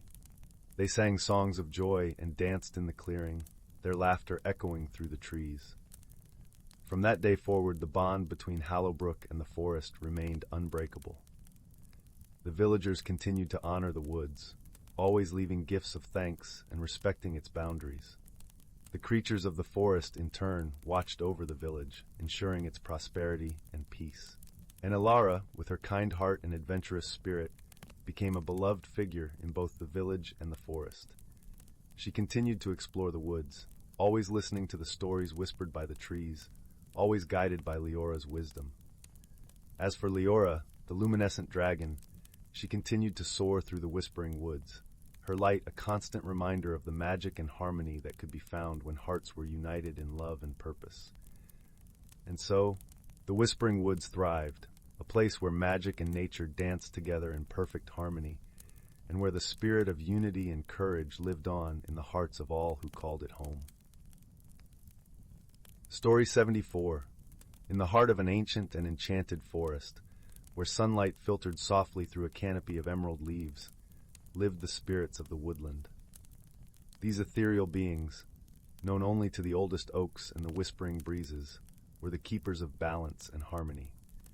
They were the invisible hands that guided the growth of every leaf, the blooming of every flower, and the gentle flow of the streams that wound their way through the forest's depths. The spirits thrived in their work, invisible and unnoticed by the world beyond the trees.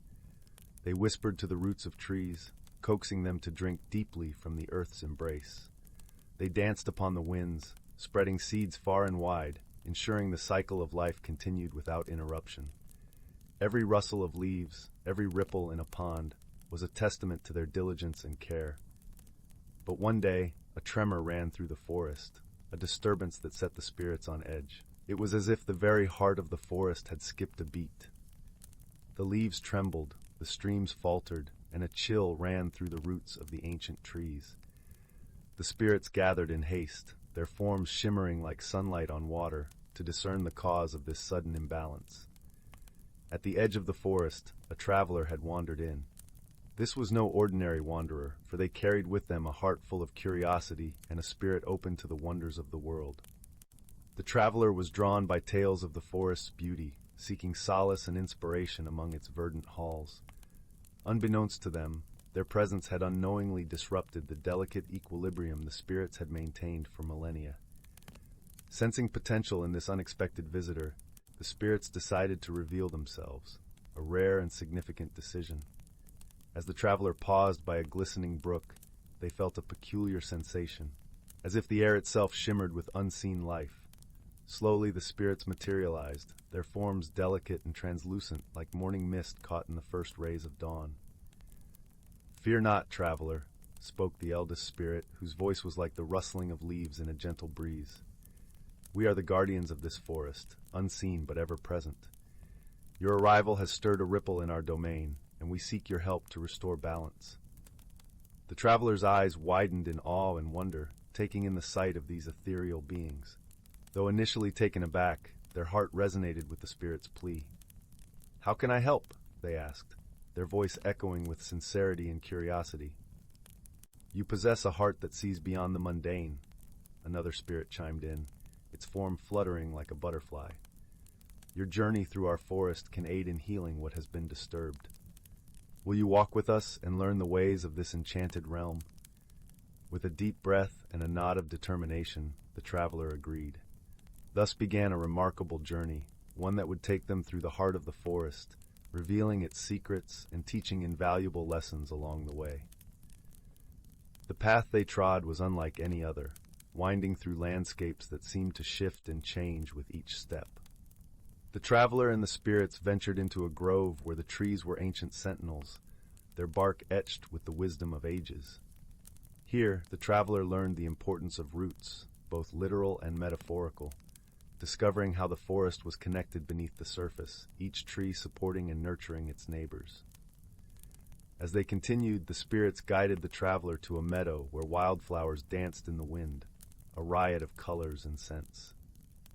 Here, the traveler learned the lesson of diversity, understanding that every flower, regardless of size or hue, played a vital role in the ecosystem. The spirits taught them how each petal, each stem, was a thread in the tapestry of life, woven together to create a harmony that was both fragile and resilient. The journey led them to a crystal-clear lake, where the surface mirrored the sky, reflecting clouds and stars alike. The traveler paused, gazing into the depths, and saw how the water teemed with life, unseen yet essential. The spirits spoke of the balance between light and darkness, teaching the traveler that every creature, no matter how small, had a purpose in the grand design. But not all lessons were gentle. The travelers soon found themselves in a part of the forest where shadows loomed and the air was thick with tension. Here, the spirits showed the traveler the consequences of imbalance. Trees struggled to grow, their leaves withered and brown, while the ground was parched and cracked. The traveler felt a pang of sorrow, understanding that even the smallest disruption could cause a cascade of effects. Determined to restore harmony, the traveler, guided by the spirits, set to work.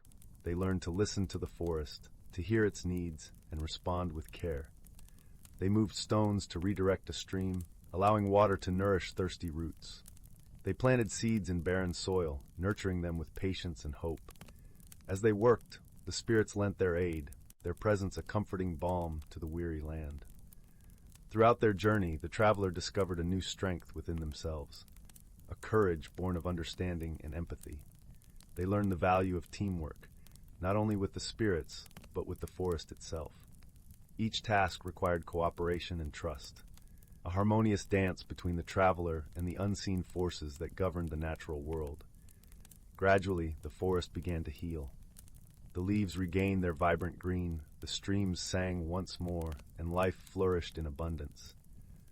The traveler stood at the heart of the forest, their spirit intertwined with the land, feeling the pulse of life thrumming through every leaf and blade of grass. As the journey neared its end, the spirits gathered around the traveler, their forms glowing with gratitude and joy. "You have brought balance back to our realm," the eldest spirit said, its voice ringing with warmth. "Your journey has not only restored harmony, but has also deepened the connection between all living things. You have learned the language of the forest, and it will remain with you always." The traveler nodded, their heart full of gratitude and a newfound sense of purpose. They realized that the lessons learned in the forest extended far beyond its borders, offering insights into the broader world and their place within it. With a final farewell, the spirits faded into the gentle breeze, their presence still felt in the rustle of leaves and the song of birds. The traveler turned and made their way out of the forest, their steps lighter, their spirit uplifted. As they emerged into the world beyond the trees, the traveler carried with them the wisdom of the enchanted forest, a reminder that the balance of nature is a delicate and precious gift, one that requires care, respect, and a deep understanding of the interconnectedness of all life. Story 75. In the gentle slopes of the moonlit valley, where evening mist draped itself like a silken shawl over the rolling hills, there stood the quaint village of Elderglen. It was a place where time seemed to move at its own leisurely pace, much like the great river Eldon that wound its way through the valley, whispering secrets to the stones and trees. Here, amidst gabled cottages and cobblestone lanes, the villagers lived in harmony with the magical creatures that dwelled in the surrounding forests and meadows. Among these villagers was a young girl named Elara, known for her kind heart and boundless curiosity. Her days were spent exploring the lush woods that bordered the village, where she often encountered the gentle creatures that called the forest home. Elara had a special bond with these beings, especially with a wise old dragon named Thistlethorn. Thistlethorn was not like the dragons of old tales, fierce and fire-breathing. Instead, he was a creature of warmth and wisdom, his scales shimmering with the colors of autumn leaves. He had lived for centuries, gathering knowledge from the stars above and the earth below. Elara would visit him often, sitting by his side in the clearing where he liked to bask in the sun. There, he would tell her stories of ancient times and far-off lands, his deep voice resonating like a distant thunder. One evening, as the first stars began to twinkle in the twilight sky, Thistlethorn shared a tale that filled Elara's heart with wonder. "Long ago," he began, "there was a creature known as the Star Weaver. It was said to spin threads of light, weaving them into the night sky to create new constellations. But one day, the Star Weaver disappeared, and the skies have remained unchanged since." Elara's eyes widened with fascination. "What happened to it?" she asked, her voice barely a whisper. "No one knows for sure," Thistlethorn replied, his gaze drifting to the heavens. "Some say it grew weary and went to rest among the stars. Others believe it waits for a pure heart to guide it back." Elara pondered these words long after she returned home, her mind swimming with dreams of stars and endless skies. That night, as she lay in bed, she realized she had to find the Star Weaver.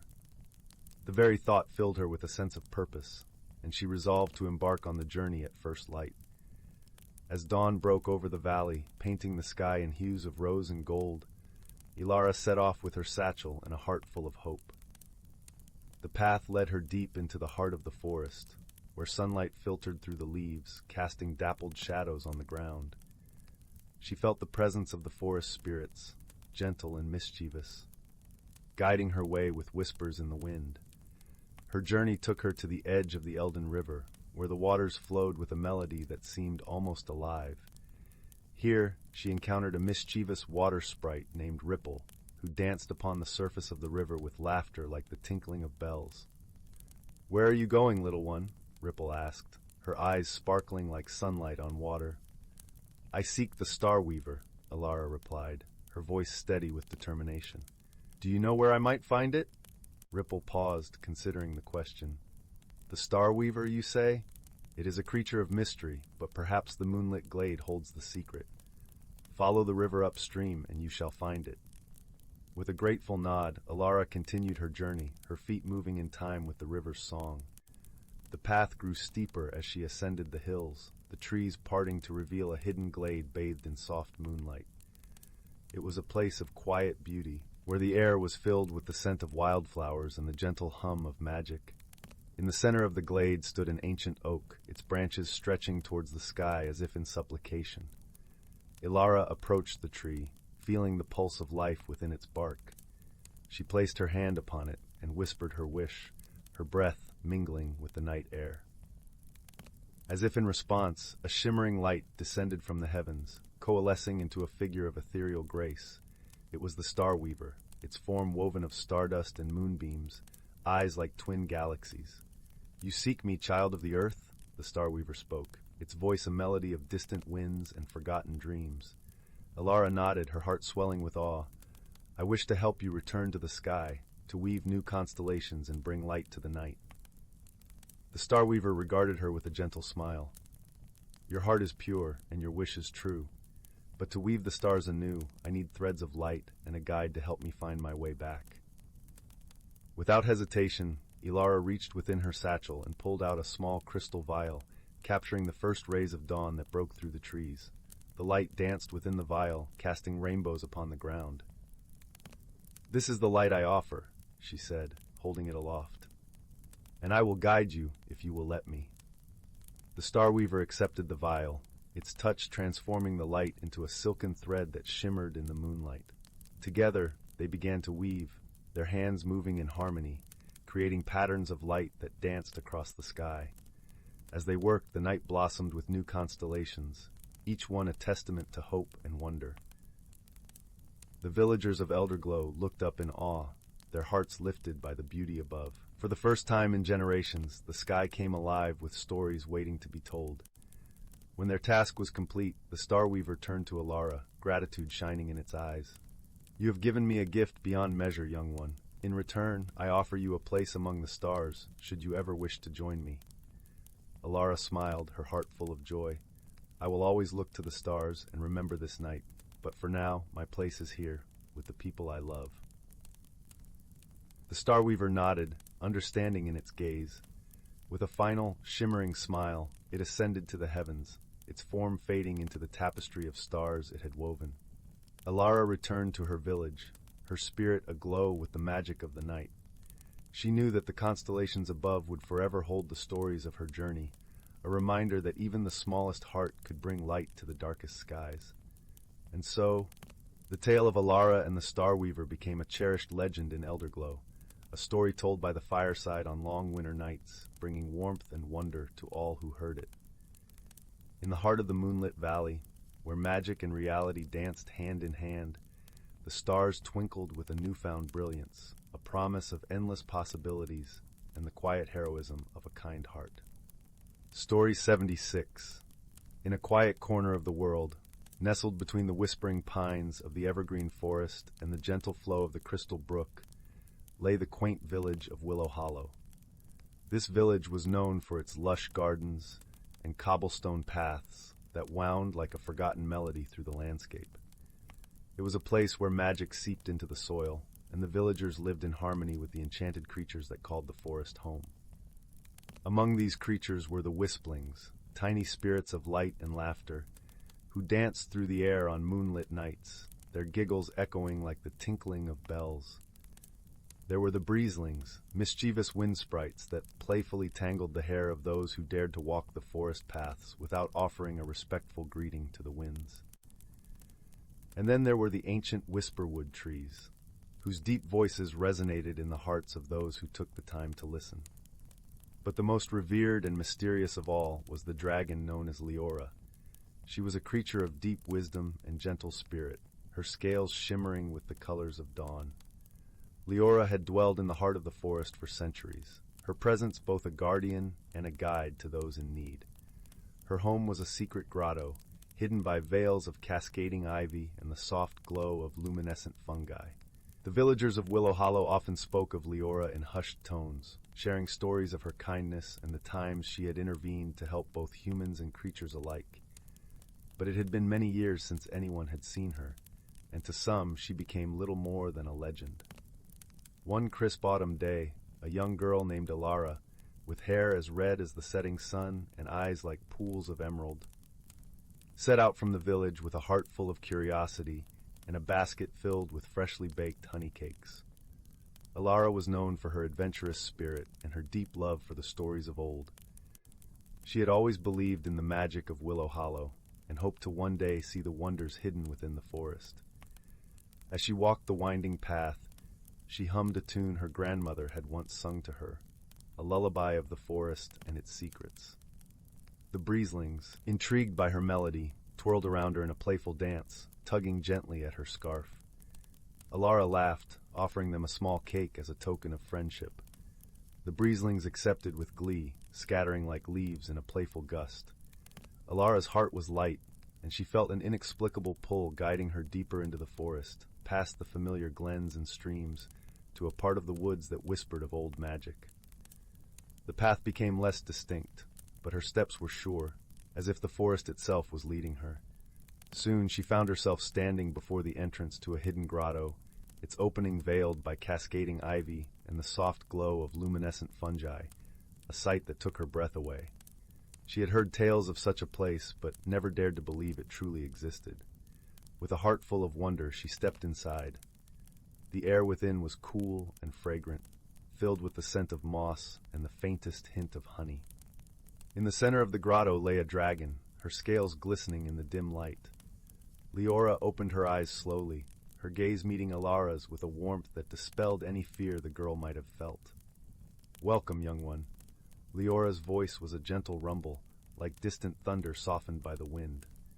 "What brings you to my humble home?" Elara bowed her head respectfully, her voice steady despite the awe that filled her.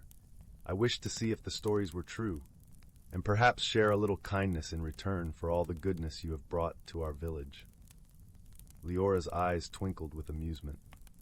"And what kindness do you bring, dear child?" Elara held out her basket, offering the remaining honey cakes. "I made these myself, with honey from the village hives and flour milled by my father. I thought you might enjoy them." The dragon accepted the gift, her clawed hand moving with surprising delicacy. She took a small bite, savoring the sweetness with a contented sigh. "Ah, these are delightful. You have a generous heart, Elara." They sat together, sharing stories and cakes as the day slipped into dusk. Elara spoke of the village, of her family and friends, and of her dreams to explore the world beyond the forest. Leora listened with a patient ear, offering wisdom and encouragement.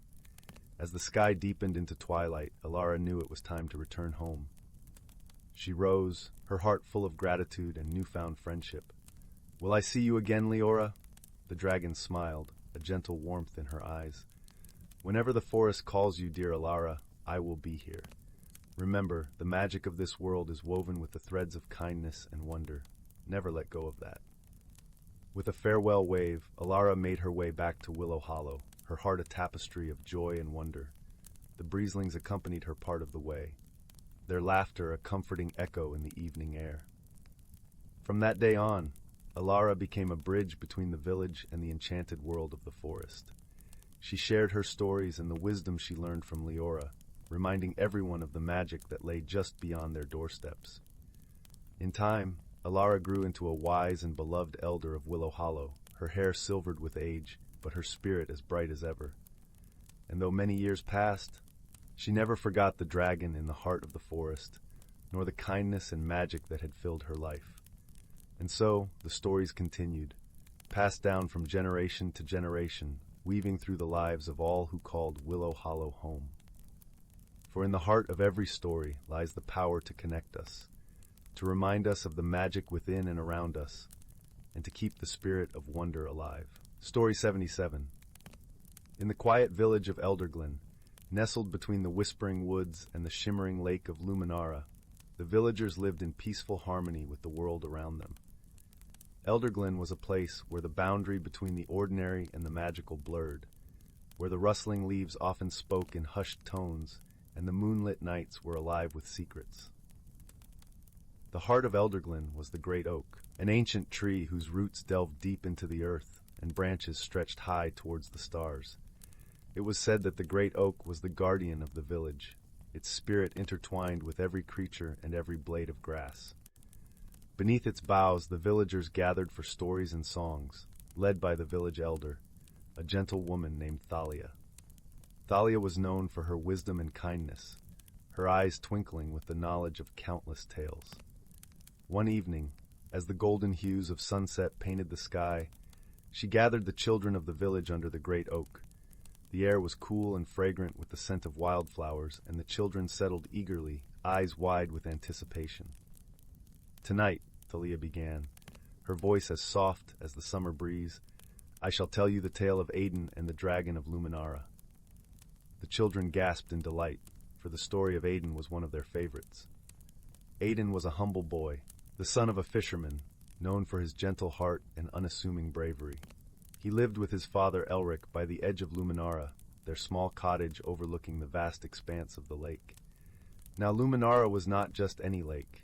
It was home to Althea, the last of the silver dragons, whose scales shimmered like moonlight on water. Althea was a creature of great wisdom and magic, watching over the lake and its inhabitants, ensuring balance and tranquility. The villagers respected Althea, leaving offerings of blossoms and sweet melodies at the lake's shore, for they knew she was as much a part of Elderglen as the land itself. Aiden, in particular, shared a special bond with the dragon. As a child, he would sit by the water's edge, playing his flute, and Althea would emerge from the depths, her eyes filled with the light of ancient stars, to listen to his music. But one year, as the first chill of autumn touched the air, a shadow fell over Elderglen. A distant kingdom, envious of the peace and prosperity of the village, sought to harness the magic of Luminara and the power of Althea for their own gain. One misty morning, a band of armored men arrived at the village, led by a stern-faced sorcerer named Malgath. He was known for his dark arts and ambition, his presence causing unease among the villagers. Malgath demanded that the villagers surrender Althea to him, claiming it was for the greater good. The villagers, frightened but defiant, refused to betray their guardian. They knew the bond they shared with Althea was sacred, and her magic was not theirs to give. Malgath, angered by their resistance, vowed to capture the dragon by force. Aiden, witnessing the turmoil, felt a stirring of courage within his heart. He knew he must protect Althea, for she was not just a dragon to him, but a friend and a symbol of all that was good in Elderglen. That night, as the village lay in uneasy slumber, Aiden crept to the lake's edge. The moon was full, casting a silvery glow over the water. He played a soft, haunting melody on his flute, a tune he had composed for Althea. From the depths of Luminara, Althea emerged, her presence as serene as the lake itself. Her eyes met Aiden's, understanding and trust passing between them without the need for words. "Aiden," Althea spoke, her voice a gentle breeze. "I sense the darkness that seeks to disrupt our harmony." Aiden nodded, his resolve firm. "I will not let them take you, Althea, but I need your help." Althea lowered her head, her silver scales shimmering in the moonlight. "Together we shall protect this place we hold dear." With a plan formed, Aiden spent the next few days preparing. He sought the guidance of Thalia, who shared tales of ancient spells and protective charms. Together, they crafted a plan that would use the natural magic of Elderglen to shield Althea and the village from Malgath's dark intentions. As the day of confrontation dawned, the villagers gathered around the great oak, united in their determination to protect their home. Aiden stood at the forefront, his heart steady, his flute in hand. Malgath and his men appeared at the edge of the village, their presence a stark contrast to the serene beauty of Elderglen. With a flick of his wrist, Malgath summoned a storm of dark clouds, the sky swirling ominously above. But Aiden was ready. He lifted his flute to his lips, playing a melody that echoed through the village, a song of unity and strength. The villagers joined in, their voices rising in harmony with the music. as the magic of Elderglen awakened in response. The great oak's roots pulsed with ancient power, and the ground beneath Malgath's feet trembled. Althea, her wings spreading wide, took to the sky, her roar a clarion call of defiance. Malgath, caught off guard by the strength of the villagers' resolve, found his dark magic faltering. The storm he had summoned dissipated, its energy absorbed by the protective enchantments woven into the land. Realizing he could not win against the combined might of Elderglen and its guardian, Malgath retreated, his ambitions thwarted. The villagers cheered, their spirits lifted by the triumph of their unity and courage.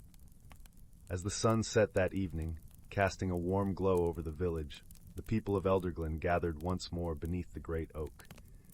Thalia, her heart full of pride, spoke to them of the day's victory and the strength of their bond with the natural world. Aidan, though humble as ever, was celebrated as a hero, his actions a testament to the quiet bravery that dwelled within his heart. Althea, watching from the lake, felt a deep sense of gratitude for the village she had vowed to protect. That night, as the stars twinkled like 1,000 tiny lanterns, Aidan sat by the lake, his flute by his side. Althea emerged once more, her gaze warm and kind. "You have done well, Aidan," she said, her voice a melody in the night. "Elderglen is safe, and our bond is stronger than ever." Aidan smiled, his heart full. "Thank you, Althea. I could not have done it without you and the village." And so, with the threat of darkness behind them, Elderglen continued to thrive, its people living in harmony with the magic that surrounded them. The tale of Aidan and the Dragon of Luminara became a cherished story, passed down through generations, a reminder of the strength found in unity and the quiet heroism of everyday people. As Thalia concluded the tale under the great oak, the children of Elderglen drifted into dreams filled with dragons and music, their hearts warmed by the knowledge that magic and wonder were always close at hand. Story 78. In the village of Eldergrove, nestled between rolling hills and ancient forests, the presence of the dragon was as constant as the changing seasons. The villagers revered the dragon not out of fear, but out of gratitude, for its shimmering scales and warm breath brought comfort and safety. The dragon lived in a cave on the edge of the village, a place where the mountains kissed the sky and mist wove through pines like a silver thread. The dragon was no ordinary creature. Its scales glimmered in hues of emerald and sapphire, and its eyes held the wisdom of centuries. It could weave spells with a flick of its tail and heal with a gentle touch. The villagers often visited, seeking aid for ailments or asking for blessings before important events. The dragon obliged, finding joy in the simple act of helping those who needed it. One morning, as the sun painted the sky in shades of rose and gold, an unsettling stillness hung over Eldergrove. The villagers awoke to find their crops wilted, the river running dry, and the once vibrant forest eerily silent. Even the birds, usually a chorus of song, were absent. The dragon sensed the disturbance, its heart heavy with concern. As the villagers gathered in the square, murmurs of worry and fear filled the air. The dragon, in its gentle voice that rumbled like distant thunder, assured them it would uncover the cause.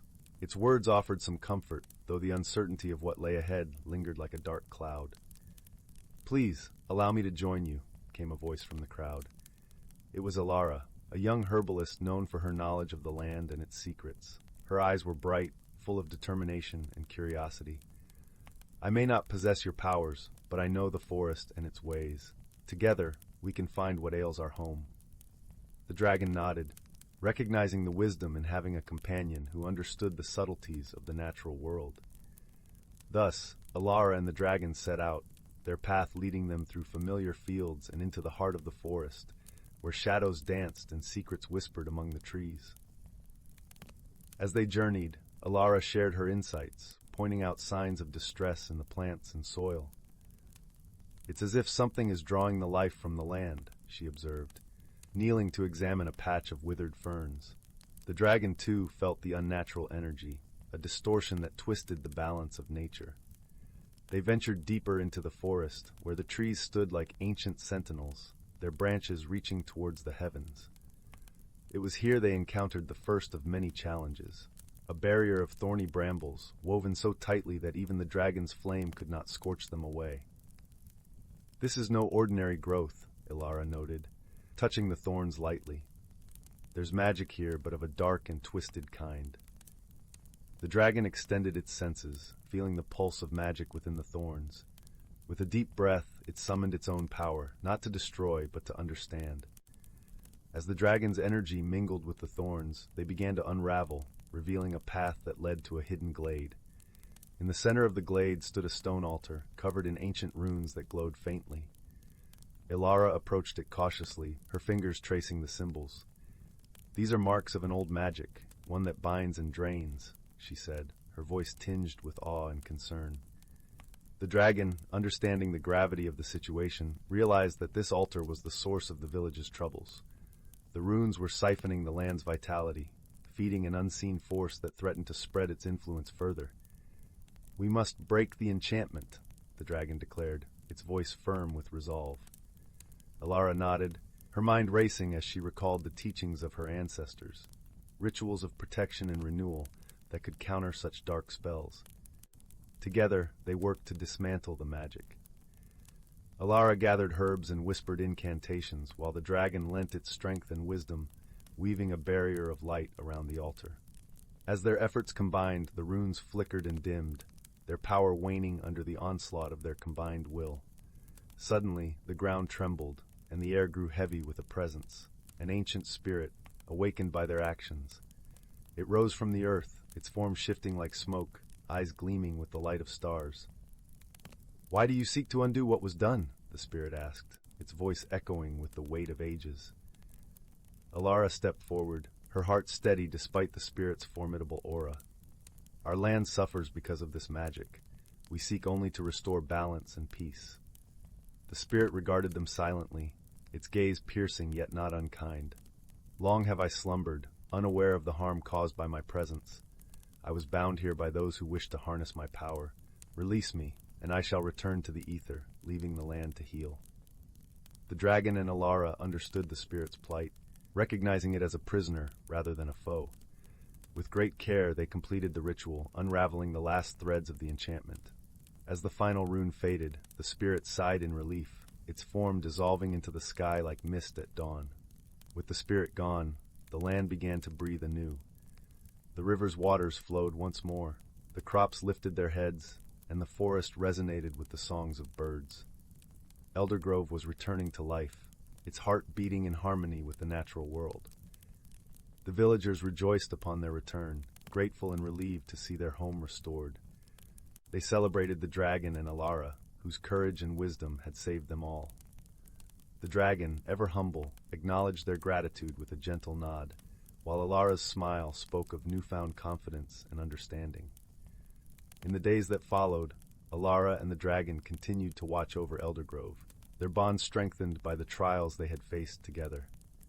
The village thrived, its people inspired by the lessons of unity and resilience. The dragon, now more than ever, was seen not just as a protector, but as a cherished friend and guide. As the seasons turned, the story of the dragon and the herbalist became legend, a tale of light overcoming darkness, of nature's balance restored. In Eldergrove, the dragon's presence remained a blessing, a reminder that even in the quietest of places, the greatest of adventures could unfold. Story 79. In the quaint village of Willowbrook, nestled between rolling hills and the whispering woods, there was a secret known only to a few. The hidden glen where the fireflies danced even in daylight. It was said that this glen was a place where time flowed differently, where dreams were woven into the fabric of reality, and where the heart's deepest desires could take shape in the form of gentle magic. On the outskirts of the village, there lived a young girl named Elara, whose eyes sparkled with the wonder of 1,000 stories. She had grown up listening to the tales of the hidden glen from her grandmother, who would often sit by the fireside, her voice weaving a tapestry of enchantment and mystery. Elara's heart longed to find this glen, to see the dance of the fireflies, and to feel the magic that her grandmother spoke of.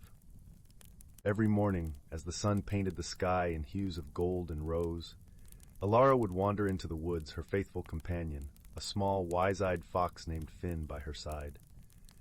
Finn had appeared one day as if from nowhere, with a knowing look and a tail as bushy as a broom. He was her confidant and guide, sharing in her adventures and dreams. One misty morning, as the first light of dawn filtered through the trees, painting the forest floor in sun-dappled patterns, Elara and Finn set off on what felt like an ordinary adventure. But today, the air hummed with a promise that Elara could not quite put into words.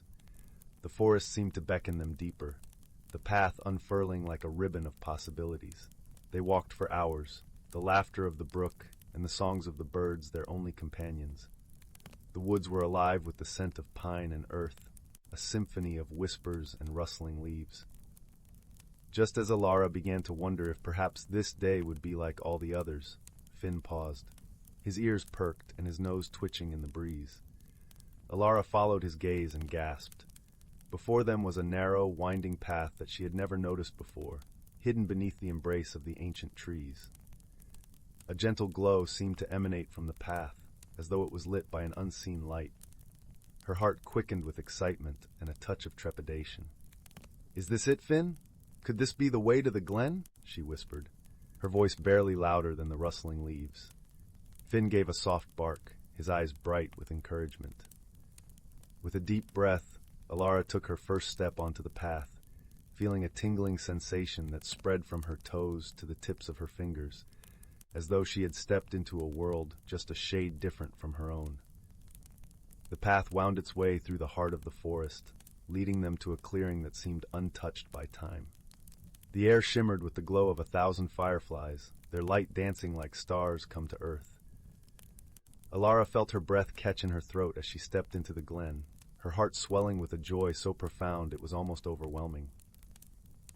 In the center of the glen stood an ancient oak, its branches reaching skyward, draped in a tapestry of soft green moss and twinkling lights. It was a tree of stories, Elara knew, each leaf a tale waiting to be told, each branch a journey yet to be taken. As she and Finn approached the tree, Elara felt a warmth spread through her, a gentle embrace that spoke of home and belonging. She reached out, her fingers brushing against the rough bark, and in that moment she felt a connection, as though the tree knew her, and she it. "Welcome, child of the woods," came a soft, melodic voice that seemed to rise from the very earth itself. Startled, Elara looked around, her eyes wide. The voice had a quality that was both ancient and familiar, like the lullaby her grandmother used to hum. "Do not be afraid," the voice continued. "I am the spirit of the glen, guardian of dreams and keeper of stories." Elara's heart surged with wonder and curiosity. "I've dreamed of finding this place for as long as I can remember," she said, her voice trembling with awe. "I've come to see the magic for myself." "And so you have," the spirit replied with a gentle laugh that danced through the air like the fireflies. "In this glen, the dreams of those with kind hearts and open minds can find form and flourish. What is it that you seek, young dreamer?" Elara paused, her thoughts swirling like the leaves in an autumn breeze.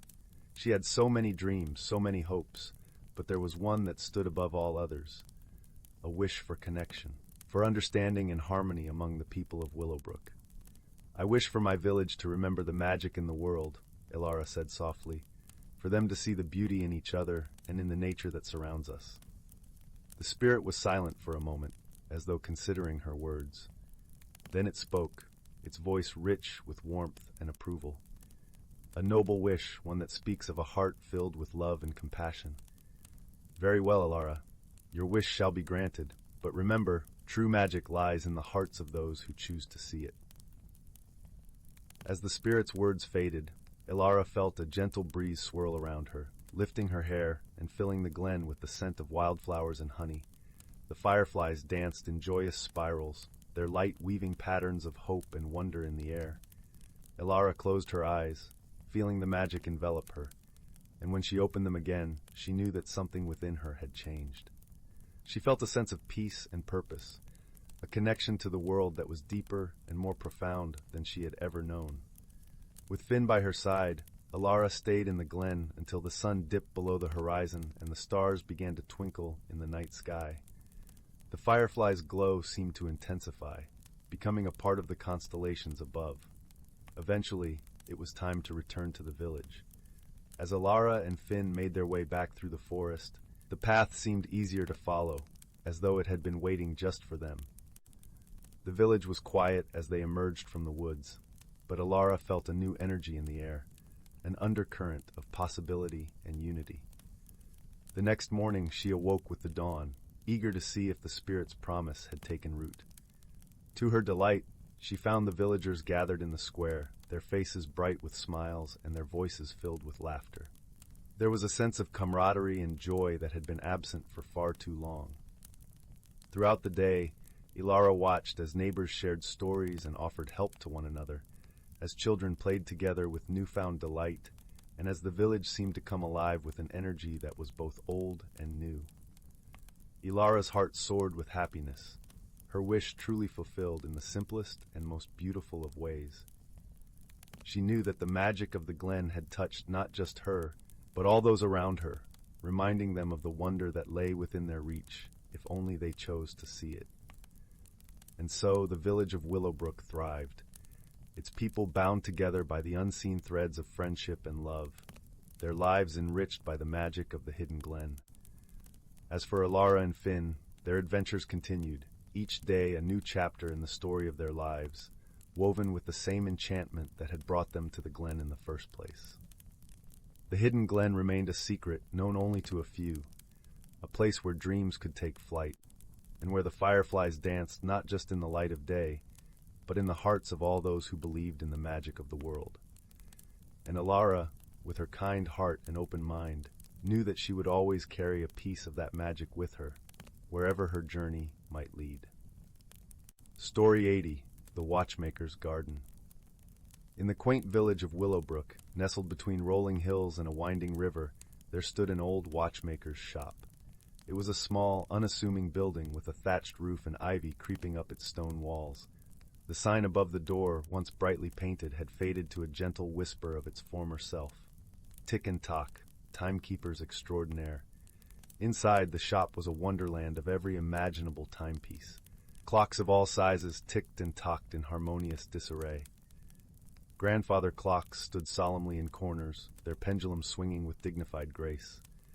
Cuckoo clocks chirped merrily on the walls, while an array of pocket watches lay glinting under glass on the counter. The watchmaker, Mr. Bartholomew Finch, was a man of gentle demeanor and twinkling eyes. His hands, though aged and lined, moved with the deftness of a magician as he tended to each clock with utmost care. Mr. Shaw Finch was known not just for his skill in repairing timepieces, but also for his kind heart and the stories he shared with anyone who cared to listen.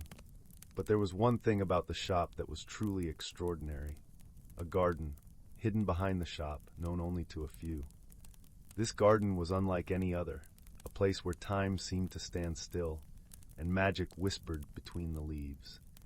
The garden was encircled by a high stone wall, and its entrance was a simple wooden gate covered in climbing roses. From the outside, it appeared as an ordinary garden, yet those who ventured inside found themselves in a world of wonders. Flowers bloomed in colors that defied description, and a gentle stream wound its way through, its waters carrying the soft melody of tinkling bells. It was said that the garden held a secret, a mystery that only revealed itself to those who truly listened. Many had walked its paths, but only a few had discovered the secret, and they never spoke of it, choosing instead to hold the experience close to their hearts. One such person was a young girl named Elara. She lived in Willowbrook with her grandmother, who often sent her on errands to the village. Elara was a curious child, with a head full of dreams and a heart open to the world. She loved visiting Mr. Finch's shop, not just for the enchanting clocks, but for the stories he told. One bright morning, as Elara entered the shop, she found Mr. Finch examining a particularly intricate pocket watch. He looked up, his eyes crinkling into a smile. "Ah, Elara," he greeted warmly. "What brings you here today?" "I've come to pick up Grandma's clock," Elara replied, glancing around at the mesmerizing array of timepieces. "She said it was ready." "Indeed it is," Mr. Finch nodded, reaching under the counter to produce a small, beautifully restored mantel clock. "Here it is, good as new." Elara took the clock, admiring its polished wood and the gentle tick of its hands. "Thank you, Mr. Finch. It's perfect." "You're welcome, my dear," he said, his eyes twinkling. "And perhaps, if you have a moment, you might like to visit the garden today? I believe it's a perfect day for a wander." Elara's eyes lit up at the suggestion. She had heard whispers of the garden's magic, but had never been beyond its gate. "May I?" she asked eagerly. Of course, Mr. Finch chuckled, nodding toward the back of the shop. The gate is always open to those with wonder in their hearts. With a grateful smile, Elara carefully set the clock aside and headed through the shop to the garden gate. As she pushed it open, a soft breeze greeted her, carrying the scent of roses and earth. She stepped inside, feeling as though she had crossed into another world. The garden was everything and more than she had imagined. She wandered along its winding paths, marveling at the vibrant flowers and the gentle hum of bees. The sunlight dappled through the leaves, casting playful shadows on the ground. As she explored, Elara noticed a peculiar tree at the heart of the garden. Its trunk was thick and gnarled, with branches stretching wide and laden with silvery leaves that shimmered like starlight. Drawn to it, she approached and noticed a small wooden bench nestled beneath its boughs. Sitting on the bench, Elara closed her eyes and listened. The sounds of the garden enveloped her, a symphony of birdsong, the rustle of leaves, and the soft babbling of the stream. But beneath it all, she began to hear something else, a faint, rhythmic ticking, like the heartbeat of the garden itself. Curiosity piqued, Elara opened her eyes and looked around. It was then that she noticed something unusual in the tree's bark, tiny, intricate carvings that formed a pattern. As she traced them with her fingers, the ticking grew louder, more insistent, as if urging her to discover its source. With a gentle push, a section of the bark shifted to reveal a hidden compartment. Inside lay a small, ornate box, its surface etched with delicate designs. Elara lifted it out, her heart racing with anticipation. She opened the lid, revealing a curious object, a seed, unlike any she had ever seen before, glowing softly with an inner light. Holding the seed in her palm, Elara felt a warmth spread through her, a connection to the garden and its mysteries. She understood instinctively that this was the garden's secret, a gift of timelessness, a reminder of the magic that existed in the world around her. With reverence, she placed the seed back in the box and returned it to its hiding place in the tree. As she did, the ticking sound faded, leaving only the gentle rustle of the leaves. Elara sat for a while longer beneath the tree, feeling a sense of peace and gratitude. She knew she would keep this secret, cherishing it as a memory to guide her through life. When she finally left the garden, the world seemed a little brighter, the colors more vivid, and time just a little less urgent. She returned to the shop, where Mr. Finch met her with a knowing smile. "Did you find what you were looking for?" he asked gently. Elara nodded, her eyes shining with wonder. "I did, Mr. Finch, thank you." He nodded in return, his expression serene. "Remember, Elara, the garden is always there for those who seek its magic." With the mantel clock safely in her arms and a heart full of newfound wisdom, Elara bid farewell to Mr. Finch and made her way back to her grandmother's cottage, where she would share stories of her adventure, leaving out the garden's secret, which she would hold close forever. And so, the watchmaker's garden continued to guard its mysteries, a place where time and magic intertwined, offering solace and inspiration to those with the courage to listen. And in Willowbrook, as the seasons changed and the clocks ticked on, the legend of the garden's enchantment grew, whispering its gentle magic to all who needed it. Story 81. In the heart of the ancient forest, where the sunlight barely pierced the dense canopy, the spirits of the woods thrived in their ethereal realm. These spirits, delicate and shimmering like morning dew, moved through the trees with a grace that belied their power. They were the keepers of the forest, the unseen hands that nurtured every leaf, every stream, and every creature that called this place home. For centuries untold, they had maintained a delicate balance, a harmony that allowed life to flourish in ways those beyond the forest's edge could scarcely imagine. The spirits were numerous and varied, each with their own role and purpose. There was Silva, the spirit of the trees, who whispered to the oaks and pines, coaxing them into forms that would shelter and sustain the life beneath. Then there was Airy, the breeze spirit, who danced through the branches, carrying the seeds of tomorrow's forest to places where they could grow strong and true. Aquila, the water spirit, wove through streams and rivers, ensuring they flowed with the purity and vitality that was the lifeblood of the forest. Together, these spirits, and countless others, formed a tapestry of life that was both intricate and profound. Their existence was a secret, a hidden wonder that only those with the keenest sight might glimpse in a moment of twilight or in the reflection of a still pool. Humans, with their bustling lives and noisy machines, rarely ventured deep enough into the woods to notice the subtle magic that sustained it. Yet, one day, a traveler wandered into the heart of the forest, drawn by an inexplicable call, a whisper on the wind that spoke of adventure and mystery. This traveler, a young woman named Elara, had always been different. From her earliest days, she had felt a connection to the natural world that others could not understand. Where her peers saw a simple forest, Elara saw a living, breathing entity, full of secrets and stories waiting to be told. Elara had left her village at dawn, her feet carrying her deeper into the woods than she had ever dared venture before. She felt a pull, a guiding hand that led her through groves and glades, over bubbling brooks and beneath ancient boughs. She walked with a sense of purpose, though she knew not what that purpose was. As Elara journeyed further, an unsettling sense of imbalance began to permeate the air. The forest, usually so vibrant and full of life, seemed to hold its breath. The birds' songs were subdued, the rustle of leaves muted. It was as if the very heart of the woods was troubled by an unseen force. Her curiosity piqued. Elara pressed on until she reached a clearing where the trees parted to reveal a crystal-clear pond. The surface of the water shimmered in the dappled light, a mirror reflecting the sky above. But something was wrong. The water, though clear, seemed to ripple unnaturally, disturbed by a force that Elara could not see. It was here, at the edge of the pond, that the spirits finally revealed themselves. They emerged from the air around her, their forms coalescing like mist in the morning sun. Silva appeared first, her form like a willow, elegant and graceful, her eyes filled with ancient wisdom. Eri followed, a whirlwind of light and color, her presence a gentle caress on the skin. Aquila rose from the water itself, a figure of liquid grace that seemed to flow with every movement. Elara gasped, stepping back in awe and surprise. She had always believed in the magic of the forest, but to see it manifest before her eyes was a wonder beyond her dreams.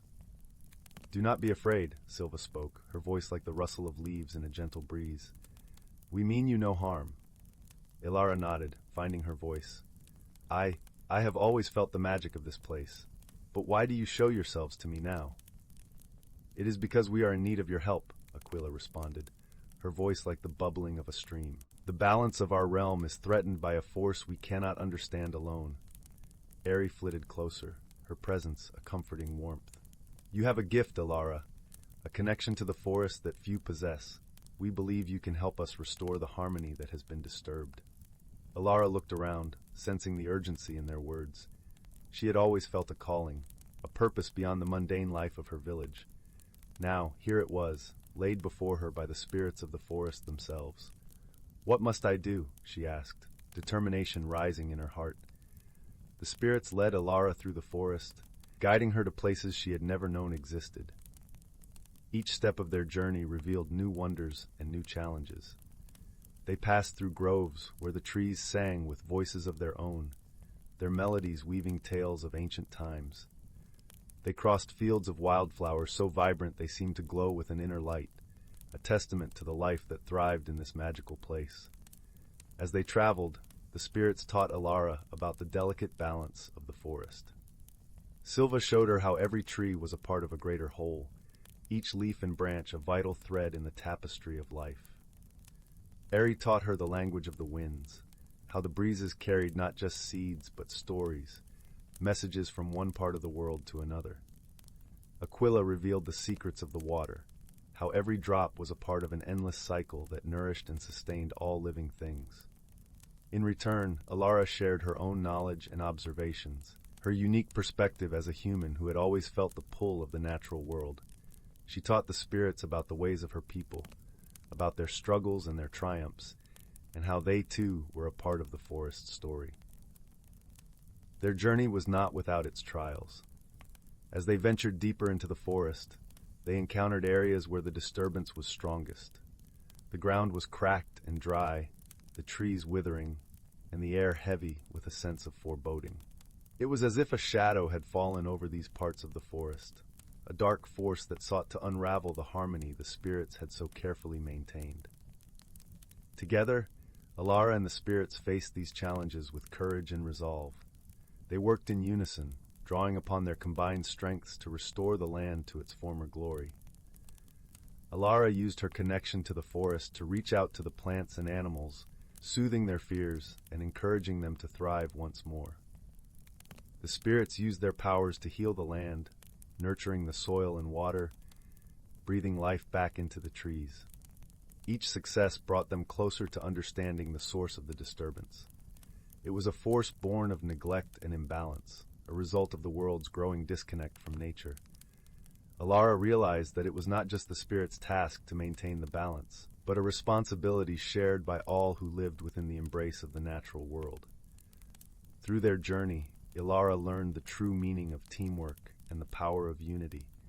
She saw how the spirits worked together, each contributing their unique gifts to the greater good. She understood that every living thing, no matter how small, played a vital role in the web of life. As they approached the heart of the disturbance, Elara and the spirits knew that they would need to draw upon everything they had learned. They arrived at a place unlike any other in the forest, a dark hollow where the very air seemed to pulse with malevolence. The ground was scorched and barren, a stark contrast to the vibrant life that surrounded it. Here, Elara and the spirits confronted the force that threatened their world. It was a manifestation of imbalance, a creature born of humanity's disconnection from nature. Its form was a swirling mass of shadows and chaos, a reflection of the neglect that had allowed it to grow.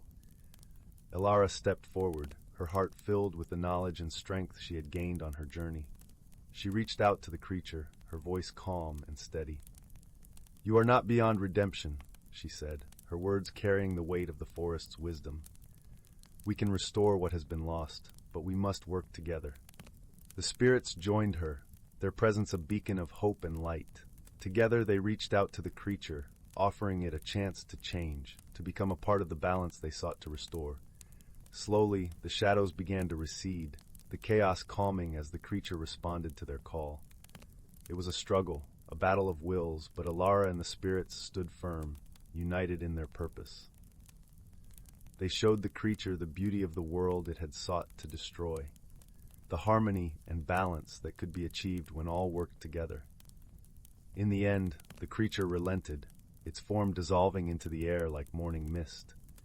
The darkness lifted, the land beneath it rejuvenated by the spirit's power and Elara's unwavering belief in the connection between all living things. With the disturbance gone, the forest breathed a sigh of relief. The birds sang once more, the leaves whispered with the wind, and the waters flowed with renewed vigor.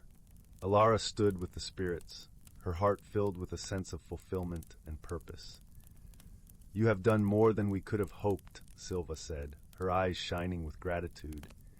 "You have not only restored the balance, but have shown us a new way forward." Elara smiled, feeling the warmth of the spirit's approval. She knew that her journey was just the beginning, that there was much more to be done to heal the world beyond the forest. But she also knew that she would not be alone, that the spirits would be with her, guiding her as she worked to bring their message of harmony and unity to all who would listen. And so, with the spirits by her side, Elara set out into the world, ready to share the lessons of the forest and inspire others to join her in the quest to restore balance to the natural world. Together, they would work to ensure that the magic of the forest would never be forgotten, and that the harmony of life would endure for generations to come. Story 82. In a quaint little village nestled between the towering peaks of the Mistvale Mountains and the lush, whispering woods, there lived a young girl named Elara. The village, known as Willowbrook, was a place where the extraordinary mingled seamlessly with the ordinary. The people of Willowbrook were accustomed to the gentle hum of magic that wove through their lives like a shimmering thread. It was a land where the line between myth and reality blurred, and the villagers embraced the peculiarities with open hearts. Elara was known throughout Willowbrook for her affinity with the creatures of the forest. From an early age, she had shown a remarkable ability to communicate with animals, a gift that had earned her the affectionate nickname of the Whisperer among the villagers. Her days were often spent wandering the sun-dappled paths of the forest, her laughter echoing through the trees as she frolicked with foxes, played hide-and-seek with deer, and chatted with chattering squirrels. But of all the forest denizens, it was Elysian, a gentle dragon with scales that shimmered like moonlit water, who held a special place in her heart. Elysian was an ancient being, a guardian of the forest whose wisdom surpassed the ages. He was as kind as he was mighty, and his presence was a comforting beacon to all creatures who called the forest home. The villagers regarded Elysian with a mix of awe and reverence, for though he was a dragon, he was as much a part of Willowbrook as the mountains and streams. The village's history was intertwined with tales of how Elysian had protected their ancestors from storms and guided lost travelers back to safety with his glowing breath that lit up the night like a beacon. One crisp autumn morning, as the leaves turned to amber and gold, Elara set out on her usual walk to visit Elysian. She carried with her a small satchel filled with treats for her forest friends, juicy berries for the birds and nuts for the squirrels. As she meandered through the woods, she sang softly, her voice a sweet melody that drifted through the rustling leaves. When she reached the clearing where Elysian often rested, she found him basking in a patch of sunlight, his eyes half closed in contentment. His presence filled the clearing with a peaceful warmth, and Elara greeted him with a joyful wave. "Good morning, Elysian," she called, her voice bright with affection. The dragon opened one eye and smiled, a gentle rumble of greeting vibrating through his chest. "Good morning, little whisperer," he replied, his voice deep and soothing. "What brings you to my glade today?" Elara settled down beside him, leaning against his warm flank as she shared with him the latest news from the village. She told him about the harvest festival preparations, the new family that had moved into the old miller's cottage, and the antics of the village's mischievous cat, Whiskers, who had taken to stealing pies cooling on windowsills. Elysian listened patiently, his eyes twinkling with amusement and interest. He cherished these moments with Elara, for they reminded him of the simple joys of life and the enduring bond between the magical and the mundane. As they talked, a gentle breeze rustled through the trees, carrying with it the scent of pine and earth. Elara tilted her head, suddenly thoughtful. "Elysian," she began, "do you ever wonder what lies beyond the Mistvale Mountains?" The dragon's gaze turned wistful as he considered her question. "Ah, the world is vast and filled with wonders," he mused. "Beyond the Mistvale, there are lands where the sky stretches endlessly and seas that shimmer like liquid sapphire. There are places where magic is woven into the very fabric of existence, and others where it is but a whisper of legend." Elara listened, her imagination painting vivid pictures of distant lands and unknown adventures. She had always dreamed of exploring beyond the familiar confines of Willowbrook, of discovering new wonders and meeting new friends. "Perhaps one day, when you are ready, you will journey beyond the Mistvale," Elysian suggested gently. "But for now, there is much to cherish here in our little corner of the world." Elara nodded, her heart full of gratitude for the life she led in Willowbrook. She knew that each day was a gift, filled with magic and friendship, and she treasured every moment. As the sun began its descent, casting long shadows across the forest floor, Elara rose to her feet. She bid Elysian farewell, promising to return soon with more stories and laughter. The dragon watched her go, his heart warmed by her presence, and the knowledge that their bond was as enduring as the ancient trees that surrounded them. The days turned to weeks, and autumn deepened into a golden memory. The villagers celebrated the harvest festival with joy and gratitude, their hearts lightened by the knowledge that they were part of a community that cherished both the magical and the mundane. As winter approached, Elara's thoughts often turned to her dream of exploring beyond the Mistvale. She shared her dreams with Elysian, who encouraged her to follow her heart, knowing that the time would come when the world beyond would call to her more strongly than ever. One frosty morning, as snowflakes danced in the air, Elara made her way to Elysian's glade, her breath forming clouds in the crisp air. She found the dragon waiting for her, his scales dusted with snow like a cloak of stars. "Good morning, Elysian," she greeted, her voice a warm spark in the cold. "Good morning, dear whisperer," Elysian replied, his eyes alight with affection. Elara settled beside him, and together they watched the forest transform into a winter wonderland, the world hushed and serene under its blanket of snow. Elysian, Elara began, her voice filled with a quiet determination.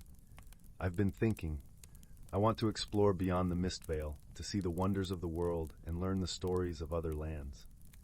The dragon regarded her with a thoughtful gaze, his heart swelling with pride and a touch of sadness. It is a noble dream, Elara, he said softly, and I believe you are ready for such an adventure. Elara's heart soared at his words, and she felt a thrill of excitement at the prospect of the journey ahead. She knew it would not be easy, but she was ready to embrace the challenges and discoveries that awaited her.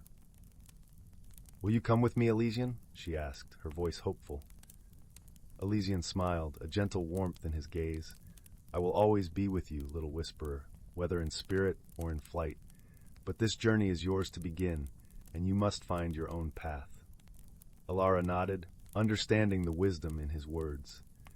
She knew that the journey would be her own, but she took comfort in the knowledge that Elysian's presence would always be with her, a guiding light in the darkest of times. With a heart full of hope and determination, Elara returned to the village, sharing her plans with her family and friends. They supported her dream, knowing that she was destined for great things, and promised to keep Willowbrook safe and welcoming for her return. As spring approached, the time came for Elara to set out on her journey. She packed her satchel with essentials, including a small vial of Elysian's glowing breath, a gift from the dragon to light her way in times of need. On the morning of her departure, the village gathered to bid her farewell, their hearts filled with pride and admiration. Elysian was there too, his presence a comforting beacon as Elara prepared to embark on her adventure. Remember, Elara, Elysian said, his voice a gentle rumble, the world is vast and filled with wonders, but the greatest magic lies within you. Trust in yourself, and you will find your way. With tears of gratitude in her eyes, Elara embraced the dragon, her heart full of love and promise. Thank you, Elysian. I will return one day, with stories of my own to share. And with that, Elara set out on her journey, her heart light with hope and her spirit soaring like the wings of a dragon. She knew that wherever her path led, she would carry the magic of Willowbrook and the wisdom of her beloved dragon with her, a beacon of light to guide her through the wonders and mysteries of the world. As she disappeared beyond the edge of the forest, the villagers watched her go, their hearts filled with warmth and pride. They knew that Elara's journey was just beginning, and that one day she would return to Willowbrook, her heart and soul enriched by the magic and wonder she would find in the world beyond. And so, with love and anticipation, they awaited the tales of adventure that would one day grace their hearths, knowing that Elara's spirit would forever be a part of their magical home.